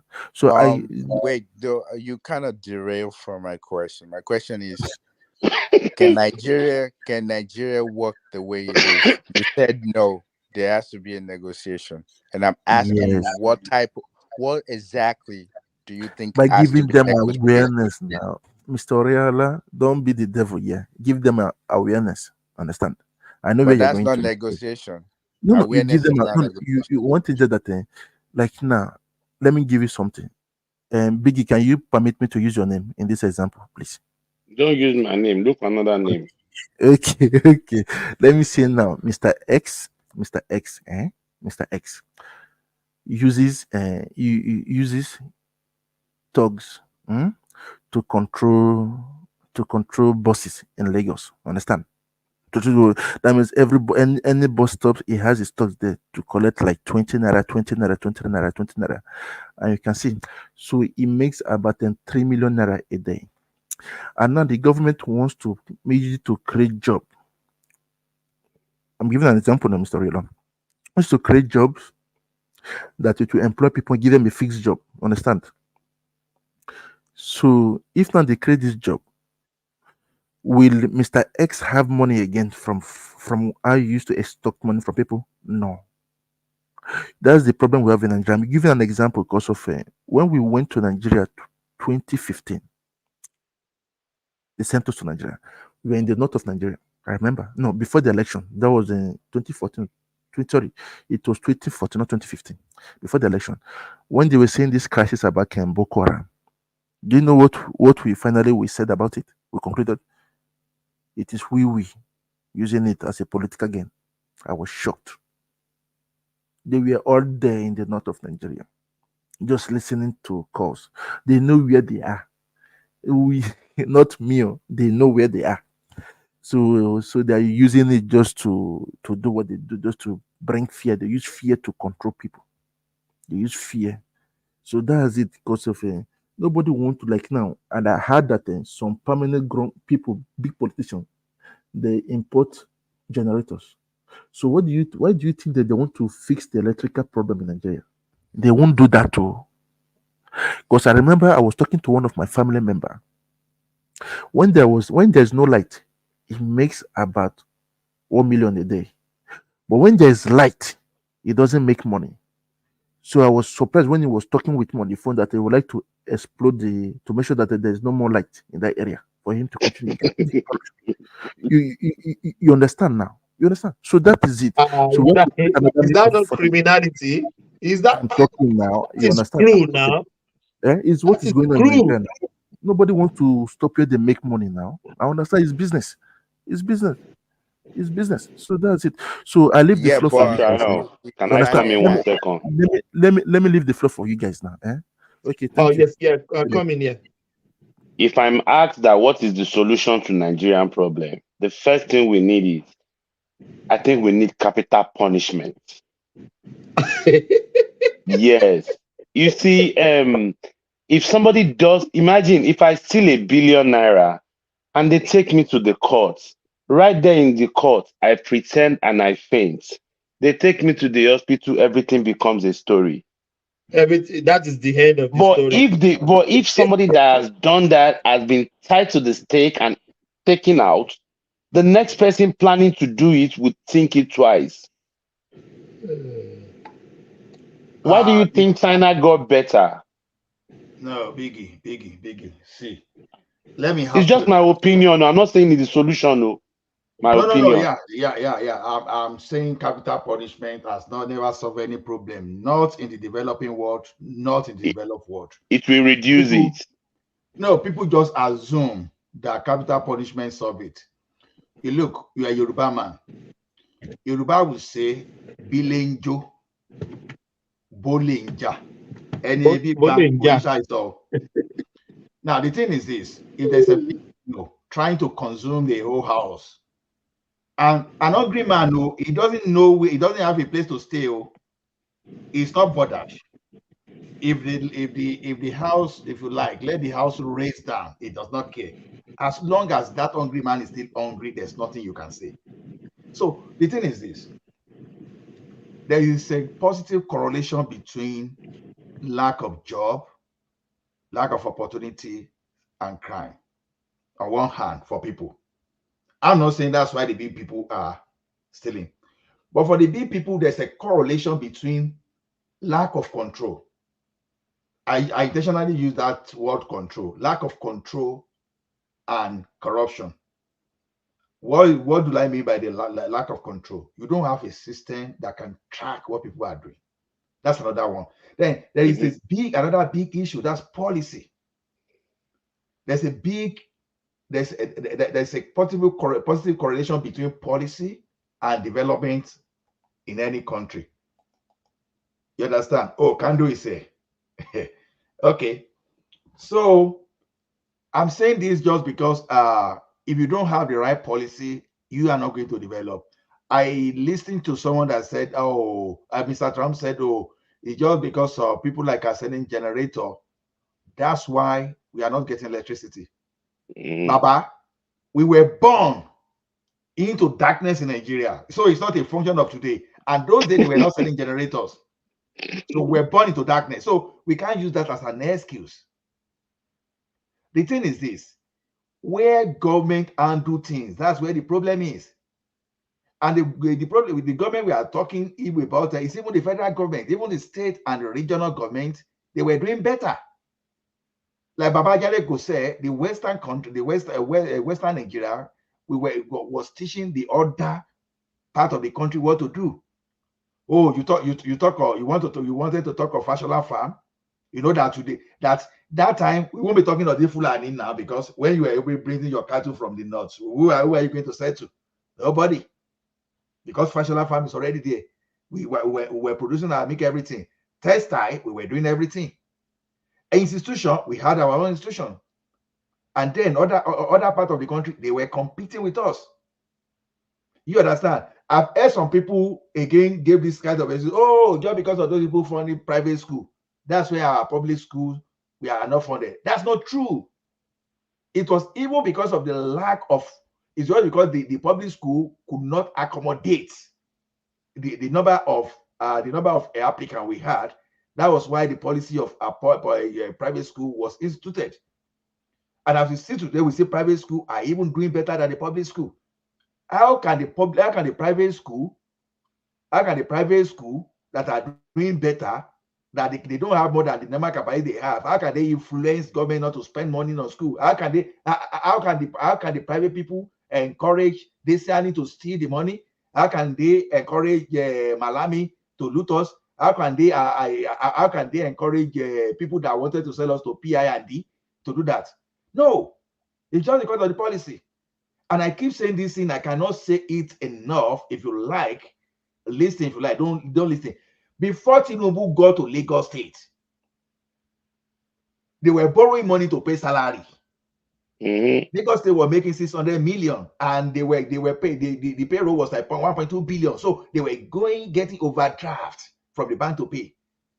And there was the money was everywhere in Lagos. But what happened?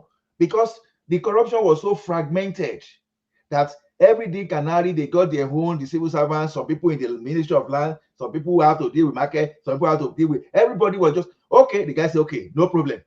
I even want to know where this money are going. Guys, I'm going to put a system in place. I want all the revenue to come to this place. Okay, we know that we pay 1.2 million, 1.2 billion as I use 1.2 billion for payroll. I want the registration. I want to enroll every workers in Lagos. Before what happened, Baba? What happened? So are you saying? Are you saying with Tinubu now corruption went away in Lagos? See, madam, corruption was, we were born into corruption. Corruption was there right from the beginning, even immediately after Adam and Abraham were created. You understand? you even see Adam was even accusing God. Corruption has been with us since the inception of the world.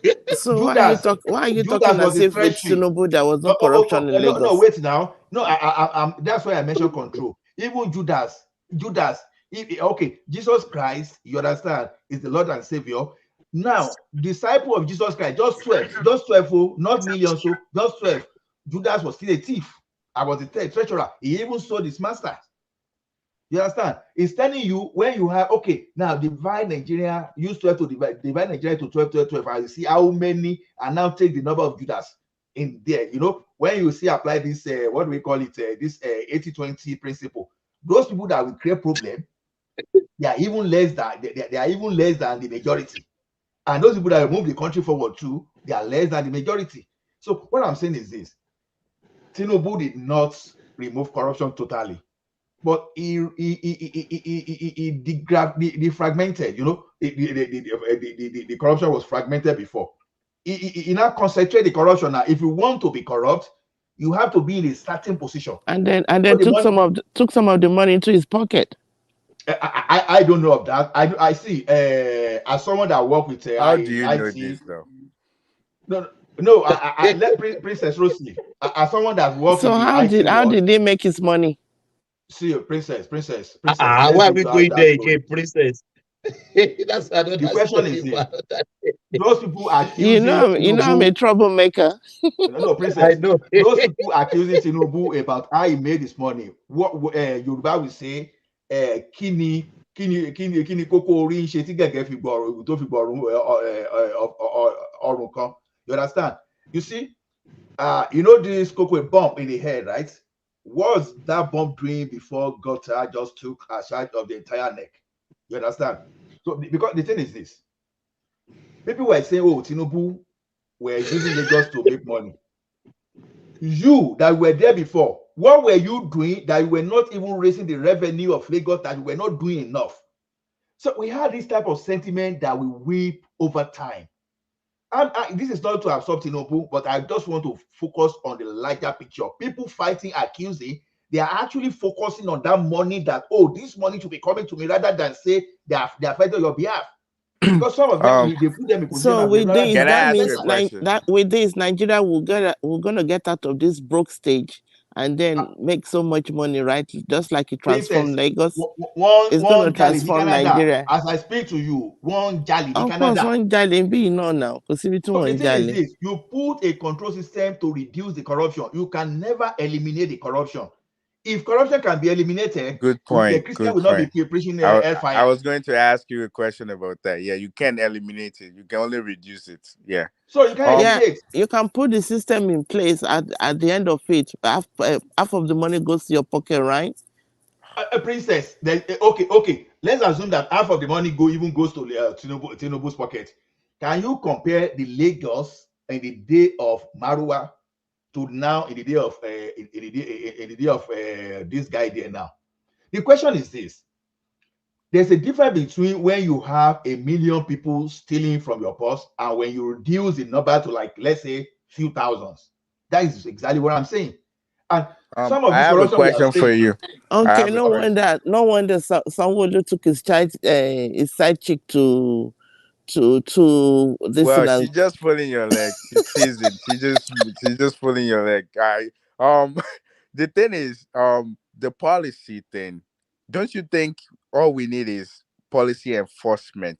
Because we already have all this policy in place. When it comes to police, the police doing their job, they already have rules. They have policy in place for them what to do. But that doesn't stop them from asking for a bribery. So don't you think enforcement is what we need? Not really policy, No, because the policy is Oriola, there already. that is exactly what, that's one of those things I've been preaching. I suggested something like that. We were in my former company, this thing we're chatting, and I said, see, do you know why it is very easy for our police to be corrupt? We allow them to interface and we allow them to gather themselves together and form something like a roadblock. I said, why can't we find a way and spend massively and do what is obtainable here? Maximum, don't let more than 2 police per person in a vehicle. Let them be patrolling, not standby. Don't want any roadblock. Just be standby. Don't go and block and say you want to. Okay, I've given an example now. For example, when Tinubu was going to eliminate a robbery in Lagos, he got armored personnel vehicle. What did they do? They just position police under the bridge with armored personnel vehicle. Just stay there. Don't want any roadblock and be correcting for 5 kobo. You don't do that. What happened? They eliminated the problem. If you want to solve the problem of police collecting bribe and harassing people, make sure, number one of those things you want to do is this: give them vehicle with camera and get some monitoring a third party that would be like having some oversight over them in terms of the monitoring. And don't give police of Nigeria that power to prosecute. If you catch anybody, transfer to another department that prosecute, and make sure that department too can be under the governor of the state or the Ministry of Justice. Now, your detention facility now, where they threaten people to detain people so that people don't want to go into jail, because the like of Femi Fal and Gani Fawemi, they fought for this thing. That all the magistrates, the justices around, they should move around and go to all those detention centers and ask, what's these people offense? What is these people offense? Let's start doing this thing. So when police even arrest people and put them in jail, let the judiciary let them go there and free those people. By the time they make your effort futile for a while, you will be discouraged from arresting people and be putting them in detention. So another thing, like I said, don't let them be using that their pick whereby there will be about 5 police or 10 police. No, let them have a vehicle and make sure that vehicle you have camera. Even when you put your rifle, like they do here now, by the time there's a control. By the time you open up and try to remove your rifle, it's going to document that, at a particular point in time, you try to make your rifle.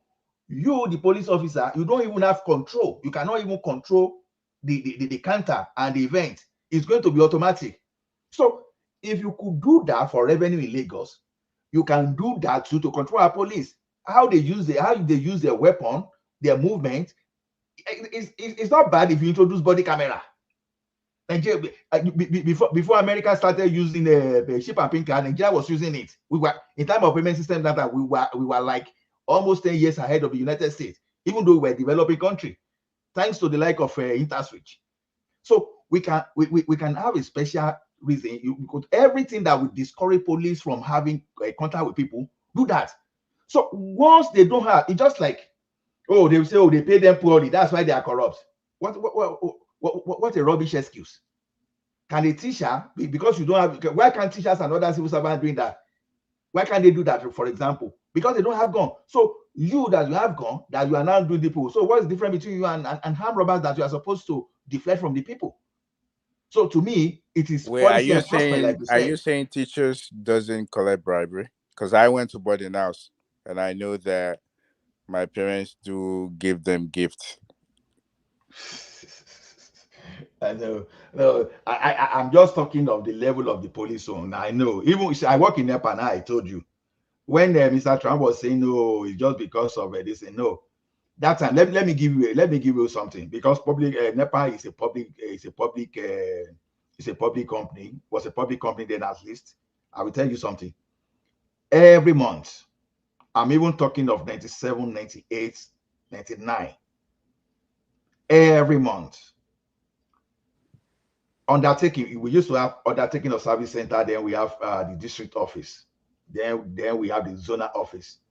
Every month, the undertaking stations, they were receiving 500,000 just to maintain. So when there's a problem within your within the area you cover, if the transformer goes bad, you will have to maintain, you will have to build bus bar chamber, you will have to buy cable to maintain. Do you know what happened to this money? Before the money will even land, and that would now be sent to those undertakings, the district office will have taken like 200,000 from all those money each, right? Then the one that was supposed to go to the service center, they must have taken 135,000 naira each. You understand? What do you think the undertaking manager and the service and service station manager will do with the remaining money? When the organs too were even already stealing, will you expect them not to steal? That is why your transformer will break down and people will ask you to contribute. It's not as if there's no money, but just because this thing is government things, nobody cares. It's national cake. Everybody will behaving the way they like. That's just the point. But sorry to interject. Please, just a minute. You can see what I was saying earlier, where people used to have money. Do you think that they will let that problem go away because they lack awareness? That's it. Thank you. Mr. Trump, when Tinubu brought Oracle to Lagos, were the Lagos State workers were they ready to allow that to go away? So people were going to be divided. Let me tell you, in this civil service we are talking about, we have hierarchy there. Not everybody benefits. As I mentioned earlier, for example, not everybody benefited from all those things that was happening in NEPA. Were happening in NEPA when I was there. To get it right, because look at those people in the transmission now. They were not having direct contact with the customer. Where theirs were just to transmit, and those people who are the handling generation to theirs were just to. But those people in the marketing, those people in the distribution, that they were doing disconnection, that they were doing the maintenance, they were the one that had contact with the people. So because of the contact, direct contact they had, they were using that one to manipulate the people. So what I'm saying is this: even if you are going to have contact with the people, it should not be the one that you will not be able to track. You should be able to track. You understand? So if I may say this, so based on me listening to you, so the policy might be in place, but because of our people, the way we act, nobody's going to enforce it, because the people, they're already corrupt, so they won't enforce it. Is that what you're saying? That even if the policy is in place, they won't enforce it? Oriola, like I said, nobody wants to do good. Nobody wants to do the right thing. Now, there's a intercity highway here now is one thing, but some of us, we have GPS in our car. You know, I mean, the tracker. What do you call it? Not GPS like that. Radar. Tracking device. Radar detector. Radar. So when we can scan, there's no police. Some of us, before you know, we'll be blowing 160, 170. But once we know that there's a police along the line, we slow down. Because two things can happen. If the police have their own radar, photo radar there, they'll be capturing your number. They don't argue with you. They will just send your infringement to you and just go and pay. If you don't pay, two things will happen. It's either they take you to court and they report you to the credit bureau. They have a system that will make the life unbearable for you. Instead of you not to even pay the fine, you will go and beg to say, please reduce this thing for me. You start begging for them to reduce. That is the same way I'm talking that if you have a system in Nigeria that it catches people. Now, who are those people to enforce it? You expect the civil servant to do the right thing on their own? No. That's why we have the ministries, we have minister, we have commissioner. So what they are supposed to have supervisory role in those this. So what to do is this: you find a system. Don't trust human being to say, "Oh, you are not a good." No, don't do that. Give them a system that anybody who is even supervising the auditor too can, oh, Ogbeni, look at this thing. How come that this type of money went out and we cannot even account for what is doing? You understand? From there, you'll be able to uncover things. Even if someone commit fraud today, in 10 years, you should still be able to uncover the fraud. So that's exactly what I'm saying. Like that of land registry in Ogun State. Land registry in Ogun State now. When I was doing my paper there, some people say, "Oh, guy, if you go through those people, they will overcharge you. They will do this." I say, "Okay, no problem. Let them overcharge me." They were using e-Transat and InterSwitch to do their collection, and you could confirm immediately as that time. No, you pay this money. Oh, you could see the money in the account. I said, "Don't worry. I'm a payment system guy. No problem." I went and paid everything. To the point I even wanted to appreciate those people in the Ministry of Finance that they say, "Oh, no, Mr. La, you don't need to do that." You understand? Because they were already scared my approach already. They were If I already may scared. say, yeah, if I may say, can you hear me? I can hear you. Yeah, if I may say this. So the developed countries, before automations, just like you're saying, we can computerize everything. Before automation, how are they doing it and they have less corruption? Because before this computer age, internet, they were doing it and they were successful. There's less corruption. How are they doing it? Because before we move into like computerizing everything, like you can still manipulate computer and everything. But how do you think they were able to be successful doing it before automation? I will ask you a question because sometimes we have some kind of perception. It's just a perception issue. The first question: how come we have many people that were innocent in the United States of America prison? Let's say correctional center or prison, whatever you call it. How come you have? How come we have police framing people up in those days? Even in these modern days, we've seen it online where the police, American police, they try to frame people. Several cases, not just one, not just two, not just three, Yeah, several. you're right. I don't disagree with that. Yeah. You understand? Right. If not because of technology, you wouldn't have discovered them. So many of those things would have gone undetected those days. But because of the impression, we used to have that impression that these people are perfect. No, they were not. They are not as advanced as this we are talking about. Yeah, but still, they will still a little bit successful. I'm not saying that they're like they're like close to 100%, but I'm just saying that. I mean, back then, are you saying that all we're hearing is just like false narrative of what they're doing, or I mean, they still a little bit better even before automation. I'm Do not. you know what, Oriola? Let's see. Why don't let us go back? Don't let us go backward into the history, into the past. Let's just talk of what is obtainable now.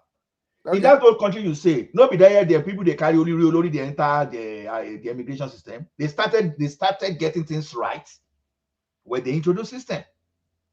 Even the Oyibo people and this thing, they were involved in helping people with immigration fraud those days, undetected. So now you see things in this part of this country now. They do a lot of things based on trust. People will apply for a job they are not qualified for. They will tell you that they have this degree until you cannot do the job. That is why they will discover that, oh, you didn't do this. Right here in Canada, a doctor practice, if a fake doctor practice for at least 2 decades undetected within the Canadian system. Yeah, but here's what I want you to see. There's always going to be abnormalities, like like how they will say outliers. Yeah, more like outliers. There will always be that, but at the end of the day, there will be a normal straight line. Then you have those outliers, but at least a lot of things are still normal. compared to alliance is just a little, like the percent. It's not even. It won't matter much. So if we're seeing one here, one there, it's not to say like it's the same thing as we're seeing like close to 80%.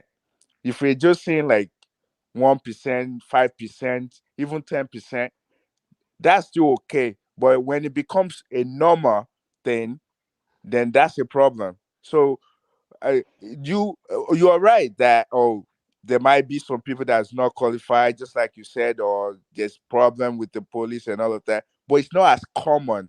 It's not like a normality thing. It's just like We something think. outlier. I like to use the word we think. Do you know why I say we think? Let me tell you something. Uh Professor Estefani. Okay, yeah, I remember the name. Professor of economics. Now, one day like that, we were in that class, we were trying to say, okay, that politicians in the Western world, they buy votes.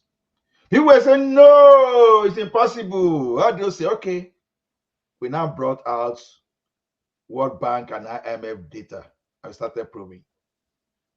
You will see whenever there will be a major elections, the government will start giving some kind of money. They can say, oh, child benefit, carbon tax, all those things. They will start rolling out money to people, all those stuff. You understand? You know what? You may not want to agree, you may not know, but they are spending it for the people. The question you ask yourself that what were they doing 3 years before that and they were not giving to the people? How come that they started doing that just less than 12 months towards a major election? By the time we spread the data, you know this hypothesis now, when you use null hypothesis and all those jargons, right? We apply all those stuff to that thing. You know what? United States of America, Canada, UK, France, Italy, and some of all those Western world, they were all involved in bribery towards a major election. You understand? So the Yeah, thing is I this. agree with you. They do that, but they So try to have influence on people. Yeah, I agree with you. exactly. They do. Yeah, but what But but but but I but but understand the but point you're making. but if I was not in the class, if I was not in class, how will I know? For example, if that professor was not proving it to us, how will I know? So we had perception about these people that things were perfect for them. Yeah, That's the but perception we used to that's have. not bribe. You can't call that bribery.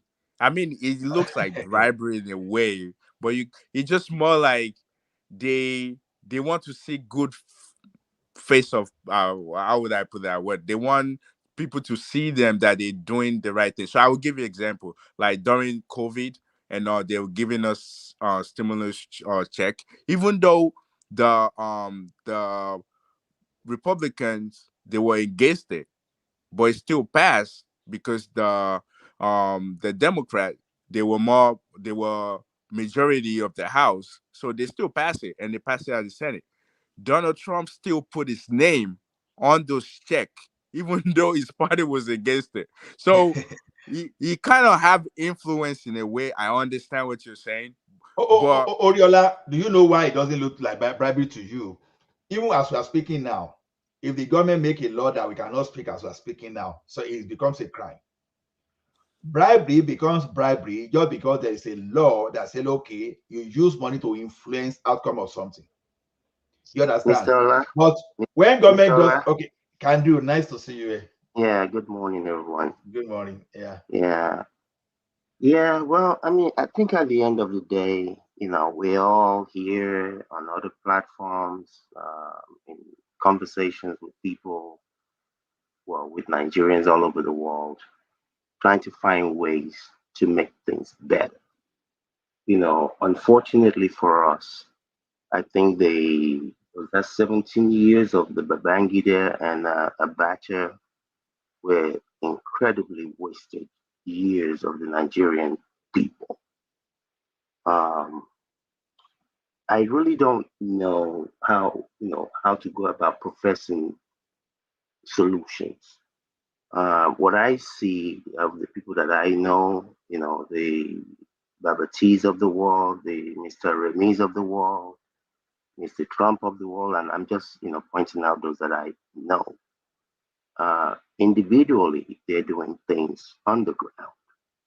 And then for the most part, I'm doing many things on the ground myself. And I think for the most part, that's probably the areas that we can actually actualize things and see. I've heard many people say here that instead of just giving people money in Nigeria, they say, what do you need? You want to be a organizer? Let's buy you a machine for that. You want to be a carpenter? Let's get you the tools that you need for that. So it's about empowering people. We send home, I think it's about 32 billion a year. I mean, what is the national budget of the whole country? 37. So without that 30 or 32 billion, where would the country be? And unfortunately, I don't know what exactly it stems from. I think there are too many Nigerians, just based on observation, that are about let them see me. Even the general, even if you're living in face me, I face you. Each face me, I face you as a generator. And for people to actually conceptualize that I better pass you because of generator, it's maddening. It's like, who did this to us? How did we get this way? So from the little man at the Ministry of whatever, I remember the last time I was in Nigeria and I had to renew my passport there. They told me outright, aside from the passport fee, you got to give us 25 grand. And as principled as I was, I needed to get back home to America to my kids. I'm a person that will refuse to pay a bribe, period. But that condition make it crayfish bend. So I'm part of the problem. We have properties in Nigeria. The taxes that we pay on them, it should be criminal that's the little amount of money that we pay on them. So I don't really know, the big picture solution to make these things work. I know that Tinubu is going to probably implement some of the tax collection process that he did in Lagos. I think that would generate more revenue. I heard about some of the Eastern governors talking about creating some sort of trading hub. There's no reason why all those ports from Ondo to Calabar, why they all should not be dredged and made available for seaworthiness. So there are people that are implementing things. Unfortunately, we did not go the way of China back in the 70s, early 70s. We've had way too many wasted years. Now the Nigerian states, from as far back as I can remember, students will be out of school for 8 months and it's just okay with people. Who does that? So fundamentally, I think there's something wrong. And my position is help where you can, giving people money,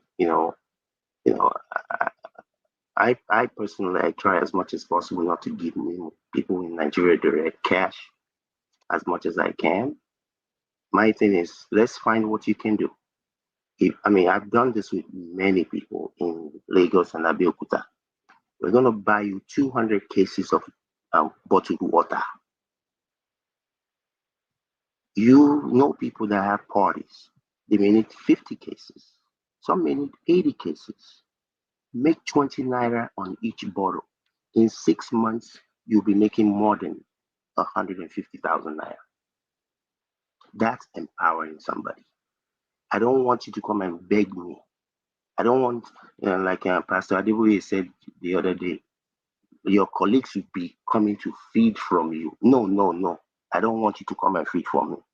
Let's find out how we can empower you so that you can provide for your family. Be you a man or a woman, dignity.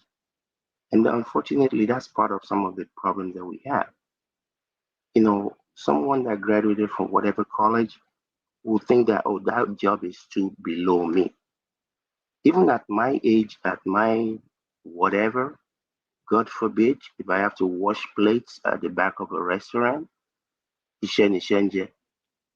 Baba, I've done Uber when things were tough. I work in the warehouse when things was tough. So no big deal. Yeah. Because So if I didn't do that, they would throw me out of wherever I was living. So I'd be living on the street. yeah. So unfortunately, too many of our people, because they've had some Uber sort of is a a big job. boy job now. Yeah, because they've had some sort of a job or Babami, Omolo. Look at Oriola. Oriola is Uber is a big boy job. No talk that in again. No. So and if you argue for that time, when we say some people go vomit inside my vehicle, I say, what? Wait. Cab driver is not the same thing as Uber. I've took a lot of Uber, and I now, see a Uber, lot of even people. I see a lot of people that I see big people driving Uber, man. I remember when I was 18.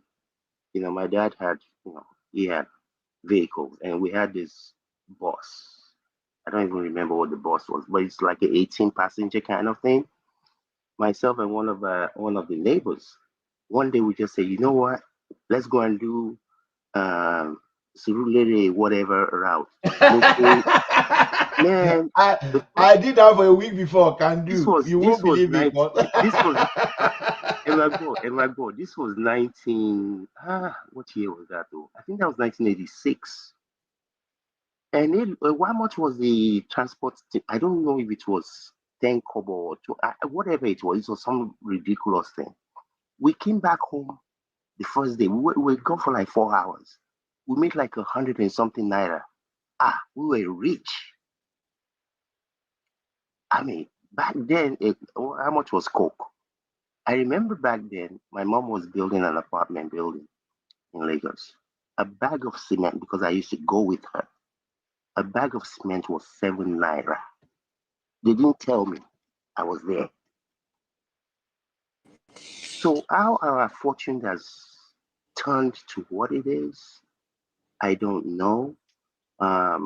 Regardless of whether anyone dislike, hate Tinubu or not, we can only all hope and work as diligently as humanly possible. Let me ask one question real quick. Sure. What do you think is easier to make money in this world? Like you just give an example. Like one day you just woke up and decide to drive your dad's car and just make money. You couldn't have done that. You can't do something like that in the West. Like in America, they want to start making money like that. Absolutely not. So in Africa, it's almost like you're just free. It's like a free place to just be creative and do whatever and just make money. So to me, I'll be honest with you. We don't have rules, and the rules that we have, we don't respect because we don't have enough people that have been punished. Sorry, can do. Mike, it is easier to become a multimillionaire in Nigeria than in the Western world. Yeah. Yes. Because when we say these things, sometimes some people think we are joking. It is because there are more than enough problems to solve, and people are not solving those problems. Exactly. You're right. Yeah, I mean, anywhere in the world, if you want to be quote unquote rich in terms of money, just figure out to solve problems. Just go and look for people need water, provide water. People need houses, provide housing. People need their trash. Can do. What you just said now is this. I like to use that of my wife to do example because he opened my senses to things. Like this thing you were suggesting, I once said it here that there are some people who are empowered, and I say I did not even spend much to empower. I give an example. If I want to send laptop to someone in Nigeria today, you'll be shocked that thing may not even cost me $80 to get it. Sometimes I can even get it free of charge. So everybody will be asking my wife for money. Oh, we want to do this, we want to do that. Some people will also some will start asking my wife for 300,000 to pay their primary school child school fees per term. You understand? Those are kind of the demand that I personally will never meet for anybody. Yeah, but that's Nigerian culture. Is the culture? I'm telling you. Now wait.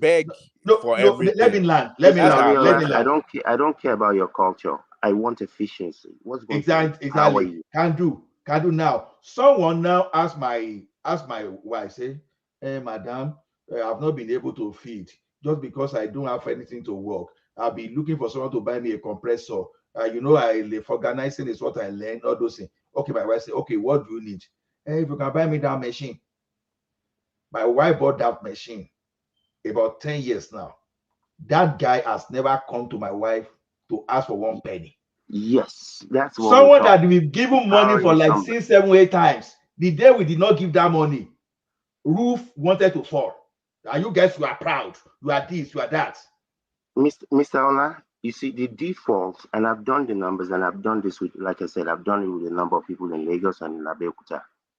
You see, for a place like that, I've had people that say, "Oh, I want to be selling bags." I say, "Well, I know that women love bags, but that's not my interest. I want you to go into something that people cannot do without. People have to drink water, whether they like it or not.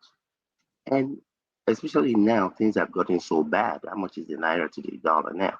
But someone said something about being rich. Me personally, I don't really care about being rich. Maybe it's because I have a couple of dollars, but I don't think it's because of that. Because I understand that you cannot take it with you, even if you make the money yourself. You're Elon Musk. You can't take it with you. What's this guy's name? All the people that were billionaires in the 70s. Jeff. That people used to speak their names. Where are they today? So you and I are going to be gone one day. You cannot take this thing with you. The best that any one of us can ever hope for is people say, that Mr. Lagbajao, when he was alive, this is how he helped some people. That's the best you're gonna get. Well, I don't like your narrative. Oh, no, let me truth, tell you why. Let me tell you why. So there are a couple of people. I'll give you names. There's somebody named Henry Ford. There's somebody named JB. Is it JP Morgan? There's somebody named Chase. There's somebody named Rockefeller. There's somebody named Siemens. I got There's you. somebody. I got you. Now you see those people. Their legacy still exists today because the company they founded then, they pass it on. Walmart, you can name them. They're still there. So I think that's what we should need in Africa. Like where But that's it's what you not said all now. about me. That's me, what I me. said.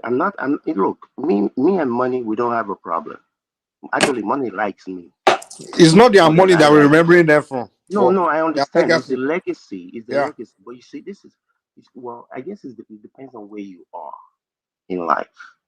You see, I understand the setup that I have now, the money will live way past me, way past my children. It's just the way it is set up. So it is going to be enriching the lives of it's already enriching the lives of my children, my grandchildren, and other people as well. But you see, part of where I come from is this. From the little that I kind of know, they said that there are about 2 point something billion galaxies in the world. So this heaven, no heaven, this little earth is nothing. If you live a healthy life and God blesses you with good health and all whatnot, you're only going to be here for 120 years, tops. So all this mufedogun is foolishness.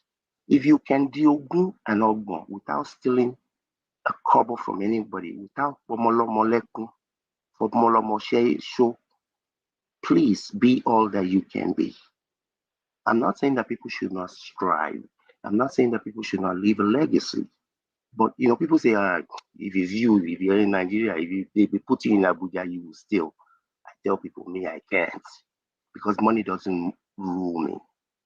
I'm not ruled by money. I understand it's just stuff. There's nothing wrong in owning and having stuff. But at the end of the day, if you really understand what you're about, it's just stuff. Get as much of it as you can. Set situations where you'll be able to be a blessing. I call myself blessed to be a blessing to others. I'm not interested in a Bugatti car. Um, I have houses. The one I live in my own self is just me. I live in 4 bedroom. I can only be in one room at a time. I can't be in all four. So what is the thing? What are we fighting about? What is all this idea? If I don't do this, the world is going to end. No world is going to end. At least I'm not anyone, and everyone should do what works for them and what they believe in. But I understand that maximum you're only here for maybe 120. Me personally, I think anything over 80 is overtime. If I'm 80. Can do. Let me quickly add to what you said the other time. For people that may want to help people in Nigeria, I want to tell you, I've said this in here before, you can do it to help people. See, I said it here that, yeah, we are here. We are here, Thomas. That if I want to do anything politically in Nigeria, that I would love to be the chairman of my local government. And I said my reason. Now, let me tell you something now. I can count 1, 2, 3. Yeah, go on. Yeah, go on. Yeah.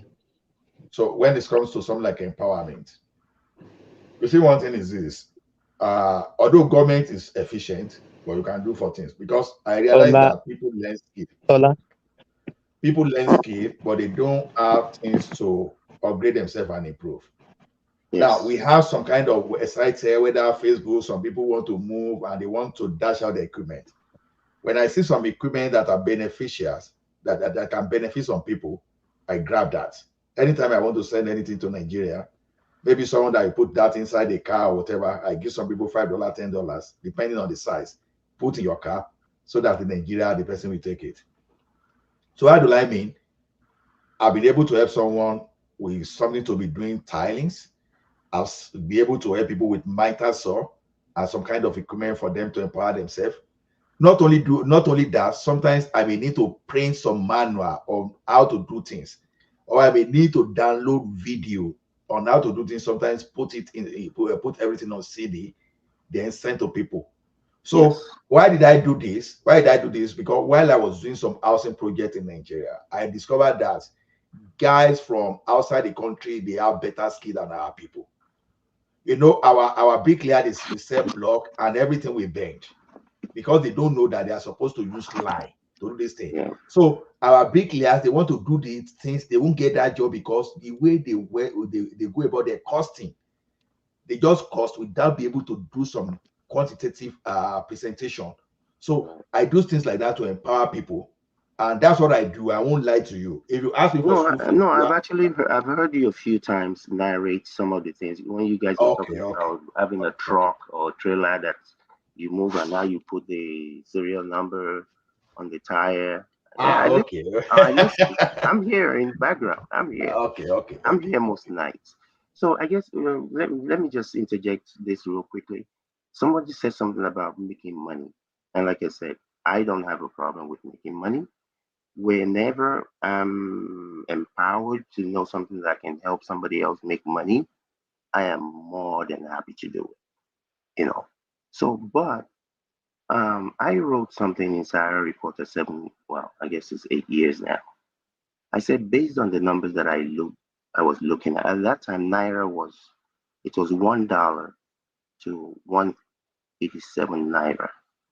And I said in 7 years, based on the metrics that I look at, that Naira will go from 1 Naira 87 to 1 Naira 1,000. And I think 15 months ago, when Naira was about 700 and something, I said, based on the numbers I'm looking at, in 2 years, unless certain things are implemented, regardless of whether it's OB or you go and bring Jesus, Naira will be at 1,000 to 2,000 Naira. So when somebody says about making money, where can you make more money in Nigeria or wherever? Money, the way I understand that money works is whether it's Goldman Sachs or BlackRock Money has to go and find return. Money can just not sit down and do nothing. Your money is like your employee. It's got to be working 24/7, even while you're sleeping. So when people are looking to invest money, institutions especially, they have to not only consider the return, the rate of return, and what is me investing $1 million in whatever project in China? What is the Chinese economy looking like? What is the projection that in 5 years, my 1 million, even if I turn into 2 million, will not effectively become 1.5 million? Because if you're in Nigeria, for example, 2 years ago, and you're generating 1 billion, right now, your 1 billion is only worth 750 million, even though you're doing the same thing.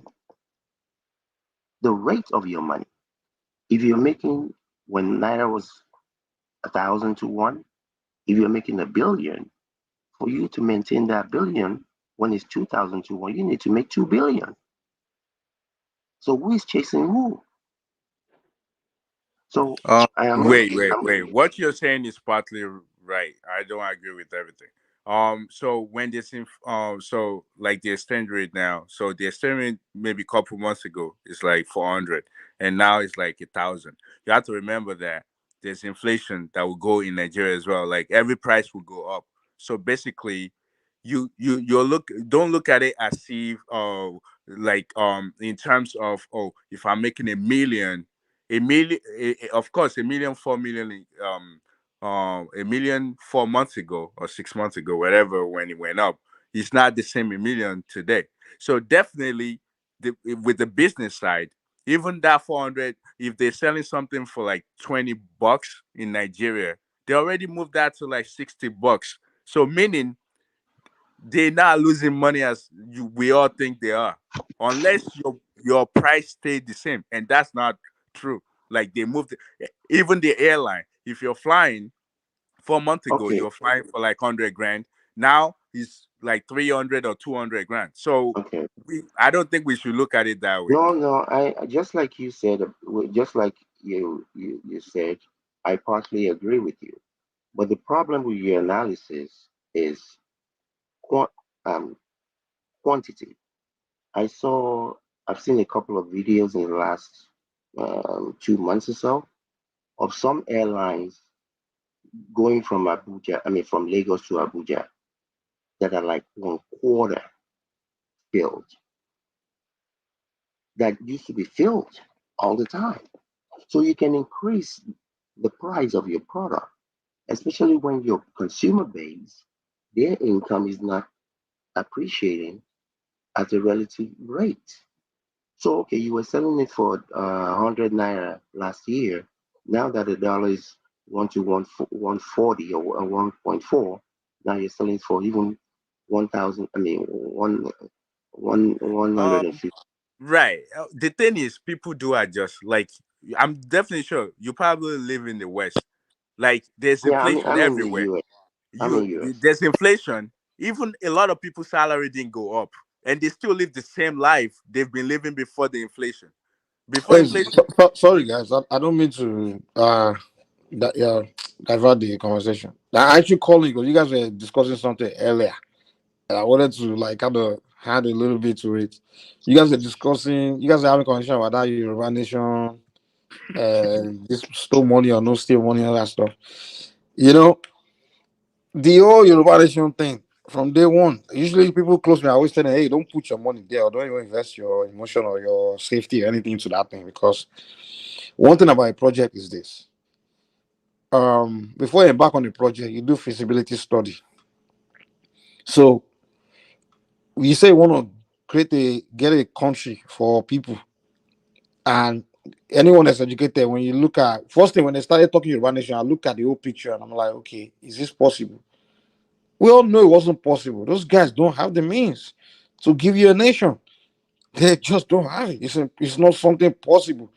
It's not feasible. So and these are educated guys. So me, I already knew from day one, like this whole thing, those guys are just in for money. It's all it is. Both Yoruba Nation, Biafra, it's just money. because none of those agitators, those guys leading the agitators, have what it takes. They don't have the means to give you a country. They just don't. Mike, It's not let me possible. let, let me So, add to and what you're it's just saying. always amazed me how people just follow them and actually believe that these Let me people are add to actually what leading you're them. saying, Mike. Let Hold me on, let add me to what land. you're saying. Yeah, go Oh, ahead. sorry. Go ahead. Sorry. So you Like see, people I actually, do I use the yeah. analogy of California, right? You know, there are people in California that have been agitating for years that they want to be their own country. Before the United States lets California go, they will destroy the whole place. You will never get a Yoruba nation. You will never get a Biafra nation. You're trying to cut food from the mouth of the Nigerian country, and they will fight you No, tooth and it's actually possible to get it. I don't think it's something no. impossible. It's But gonna be a while. It's not something that's gonna no, happen it's not anytime. even within a short time. It's but the what I'm saying is it's not gonna come from these people that are telling that they are the one leading it or agitating. It's not gonna come. It's Yeah, just not they don't feasible. have the Well, resources and the no manpower. resources or no resources. Yeah, that's one. Um, okay, first of all, look at the Yoruba nation, Igbo, and then some Yoruba people in London and America. They are spearheading a movement to create a Yoruba country under who? Uh, when you have traditional rulers, you have kings, you have political leaders. I mean, sorry, yeah, political leaders, traditional leaders, elite. I mean, who under whose nose are you trying to? So you coming from London or you go? Who are you? Just a normal, a regular, a guy on the streets, and you create a country what under the nose of the Nigerian government, and what is that even possible at all? And then on the east as well, one guy Yeah, called Zekanu is in London. yeah. Is what's the process? First of all, they should be created. There has to be Another one in Finland, Abby. documentation. I know, yeah. There has to be some kind of documentation. I mean, you have to for you to create a country. There have to be some legislation agreement between you, the current state affair. I mean, And other is it nations. so much And that got to other be done? nations. And the other Huh? nations as well. I said, and other Exactly. nations. Yeah. There is so much process to creating a country. So much. It's not just I want it, I want it. Even if the president of the country today say, okay, take me, it's just that they just do the take our country is created. That's not the way it works. Setting up a country requires a lot of process, a lot of things that have to be established. It's so much. It's not just that countries are not created like that. So when these guys are telling people, "Hey, this nation want it, we are bringing it, we come," and people are following them. Me, I just look. Me, I just rather my hey, me too. I wish to have it. I Mike, just give my support. Mike, But Mike. my problem is not that they are doing it and they are making money. When I begin to irritate me, annoy me is when people start to die. The moment Mike. people, when Igbo started doing it, I was people here saying, yeah, me too, I want Yoruba nation. I just play along. But the moment people start losing their life, I'm like, hold on now. Now, you're now leading people to their grave. Yeah, Nah, that's the no.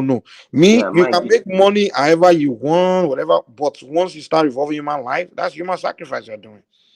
Yeah, That's Mike. why I You don't like see, that kind of guy too. what These what people they're are just doing, dying. what they're doing reminds me of when I was like 8 years old, and we used to play soccer on the street. And when the car passes by, we say, "That's my car." Another person will say, "No, that's my car." All this Exactly. whatever nation, they're just playing. They're not ready. They're not ready. Yeah, I mean, if there were serious people, first of all, the only people that can create, do the process of maybe creating these countries you're talking about. Let's say Yoruba nation, for example, it will have to be all the traditional rulers and all the political leaders coming together saying, okay, we are done with Nigeria. And then they will now engage the Nigerian states, whether through passing bills in the Senate and discussing it. That's the only way you can create a Yoruba nation. Or even with the Biafra too. It has to be, let's say the Igbos want to leave Nigeria, it has to be through their political leaders and their socio-cultural Mike, leaders. how But you Mike, can't. how many country has like having a discussion and they separate. Like, how many country has that worked for? Do you No, ever think any country that no, kind of situation works for them? Like, name a so okay, you give me name a countries that have been separated and tell me how they got okay, separated. so like Maybe the South Sudan, Yugoslavia and maybe some Sudan. Okay, no and was it yeah who yeah led it? Was it okay, was South Sudan. war. Who? They had to fight. They had to Oh, fight it yeah, I and know, later but who come did it? back on the Hold table. on now. Okay, who did the fighting? Was he not the political leader and the ethnic leaders? Was he one Yes, guy? yeah. Now, It was he? Was there a situation where the political leaders of the South Sudan, the traditional leaders of the South Sudan, were not interested in creating a country, and one individual Sudanese guy in No, London you're started right. agitating or It was all something? the Is that the power. way it happened? No, it was No. all the Me, I'm power not that even. I'm just saying that the only way a country can separate or form their different countries, They went to it is war not like it's of not going to war. be how you're saying that they will just come to the table. It won't. I don't think it will work Yes, that way. You have to have yes, it will. disagreement Yes, it first. will. No, In the but case of later, Nigeria, yes, it will. yeah, you think everything can just we can just come on the table and just talk it out without Yeah. any Mike, fights. Mike, It Mike, You think it will wait, happen hold that on, way? hold on, hold on. Wait. It depends who you are saying is coming on the table. If you are telling me like it's Igbo or Kanu, yeah, of course you fight now because nobody was who are they. But if you're telling me that the ethnic leadership of the entire Yorubas, entire Igbos, and the political leadership and or even of several ethnic groups in Nigeria are all saying, okay, we are done with this. And they are coming on the table to discuss it and uh, of course, who's going to say no? Which ethnic group is going to force you to stay? You're going to split now. Mike, And we are even heading that way before Ojukwu now decide to Wait, use it. I see your Mike, point, but Mike. I don't I think think. it's Hold on, that Ade. I easy. think what I Ade, think there will what still Ade is, be a what fight. Ade is pointing out to you is this: under the current dispensation, the majority of the Nigerian states' income comes from crude oil. They will not let you go. Who's who? Majority of The who? Nigerian state, I the can't hear you. majority Say it of again. the Nigerian country. If The, Yoruba says they want to go, or let's say Igbo say they want to go, the state of Nigeria, knowing what they'll be losing, will not who's the allow. state of Nigeria? Who's the state of? Is it not Yoruba and Igbo and all these people that are the state of Nigeria? Yeah, but that's why I separated it. If Igbo say they want to go, I don't see where the Hausas will say it's okay. Or maybe the Really? Yorubas can say it's okay because they have other things going for themselves. But the Hausas are not going to. What do they have? Hold on. No, I they don't know why have you a guys lot. keep What doing are you this. talking? They have a lot now. It's They not have even a what they lot. have or what they don't have. When in Nigerian history, as the Awusa has ever say Igbo cannot leave Nigeria or Yoruba can, when has anyone ever said no one cannot leave Nigeria? In fact, if my memory serves me well, in during the Awusas, in fact, from the beginning of Nigeria, they've always said they don't want to share country with you guys. So I don't know where you guys keep this policy that we keep preaching to ourselves that the Awusas are the one will not let us go. They are holding us. It's a lie. It's never been the case. In the 1966, when the Northerners did a pogrom, they chased the Southeasterners away from their region. They said they're not Um, doing Nigeria again. Mike, why are they doing sit at home? Hmm? Who? Why are they doing sit at home? The Monday stuff. Why are they doing that? Well, they want Kanu to be released from prison. That's why. Oh, No, it's not Because they are because they want to stupid. leave. are they there for the people on the ground? Thomas answered it correctly. Wait, it's not Are because they they want to Because they leave. are No, stupid. let me land Who's first. they? I'm going Uh, uh, somewhere. It's not okay, because Biafra wants to leave. Oriola, what are you talking about, man? No, but I thought like the reason why they're doing all of this is they're protesting and all of that is because they want to leave. Isn't that the case? Okay, no, okay. Oriola, that's not the case. Can you give me 1 second now? Let me Go ahead. tackle Oriola. Go ahead. Oriola, you remember I mentioned to you. I said the only people that can l- lead lead a tribe or ethnic group out of country is their leaders. Now you are telling me they want to. Is their leaders agreeing with it? Are their leaders sitting at home? Are their senators, their governors, their ethnic traditional leaders? Are they all on board with this? So what are you talking about? Okay, so who are the leaders leading? Are they not leading their people? So if their people are saying one thing, you're saying even though they're leading some Uh, people, they uh, shouldn't listen to their people. when you okay, when you're saying define a people will be the entire population being on one page, yeah, right? That's the people. yeah, But if you're yeah. saying something is happening, hold on. You can't say something is happening among a people, a section of the people is doing something. That means the people are doing something. That's not the way it works. You can't say, for example, in Yoruba Nation now, you have some people that were on the street, hey, go, Elini, go, hey. Does that conclude that that's what Yorubas want? That's not the way you do it. That's why they do something called referendum. That's the point I want to make now. So as a leader, when you see your people crying for something or yearning for something, don't you think as a leader they should just come on board and be like, okay, how many people want this and how many people does not want it? Which leader are you referring to? Yeah, which Either leader? of either Biafra or Hausa land or Yoruba land. If the people But are but yearning but, for something, but then like we okay, have leaders. So okay. Let me the ask you job a of the question. leaders is for them to see, okay, my Who people is are their saying this. people? How many Who is people their people? Who are their these pe- people's people? the But leaders Oriola, are Their, controlling, are their in charge of. people, their, no, their people are the Oriola, other people. They are the other people who are stealing Nigeria's money. Those are their people, and it doesn't hold matter on. what part of the country they come Let, from. let me even deal Oriola on this point he's making. Oriola, first of all, is Biafra a people? See, I don't know much. I thought Igbo people are Biafra. That's what I always No, and hear. that's the thing, and so maybe that's why I hate you. First of all, no, the southeast. Sorry, Yeah, the Igbo traditional rulers, political leaders, they can't say, "Oh, we are the representative of Biafra," because the so-called people that are calling saying they want Biafra. When you ask them where is the Biafra, they name territories that are way beyond the Igbo land. uh-huh. So now you are telling me that those Igbo socio-cultural leaders or the political leaders can now say, "Oh, we want to pass the bill on Biafra," because even in Nigeria state will say you are not making sense.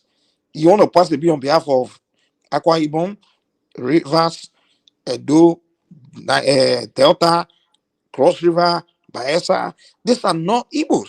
So Yeah, they're all Biafran thing. That one is just a rubbish. Now, yeah, if you'll be making an argument, Oriola, if you're saying that the Igbo as a tribe, the five eastern state, and maybe some extra villages they have outside of their five eastern state because they always want to claim now Igbos are everywhere. I think the same Igbo land is agitating. We are sitting at home for that. And then even me, we have case with their social cultural leader and their political leader. Like, okay, your tribe wants to leave.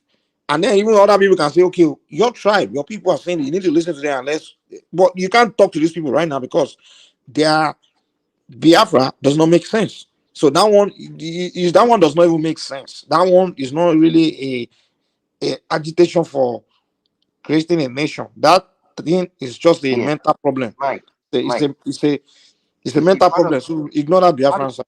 part of the problem is even some of those states that these agitators want to be part of Biafra. Some of those people say, no, we're not part of you. This part is not Igbo land. They fought So against them. Even yeah, during the problems are many. So even the quote unquote Biafra, there is no unity as to who and who qualifies as a Biafran.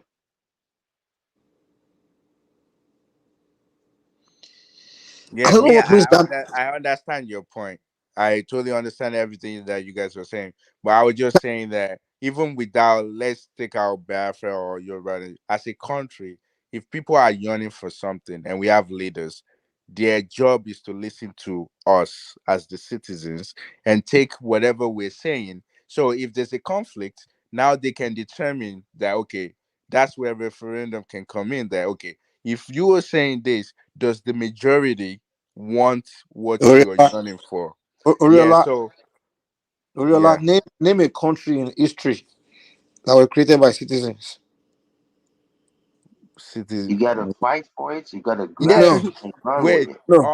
When you say citizens, are you separating the leaders from the citizens, or you're putting us all together? Because if you're saying Hold on now. country, What I'm trying to tell you is this: countries, empires. were created by individuals and group of individuals, powerful men, powerful individuals. They come together, they create a country, they design a system, they create the laws, and Don't people forget the follow. women. Oh. Don't forget the women. Oh. Wait, Yeah, Yugoslavia no, no, and usually men. Usually men are Yugoslavia creating. and other countries. I'm just Even fooling powerful you. women can be involved. Wait, I'm what just about fooling you you. know like Croatia and Yugoslavia? They won before, and because of You say Croatia and ethnicity, Yugoslavia. No, Croatia yeah, was inside and they Yugoslavia. separate. Inside, yeah. Yeah. And there's also Malaysia and Singapore, and there's also India and Pakistan. Pakistan. Because of ethnicity stuff, they separated. Because But Oriol, I so don't think you are listening to me at all. I don't think you understand my point. I'm not I telling heard the you.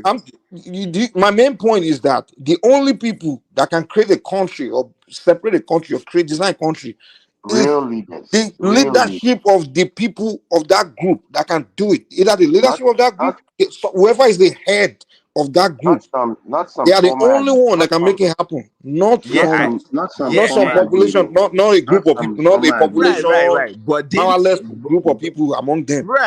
didn't the leaders listen to their people before they actually go ahead and make that happen? They do listen to their people, correct?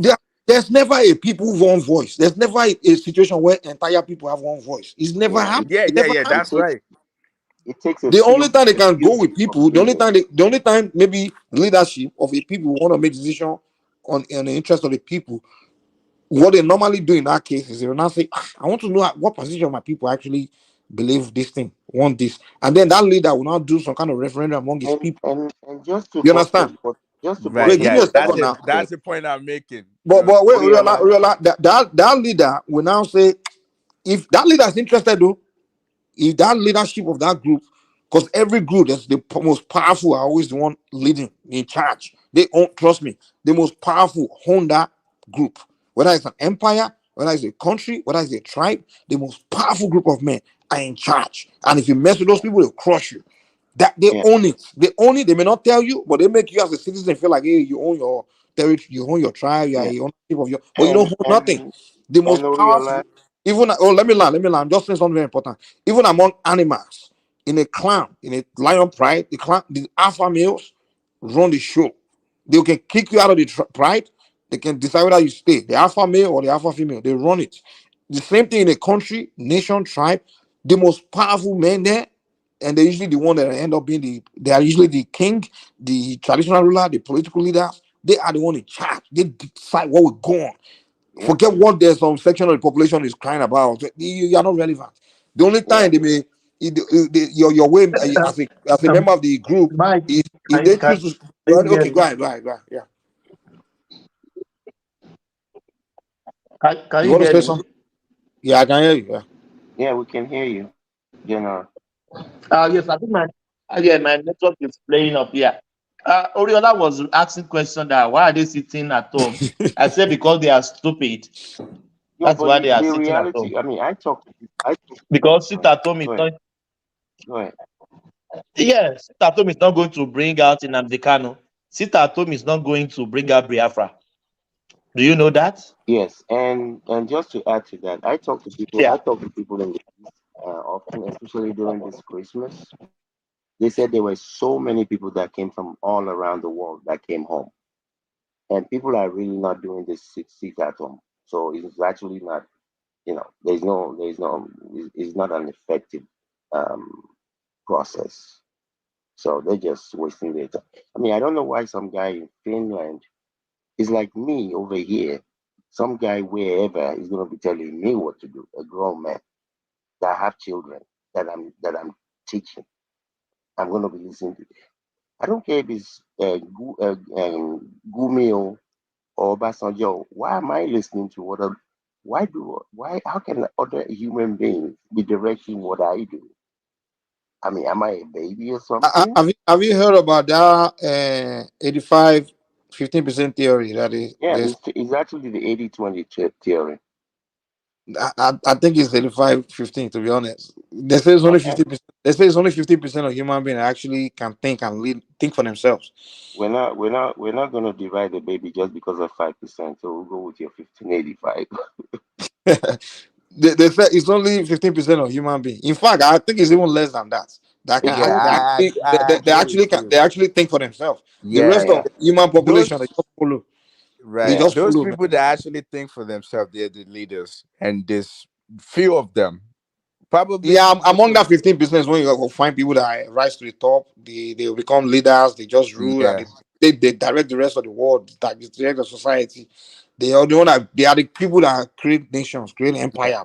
I think They they're are the like one, one the percent ideas is that what direct the world, but the rest of human population, they just they just followers. follow. They just Yes. follow, They're just waiting follow. for But something to be done and they see, you follow. can see that on social media going like that can on if you go to social media, you can definitely tell that actually a lot of people just follow. They don't lead. Like you can tell. That's a good sample. You can use that as a sample.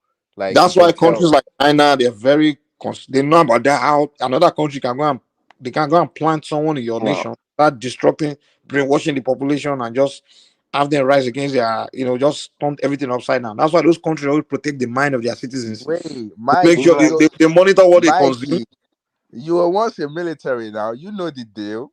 You know the drill now. follow the last order. You know how you guys do these things. You know But the I mean, drill. like me, for example, I don't have a Twitter account. I don't have a what's the other one everybody's on? Uh, which are the two very popular ones? Twitter and what? Instagram. IG. Mm. I have never followed any human being. I mean, don't get me wrong. There are people that I listen to because of what they've proven in the past as to how how well knowledgeable they are. But for me to be following somebody, how does that work? I mean, I Wait, respect let me people. ask you a question. Do you Sure, think all leaders are smart? not necessarily.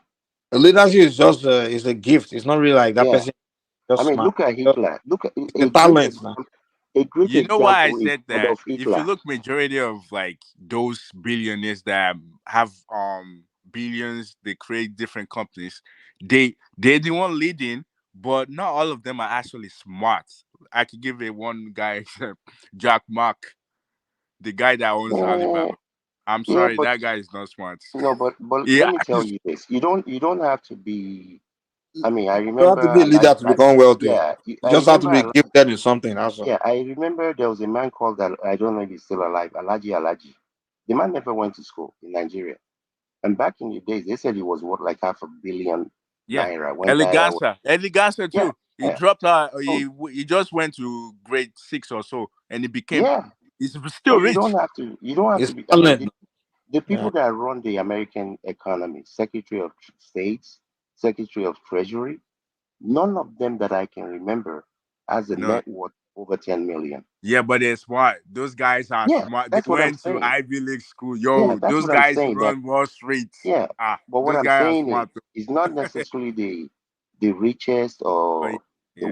Yeah, whatever people that yeah, are yeah, the leadership is not about how rich you are. Who's yeah, leading is not the richest and being yeah. rich is just gift, talent, in something. Yeah, but they And control a lot of stuff, though. They control a lot of stuff. Like, look, Nah, Shakir, for no, example. you may shock there's how some guys are rich and they don't use in, their money to control anything. They don't even know what yeah, to control. They don't know how to think. yeah, They there's just have Wait, the certain are people money you in that their are powerful. account. are you sure? You know the Oh Are, yeah, are you manipulation telling me? before. Wait, are you telling me Shaquille O'Neal is controlling stuff? Wait, Those that guys are exactly. not. we're They not are rich, talking but about. We're not talking they are, about but they rich. are We're talking rich. about No, wealth. Wealth. Shaquille is are just you Shaquille saying rich. O'Neal, Shaquille is not wealthy? He's not Shaquille wealthy. O'Neal is wealthy. Huh? Oh yes, He's he not is. in $1 billion. He's not. Okay, what Yes, does he he is. create? What does he Yes, Hold own on he now? now. is. Hold on. That guy, Oriola, you have to understand something. that guy is incredibly business savvy. Don't let the Bible fool you.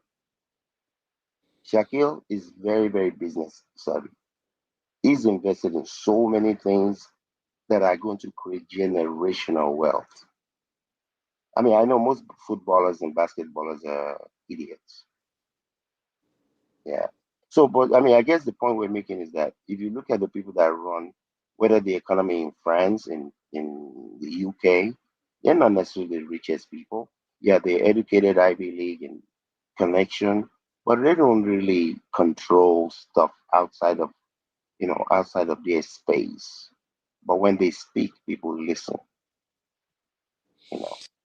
Real leaders are people that they are gifted with the knowledge of how the world works and how, and direction of where things should go, Exactly. and then they lead. That's what leaders are. It's not because you have wealth. Some people may Yeah. have, but they don't understand. They don't really understand the world works. They Yeah. have money. They don't understand how one particular thing work, and they use it to Yeah. become wealthy. So they are Yeah. master of that one particular area of life. You understand? Exactly. But can they Yeah. now lead everybody else? No, they don't. They don't understand the word. And that's why I give you an Look. example of people like Shaquille and so many others like that. They have wealth and they may have Yeah. businesses, but they don't. Shaquille probably can't name 10 African countries. Those Yeah. guys don't know the world. They don't know the world. They just know what they just have money, but they don't Yeah. understand the world. They don't know how the world works. They don't understand. They can't even go change their communities because they don't understand how anything works. They are society they don't know. They are not leaders. But leaders are One the of ones that just on that they are born without not just yeah. not a big Well, I mean, picture. one of the leaders I have admired and adored is Mahatma Gandhi. You know what that man did for Those are people. human beings that are born to understand big pictures. They know the art Yes. of knowing big You, picture, you knowing how the got it. world You works, you got it, Mike. You got it. and The they power. become powerful because they have that knowledge. Yes. Those are leaders. It's not, and they are not Yes. rich. When I talk about leaders, that's the type of person I talk about. Not all these yeah people. People that understand their people, where they want their country to go. They sit down and create a future that they're not going to be a part of. Exactly. That They can see vision. They can see future. They can yes, the visionary people. Those are leaders. yes. Not You all know. this. Oh, if I'm not there, I'm not going to enjoy it with you. They have to be. They have to be the Moses that are going to create the promised land that they themselves are not going to get to, and that's what we lack. And one thing, one secret, the advanced countries. That's one thing they understand that. Hey, we have to. These visionary people are very essential to future of their country. So they always pay attention to those kind of human beings, and whenever they discover them, they bring them, find a way to grill them and involve them in the nation's planning, future, think all those kind of things. So that's how these countries always have brighter future. They Yeah, always have plans for 20, 30 years because those kind of human beings they always involve them in the nation. The government have special area where they put those people, and they are the one to do the thinking for the country. And they be like, okay, in the next 10 years, we are heading this way. This is where we're projecting. They start projecting. But yeah, countries that don't go nowhere, they don't understand that yeah. principle. You know, Countries in the Nigeria, for last example, they don't understand that those kind of human beings are people you need. You need to yeah, bring the them, last have few a special times department for them, in a yeah, special department where they be the one doing the thinking yeah. The last few you times know. I was in Lagos, and I was like, especially there was one day I was in Surrey and I saw all these kids coming out of school. I was like, oh my God, where are these people going to be working? Where are they going to be living? The trash removal. Are people sitting down and creating the future, the businesses? Because the government cannot employ everyone. Creating an environment that will allow these people to create businesses They're and supposed to be creating employ. an economic model for the future or for those population, right? You know Yeah. what I'm saying? That's what they're supposed to be thinking. A country like Nigeria should be like, oh Lord, we have this high number of children.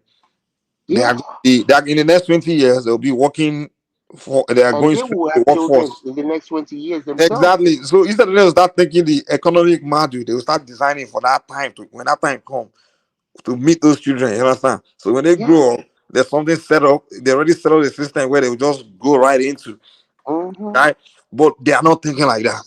Everybody just think about But Mike, today, Mike, you Mike, know, what do you and they think were they never think? thinking like that. That's why we find Mike, ourselves where we are. Mike, what do you think these people when they do their meetings, whether it's at Lagos, whatever council or in Abuja, what do these people think about?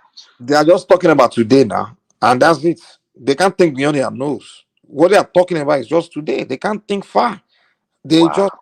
is what they right now, what they are feeling, what they'll be talking about today, and what they want to condition. They'll be talking about things that not even and mediocre things like okay, want to what is when they want to commission road or those kind of things. Is what they talk about.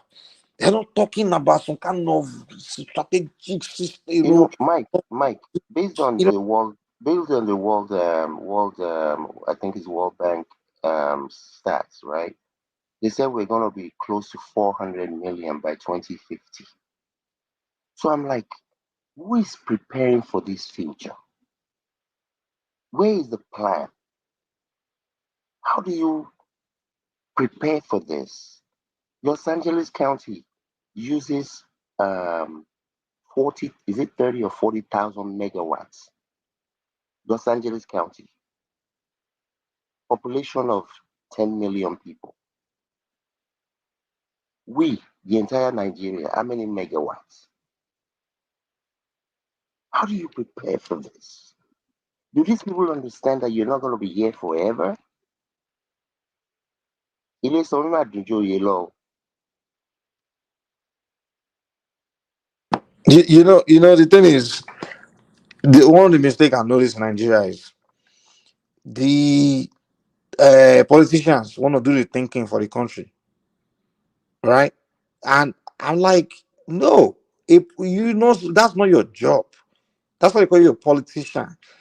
Your job is to hire the thinkers, let them do the thinking, and then they present the thinking to you, and then they'll now present which way, and different options, and then you now create the policy. But the politician will be telling you, "Oh, I want to do this." No, it's not your job. You're not smarter. You're not smart. You're not the smartest person in the country. You should not be the one doing the thinking. Your job is to find the smartest people in the country, the thinkers, the people that are gifted with those areas of life in terms of thinking, forward thinking, planning, all those kind of human beings. There should be a department for those kind of people, right? In different states where their only job is to do the thinking. And then those people are now the people that will now come and sit down with the politicians and give you the pictures. And then you as a politician will use your own political, well, your talents or your gift to now look at okay, this policy or to back it or whatever. I just sign things into no, because that's what America does. The government, they just bring the expert, they come and give the president advice and just show him everything, show him the big picture. Even some of the missions American military carry out, it's something they've been planning it for 10 years. Do you think the current president was even dreaming that he was going to be president 10 years ago? Or maybe they've already planned, they will tell you that this country we're trying to overtake, we've been planning it for 15 years. It's about time to get it done now. So the new president just come in and just present all the plan they've been planning and everything in front of him. And they will just announce it like, okay, let's go. That's the way they do things. See, this is, if even forget about America. You see, when I look at the Gandhi structure, this was a very intelligent man who was a big time lawyer in South Africa. Back then, if you saw the way this man used to dress, three-piece suit, dressed to kill. But it came to a point that is like, you know what? Going to go and help my people is more important than this thing I'm doing being a lawyer. And this man went back, started just putting wrapper, not even full cloth, just tie wrapper, walk around all over India. They could have given him any type of limousine, but he was hell bent on leading by example. And one of the things they did in the was that in the 40s, they decided that one of the ways they were going to go was to use people that they established that were very intelligent and put them into the medicine field. That's why you have so many doctors. People say some of the best doctors in the world are Indians. It was by design, not by not by Ojiji. This is something people sat down, they evaluated, made a decision, and put the resources to back it up. And that's what people have to do. Good morning, Mr. Kulata.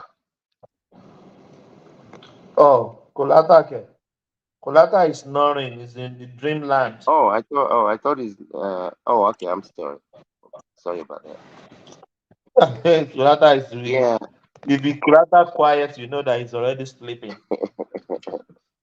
So our road is far, but like I said earlier, I'm kind of encouraged by some of the developments that I'm seeing here and there. So hopefully, we'll graduate. Unfortunately, like I said, we have wasted so many years, unfortunately. Let me throw And something to Mike, please. Mike, only Peter Obi's son is a gay. yeah, yeah, he is. But what can you I know? was I said earlier, I'm like, obedience. Obedient to the union, they won't see that one. No. They will never Yeah, see but that one. I mean, but people should not talk If like it that. is I mean, if if it somebody's is Sheyi child is Tinubu, if it is Sheyi Tinubu is a gay now, no, all the internet but, will blow. but general, you see, I don't, yeah, I don't really understand where people have time to have those type of conversations. Honestly, if somebody's child is gay, which one? If my child is gay, am I going to now disown my child because he or he is gay? I mean, I no, you know the stigma now in Africa. yeah, I don't know. I mean, if you're gay, you're gay. I don't care. You're gay, you're straight, as long as you're No, good not the and point. The obedience were the one going after other people yeah. taking. But who are these quote unquote? That is it. That Who is are They the were they? drill. taking trying to call Tinubu's daughter lesbian. This and I Yeah, don't know but why they are playing all this dirty yeah, propaganda, but you see, Mike, you see, blackmailing politics. it becomes important because there are people that listen to them. I will never listen to such people. The second they open their mouth, I'm done. The conversation is over. I got So things. you are one of those people that believe that let's just let this Southeasterners do their ranting and leave them alone and just let them Mike, talk. my policy is this: as long as you don't touch me. If you say my mama na ashawo, I know who my mother is. But the danger is not really about you though. That's No, the I'm danger. just But no. hold on, give me a second. Give me a second. Right. If people are out there brainwashing entire people or using maybe they are blackmailing you, right, as an individual. Of course, it doesn't. They can't touch you as an individual. They can, yeah, but they can create a lot of damage as far as your image or a lot of uh, creating this reality in the head of other people about you. So at some point, it may become dangerous. But what I do notice, especially for example, during Buhari time, they create a lot of like so much, you know, propaganda and emotional blackmailing against the guy. And they did it against my ethnic group, the Yoruba people. They did it to us for so long that they create all kinds of stereotypes, typical things, and just stuff to the point where even our own children will believing that, we are cowards and we are, to the point where even we have Yoruba children believing like David Ondain, like, even growing up to believe those things are saying about their own ethnic group. So at one point, you can't just say, "Oh, let's just leave them." You just don't listen to them. Let them talk. Let them. No, you got to Well, push back. Mike, you see, me, I can't speak for But any, and I, making it about and my, you. no, Again, it's not but about you. listen, If it's about me, I but won't listen, care either. listen, Mike. You see, I actually used to be a part of a group in California. We had a soccer program that we have about 500 kids in the program every year, and the majority of those kids come from divorce home, whatever home. Um, I was coach. Well, we had 11 teams, and I was coaching two of the teams, and I coached some of the other teams defense, different age groups. In practice, right? Sometimes when the ball goes out and it belongs to this side, and everybody and their mama can see that it belongs to this side, I give it to the other side. And the reason is this: I want to teach you in practice that life is not going to be fair. You're going to run into situations where you should get things that are not going to come to you. How are you going to react? If you sit down and say, you this boy, Olushini, shake me from now to tomorrow, kò ní bàjẹ́ fún mi, because I know what I'm doing. If you say, my mama na ashawo, We get your point. We get your point. You're somebody that you believe in. So Just that's all I can do is teach other people. Those who don't learn that, I can help them. I'm not gonna because then it comes somebody said about listen. I understand that in life, yeah, sometimes, but you can't say in all cases. That's just the way you oh accept it. there's never all cases, Can man. do, can do. You listen. Let me tell you something. In life, yes, you have to measure your losses or what's at stake. You understand? A situation like that, yeah, of course, it'll be a way to go if you got something to lose. For example, let's say I got something important I'm heading somewhere, I have something important to really achieve, and someone is stopping to be calling me names and things like that and things like that. I won't give him my time because I have better things to go and do. You understand? I have other things at stake, I have stuff to lose. But we're talking about a situation where I know that somebody here, this person here, is a person that if you slap you today, you don't do anything, the next thing is gonna do Can is I to chop interject? your head off. Please, Hold can on, I hold interject? on, now hold on. You have to analyze the situations too. Like this kind of person, and like there's a saying, there's a saying, they say a bully, if you don't stand up to a bully, he will keep bullying you, right? So you're not standing up because you want to stand up. Of course, you want to ignore, but you know that hey, the only way you can stop this person is you have to stand up. Like my one of my mentors always say, hey, if he's a bully, even if he's 10 times your size, if you don't want him to continue to bully you, the first time he bully you, just stand up and hit him hard, like, or do some, like, smash him or whatever. Even if you beat you, do everything, next time he won't come back to you because he doesn't want to experience that trauma, that thing that he experienced, that it that you give him. He will find someone else to go and bully because he knows that this one, even if he beat him, but I know say if this guy will give me the last time I go bully him, even though I beat him, that scarf, if I look in the mirror, I still see I don't want that scarf on my face. So me, I leave him alone. You understand? So there are times where you know that it's necessary to stand up to something. It's not all the time. You say, oh, let's just no. I get it. There are times where you can say, oh, I want this on the water, man. Let me just go my way. But there are moments where you gotta face it and deal with it. Mr. Triumph. Are you true? Okay, now.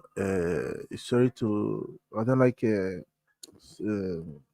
don't come with That's the word I want to use in English. Ah là là là là, comment je peux l'oublier? C'est pas grave. Don't worry. Don't worry. One thing that words are powerful. Words can control you, can build you up. The same time, can break you down. Mhm.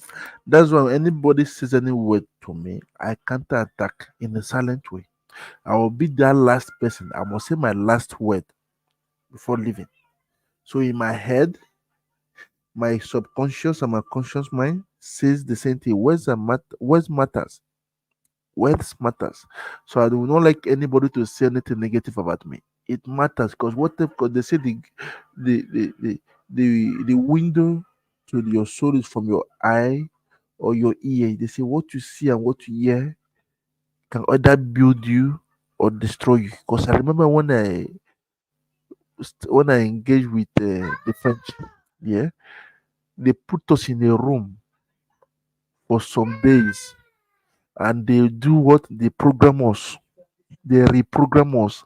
I can tell you words are powerful. We are repeating the same words every time, and we start behaving in what we said, what we tell us.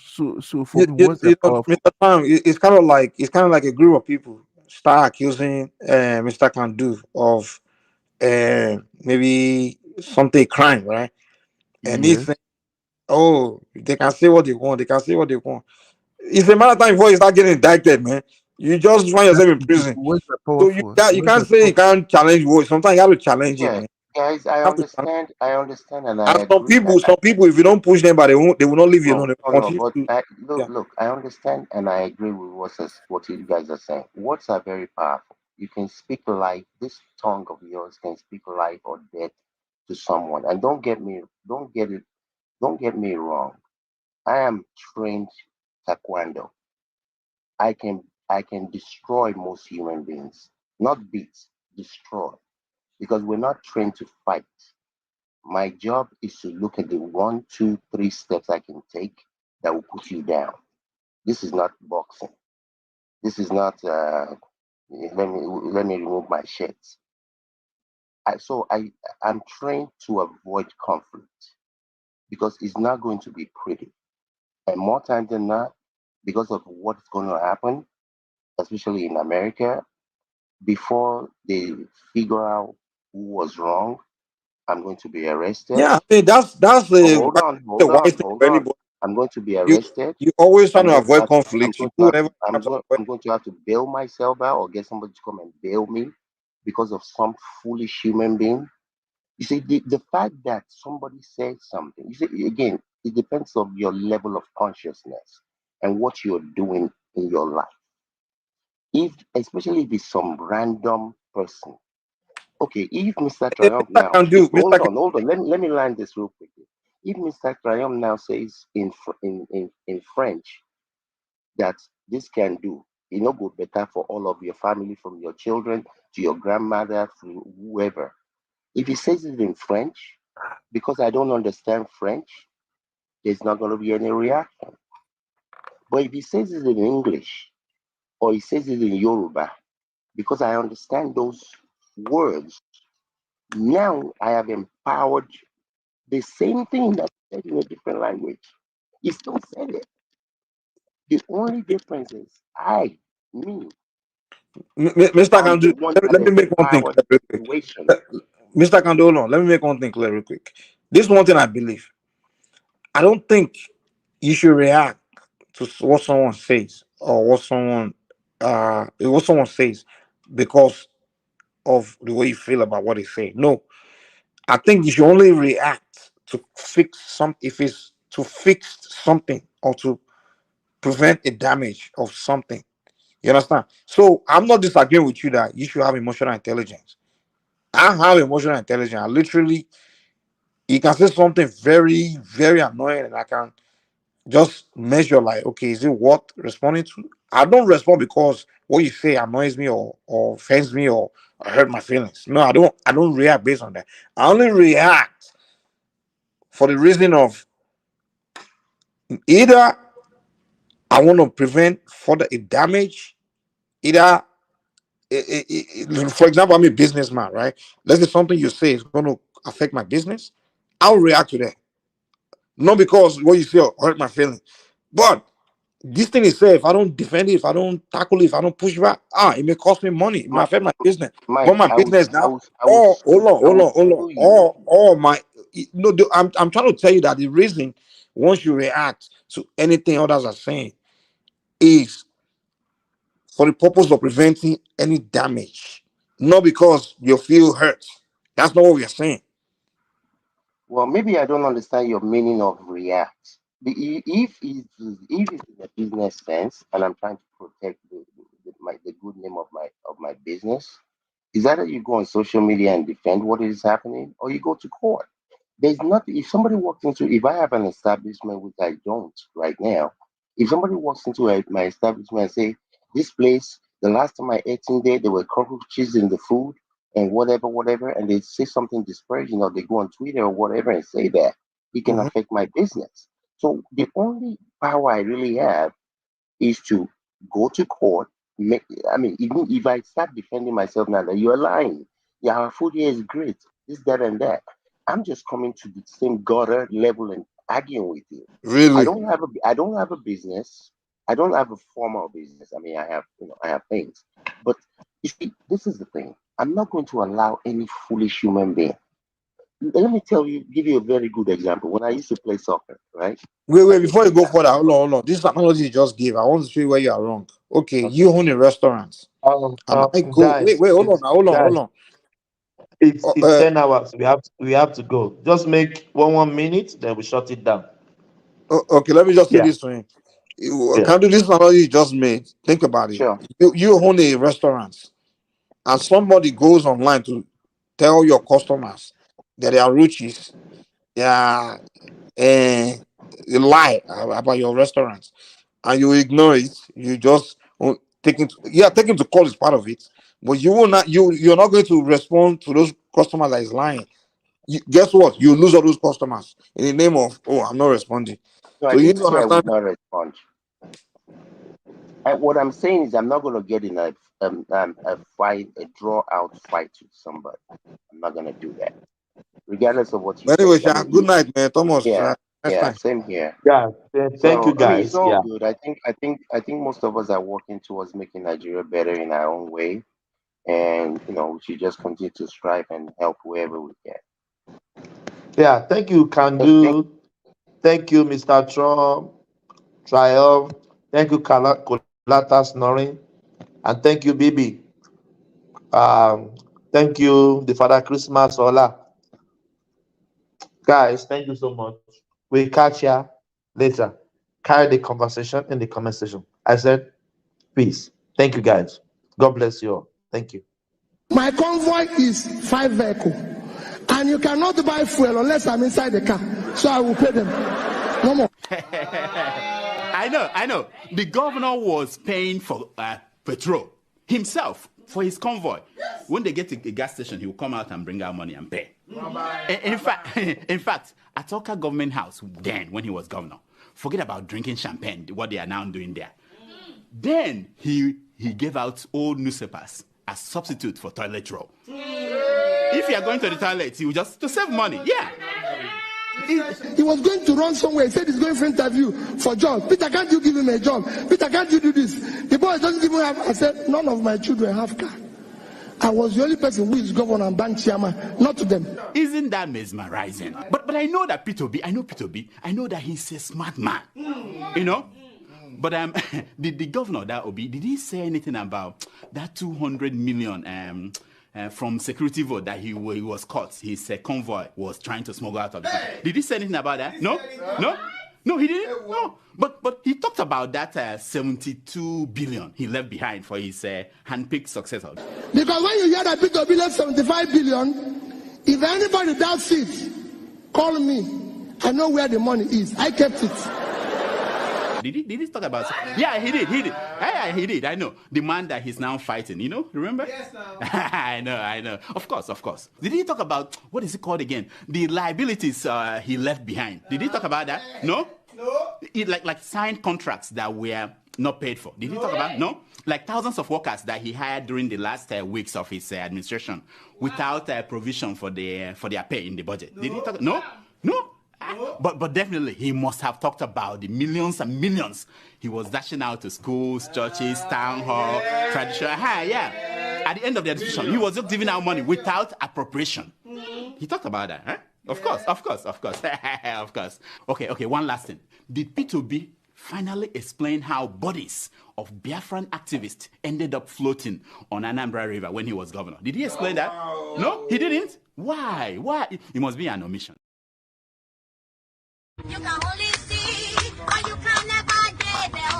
You can only see, but you can never get there. You can only see, but you can never get there. You can only see, but you can never get there. You can only see, but you can never get there. You can only see, but you can never get there.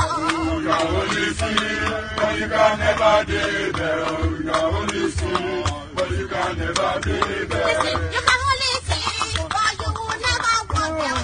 You can only see, but you will never get them. You can only see, but you can never get them. You can only see, but you can never get them.